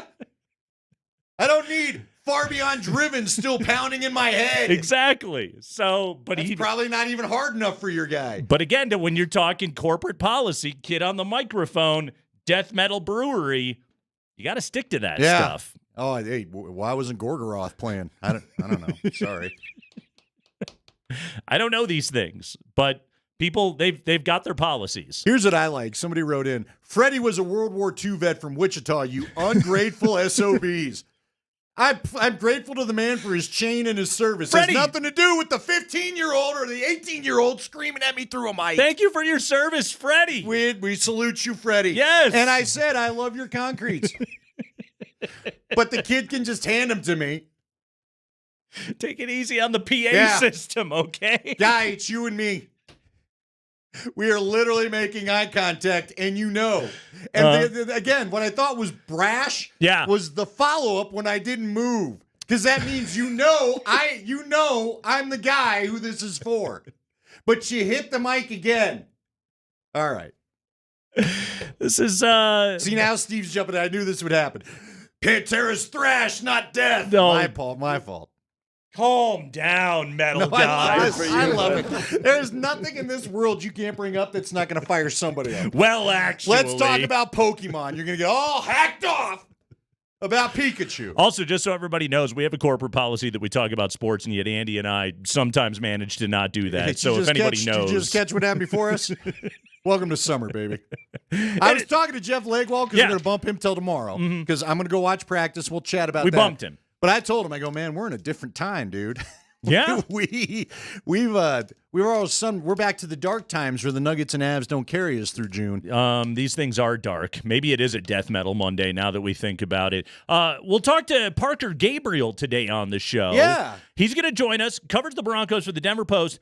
Wonderful piece in the paper yesterday. You know what I love the most about this story? I brought you the paper. You gave me the paper to read the article. I brought you the paper. I can't get through the paywall. Nate says, I got the solution. How brought about the hard copy? The Sunday now, paper. Hold on. Where's this been? The paper? All the usual spots? Oh, it's not red flagged. No. No, it's not red flagged. I've touched it now. I guess it doesn't matter. I will be fully honest. I didn't get to my sports section until about 11 p.m. last night. Okay. And I just sat, I was like, all right, I got to read Sunday sports section. So I'm going to sit and read it. You know, again, like the guy at Freddy's, it's important to be disciplined. I always read my Sunday sports section, but I got to it late last night. We had a few things going on. But I read it. This piece about Davis Webb, a.k.a. the Dragon, phenomenal, wonderful stuff right there. And then on top of that, here's the other thing, Andy. There's another piece in the paper today that Patrick Saunders wrote. Friend of the program, Brad Lidge. Yeah. Haven't talked to Brad in a while. So I'd lost a little bit of track of Brad Lidge. What's he up to? Brad Lidge is real-life Indiana Jones. Really? Do we need to get Brad Lidge on? Brad Lidge has retired from MLB Network Radio. He doesn't do the show with Spielborgs anymore. He's a damn archaeologist. He's he's like going to Italy and like digging up the Roman ruins. Dude, all right. It's incredible. So we going Indiana Jones, we going Jurassic Park, draft your archaeologist today. Aren't they paleontologists or what are the dinosaur people called? I don't know, you're probably right. Okay. Botanists. No, that's planned. That was Laura Dern. Yeah, archaeology. You're digging up like the ancient human ruins and stuff that. Not the Not the dino bones. No. I don't know. But if you find it, like if you're an archaeologist and you find a dinosaur bone, you're probably like, okay, this is awesome. Would you rather have been John Grant or Indiana Jones? Indiana Jones. Indiana Jones had a bit of a Bond thing going on. Every movie. Harrison Ford. There's a little something happening. He had the hat. He was doing well for whip. himself. Exactly. Yeah, but the guy can't seem to stay away from Nazis. He's finding Nazis everywhere he goes. I mean, the Nazis were always after his stuff. So he was always fighting the Nazis. There was a... What's worse, dealing with Nazis or dinosaurs? Yeah, well, the damn dinosaurs. Those stupid velociraptors. Anyway. Real quick. Mm-hmm. There's a Big Bang Theory. Okay. That allegedly ruins Indiana Jones because one of the characters tells the main character, his girlfriend tells him, Sheldon, that Indiana Jones has no effect on the movie. Everything would have happened whether he's in it or not. Which one? Raiders of the Lost Ark? The very first one, yeah. They still get the Ark. They still open it up. All hell still breaks loose. He just benefits at the end. He does nothing to really affect the ultimate outcome of the movie. But who's going to see that movie without Harrison Ford? Just counterpoint. Who's going to see that movie? You got to put butts in seats. I don't know, man. Harrison Ford in the 80s? That man was putting butts in seats, but again, my friend. what's Indiana doing? Then he's showing up the next time. And Harrison Ford was so hot that he could figure out how to not have Joe Sakic traded to the New York Rangers. Well, signed with the New York Rangers. They weren't going to trade him. I mean, Harrison Ford. He figured that out? See, I got to watch. You didn't watch Saving Sakic? I got to. Spoiler alert, Harrison Ford kept Joe Sakic in Colorado. Well, now I need to know. That's how hot the man was. What, he just show up, give him the steely look like a Jedi? You ain't going there. He ain't a Jedi. Air Force One, baby. He's a smuggler. That man could put butts in seats, like I'm saying. It's Craigman and Lindahl. It is a Monday afternoon. Do you know he and Brad Pitt didn't get along on the set of A Devil's Own? I did not know that. Yeah, apparently they were too hot for each other. There was a hot guy. There was a hot off. There was hot guy beef or something. They were both gatekeeping the hot and couldn't work together or something. I think Harrison Ford may not have been the chillest bro. I don't think he was that cool. Carrie Fisher seemed to enjoy their company. I would have enjoyed that too. It is Craigman and Lindahl, though. We are here on a Monday afternoon. We are talking about Brad Lidge and Davis Webb and all of that, but we'll take a break. When we come back, Andy, we haven't checked in on the American League Rockies in a while. What's going on with the Chicago White Sox? They're doing a lot worse than the National League Rockies are at the moment. We'll visit with them next.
Yeah, we're getting metal on a Monday. It's Kreckman and Lindahl on Altitude Sports Radio 92.5. We're going to talk to Parker Gabriel, Denver Post, all about Davis Webb coming up at 20 minutes after 4 o'clock. Jeff Legwold has intimated to us that the Broncos are prepared that he may not be here terribly long.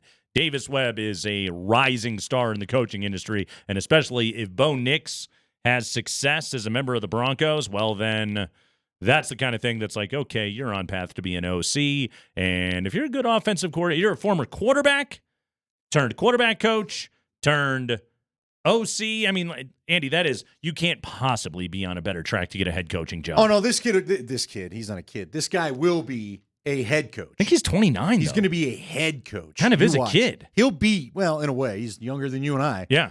But you watch, he'll be like a Josh McDaniels, Kyle Shanahan type here. Mm-hmm. But he does need a chance to call plays. He's not going to get that chance here. Here's my only reservation about the situation. Only because all the stuff written about him when he was hired last year, hearing about how good he's been in the past year here, yeah, the hot commodity that he was, I just wonder if he's not and look, we'll find out more this year. But I do think as bad as the Peyton Russ thing was, I think it could have been exponentially worse if Davis Webb was not in the middle of that thing. He is the buffer type of coach right. that I think when you've got the hot personality of Sean Payton, he needs a guy like this. Hot personality of Sean Payton, massive ego of Russell Wilson, put it all together. Yeah, Davis Webb was there, and I think to your point, I think it could have been worse. Mike Shanahan was like that. Yeah. So that isn't a shot at Peyton. A lot of these guys will run a little bit hot. Now I don't know if many guys run as hot as Peyton does, but Mike Shanahan needed Gary Kubiak. A lot of people will tell you, including Jeff Legwold, it's no coincidence things got a little off the rails once Gary Kubiak left, and he wasn't the buffer between QB and head coach anymore. Rockies dropped 2 or 3 over the weekend in L.A., Andy, against the Dodgers. Got the win on Friday night. Win number 14 in the month of May. Hit the over. Yeah. In month number 2. They did it. They did it. 14 and 13 in the month of May. It's almost as if they said, screw you to you and me. Yep. And then went and lost 2 right after that. Sure did. now that that's handled. Mm-hmm. Yep. El Gambarino, shaky start yesterday. Both Mookie and Freddie Freeman got him in the first, and Dodgers win that game 4-0. Rockies scored a run over the last 2 games of that series. They're back home tonight against the Cincinnati Reds. 6:40 first pitch. That is a Ryan Feltner, Andrew Abbott affair over there at Coors Field. Real quick. Not Jim Abbott, by the way. They need to trade Gomber like now, like yesterday. Yeah. Like, don't start him again, Yeah. right? Mm-hmm. Sub-3 ERA, move it. They won't. Because once he But they starts should. playing the division more, Right. Yes. you they've should- had their way with him. And again, the division knows you better than anybody. Yeah, you should probably. There's a few guys you should be moving right now. You should probably be looking to trade Cal Quantrill right now. I bet you they won't. Did you see Quantrill's numbers in May, by the way? No, pretty good though. Oh my goodness, 1.71 ERA, 4-0. He had 4 decisions in the month. He won them all. Isn't it crazy? Great month. If the Rockies could hit, they'd have a much better record. Their pitchers aren't failing them right now. No, right now the rotation's okay. It's the scoring runs thing that's holding them down. And the bullpen gets it. So- the bullpen likes to come in and do some things. Rocks right now 21 and 37. Okay. However, Andy, that is better than their American League counterparts. The team that we often refer to as the American League Rockies. That's the Chicago White Sox. Have you seen what they've been up to lately? I have not. Now you've kept me abreast of Rockies, I guess, East. Yeah. Mhm. So the White Sox have lost 11 games in a row. That's rough. 11 games in a row. 15 of their last 16. They are 15 and 45 on the year. A mere 30 games under 500. Oh, what's the Rockies' record? Again, 21 and 37. Not bad. 15 and 45? 45. Could be worse. Wow. Could be way. 15 and 45. And huh? 45. Mm-hmm. Okay. So yesterday, the White Sox lose in Milwaukee to fall 24 and a half games back in the AL Central. Come on. You're not even being a wise ass, No, are you? that's what they are. That's the real number. 24 and a half games back. 24 and a half sounds not real. Yeah. And by the way, this is the American League Central that we're talking about. It's not very good. Not the AL East. Yeah. Okay. You're dealing with the Twins. Right. The Guardians. The How Tigers. about the Guardians? Guardians roll through town, and every time I look up, they ain't winning anymore either. Yeah. 24 and a half back. Okay. All right. So yesterday, it's a 1-run game in the 8th. And White Sox DH Corey Julks hits a shallow fly ball out to left field. Christian Yelich makes the catch. Tommy Pham is on third base. Catches again made, I can't reiterate this enough, in shallow left. All right? White Sox third base coach sends him. The coach did it? Coach sends him. Confirmed. The coach did it. Tells Pham, tag, try to score. Oh, my gosh. Yelich throws him out by a solid 2 steps. Okay? And Brewers catcher William Contreras makes the catch, applies the tag, does some celebratory jeering, I suppose, that Tommy Pham did not take kindly to. Okay. Again, he was thrown out by 2 steps. All right? If you should be mad at anybody, you should be mad at your third base coach. Yeah. But still, Tommy Pham decided to get big mad. The White Sox got big mad. The funny part was, I don't think the Brewers even really noticed, and they just kind of ignored the whole thing. When you aren't even involved in the game you're playing. So I want to play the audio for you of this. This is from the White Sox broadcast.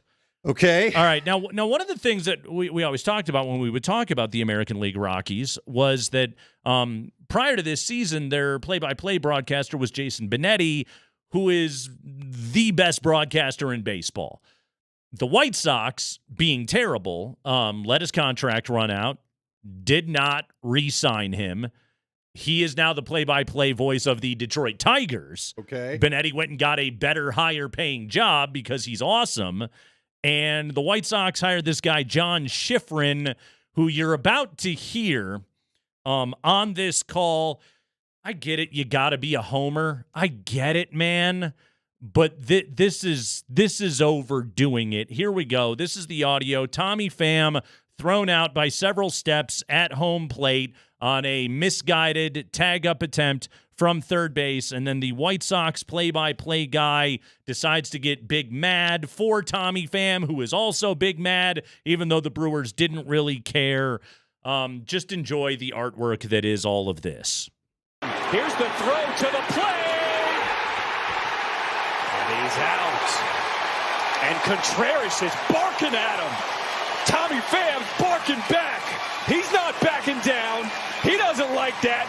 And now home plate umpire Edwin Jimenez has to hold back Pham. Nah, we ain't taking that. We ain't taking that from the Brewers. I don't care how many L's we got this year. We ain't taking that. Now they're holding back Tommy Pham to make sure that everybody cools down. I mean, it was a clean play on all sides, well executed. You've got to take a gamble there. Maybe the throw is off the mark. And for whatever reason, William Contreras decided he was going to give Tommy Pham an earful. Might be the wrong guy to do that to. Oh, that's the last dude you want to do that to. All right. First off, we're not on the field. We being the broadcasters, so I wouldn't engage in that. There's no we. No. The players will tell you got a turd in your pocket. Who's we? The other funny part was, if you watch the video, Tommy Pham is big mad. He also at no point makes an effort to go towards the Brewers dugout. Well, because even he knows. Yes. He's big mad, but nobody's, like, they're between him, but he's walking away the entire time. That play is... That's bad. There is nobody that thinks it's a good idea to send Tommy Pham at that point. No. Because when you describe it as shallow, he's halfway to the infield. Yep. I have no idea. I realize you're desperate to score runs and you stink. You don't know if you'll get it. But come on, man. Come on. You know? Come on.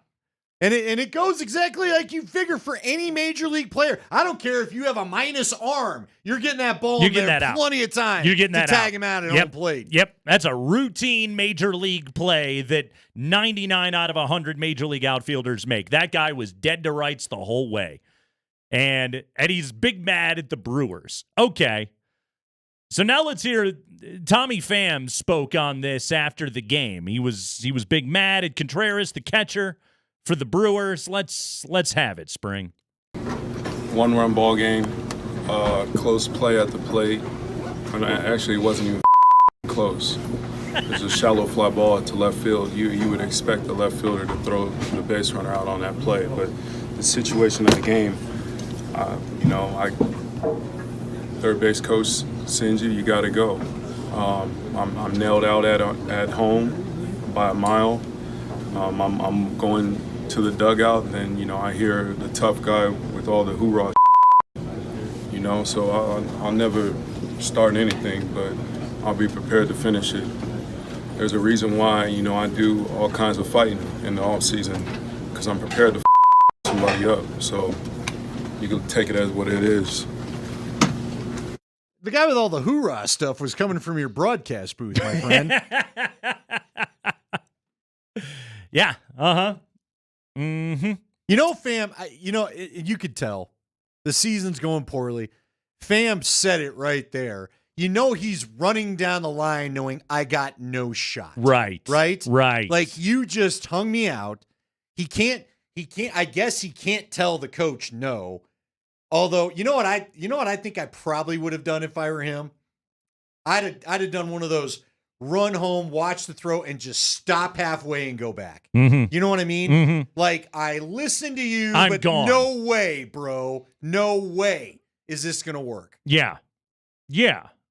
But I get it. At that point, you're probably like, who cares? Remember Tommy Pham was the one that he slapped Jock Peterson over fantasy football dues? Yeah, you're right. Yeah. Same dude. Also, on this play, Tommy Pham did some shadow boxing as he was walking out to the outfield to make a point. Look, he looks like he keeps himself in shape. I'm sure nobody wants to fight you, bro. I don't want to fight Tommy Pham either, but you would challenge your third base coach. You were out by right 3 guy. steps. Get mad. Exactly. Know who to be mad at here. It ain't them.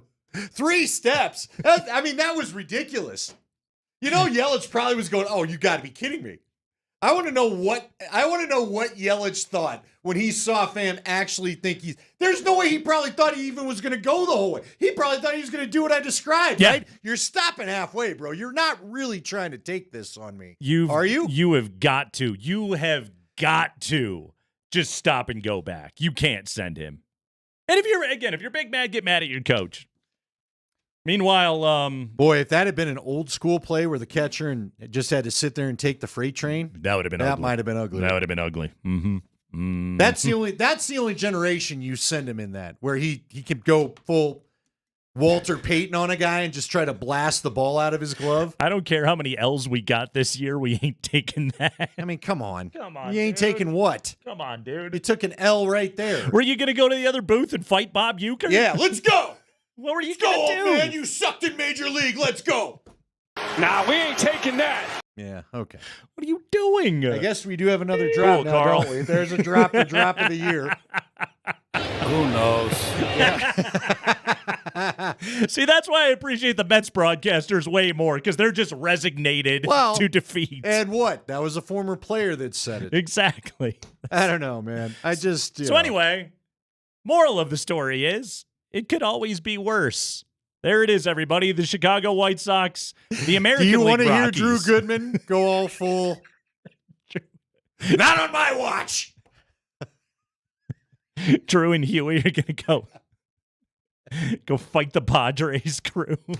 Right. I've had enough of you, Orsillo. You've been getting on my nerves for 5 years. More broadcaster fights.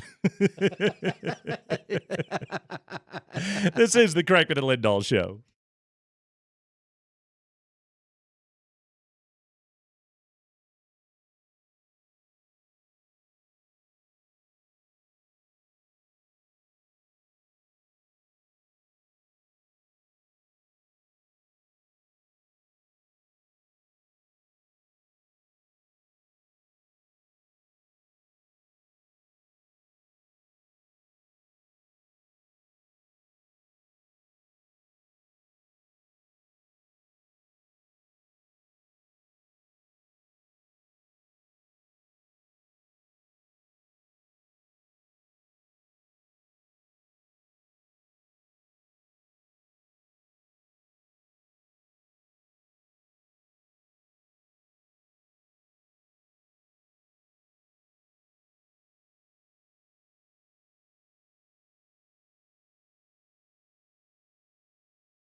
Andy, Justin Jefferson got paid. You know what? So this is going to play into something I wanted to ask you, but yes, had the receiver contracts this year. Yep. Eye-popping. Large. And there's one more still to go. 4-year, $140 million deal. $110 million guaranteed, according to Adam Schefter. Highest paid non-quarterback in NFL history. He's now that dude. Top of the list. The deal negotiated by WME Football. I always love when the Scoopsters got to shout out the agents. $88.743 million due at signing. That's not a bad day at the office. Yeah, it's all right to walk out with that check. Cool, $89 million. Where are you depositing that? The dumb things I think of, it doesn't the FDIC only insure so much? Like, where does an athlete shove all this money? Overseas accounts. You know what I mean? These are problems I That's don't the have. dumbest thing. Yeah, Right. Yeah, These are problems I don't have. I've never had to worry about them insuring my bank account. I've never been handed a check so big. I'm like, what do I do with this? Yeah, hey, you guys going to cover this? Yeah, I'll go put it in the drawer at the drive-up at the bank. Just don't give it to Shohei Ohtani's translator. That's the whole key right there. It'll be all over the place. Uh-huh. Yeah, Justin Jefferson, $110 million guaranteed, surpassing A.J. Brown's $84 million guaranteed. Amon-Ra St. Brown got 77. Jalen Waddle got 76. But Justin Jefferson, who is the best receiver in football, gets the most. He also passes Nick Bosa's contract for the highest non-quarterback average annual value. All right, so this brings me to my question for you. Okay. What's a question? What's the question? Thank you, Sean. There he is. I'll get to it. So you know me. I am holding on to Patrick Surtain like grim death the second. Okay. Okay. I saw this news this morning, and it just got me thinking. Because CeeDee Lamb still needs to get his contract. That's going to be pretty hefty. Mm-hmm. Been a lot of, at least the NFL observers I watch on ESPN when they do all their shows, seem kind of thrown off by how there's been not a lot happening with the Cowboys this year. Just not a lot. They didn't end up doing anything with Dak's contract, even though a lot of people thought they would. He's still sitting there with the same contract, a huge cap hit, all that other kind of stuff. And they cannot franchise him next year. So everybody just assumed Dak would get an extension. They'd kill. They wouldn't take this huge hit to their cap, and they do a lot of stuff in the offseason. Nothing has happened. CeeDee Lamb still needs an extension. Micah Parsons, despite showing up at Mavericks game, is not psyched either. The next guy that is going to be on that list is going to be T. Higgins. He's franchised right now by the Bengals. Okay.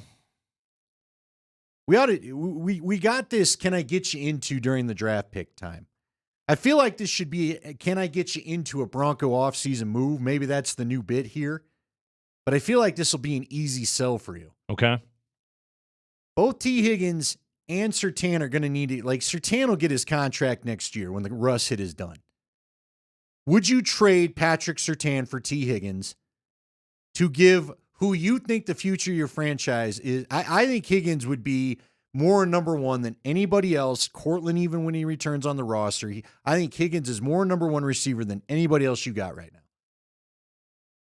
I would, the one guy I think I'd trade Surtain for, because they're both going to get paid, I think it would be T. Higgins. Because I think the guy, even without, Jamar Chase was in and out of the lineup last year. Higgins had that incredible catch and stretch over the goal line for a touchdown. Like, the guy to me just is. He's brilliant. He's brilliant. He's what you don't have. I'm sorry. I'm going to use the old young kid term.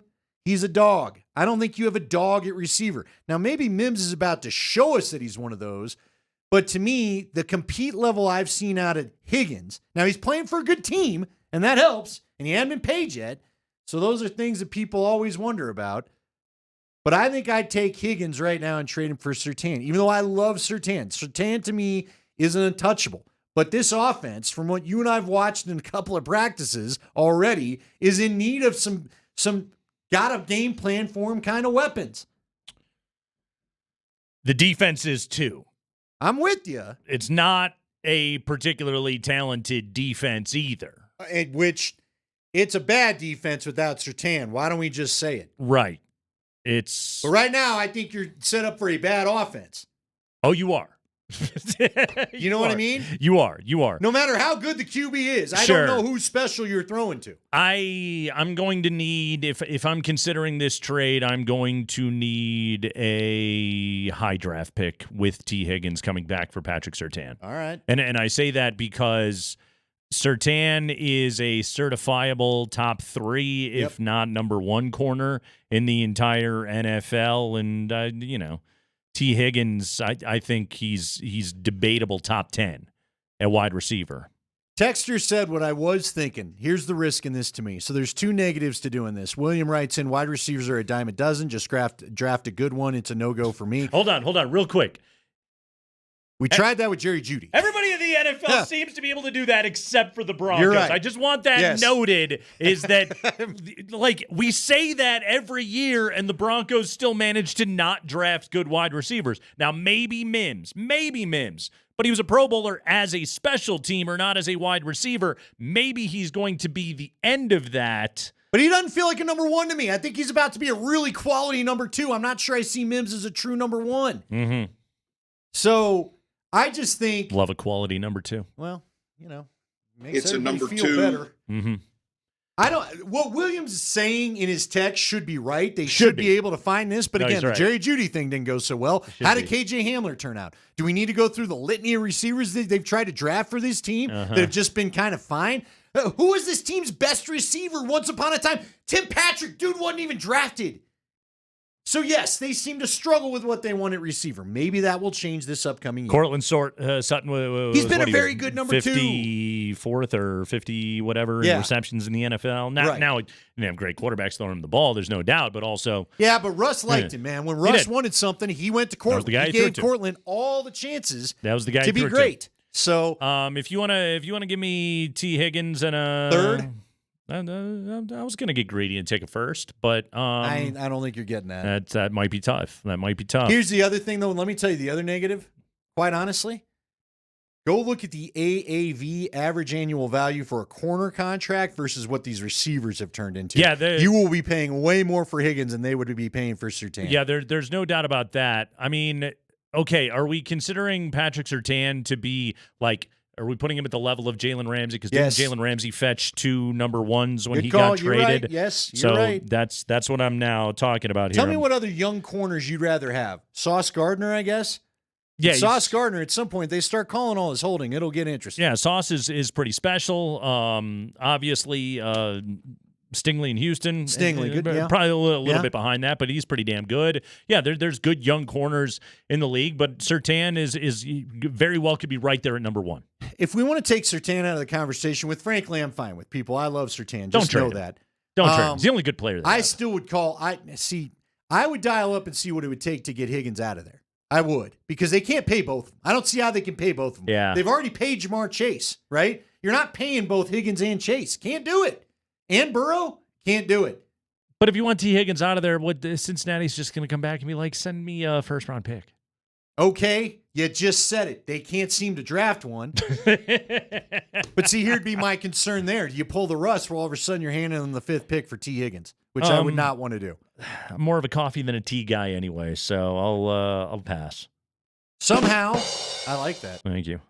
I like a green tea, though. Oh, okay. If we're just going straight...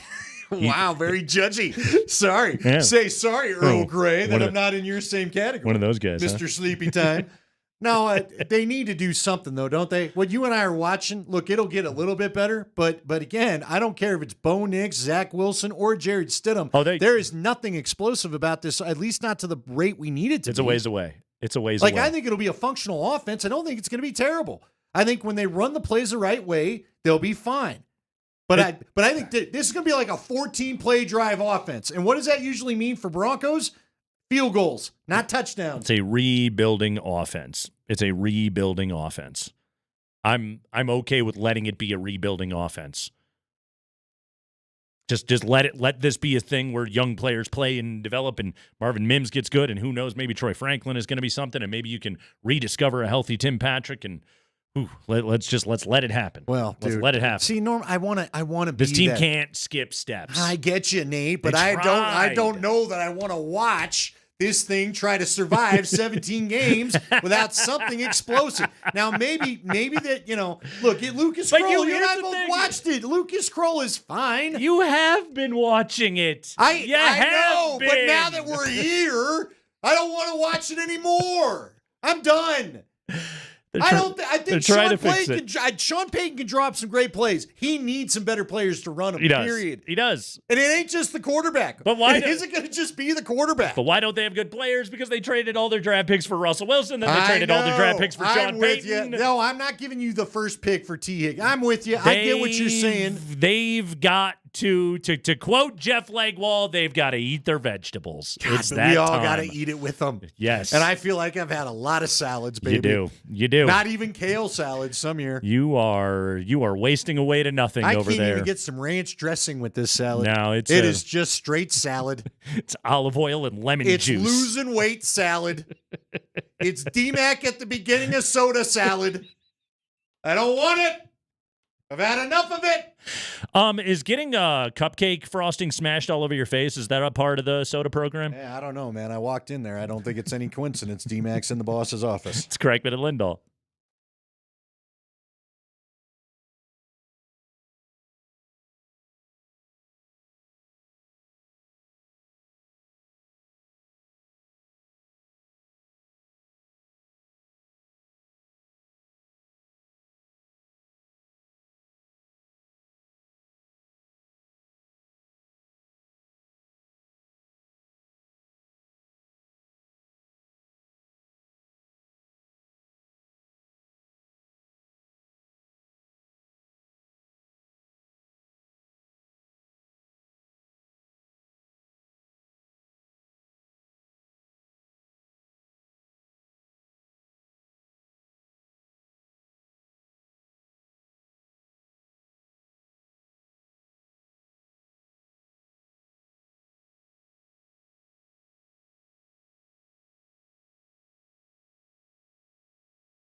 Hey, it's hour number 2 of the Kreckman and Lindahl show on Altitude Sports Radio 92.5. 20 minutes after 4 o'clock, Parker Gabriel of the Denver Post will join us. We're going to talk to him about Broncos quarterbacks coach Davis Webb. A wonderful feature in the Denver Post this week. I got some questions there because there's some interesting stuff in there. Now working with Bo Nix and Stiddy and Zach Wilson and trying to get that Broncos quarterback play up to par. It's been some time since we've been able to pull that off. Are you worried about him leaving quick? Yeah. What do you think? Yeah, his profile is high. He's very respected in the game. And one of the things I want to talk to Parker about is, he was in Buffalo. He was with McDermott. He went to the Giants. He played for Daboll. He has such a familiarity with sort of that staff right there. How Sean Payton got him at a time when he was very much in demand, I'm not sure. I don't know. I don't know if the Broncos just flat out paid him more than everybody else, which is good possible. Call. That very well could be possible, but I would add this. Yeah. I think any good coach gets around a lot of systems. One of the things I thought was always the problem with Josh McDaniels was he only saw one way to make the sandwich. No, you're right. And usually even Kyle Shanahan talked about it in that Playmaker podcast where they all wanted to get out and grow a little bit, right? Mm-hmm. So, yeah. Observe other staffs, observe other different ways of being able to do the job. Davis Webb, he was, the guy was at Texas Tech playing with Baker Mayfield. He was the backup to Mahomes when he was there. He transferred to Cal to wrap up his college career, came into the NFL, played for the Giants, was with the Jets organization, went to the Bills. Apparently, he became famous for when he was with the Bills and he was on McDermott's staff and playing with Josh Allen, was on Fridays, he would basically put together his own, here's things we may have missed this week, tendencies, etc. People knew this guy was destined to be a coach basically his entire career. Which, honestly, Andy, being an NFL quarterback's freaking hard, okay? It's just a hard life. It's tough to do. It's tough to keep getting gigs, all those sorts of things. And if you're a guy like Davis Webb, and by far, the brain is your greatest physical trait, I mean, this guy sort of just seemed to know, coaching is what I'm going to do, to the point where he basically McDermott wanted him to be on the staff. He's like, I want to go play one more year. So he went and played for Daboll, and then it was like, okay, time to get on the coaching track. Yeah, it's crazy because they said that about Gardner Minshew. Minshew, I still remember when he went to Washington State and the Buffs had to face him. Yeah. They're all telling the story how Minshew was just going to go coach. Saban was going to let him be a coach on his staff. Right. And then I'm forgetting who's our guy that was the Washington State coach and unfortunately passed away at Mississippi State? Mike Leach. Mm-hmm. Mike Leach called him up and said, hey, dude, you're smart. Why don't you come play for me? I like your brain. Yeah. And now he's turned it into, they didn't even think he'd get drafted. Now all of a sudden he's what? He's on his third team making starter money? Not bad. Doing all right. No kidding. Doing all right. I think of Trevor Siemian. He was gonna just go into being like a Wall Street dude. Yeah. And then Gary Kubiak drafts him in the 7th round. Trev really didn't even think he was going to get drafted. When it comes to these young quarterbacks on this team, and I was giving this some thought this week as I've been paying attention to what's been going on with Caitlin Clark. And, coming off a game yesterday where she scored, 3 against the Liberty? She had the incident with the Chicago Sky over the weekend as well. Kennedy Carter taking a cheap shot at her. Caitlin's having a bumpy welcome to the WNBA. Her numbers are good, but huge amounts of turnovers. Her team is struggling. And it's like we came off of Caitlin Clark, Iowa, one of the most famous college basketball players we've ever seen, man or woman, in our life. She goes to the W. She gets drafted number 1 overall. The hype couldn't be bigger. The television ratings for Iowa's games in the NCAA tournament and the Big Ten tournament were so massive this year. And so she gets to the league with so much expectation, and shocker of shockers, she's kind of getting her ass kicked. Right. But not always in the right way. No, it's fine. You want to show her this is a different league. Carter's play was a complete cheap shot. Yeah, complete cheap shot. But also, like, the WNBA it's physical. It is vastly more physical than what she dealt with at the college level. And she's having a tougher time getting her shot off. It's not different than, like, any rookie that goes to professional basketball. Suddenly, you don't have the same space out there. Everybody's bigger. Everybody's more athletic. And you're playing adults who are playing for their paycheck. Yeah. It's always going to, I don't care what the sport, it's going to be different. You're in a phone booth basically all the time. That's what separates pro basketball players from college basketball players, is that they can operate without that lack of space. And that's kind of that's just professional sports. But I was thinking about the challenges that she has gone and the way that the narrative has been crafted around her. And there's some of the players, clearly they're kind of going after her. And it's like, we got to remember, man, she's a rookie. She is a rookie that is coming off of a long and intense year as a college basketball star, just jumping into the WNBA. But she's not big either. Exactly. Like, she's a little guard. She's going through, you know what I mean? These growing pains right now. And I was thinking about that of like, okay, we're about to watch another rookie quarterback here with the Broncos. Rookie quarterback, even if he's 24 years of age, what he is going to be asked to do to master in a given week is so much greater than what he had to do at Oregon, even with an excellent team there, right? And not an excellent team here. No. And that's another great part of it, like the fever stink, okay? Caitlin's on a lousy team. They were a good team at Iowa. She's on a lousy team in the pros now. Bo Nix is going to be quarterbacking a lousy Bronco team. And one thing, and I'm going to try like hell to remember this as we talk about this season, as we evaluate this season. And in some ways, Andy, I guess this makes me a traitor to my own industry, okay? Okay. Because I criticized the Bo Nix pick, okay? Well, we both did. I still don't like the Bo Nix pick. That is not to say I don't like Bo Nix. I don't like where the Broncos drafted him. They reached, they overdrafted, and I believe they made a mistake by having done that. Now, that said, this dude still is going to step in as a rookie quarterback and is going to have to be able to run this thing. And I, for one, am not going to root for him to fail. No. Because I want to be proven right that the Broncos screwed up his draft pick. That doesn't do it for me. No, you know? I don't want to watch bad football. Exactly. So I hope he's out to shut us all up. I don't need to do that. So I'm not going to do the sports radio thing where I'm just like, no, this guy stinks. Okay, I'm not going to do any of that. But what I am going to try and remember is like, okay, let's evaluate this guy as rookie quarterback. Let's evaluate this guy as huge step up in what he's being asked to do. Let's evaluate this guy and look at the way that he threw the ball when he was at Oregon, however many throws were behind the line of scrimmage, the average yards downfield that he was throwing the football. His ADOT was minuscule compared to the other first-round quarterbacks this year, and just recognize he's going to have to take a big, big step forward this year. And like, okay, let's talk about Bo Nix, that guy, not Bo Nix, the dude who's losing games for the Broncos and thus should get killed for it. No, I'm with you. The hard part about this evaluation, see, here's my thing, and this is why I will say I agree with you as far as Bo Nix felt like you bought an In-N-Out hamburger for $50. Mm-hmm. Okay? Mm-hmm. Still a good hamburger. Yeah, I like the hamburger. Right. But again, had he been a second-round draft choice and not the number 12 guy, you just got him anywhere in the second round. Sure.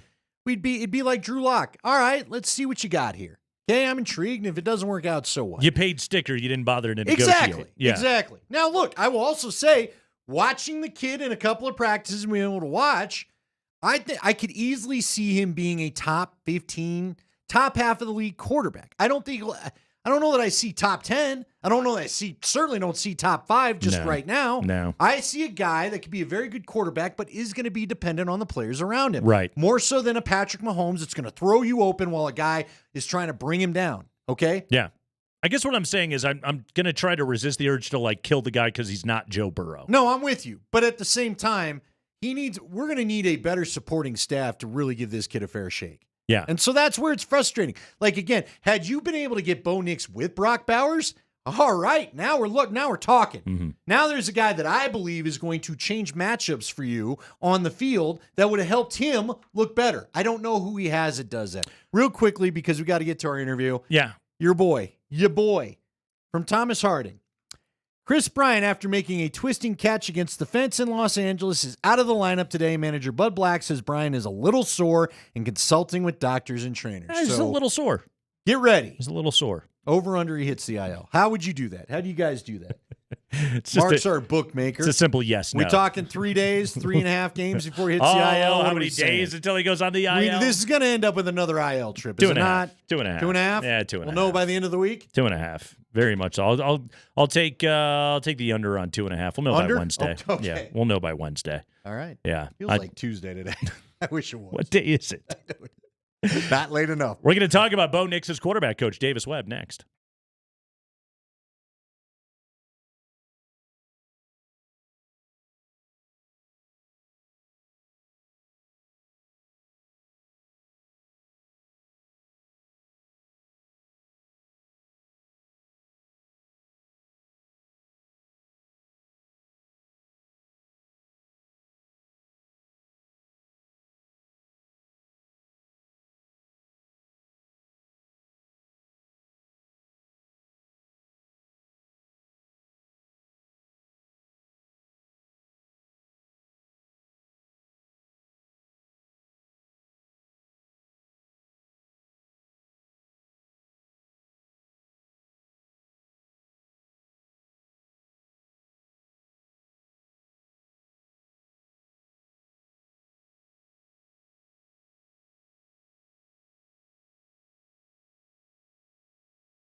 Yeah, he's in that new generation, and I like it. There's energy, how he presents in a room.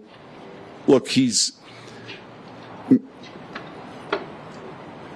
got every one of his high school, college, and pro game plans downloaded into files, PDFs that I would have no idea how to get to, and he can upload, and so he's someone that when we install throughout the week, he's punching into his computer, and so his meetings are extremely organized.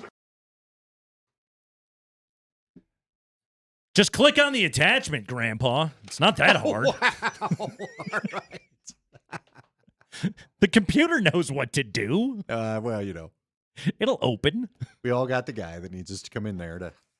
Andy, I like What how do I do wrong now? I like how you present in a room. It is Craigman and Lindahl. And that was Sean Payton talking up his quarterback coach, Davis Webb. Excellent feature in the Denver Post this weekend, all about the Broncos' 29-year-old quarterback coach, Davis Webb, a.k.a. the Dragon, joining us right now to talk all about it. The man who penned that piece in the Denver Post, Parker Gabriel, joins us right now on the Ramos Law Hotline. Car accident, you need Ramos Law, medical doctor and attorney. Visit ramoslaw.com. Parker, welcome to the show. How you doing, man? I'm doing great, guys. He can upload. It's not that hard, I swear. Okay, Parker, why did Sean Payton like Davis Webb so much at the beginning, and how did he get him? Yeah, those are good questions. It's interesting because Davis Webb, I didn't know this quite so thoroughly until after the Broncos had hired him, but Buffalo tried to hire Davis before the 2023 season, and he wanted to try to play one more year, and so he was sort of already one of these guys that a lot of people had their eyes on, and I think most figured he would end up either with Sean McDermott in Buffalo because he'd played there, McDermott defensive coach, but he'd played in Buffalo, or with Brian Daboll and with the Giants, and so he played one more year with Daboll, was mostly on the practice squad. It's amazing. I mean, he threw 40 passes in Week 18 of the 2022 season, and then like 6 weeks later was the Broncos quarterbacks coach. So he was on the interview list. Sean Payton has told the story several times now where they interviewed him. They had other interviews lined up. He left, and then he looked at George Payton, and they were sort of like, what are we doing? And they called the driver and told him to turn around, brought him back. Basically was like literally one of those, they didn't quite not let him out of the building, but they didn't let him get on a plane. Kind of kidnapped him. Yeah, some light kidnapping. Yeah. They said, you're coming back here and you're signing this contract and you're going to be the quarterback's coach. So they get him back here and he doesn't get to be a play caller.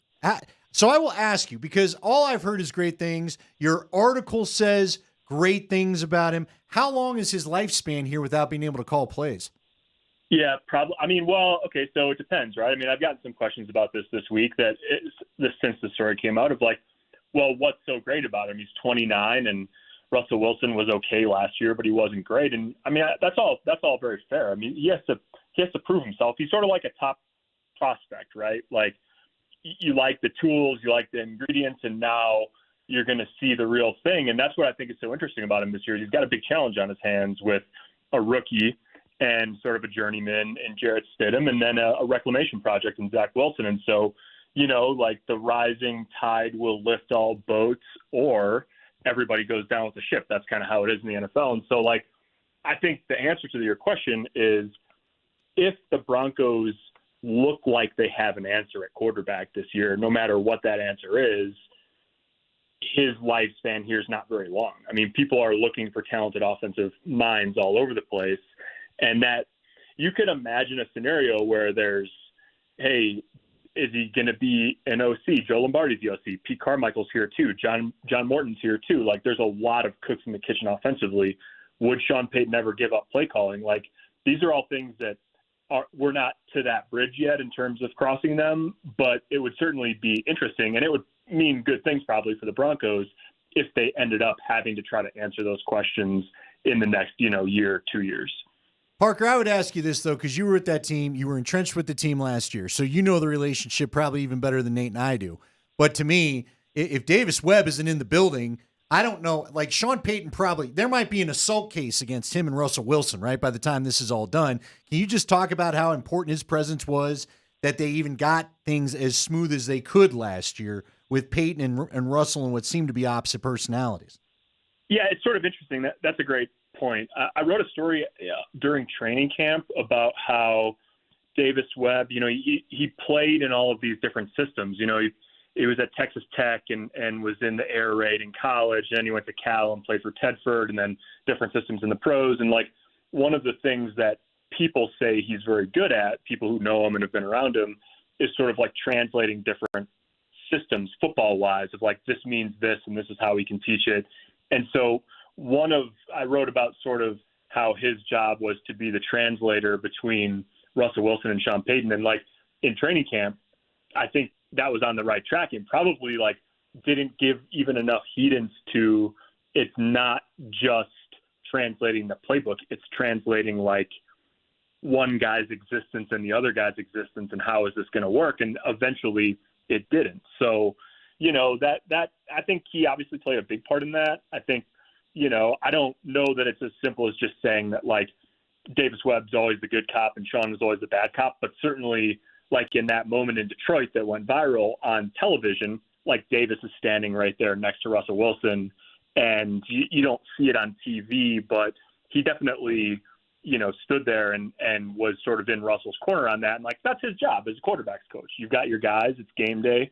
Your job is to keep them on track no matter what happens. And so he definitely, I think he played a key role in sort of being like an advocate and all of that for Russell Wilson during the season. But his job, quite literally, is to do that no matter who the quarterbacks are in the building. And so there's no doubt that that's now his challenge with three, much younger players. The assistant coach always got to have his dudes back. Parker Gabriel is our guest. He is on Twitter at Parker J. Gabriel. Denver Post. He joins us right now on the Ramos Law Hotline. So, Parker, one of the other things that sort of came out of your piece is that illustrates, I think, both how young Davis Webb is, but also sort of the weird quarterback fraternity that exists. So Davis Webb has a long history with Jarrett Stidham, who also has a long history with Bo Nix. How are these three like weirdly tied together sort of through their past lives? Yeah. It's like you don't need 6 degrees of separation. It's pretty much just one. So Jarrett Stidham, which I think Bo Nix made mention of this when he first got here. Jarrett Stidham was at Auburn and hosted Bo Nix on Bo Nix's official visit to Auburn. So that's the connection there. And then Davis Webb and Jarrett Stidham both played high school ball in Texas. They were big prospects coming out of Texas. And Davis was only 2 years ahead of Jarrett Stidham. So I think Davis was at Texas Tech when Stidham first, sort of came up through the high school ranks and then started his career at Baylor. So there's all of these connections, and it really goes to show you. I mean, like last year, Davis is 6 years younger, 5 or 6 years younger than Russell Wilson. Now he's almost contemporaries. I mean, he's 2 years older than Jarrett Stidham. So it makes it interesting. I was talking to Jarrett about Davis for this story a couple of weeks ago, and one of the things that it was very interesting listening to him talk, and he said, we really, the relationship that we have is really not probably your typical quarterback coach relationship, which is interesting and compelling and all of that. And then it also raises this question of like, that leads to an interesting scenario in which Jarrett Stidham, obviously, like Zach Wilson too, is like competing for a spot on the roster. And so all of this sort of gets thrown in the cauldron. It just makes, even if Bo Nix ends up winning the job or whatever, it all makes for a very interesting, mix of circumstances in the quarterback room. All right.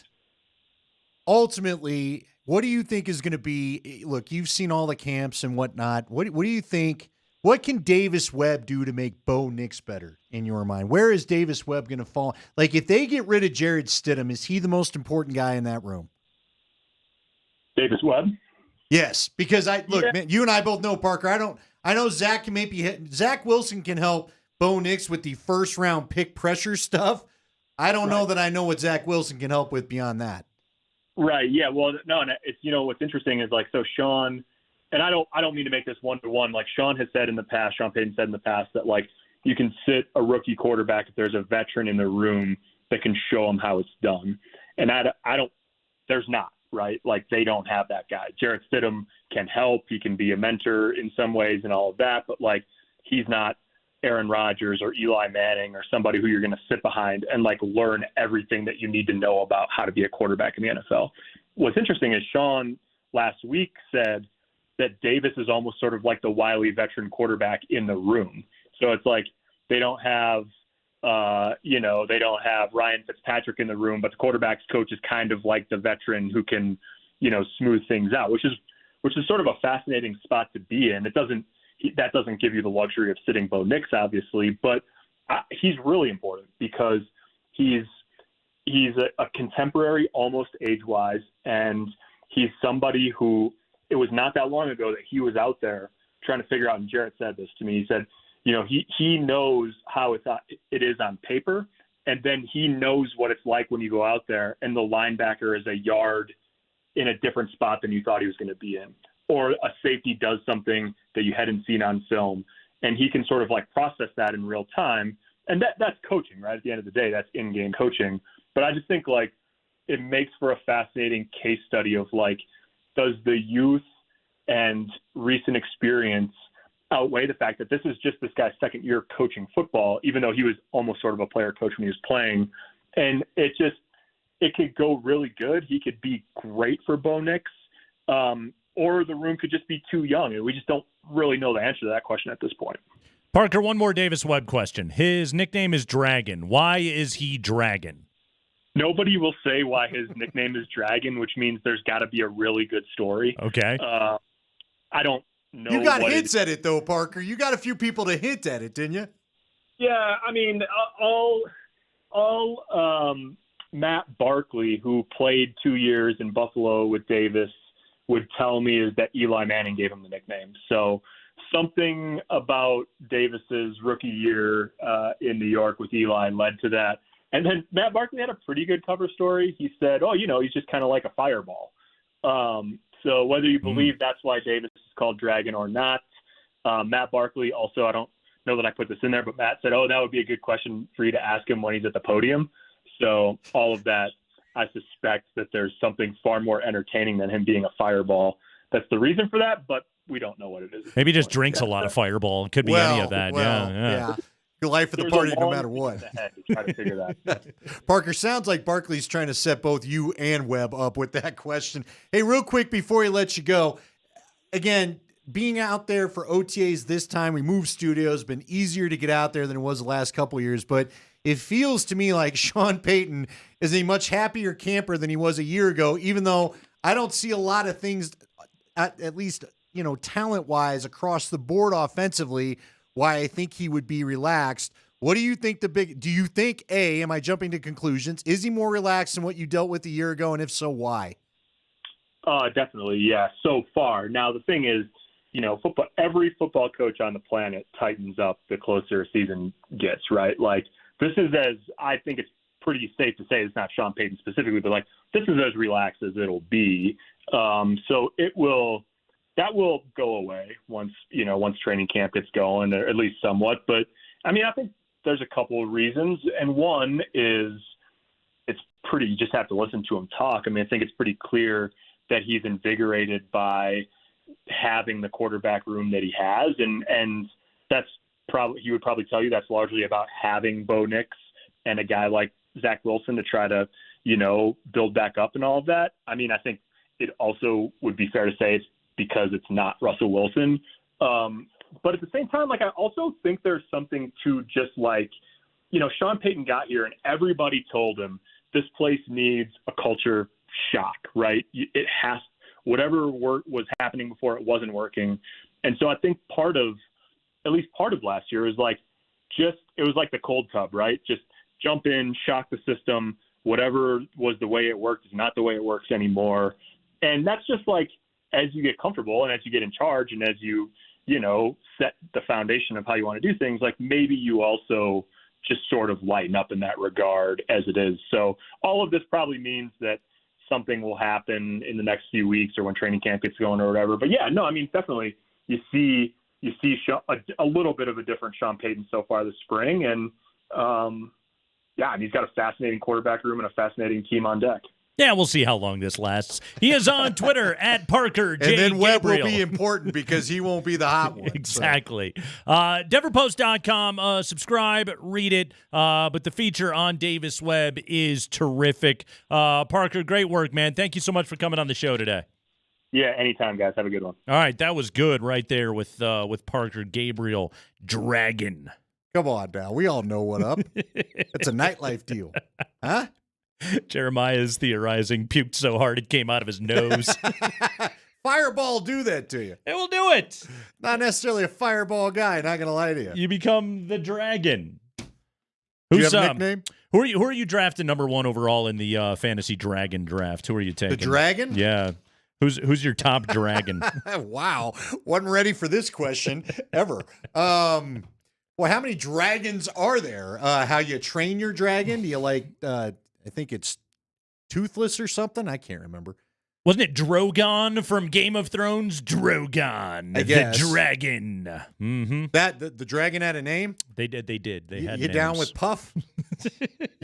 Puff the Magic? You hanging with Puff after your weekend might be your style. Could have been. Was Falcor from Neverending Story, was that technically a dragon, or it had like a dog face to it? What was going on with Falcor? Yeah, that wasn't a dragon. That No? was like a weird big dog with wings Like a because they went floating and killed dog the kid's thing? horse for no reason, so he had to make up for that somehow. Atreyu. Everybody was very You know the sad. meme that kind of goes around that I laugh about? I don't know if you're too old for this. I think Springer probably really is. But thanks to like Johnny Quest and G.I. Joe, and there's this thing going, when I was growing up, I was led to believe that quicksand was going to be a bigger problem in my life than it actually is. It was a John Mulaney bit. You don't see a lot of quicksand. Yeah, it was a famous It was John Mulaney everywhere bit. in 80s cartoons and movies, but no quicksand. Did Indiana Jones ever get stuck with the quicksand? Not that I recall. Yeah. Bunch of quicksand. Where would you even find quicksand in the greater 48? Plenty of texters coming in with Ricky the Dragon Steamboat. Nice. WWF legend. Ricky the Dragon. Here's the thing about Ricky the Dragon, okay? WrestleMania 3, Pontiac Silverdome, Mean Gene, 97,000 on hand for the Hulkamaniac and Andre the Giant. And yet, one of the most legendary matches in WWF history. And that's right, I'm saying WWF. I like it. Ricky the Dragon Steamboat and Macho Man Randy Savage. They just bludgeoned each other. An all-time legendary high flyers, Ricky the Dragon Steamboat. He was Okay. elite. He was elite. You didn't think of John. Well, He didn't have Dragon Slayer was Josh Fogg. Josh Fogg was the Dragon Slayer. That's key. He was slayed ending 'em. dragons. Bruce Lee's Enter the Dragon, very What strong. about Red Dragon, the prequel to Hannibal? I don't think I ever saw that movie. Yeah, you're not missing much. Okay, thank you. I mean, it was, again, another one of those. The problem is, here's the deal, guys. Here's the deal, movie makers. Mm-hmm. When the people get too old, you can't make the prequel. I can't have Hannibal Lecter looking older than the original movie if it's supposed to be before. You got to do something else. Mushu from Mulan? Anyway. Mulan had a... Mushu. Well, I thought that was pork. That was Mulan's friend. I'm familiar with the dragon. It was a good dish as well. Anyway, good dragon talk today on the show. Dragon. It's Craigman and Lindahl. We are with you. Do you remember Dragon Tales? Your kids do Dragon Tales yet? No, I don't believe so. Yeah, no, I'm missing. Again, maybe help them avoid that. Was Godzilla a dragon? He breathed fire. He's like a giant lizard guy. Yeah, he was dragon-like. Yeah. Is he a he? We ever find out? You know what? I don't want to assume. There's not a lot of genitalia. You know what? You're He's right about wandering this. around. It's wandering around plenty in view. Maybe she was pregnant the whole time. Yeah, I no, don't know. that's why she was cranky. So yeah, exactly. Her back hurt like hell. Double dragon? Get this damn gorilla to leave me alone. Step on these bystanders. Look at Mike. Mike's is a great. Yes. Got that one a few times. Got that one a few times today. Oh, Mike, that was the first one. Well done, Mike Thanks. Anton. Good well job, done. everybody. Good job, everybody. Yes. Craigman and Lindahl, we're with you until 6.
Yeah, we're metal today. Crackman and Lindahl, Altitude Sports Radio 92.5. Rockies Reds tonight. No Chris Bryant in the lineup this evening. He got twisted. He's not feeling well, apparently. Could be back on the IL before we know it. I mean, it kind of registers, right? Yeah, it sure does. They were playing well. Baseball. And not to say they were not going to start playing well again. But by the way, baseball has its own Jonte Porter situation.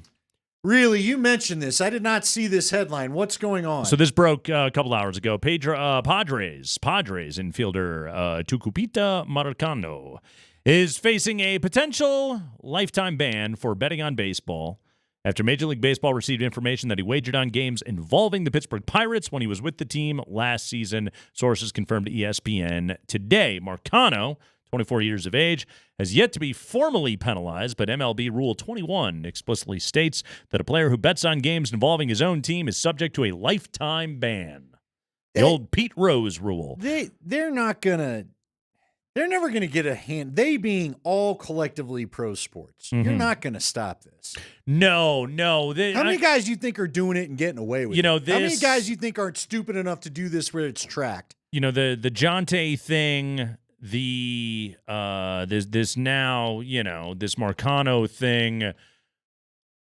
If they can drop the hammer of the lifetime ban, the hope is scare him out of it. Okay, but the lower players. Right. The Jonte thing, I'm sorry. With all due respect to Michael, his brother, I cannot get over you risked it all for what was $20,000, you said? You threw away an NBA salary over what was $20,000 in bets? Yeah. I mean, bad. I just wonder how many of the lower guys that know that they're about to be out of this thing altogether anyway, does that really scare them? Take a chance that you might not, though, Well, but some guys that don't think. Take a chance. Some guys will tell you they know when it's done. What are you going to do about the aging guy that knows that this is the last injury for me? Right. Marcano tore an ACL last year, was on the injured list when he allegedly placed the bets, which were flagged by a sportsbook and reported to the league. The potential ban of Marcano comes in the wake of the Jonte Porter situation. 4 other minor league players are facing potential discipline for gambling as well, sources told ESPN. Even if a player in the minor leagues is on a team's 40-man roster, he would face a 1-year suspension for gambling on major league games, according to Rule 21. However, if you bet on your own team, and again, he was on the Pirates at the time, which I would hope that he bet on the Pirates to lose, well, then you are going to get kicked out of the game. And that's just how it's going to go. This, again, that's the hammer that they're hoping to be able to drop is the fear of the lifetime ban. Well, the leagues have no other choice. Right. No other choice. Right. Exactly. There will never be leniency for one of these. No. Period. No.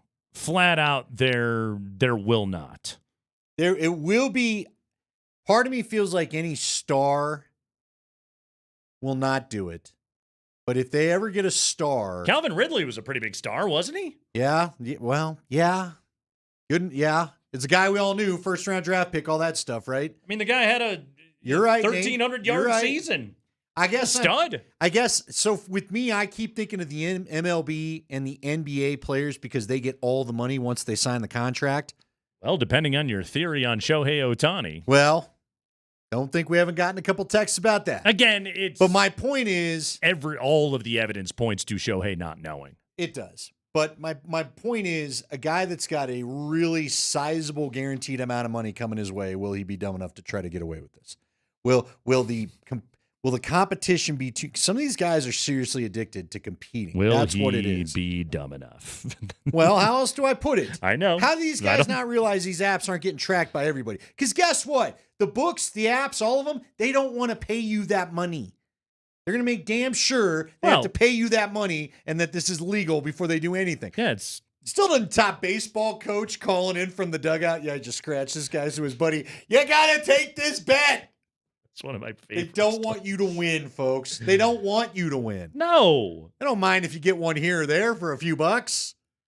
So, I mentioned Brad Lidge before. Yes. Indiana Jones in his second life. That's right. Mm-hmm. Brad Lidge is now a budding professional archaeologist, as I learned from Patrick Saunders in the Denver Post this weekend. Okay? He has a master's degree in archaeology. He is now planning to work towards a doctorate. Wow. Yes. Mm-hmm. Ramon was asking on the text line. You couldn't just go and, I declare I'm an archaeologist Yeah, and go get on a dig site. I don't That's think you not get how to it do works. that. No, I bet if you're Brad Lidge, you probably get to skip a couple of steps. He did mention at some point in here, one of the professors that he worked with is a Phillies fan. Okay. So, like, maybe wasn't too hard on the grading. guy was pretty excited to probably take that call. Sure. Apparently, Brad Lidge has a deep interest in the Etruscans, who flourished in central Italy between the 8th and 3rd centuries BC. The Etruscan civilization greatly influenced the Roman Empire and was renowned for its rich mineral resources. However, much of the culture was wiped out or assimilated when Rome conquered the Mediterranean. That's what's up. Mm-hmm. Yeah. That, He's digging in on these guys. Okay, nice. Seriously. Literally. Brad's a patient man. Of all the things I think I'd switch career for, and there's not a lot, because our life is pretty damn good. Yeah. Going and digging for stuff, that just doesn't sound like a good time to me. Well, it's hot, it's dusty. Hey, did we find something? Nope. More dirt. So here's what's even funnier about this, as I learned in this story, okay? Like, you think of that, okay, I'm on a dig. I'm combing through these ancient ruins for artifacts or whatever it is. But he even says in this story, for example, here you go, Andy. His 2017 master's thesis is entitled Nails, an Underutilized Tool in Ancient Roman Archaeology. He wrote his thesis on nails. Nails. Yeah. Not Lenny Dykstra. Yeah, I was going to say, some guys have that nickname. He even explained it, quote, the majority of time is not spent in the field. It's spent cataloging finds, writing and publishing, but I love all of it. There's paperwork to do in this job, too. You don't just get to be Indiana Jones all the time. Eventually, you got to go back and, organize this stuff. Okay, real quickly, because this is something maybe you and I can relate to. Like, Brad never had to sit at a desk and do this kind of stuff. I seek to never have to do that in my life. Like, I don't know how I'd ever really handle, like, a real job, a desk job, dealing with papers and all the other, like, office space and all that. For all of you that do, tip of the cap. You are better than me. Into spreadsheets and whatnot. Yes. Mm-hmm. I mean, you and I, even though it feels redundant sometimes what we talk about, every day we get to show up to something new. And I guess maybe in this work, it is that way.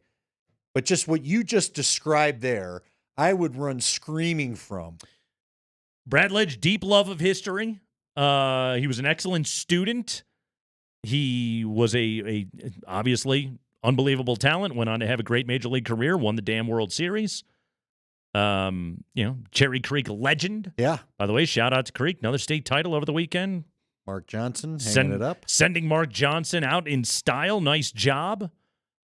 But yeah, he likes to go dig in the dirt.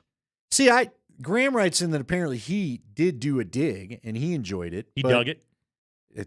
Way to go. It just never misses you. Nope. Never misses Nope. you. Eric Nope. was upset I missed your special sauce thing earlier.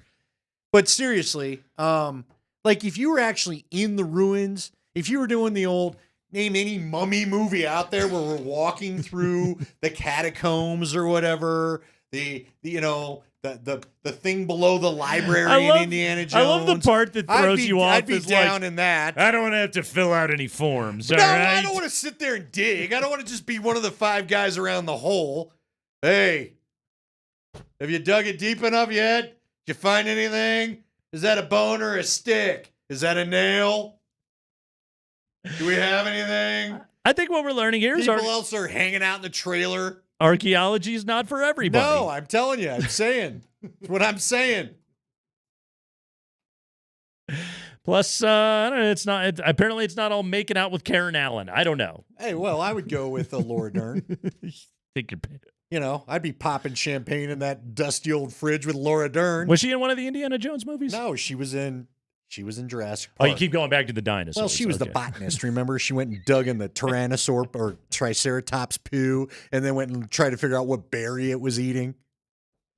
I've been trying to do Indiana Jones all day. You keep going back to Jurassic Park Because I'm more interested. You want nothing but Although, Jurassic Park. Look, talk. I'll go hang out in the. Did you watch it this Where weekend? was the?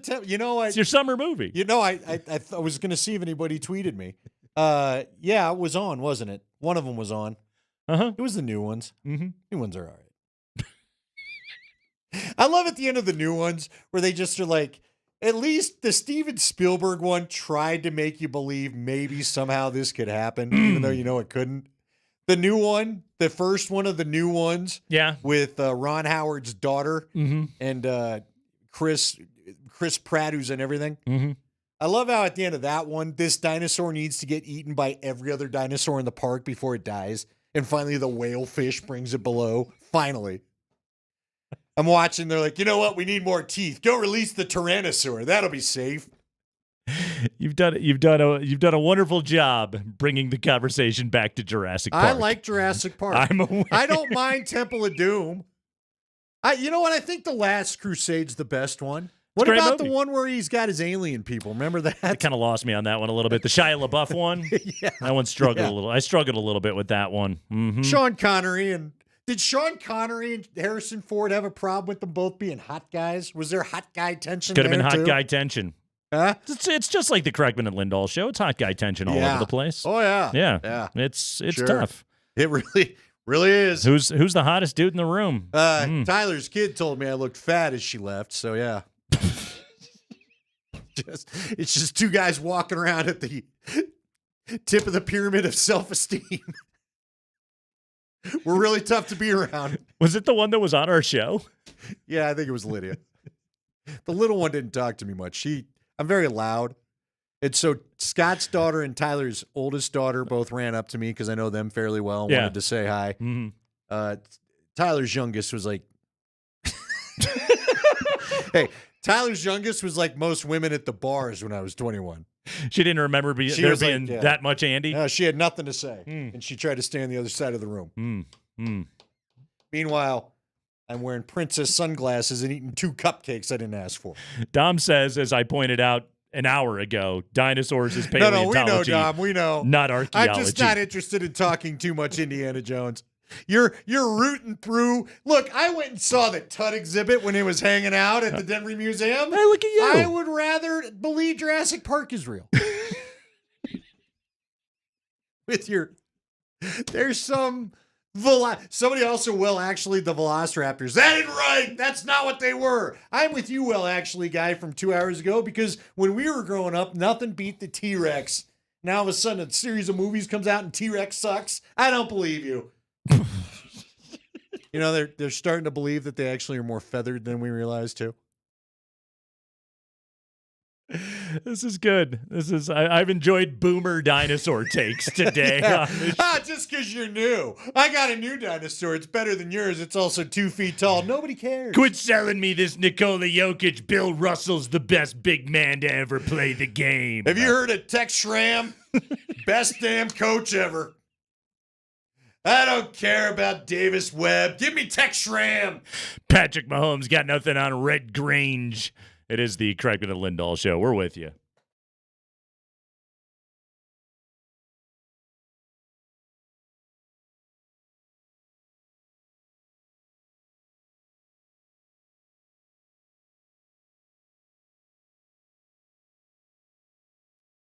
Yeah. Hey guys, Andy Lindahl here for the Rocky Mountain Men's Clinic. Well, we just got past the weekend, and the weekend usually means that you're going to go and have a nice little date night. How did date night go this weekend? Were you dealing with any problems, maybe from ED? Erectile dysfunction can be tough, and when dealing with the issue, you want the right treatment for your specific medical situation. Every case is different, and finding the right treatment can mean the difference between just an okay experience and an amazing one.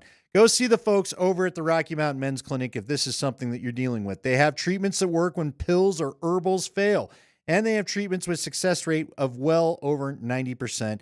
And some can even have you lasting an hour or more. Schedule a consult with the Rocky Mountain Men's Clinic today.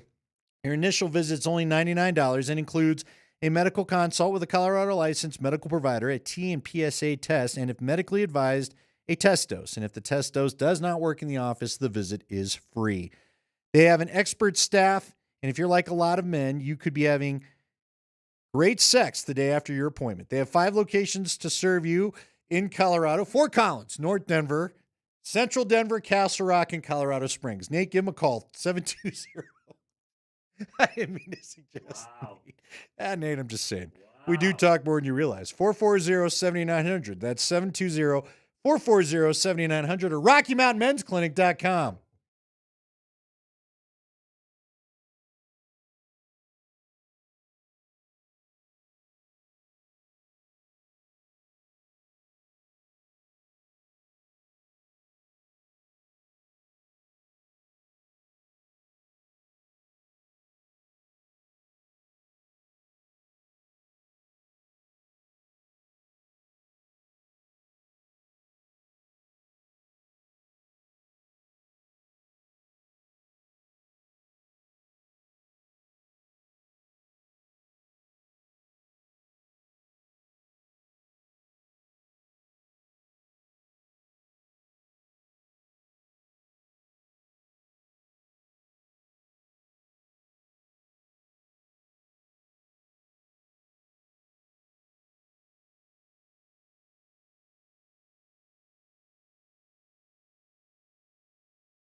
All right, let's go. It is Craig and Lindahl. We got football news right now. Let's go. Mark Springer, what do you have for us? Let's go. Justin Jefferson is rich, and Brandon McManus is not a Commander any longer. Let's go. Yeah, all of that is in today's High Five. We will start with Justin Jefferson. The Minnesota Vikings and star wide receiver Justin Jefferson have agreed to a 4-year, $140 million contract extension that includes $110 million guaranteed.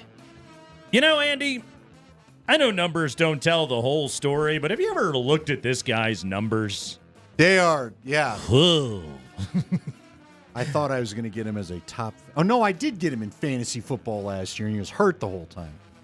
Only played 10 games last year, still managed 68 catches, 1,074 yards on the year. 2022 in a fully healthy campaign, 128 catches, went over 1,800 yards, averaged 106 yards per game. Actually was at 107 last year per game, which was even better than that. He scored 30 touchdowns so far in his first 4 seasons. He put his numbers up against any other receivers in the first 4 years of their career. And, yep, this dude, he pretty much rules. And when you look at players and you're like, who should be the highest paid non-quarterback in football? This guy is on the very short list, and that is now what he is. Okay, I got a question for both of you. In Spring, I want you to weigh in, too, because I think I got a guy. Okay. When was the last Bronco player? Who was the last Bronco player that was a fantasy stud the way Justin Jefferson is? Just the individual fun.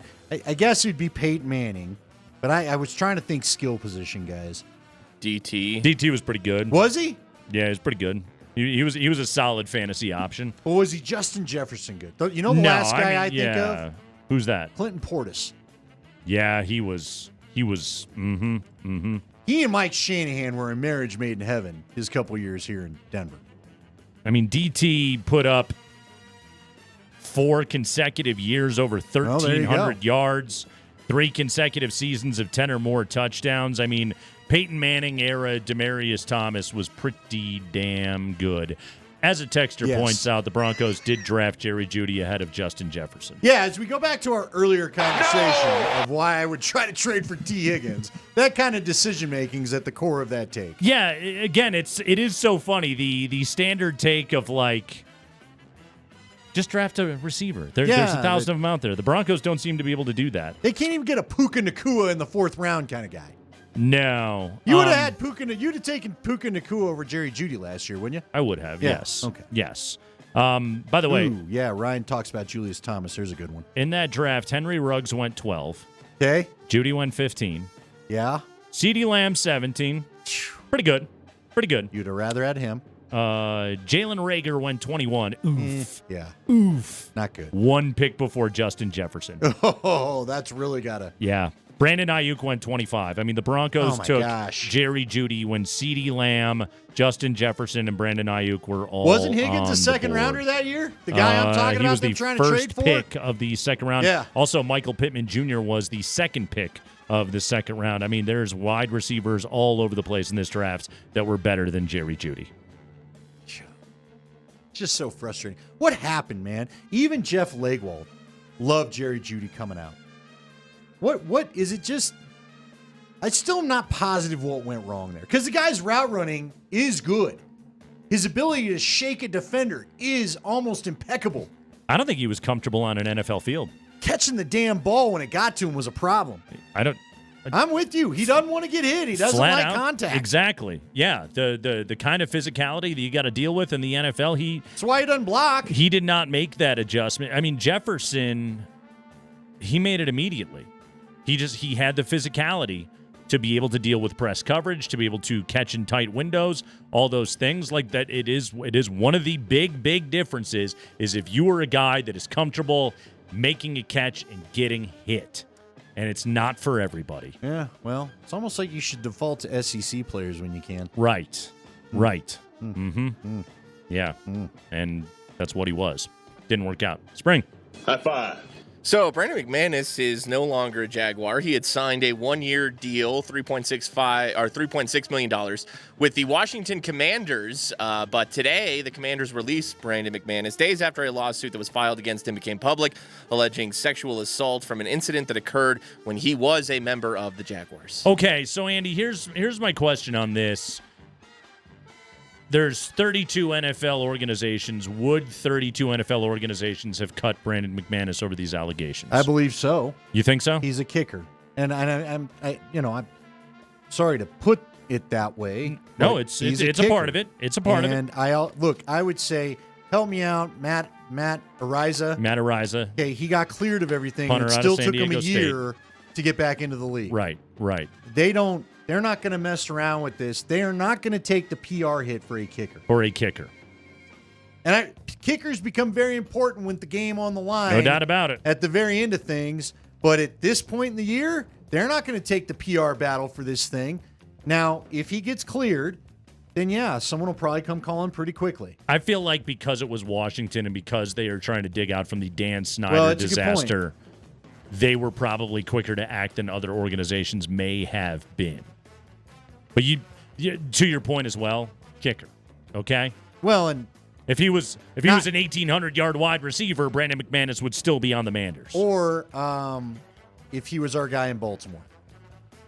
Oh, sure, Justin Tucker. Justin Tucker, thank Sure. you. If he's Justin Tucker, you probably wait this out a little bit. Best more. in the game. You're not, so they are done. See you later, Brandon McManus. No longer a Washington Commander and probably going to be a while before he's back in the NFL. Spring.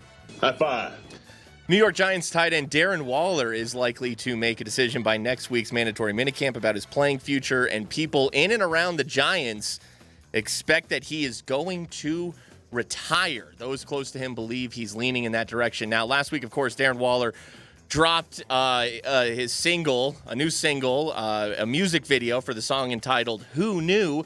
Here's my favorite 7 seconds from that.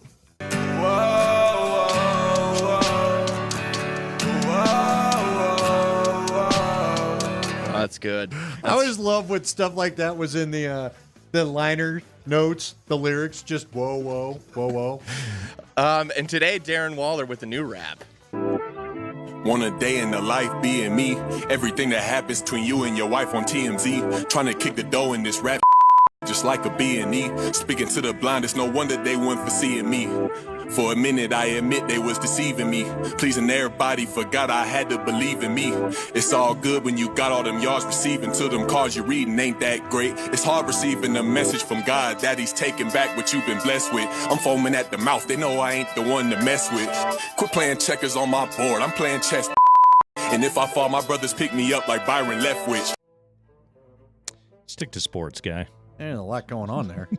First off, Byron Leftwich, shout out. Yeah, that caught me out of nowhere. Secondly, we're not starting the game if you got checkers and I got the chessboard lined up, right?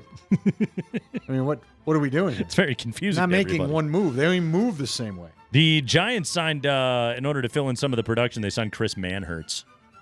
Did they? Didn't he have a catch last year? Yeah, he was blocking. Nothing but blocking. Darren Waller, he had a minute there with the Raiders where he was a freaking weapon. And then his hamstrings kept exploding on him. He couldn't stay on the field. There was beef in the locker room between he and over his wedding. It was over the wedding. It was, yes, there was some frustration that Josh McDaniels had informed the local press that Darren Waller was getting married to Kelsey Plum. Apparently, the wedding was the same day of Maxx Crosby's wedding, so that created weird Teammates friction. had to choose which one to go to. And then apparently Waller and Kelsey, they didn't want to publicly announce their wedding, which is a very Josh McDaniels kind of move right there. So they shipped him out. He went off to the Giants. He wasn't really all that terribly healthy last year when he was on the field. He wasn't all that great. And they shipped him out. Meanwhile, they were living the dream scenario where Kelsey was playing for the Las Vegas Aces and he was playing for the Raiders. Now they're divorced. He's putting out weird music, putting out songs. You and I really do still think what should come of all this is you and I need to, whether it's your brother-in-law or some other connection, we need to get a hold of an auto-tune and just make a song almost as ridiculous as what we've heard. Doesn't GarageBand or something? They got to have that filter. Do they? Does Adobe Audition have it, Spring? Can you figure out a way to auto-tune us? No, he played us his best auto-tune work. Yeah, you in the weekend preview, Nate. I auto-tuned you. At least I tried. We need to hit up a Dalio Lombardi. Yeah, but I don't sound like T-Pain or anything like that. Yeah. I think I'd sound good. There was a little production help. Eric says this guy doesn't have real friends because real friends wouldn't let him do that. That's true. Yeah. Mm-hmm. Yeah, don't release the second single, dude. We're just still trying to soak in the first. or ignore it. Dude, fix those hamstrings and go play more football. Stop. Why would with he this. retire? If they're not going to cut him, then go make your money, right? Well, I don't know. Unless it's I don't not know. guaranteed. I don't know. Good luck, Darren Waller. I think Darren Waller, he dealt with addiction. Yeah, it was a great story about how he fought back from it. Certainly fought some demons. Kind of feels like they're starting to overtake again. Spring. High five. Trevor Lawrence is entering year 4 of his rookie contract. The Jags picked up the 5th-year option. He'll presumably play on that next season unless they extend him in this offseason. Trevor Lawrence talked to the media today at Jaguars OTAs. He was asked how involved is he with any contract extension talks with the Jaguars. Yeah, obviously I'm aware of what's going on, but I try to keep my focus on doing my job out here. I have full belief that'll take care of itself, and that's not something that I need to worry about. That's why I pay people and hire people to do that for me. So that's not my job. But obviously I know what's going on. I'm aware of the situation. I think that's important too. But yeah, I try to keep all my focus and energy on being the best player I can be to help us win. Is it important to you to get done before camp or before the season or at all? Do you have any timetable at all? I mean, yeah, I think that would be ideal. Just to put it behind us and keep moving and feel good about that going into training camp. But either way, like I've said before, I have the same job. So, I can't always control all those factors, but I have the same job to do either way. But yeah, I mean, I would, of course, that'd be ideal is to get it done, as soon as you can and kind of move forward. I would wait a year. You know why? If you're a quarterback, it goes up every year. Now, I get you don't want to get injured. Sure. But, I mean, this dude, even another season like he had a year ago, you're going to be the highest paid guy. Yeah. He more and more will be more guaranteed as we go along. By average annual right now, Burrow at number 1 at 55. Goff slotted right below that at 53. Herbert was 52.5. Lamar was at 52. Jalen Hurts at 51. So if Burrow is at 55, if I'm Trevor Lawrence's agent, I'm telling the Jags, conversation starts at 56. That's where the conversation starts. And you just saying that Goff is slotted in there second. I know how 53. this is how the That's how it quarterback works. market works That's and how it all works. that, dude. That is still crazy to me. That's how That it is works. still crazy to me. Patrick Mahomes is tied for the 9th highest paid quarterback by average annual value. I know there's always a way to fudge these numbers, but by AAV, Mahomes is 9th. Okay, if he wins Josh Allen 10th. they get 3 in a row. Josh Allen? Does Mahomes finally go big paycheck and quit worrying about rings? Or Didn't he get what did he get? Yeah, I know, he's $435 already- million or whatever? I know, It's a pretty big I know, paycheck. man, I know. Pretty big paycheck. I'm telling you, dude. Want to get to one more real quickly. Spring. High five. Yeah, sad news. Cowboys Hall of Fame offensive lineman Larry Allen died suddenly Sunday while on vacation with his family in Mexico. He was 52 years old. 11-time Pro Bowler, inducted into the Pro Football Hall of Fame in 2013. I mean, Andy, when you talked about Larry Allen, this was a dude that was like, how is a human being that gigantic and that fast and nimble and athletic? Didn't he and Eric Williams play on the same line? Yeah, unbelievable. Dallas, once upon a time, had to have the scariest offensive line in football. I mean, just maulers everywhere. Larry Allen once bench pressed 700 pounds. He's one of those. He's just one of those legendary O lineman type. Yep, very much so. Hall of Famer, no doubter. Out of Sonoma State, by the way. Of all the yeah. Second Saw round pick that. out of Sonoma State in 94. The great Larry Allen played for the Cowboys until 05. Spent his final 2 seasons with the San Francisco 49ers. Sad news right there. I mean, just an all-time great offensive lineman. It's Kreckman and Lindahl on Altitude Sports Radio.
Good job, Spring. We've stayed metal all day today. Kreckman and Lindahl here on Altitude Sports Radio 92.5. Did you know you could watch us on Twitch?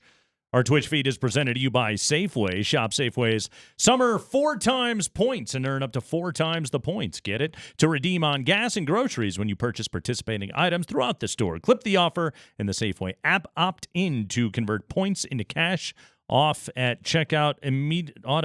What? Come again. First time reading the copy, What am I everybody. doing? Let's try this again. Tell me what. Who knows?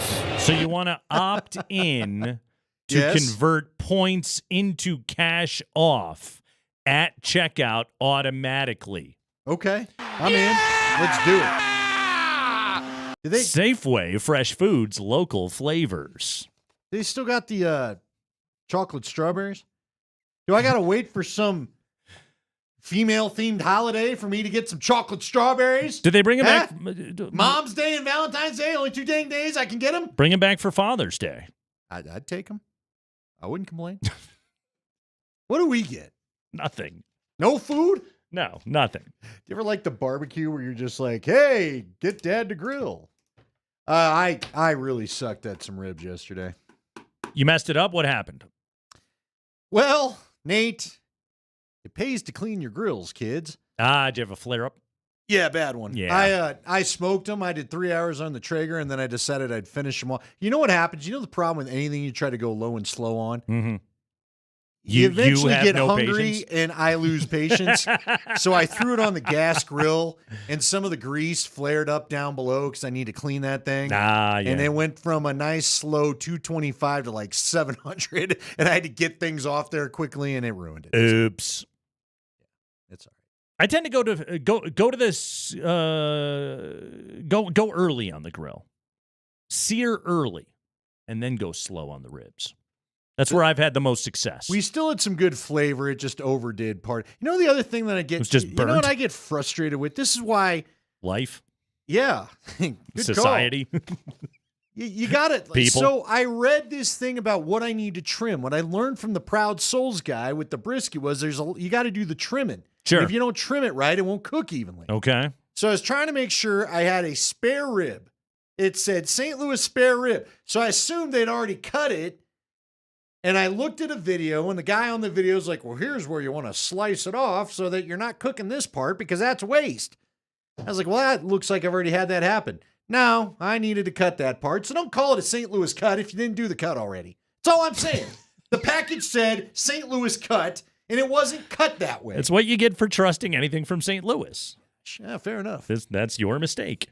So, yeah, I don't know. Had I got rid of that, things might have been better. Is it okay that I want the Edmonton Oilers to win the Stanley Cup? Abso-freaking-lutely. What's the ruling on that? Because I know the Avalanche played those guys in the Western Conference Final a couple of years ago. Now the Avalanche kicked the crap out of him, so who cares? And I get they're in the Avs conference, et cetera, but I don't need a team from Florida to win the Stanley Cup. Yeah, I'm with you. For the 11 people that care. Like, the entire nation of Canada will be behind the Edmonton Oilers. Well, first off, there's one Oilers fan that's made herself quite popular on social media. Yeah! You've not seen this? Oh, I missed out on Yeah, this. your wife probably prefer you didn't. Whoa. She went full rock concert after game 5 or something. Yeah. And someone caught it on video, and I got to imagine she's got a few people hitting up the old apps asking her if she's available. Nice. So Sounds awesome. That's great. That's all the more honestly, reason I'm to not like gonna lie them. to you, it was. That's all the more reason I'm to not like gonna them. act too cool. It was very awesome. 5 consecutive years, Andy, of a team from Florida in the Stanley Cup final. Besides Gary Bettman, does anybody in the world want that? No. No. Florida doesn't even care. Yeah. They don't even care. Not really. Okay?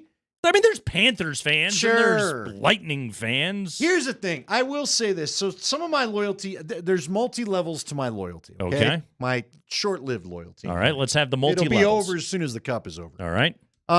First off, as I've told you, our buddy Jamie Shuchuk, who's come on the show and very Canadian and does the Mammoth games with me. Very laxy. He's from Edmonton. He loves the Oilers. Okay. He's talking. He always and they're a beaten down people. They're like Red Sox fans were once upon a time. Remember when Red Sox fans thought they'd never win it? Well, even though there's a lot of great history in that franchise, there's a bunch of people like my guy Jamie that they've not actually seen the cool stuff, right? Yeah, the cool 80s stuff really predated them. We're awesome, right? So Jamie would like to experience his own cup, Mhm. right? Sure. His own experience of this thing. Sure. And it just means so much to them. So, like, I don't think we really grasp how much. Like, take how we felt about the Nuggets winning basketball, and just I'd put that by 1,000 because I think the whole country would celebrate a Canadian team finally stinking winning this thing. Hadn't been one since what, 93? Long time. Yeah. So what was that? Montreal? Yes. So there's that. And again, the Oilers, I wasn't rooting for Dallas. I don't root for the team that beat you, but it would still help the Avs resume if. How about a team losing Game 6 when they only gave up 10 shots on goal? How about that? Unbelievable. That was a super weird game last But night. that goal that McDavid scored was utterly ridiculous. That was skill. That was pretty good. Now here's what I think is interesting. So real quickly. Yeah, if the option is to watch the Dallas Stars play another second of hockey Dude, Dallas or the against Edmonton Florida, Oilers. I would have not watched it. Yeah. They're too similar. No, Edmonton is a vastly more entertaining team to watch. Okay. Couple things. All right. First off, DMAC had said on his show he's convinced the Avs could not have gotten past either. He didn't think they'd beat Edmonton. I'm not sure the Avs could have beat Florida because Florida's similar to Dallas. They didn't have I do think that the Avs, but look, Edmonton would have played wide open with the Avs. I think it's about matchups. I think you'd agree. As a basketball guy, like, again, the Nuggets got the wrong matchup. If the Nuggets could have avoided the Wolves, I got no doubt we'd be probably, no, I can't say that. If Jamal was healthy, frankly, if Jamal was healthy, I think they could have beat the Wolves. If you hang on to a 20-point lead in the second half of Game 7. Fair enough, my man. Fair enough. I'm not going to let that go anytime soon. No, but look, I just think it's about the matchups. I think an Oilers matchup with the Avs would have been at least entertaining. Now, I don't know if the Avs get it done because, the Oilers, they were playing some of their best hockey, but I don't think the Avs are so far off as some of this town are making it sound. You do got to get some size, which brings me to my next point. Where do the Avs need to get a little bit bigger? And here's why I bring this up. Wayne Gretzky, who, Gretzky, he's all about the skill and whatnot, right? And it's been interesting to watch him on TNT. Wayne said last night that the Oilers sacrificed some of their skill or speed or whatever. They got a little bit bigger. And he goes, in modern hockey nowadays, you got to be a little bit bigger. He said, you don't have to be skating with brutes at every position. It's not football yet. And I'm paraphrasing there. But he said you do have to be a little bit of a bigger team. The Avs somehow have to find a way to accept that they do need a little more size on this roster, right? And look, I don't know that you can count on it coming back in Gabe. And if you had Gabe and Val, yeah, you'd be a bigger team. But I'm not sure. To me, I think the Avs, as we've talked about, I'm LTIRing Gabe and letting him have a shot at the playoffs. And I don't even know what to think about the Nichushkin thing. But they do need to get a little beefier, don't they? I have never seen a general manager in almost any sport, Andy, with a higher degree of difficulty of the job directly in front of him than Chris McFarland this offseason. The amount, the challenges that he has, the sensitivity of the challenges that he has right now. This is not easy for him to do to maximize a Stanley Cup window with two of the three best players in hockey on his roster. But as we know in this game, just top heavy alone is not nearly enough. And the Avalanche Stars can carry them a long, long way, but that second tier of the roster, this is hard. This is really, really challenging what he is dealing with right now. No, I agree with you. And I think they'll be able to reshape some of it this year if they want to. I didn't hate the team, though, is it? I didn't hate the team. I wish there was a little more pump out of the second line, but I enjoyed that third line. I enjoyed Ross Colton's line quite a bit, especially when he had Logan O'Connor with him. I give Chris a ton of credit for like the challenges he's already overcome. Right. With what they were up against with Landeskog's situation this past year. It was just you didn't need Val adding to it. It was a shaky block on the Jenga tower that you pulled out, and boom, that thing went down. And shout out to this team that they pushed and made that series as interesting as they did. But this is, I'm not saying it's impossible, but man, is it not easy. back to your point about the Oilers. They're the more fun team, right? Sure. Now, here's the only thing. I guess the only thing Avs-wise that would be a betrayal is the main thing that McKinnon has over McDavid for best player in the league is he's got the cup. So if McDavid gets it, I don't know that Nate has as much argument anymore. Yeah, you lose But a little. look, for a little lot of steam people, the there. argument isn't there to begin with. So what You are you gonna do? lose a little bit of steam there. Is McKinnon going to win the Hart? I believe so. I hope. Yeah, he's going. You think so? Yes, Spring? 100%. I hope he is. I mean, I got it at plus 800 when I told everyone to bet it back in December, so I'd like to be right. You know me. I like to be right about my gambling advice more than anything else. Spring, what do you have for us? Yeah, so not only do the Oilers have Chesty Lady Oilers fan. Okay. Chesty LaRue? Yeah, there we go. Mm-hmm. But their victory song is La Bamba. Yeah, I'm glad you brought that up. Okay. And really, there's a remix version of La Bamba. This is by two members of the Edmonton Opera, the official Edmonton Opera. No, hold on. Yeah, you've Did you seen already this send us clip. a clip of these two people? Yeah, but I found the full. Here's the full extended I don't version. think I want it, Spring. No, this needs to be played on this show. This is an opera version of La Bamba? Yes, with Oilers lyrics. Okay. Here we These go. two made me okay. We will be playing La Bamba. 16 wins with La Bamba is necessary. Oilers Nation is ready. Oilers Nation is ready. With Skinny and Ned, Leon's one-time reppin'. And don't forget Hyman. He's parked in front. He's parked in front and on the hunt. You know the Oilers are ready. You know McDavid is ready. Your Capitan, your Capitan. Oh, Capitan. See, that's what she does. She just decides she's going to make up like she didn't even hear the music. She's going to sing whatever notes she wants to. Get rid of it. Please stop it, Spring. Please. I might have to root for Florida now that you played that. There's What did you say? It was like that Padres song. I thought that had serious B-52s vibes to it. Oh, yeah, but she apparently like- doesn't hear the notes being played. Dude was doing a bit of a Fred Schneider by the end of it. Yeah. Yeah, it had some B-52s to it. I mean, everyone's watching sports on the weekend, but who is? That's what I asked. Yeah, you. I still am all in on Edmonton, but that's rough. I don't necessarily want them giving us another version of that. I'm with Spring, though. I said it last night. Are you really even Canadian if you're not celebrating a Stanley Cup win to La Bamba?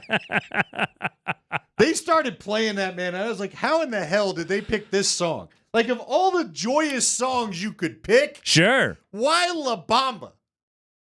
Why not? Even the movie's 20 years old, 30 years old. I mean, what are we doing?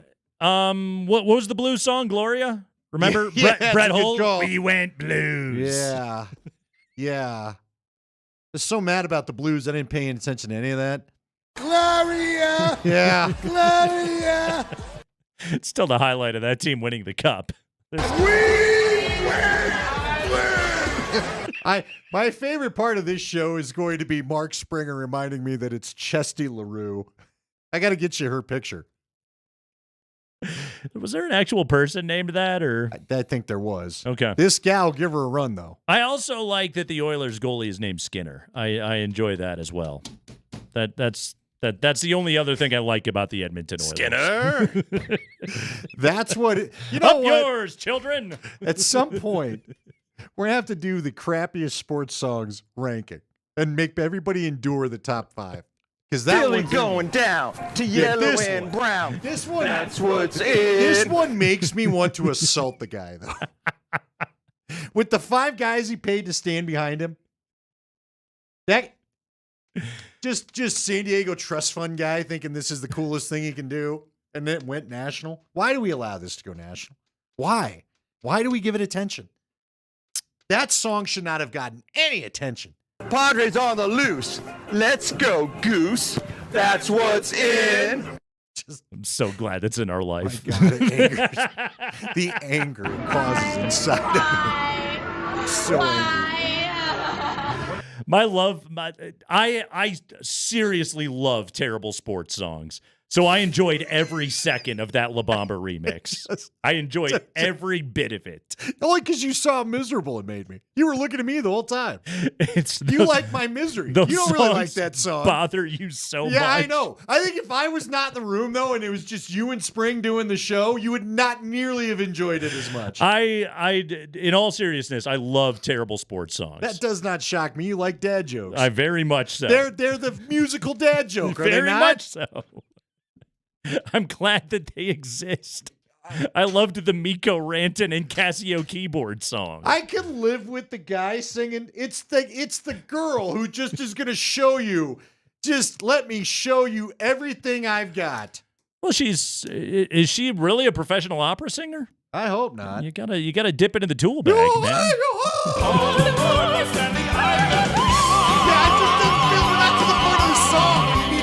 Yet. If you got it, that's how you end it. If you got it, you flaunt it. That's what I say. Not every lyric. That's like Slash coming out. Welcome to the jungle. Woo! And he gives you the whole solo. Come on. Maybe it would have improved Save that song. something for the back half of the thing. Now what do we do? Now you just put us at the top. Now it's at the peak. Now what? I would argue Guns N' Roses never sounded better. It is the Kreckman and Lindahl show.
Yeah, Craigman and Lindahl, Altitude Sports Radio 92.5. Nice going, Andy.